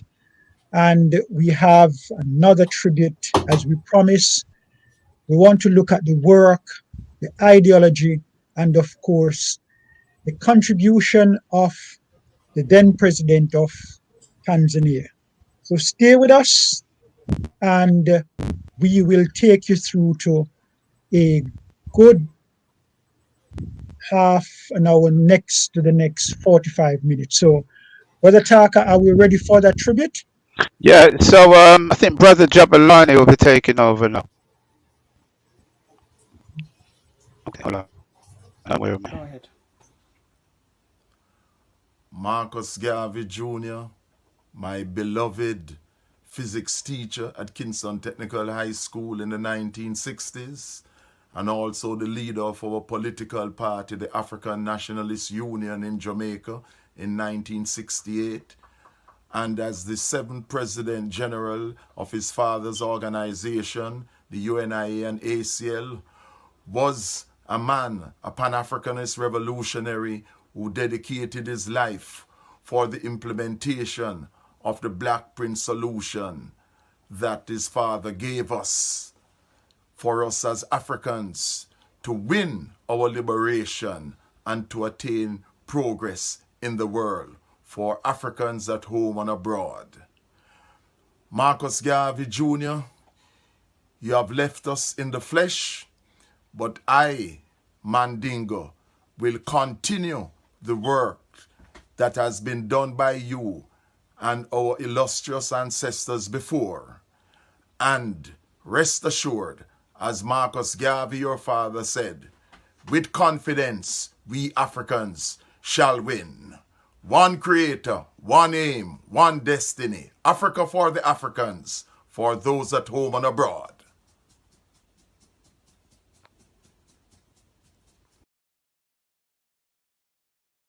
One destiny. Africa for those that move on the ground.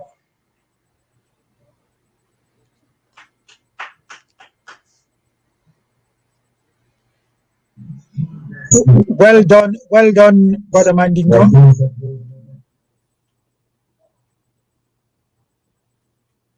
Brother Mandingo, well done. Brother Taka.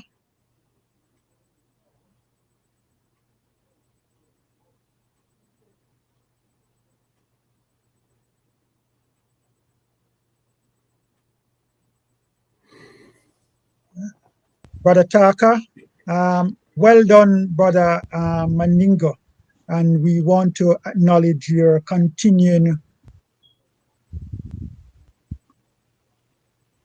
efforts to ensure that both the work and philosophy of Marcus Garvey is continue as is necessary.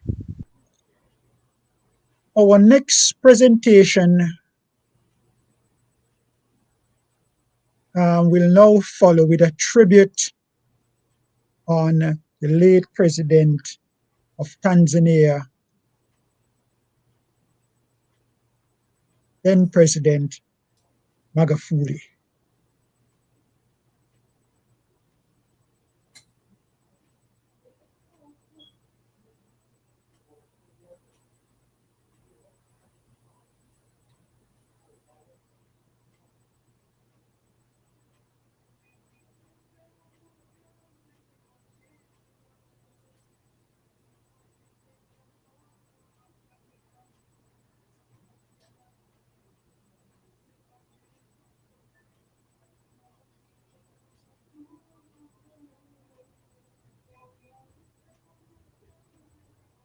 Good afternoon. Habari Jambo, PACM. I want to thanks PACM for good work of organizing Africa Liberation Day every year.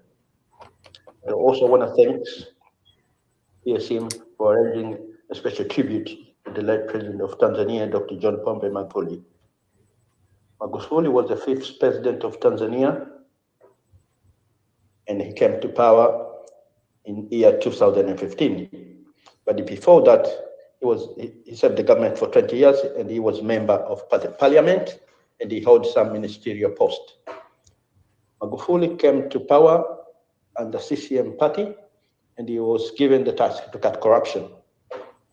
Magufuli follows CCM manifesto, but on his style, and he was given a nickname of bulldozer because he has zero tolerance on corruption. Magufuli brought back discipline in public office, and he cut corruption. Good road, hospital, free education, protect Tanzania mineral and land, and many more. Magufuli believe on Tanzania and Africa is rich, and he urged people to work hard and not to rely on foreign donors. As he said, there is no free lunch. Magufuli stand firm during the corona pandemic and refused to lock down the country. He urged Tanzania to follow all the measure and his advice by wearing masks, wash hands, and use local remedies to protect against corona. I can spend the whole day talking about our beloved President Magufuli, but the time is not in my side. I want to thank God for his life and ideology, which will live with us forever. The late Magufuli died on 17th of March 2021 at the age of 61 with a heart problem. God gives, God takes. Rest in peace. Rubbish. God Rubbish. Remembered as one of the African greatness. Thank you so much. God bless you all. Asante.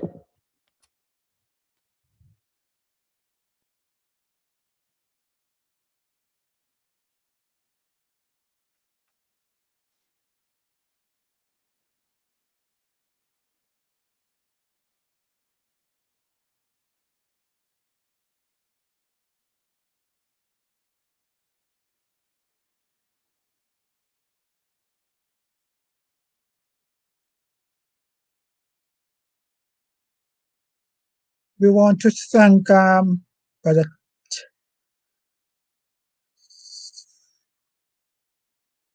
We want to thank the brother for that brief but most timely tribute.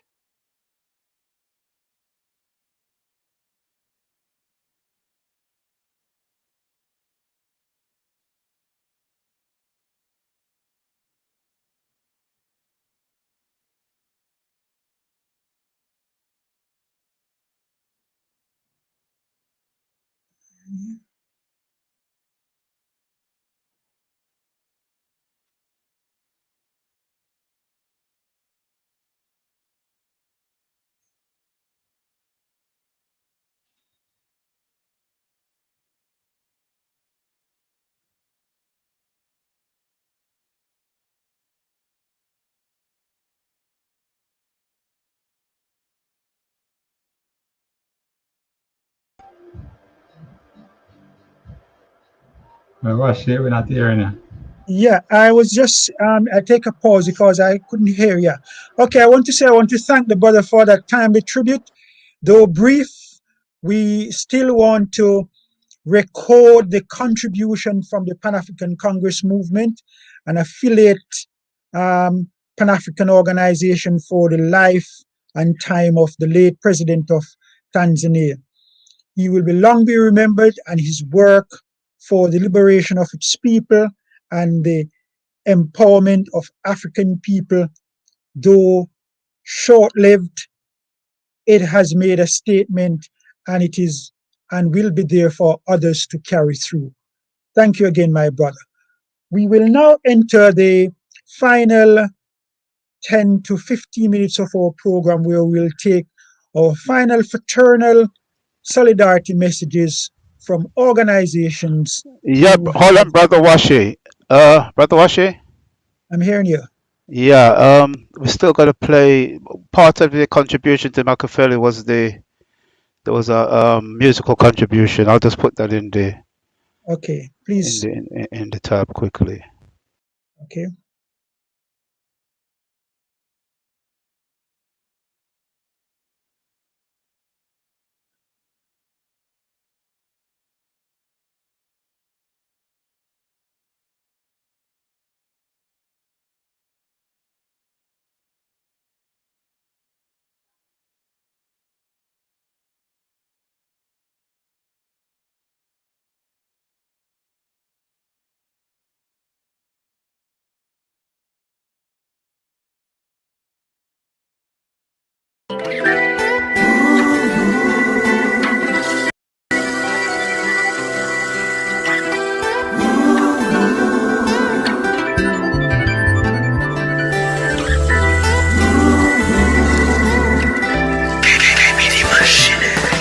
machozi yanaanguka, shujaa umekwenda,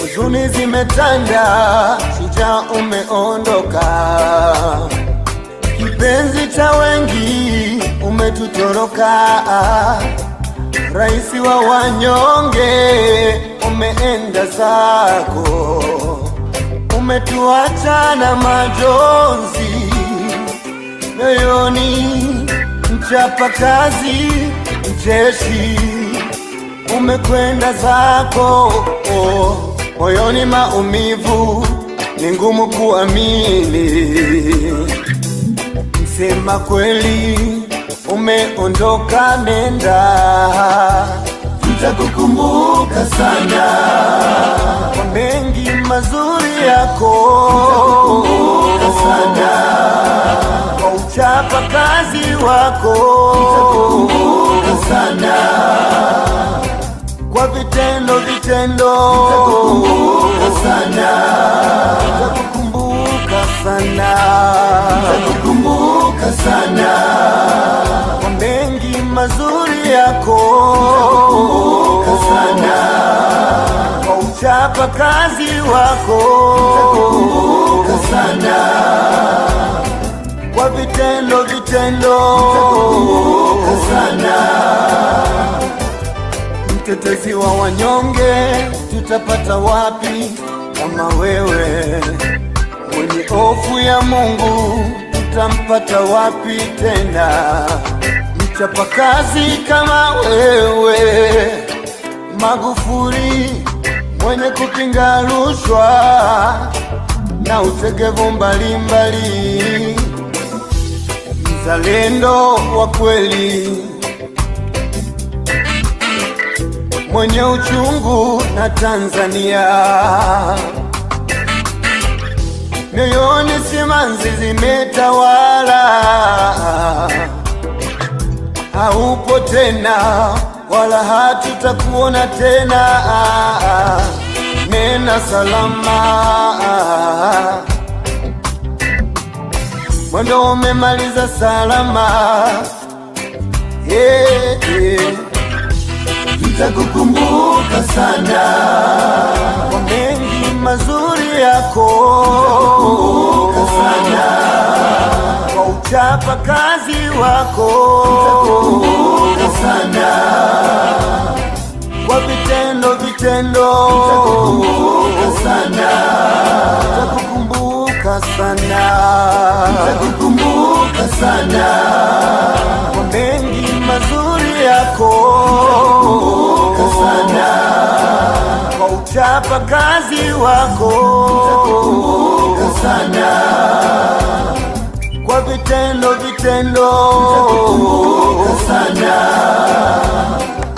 Watanzania tunalia, huzuni imetawala, viongozi wanalia, huzuni imetawala, watoto wanalia, huzuni imetawala, na wazee wanalia, huzuni imetawala, nenda salama,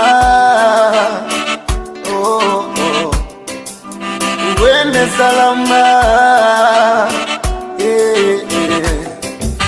nenda salama, Magufuli, uende salama, oh yeah, yeah.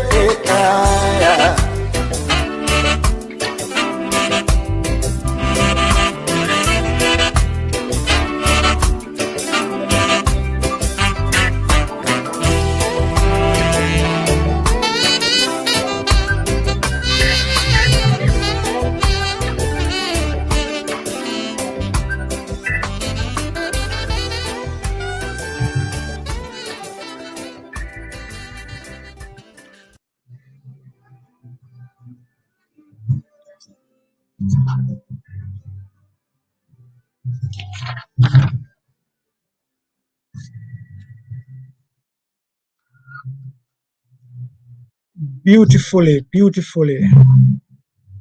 Brother Taka, can I now have the solidarity messages on cue so we can get through those.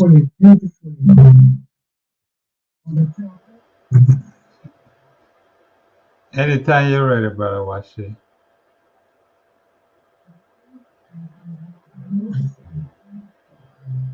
Brother Washi? I'm hearing you. Anytime you're ready, it's the Yeah, messages yeah. from Uganda. Yes, yeah, you can Run them now. get those. Sure. Yeah. Okay. So, yeah. People inside. Greetings, ALD greetings, my African family. Pan-African Congress Movement, I sincerely want to show gratitude, appreciation, give thanks, respect and honor. The Pan-African Congress Movement, you have been able to reconnect us to who and how an African should be. I'm in a banana plantation in Uganda on our beautiful continent of Africa. And I wouldn't be here if it wasn't for the foundation the Pan-African Congress has given me. The Pan-African Congress Movement has been supporting African Liberation Day for at least 40 years. Greetings to all our brothers and sisters throughout the world, and in particular the diaspora and the African continent, on this wonderful day of Africa Liberation Day. I'm very happy to be able to have our brothers and sisters with us to celebrate this day. We ask everybody to consider, what is it do we need to be doing? What is the way do we need to be thinking as we progress and develop our continent? What do we mean by being a Pan-African? Is it just a day of celebration? Is it just a day to say the Muzungus, the white people, enslaved us? We know now the history of 400 years of slavery. We know the African Union, its mission is to create a united Africa, an Africa where we can travel from Cairo to Cape Town. Let us have our federal government sitting in Addis Ababa. We know that the emperor, with Kwame Nkrumah, Kenyatta, Lumumba, and many others, fought for this, fought for independence. They did what they could in the circumstances in which they were. Let us support our brothers and sisters there. Let us turn our heads from the West. Yes, this is Rastakaya Sanam Wakalobo from Uganda, Africa, the motherland. My message this year for all Africans at home and abroad is that we should liberate ourselves from the hypocrisy and denial. Hypocrisy is through one another. The African government should do something, should create good environment for African abroad and diaspora to come back. We shouldn't charge them the visa, you know. They should come here freely and they should invest here and build one another. Yeah, and we should liberate ourselves from denial, living in denial. Africans right now, they are denying themselves with their spirituality and spiritual power. So we need to reconnect back. We need to go back to basics and we should connect back to Africans everywhere. So my message, we should liberate ourselves from the hypocrisy and living in denial. This is Rastakaya Sanamo Kalobo, Africa. I want to congratulate all the people who have struggled, our ancestors, our former presidents, and people of goodwill who have fought for the black race and African descent to be liberated. I must say that the challenges that we have today as a continent, as Africans, are somehow different from the challenges that were there at the Liberation Day in 1963. While then we focused on the liberation of African countries from colonialism, today young people across the continent are suffering from issues of unemployment, the issues of neo-colonialism, the issues to do with low pay for work, the issues of modern slavery, so many young people who are dying on the ocean, many people who are leaving their countries and suffering in the Middle East and other countries. Those are the challenges that we are faced with. The challenges of political patronage across countries, the challenges of regressive kind of demographic progression that we've had. And for me, those are the challenges that we need to reflect on. And is rising. We have fertile soils. We have good climate, but we need the human resource, the human capital that can turn this resource, these resources into something very credible that can benefit generations now and generations to come. And to my fellow young people, the core is for us to embrace Africa, to love Africa, and be able to come and challenge ourselves to make Africa the continent that is #1 in the world. Africa is raising, Africa will raise, but it can only raise when we, the African people, the people of African descent, rise with it. Once again, happy Liberation Day. Hotep family, my name is Dawesti Zulu. I come from Uganda, and this is my message to all black folks. Be led by the dreams in your heart. When the heart speaks, the mind finds it indecent to object.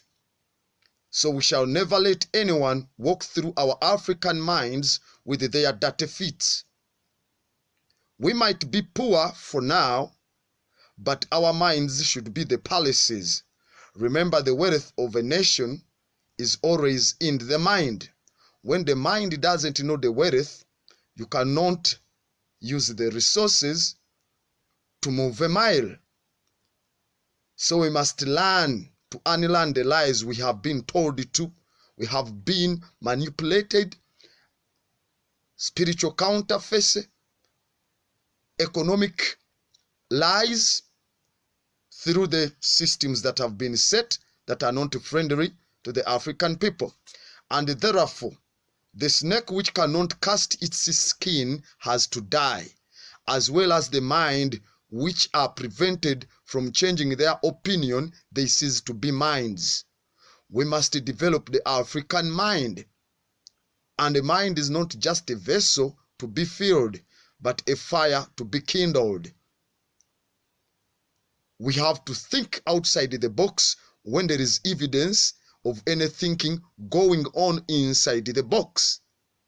So the walls that we have to climb are the only ones we have built in our minds, the ones we have been led to accept that they are walls that deter us to move forward to African liberation.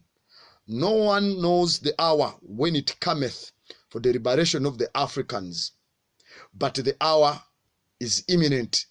I am Professor Peter Kanyandago from Uganda. To all our friends in the Pan-Africanist movement, as we celebrate our day, I am concerned about what is happening in some of the countries on the African continent. These countries include Mozambique, Ethiopia, Mali, Cameroon, Chad, South Sudan, and Democratic Republic of Congo. This situation is telling us that achieving Pan-Africanism should not be taken for granted.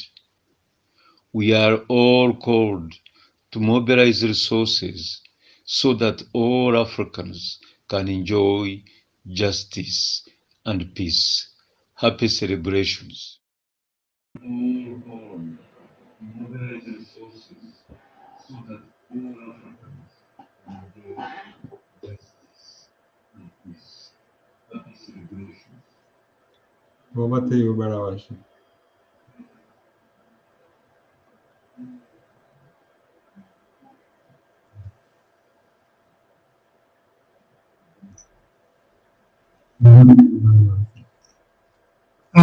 We want to recognize the contribution from those brothers and sisters all the way from Uganda for taking the time out to send their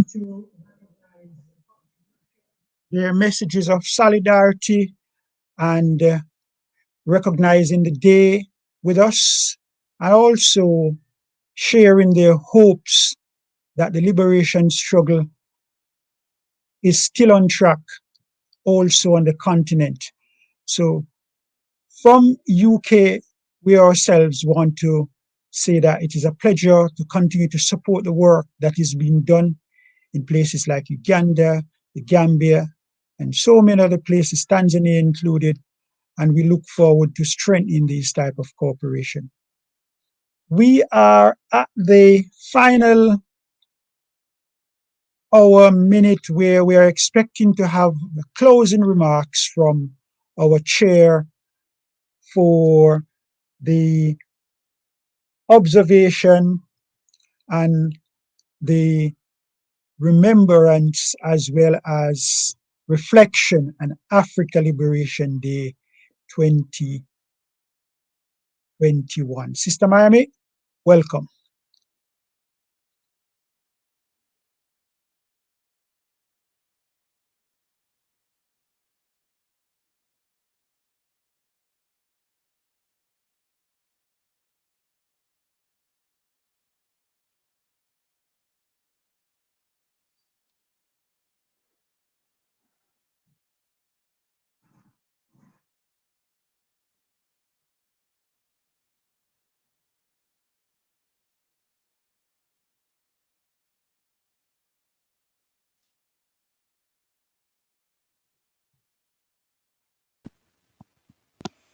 Sister Miami, you're muted. You gotta unmute.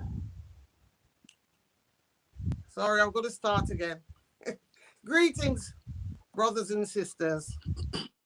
On behalf of the Pan-African Congress Movement, just to thank you all for joining us over the past 2 days, if you've been with us, or indeed if you've just joined us today.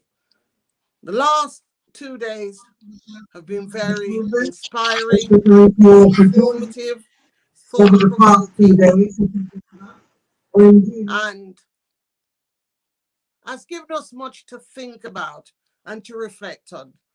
And for those, just to say to brothers and sisters that the program is on YouTube, PACMTV.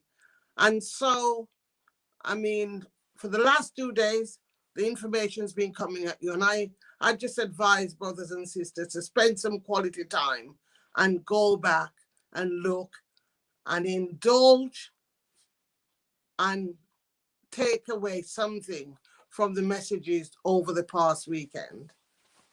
Today, the 3 main workshops was health, the pandemic, spirituality, and reparation. And just because of time, in terms of summary, the one thing that I've kind of noted, or that I'm going to speak about today, was one of the suggestions was about having an African health think tank. And I think that's a very, very important suggestion. We'll have to see where it goes from here. 2, in spirituality, one of the main thing that came up, that we're spiritual beings, and spirituality is the essence of who we are. And in terms of reparations, the brother said it wasn't the transatlantic slave trade, it's transatlantic capture. And that kind of resonated with me. And what was very clear is that reparations is not just about money. Reparation is about self-repair. That we have to start with the minds of our people. Because even if we got all the money and it went into the wrong hands of government, it would not benefit the masses of our people. And so, once again, I want to mention the appeal which went out this morning on behalf of Brother Beanie. And as I said, a couple of people have contacted me and said they'll be making regular monthly contributions. And we're just putting the appeal to all our brothers and sisters out there. We don't want to be embarrassed. And this is our way of giving him his flowers while still with us. And so in closing, It's important for us as African people to realize, as I said this morning, there is no solution outside of self. You know, we can come and indulge and engage in the discussion, but if it doesn't impact on how we engage with each other and how we respect each other and how we care about each other, then Pan-Africanism in 22nd century, we have to start the work now. As I said earlier, we have to start the building. We need the foundation. It's psychological, it's spiritual, it's political. Those are the foundation, the building, the cornerstones for building Pan-Africanism into the 22nd century, so that our children are not saying exactly what we're saying now. And we know that sadly a lot of our young people are less resilient.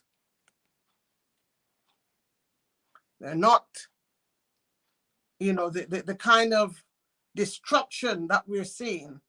One of the things which whatever we may think of the Black Lives Movement, that young sister, Sasha, who, as somebody said, it was like an assassination attempt.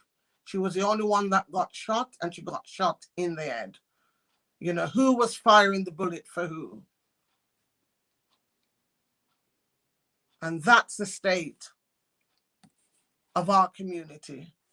Again, continuously, our children are our most precious commodity.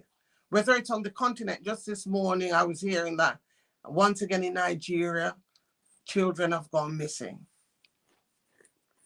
And it begs the question, what are the governments doing to protect our children on the continent? It's happening all the time. It's like there are no lessons being learned. In this country, increasingly, our young children are going missing, whether it's county lines or some kind of sex trafficking. But we're in trouble, because when we can't protect our young people, when we can't protect our children, then it means we're failing. We are failing. We are failing future generation. We are failing our ancestors, those who have gone on before us. We have a responsibility to protect our children, our future. As somebody said yesterday, our children are young people. They're not just the future, they are the present. And we need to do what we have to do. And so in closing, brothers and sisters, once again, to thank you for your indulgence, to thank you. And, you know, there's been many people responsible, my brothers and sisters, who've worked tirelessly to make this weekend possible. And I'm not going to call names, because once you do, I get into trouble. But you know who you are, those who've invested and put the effort in and done the work. It hasn't been easy, it's been a challenge, but it's happened. And we know that last year and this year, we've had to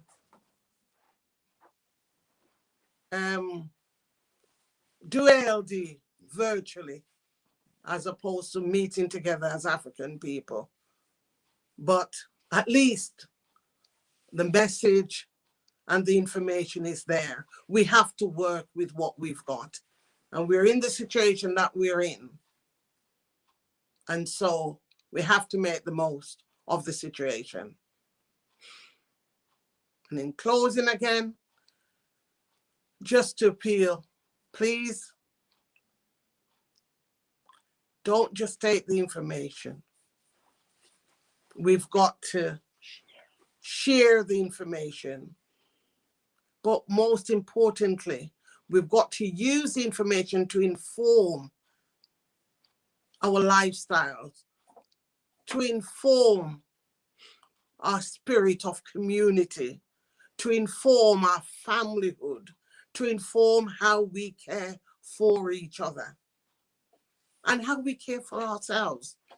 Because quite often we neglect ourselves, sometimes the pursuit of doing for others. Brothers and sisters, we thank you for being with us. And we now ask you to respond positively and generously to the appeal for Brother Beanie. I don't want to be embarrassed. And as a community, we're better than that.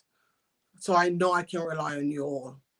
And we want people to give, but also to make that monthly pledge so that we can get the herbal medicines which he deserves and which he needs. And in the words of Marcus Messiah Garvey, African people, you were once great, you shall be great again. Lose not courage, lose not faith, go forward. Up, you mighty race, you can accomplish what you will.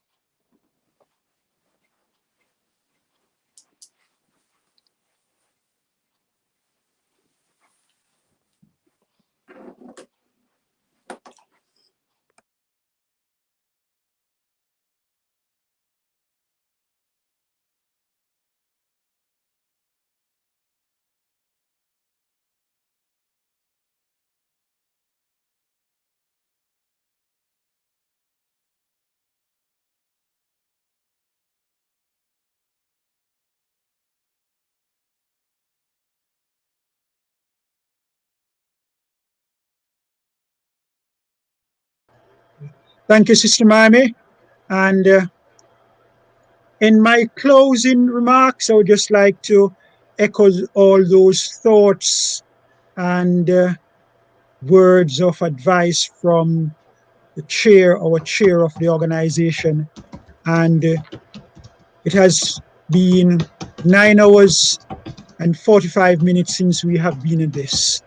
Again, thank you to the technical team, all the people who have worked relentlessly over the last 5 to 6 months to ensure that we gather all these speakers, put the panels, carry out all the necessary checks, and run with what we need to work with to deliver this year Africa Liberation Day. So, in closing, I would just like to continue to say that the charge has been laid with the Pan-African Congress Movement UK delivering Africa Liberation Day as part of bringing some of the issues that are relevant to our culture for us to continue to be informed as well as to take necessary actions. In building for the 22nd century as our theme this year was, we want to ask you to continue to pay attention to the work of the organization, join the movement, support all the community organizations that are fraternal towards the movement, and ensure that we are able to deliver in the foreseeable future Africa Liberation Day as it continues. And I just want to finally end with the African pledge. We are an African people. We will remember this humanity, glory, and suffering of our ancestors, and honor the struggle of our elders. We will strive to bring new values and new life to our people. We will have peace and harmony among us. We will be loving, sharing, and creative. We will work, study, and listen so we may learn. Learn so we may teach. We will cultivate self-reliance. We will struggle to reassure to resurrect rather and unify our homeland Africa. We will raise many children for our nation. We will have discipline, patience, devotion, and courage. We will live as models, provide new direction for our people. We will be free and self-determining. We are an African people. We will win. All power to the African people. Brothers and sisters in Cyberland, it has been your patience and your pleasure while we continue to do this. Welcome you, and as we say goodbye, in the spirit of my heart and in our ancestors, we say continue the struggle. War good. Brother Washi, you forget something. Imani is going to close. Yeah. Brother Imani, we now ask you to take us through to the final rituals of closing. Brother Imani, it's over to you. Asante sana, Ndugu Washi. Asante sana. Yes, my people, brothers and sisters, thank you for being with us. Ndugu Washi, thank you for an excellent job today. Thank you for cheering us and guiding us through this.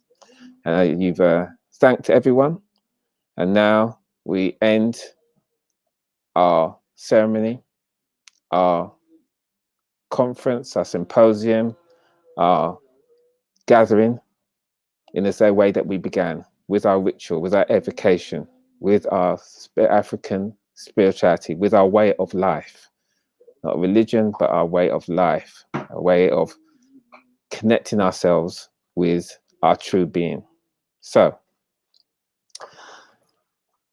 Ndugu, I am going to share my screen.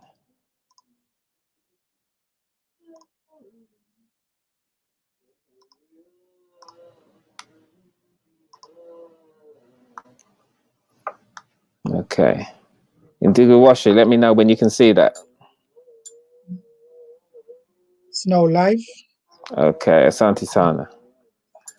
Okay. So as we began, so we will finish. We'll use the geometric shape of the chime to resonate with our space, resonate with the entities and powers that we called into our conscious being.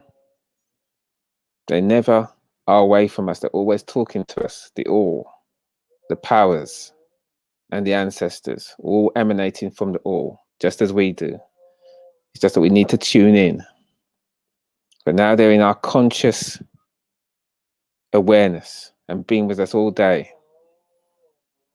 And now we're going to give thanks to that. So as we do end here, we're going to give thanks, be focusing of giving thanks, of recognition and appreciation to the all. For us being able to come together like this in our thousands and to connect with each other in different parts of the world in a truly Pan-African ALD, even in this time, being able to take advantage, even when something is trying to stop us, we find a way and find a way to succeed and connect with those we never would have connected with before. So we give thanks for that. We give thanks for all those who gave their time all across the world. As a very special conference that we would never been able to get physically everybody in the same place at the same time, but to have such eminent and well-known and well-respected speakers, activists, historians, and activists who we don't know, who can contribute so much and work so hard, and the youth we want to give thanks for, and our future, to have them all together and all thinking in the same way. And that is a powerful vibration. So we're going to give thanks for that vibration that we've put into the universe, that we now will use and call upon and to change our reality. So as we do, we're going to do that by ringing the chime, and Spirit tells me to do it 4 times. 4 is the spiritual quantity for stability, for growth and abundance. And these are all within our grasp if we will it. And if we have the character to put it into place, the good character to be true of word. And as we clean ourselves up, as we righten ourselves, and so the universe will obey our commands. So we're going to do that, ring this 4 times. We're going to allow the vibration, symbolizing the one vibration, go around us, through us, and over us. Connect with our third eye, open up our consciousness, and so that we can connect with each other and take leave of each other with love and appreciation and respect until we can join in spirit again. Our counting Kiswahili. Sit straight, back straight, breathe deeply, close your eyes. If you wish to take part, please do. If you don't, that's absolutely fine. There's no coercion here. We don't try and convince people that they're the creator, that they are the omniscient, omnipotent, omnipresent creator. They have the same quality, but not the same quantity. That's childish to try and convince somebody of that. Either you are or you aren't. Either you recognize it or you don't. We don't try and converse to coerce anybody. We just live our lives and let our works be the guide. So, I'll begin.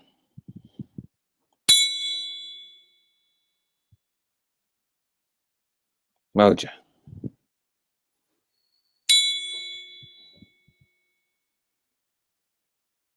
Mbili.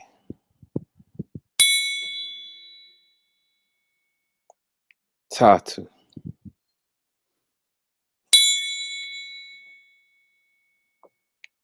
Nne. And so we end on the words on screen, the words that we give power. All our words have power, but it's through our will and character that we create the energy to bring them into reality. So if you wish to, just repeat after me. Nguvu zote. Nguvu zote. Kwa watu wetu. Kwa watu wetu. Mapenzi ya wote. Mapenzi ya wote. Ni mapenzi yetu. Ni mapenzi wetu. Hakuna mwanzo. Hakuna mwanzo. Na hakuna mwisho. Na hakuna mwisho. Finding in Kemetian. Anuk, amen. Anuk, amen. This affirmation means all power to our people. The will of the all is our will. There is no beginning and there is no end to us. I am, amen. I am that force, that hidden power underpinning all things. Asanteni sana, Jamal. Kwaherini. Thank you very much, family, and goodbye. Bye all.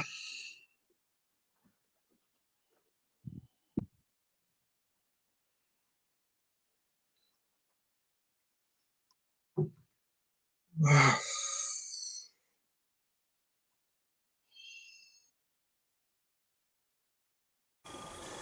Yes, greetings. I would like to give thanks to the PACM for inviting me to perform on this auspicious occasion, you know, when we celebrate African Liberation Day, and which brings unity and strength and power to the African people. Yes, my name is Ras Makai, and I'm a singer, songwriter, and a radio presenter on Galaxy Afro.com radio.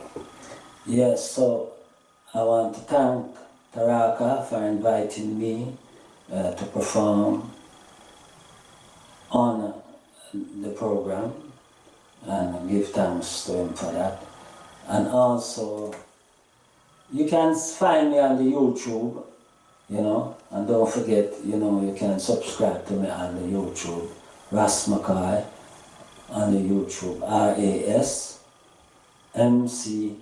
K-O-Y. So R-A-S, a space, M-C-K-O-Y. Give thanks, I'm going to perform 2 songs for you, and I hope you full enjoy them. Rastafari love, African unity and strength. Greetings. Yes, African Liberation Day once again. You don't know, we love to celebrate African Liberation Day because African Liberation Day means unity. And unity means strength, and strength is power. Yes, some Mr. Selector, without any further ado, I could go ahead. His Imperial Majesty, Emperor Haile Selassie of Ethiopia, President Julius Nyerere, President Kwame Nkrumah, President Jomo Kenyatta, and others, created the Organization of African Unity, which today is now the African Union. It is incumbent upon all African leaders and all African people that the borders of Africa be broken down and all Africans are free to enjoy peace, security, and prosperity. Therefore, break down them borders and let us be free now. Open up them borders and let us be free. Break down them borders and let us be free. Politically and economically. Break down them borders and let us be free now. Open up them borders and let us be free. Break down them borders and let us be free. Politically and economically.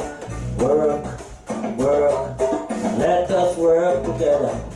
Trade, trade, come we trade together. Work, work, let us work together for health and for prosperity. Come on. Broke down them borders and let us be free now. Open up them borders and let us be free. Break down them borders and let us be free. Politically and economically. Down them borders and let us be free now. Open up them borders and let us be free. And let us be free, politically and economically.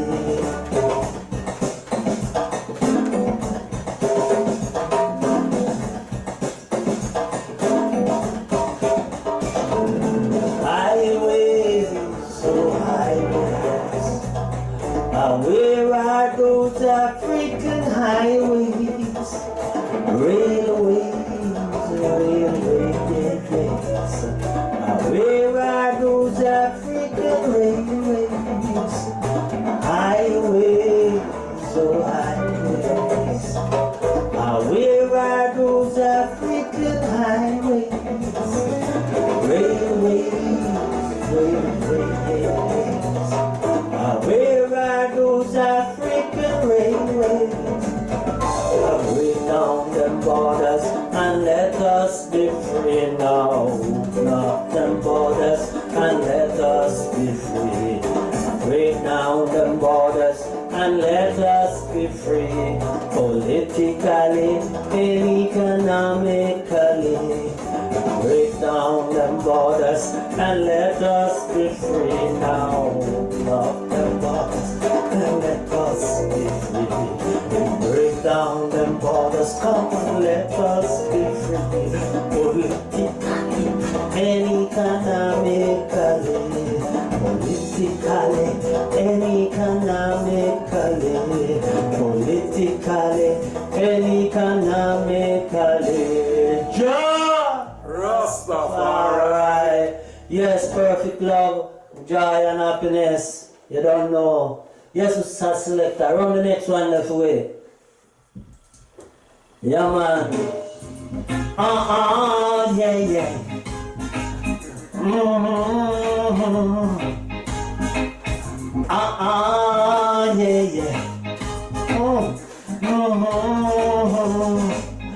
gonna rule, yeah, we are the rule. We're gonna rule our own destiny. We're gonna rule, yeah, we are the rule. We're gonna rule our own destiny. We're gonna rule, yes, we are the rule. We have the teachings of His Majesty, and anywhere that we Africans walk, we're gonna walk with majesty. And any time that we Africans talk, is with the power of authority. And if any guy should try a thing, they're gonna buck up in a formidable military.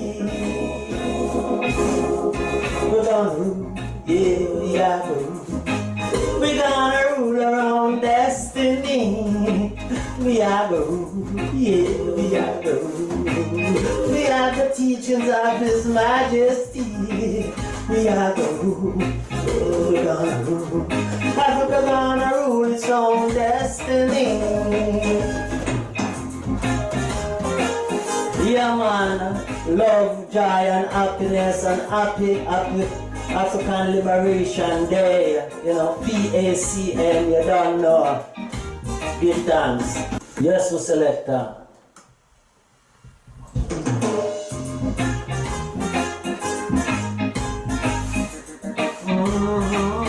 Touch it again.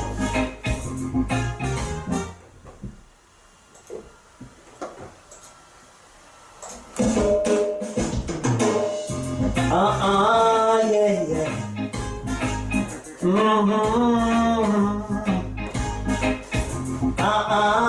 Yeah, yeah. We're gonna rule, yeah, we are gonna rule. We're gonna rule our own destiny. We're gonna rule, yeah, we are gonna rule. We have the teachings of His Majesty. We're gonna rule, yeah, we are gonna rule. Africa gonna rule its own destiny. And any time that we Africans walk, we're gonna walk with majesty. And any time that we Africans talk, it's with the power of authority. And if any guy should try a thing, they're gonna buck up in a formidable military. We're gonna rule, we're gonna rule. We're gonna rule our own destiny. We're gonna rule, yes, we are the rule. We're gonna rule our own destiny. We're gonna rule, yeah, we are the rule. We have the teachings of His Majesty.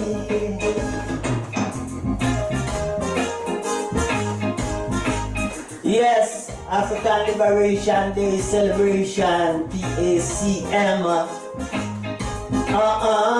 Yeah. We're gonna rule, yeah, we are the rule. We're gonna rule our own destiny. We're gonna rule, yeah, we are the rule. We're gonna rule our own destiny. We're gonna rule, yes, we are the rule. We have the teachings of His Majesty. Then we Africans will fight, find it necessary. And we know we shall win, yeah, 'cause we sure of the victory. And no matter what obstacle they put, we're gonna overcome them very easily, very easily. We're gonna rule, we're gonna rule. We're gonna rule our own destiny. We're gonna rule, yeah, we are the rule. The teachings of His Majesty. Yeah, we're gonna rule. We're gonna rule our own destiny. We're gonna rule, yeah, we are the rule. We have the teachings of His Majesty. We gonna rule. We gonna rule our own destiny. We gonna rule. Yeah, we rule. The teachings of His Majesty. Rastafari love and guidance, yes. Happy African Liberation Day. Pan-Africanism.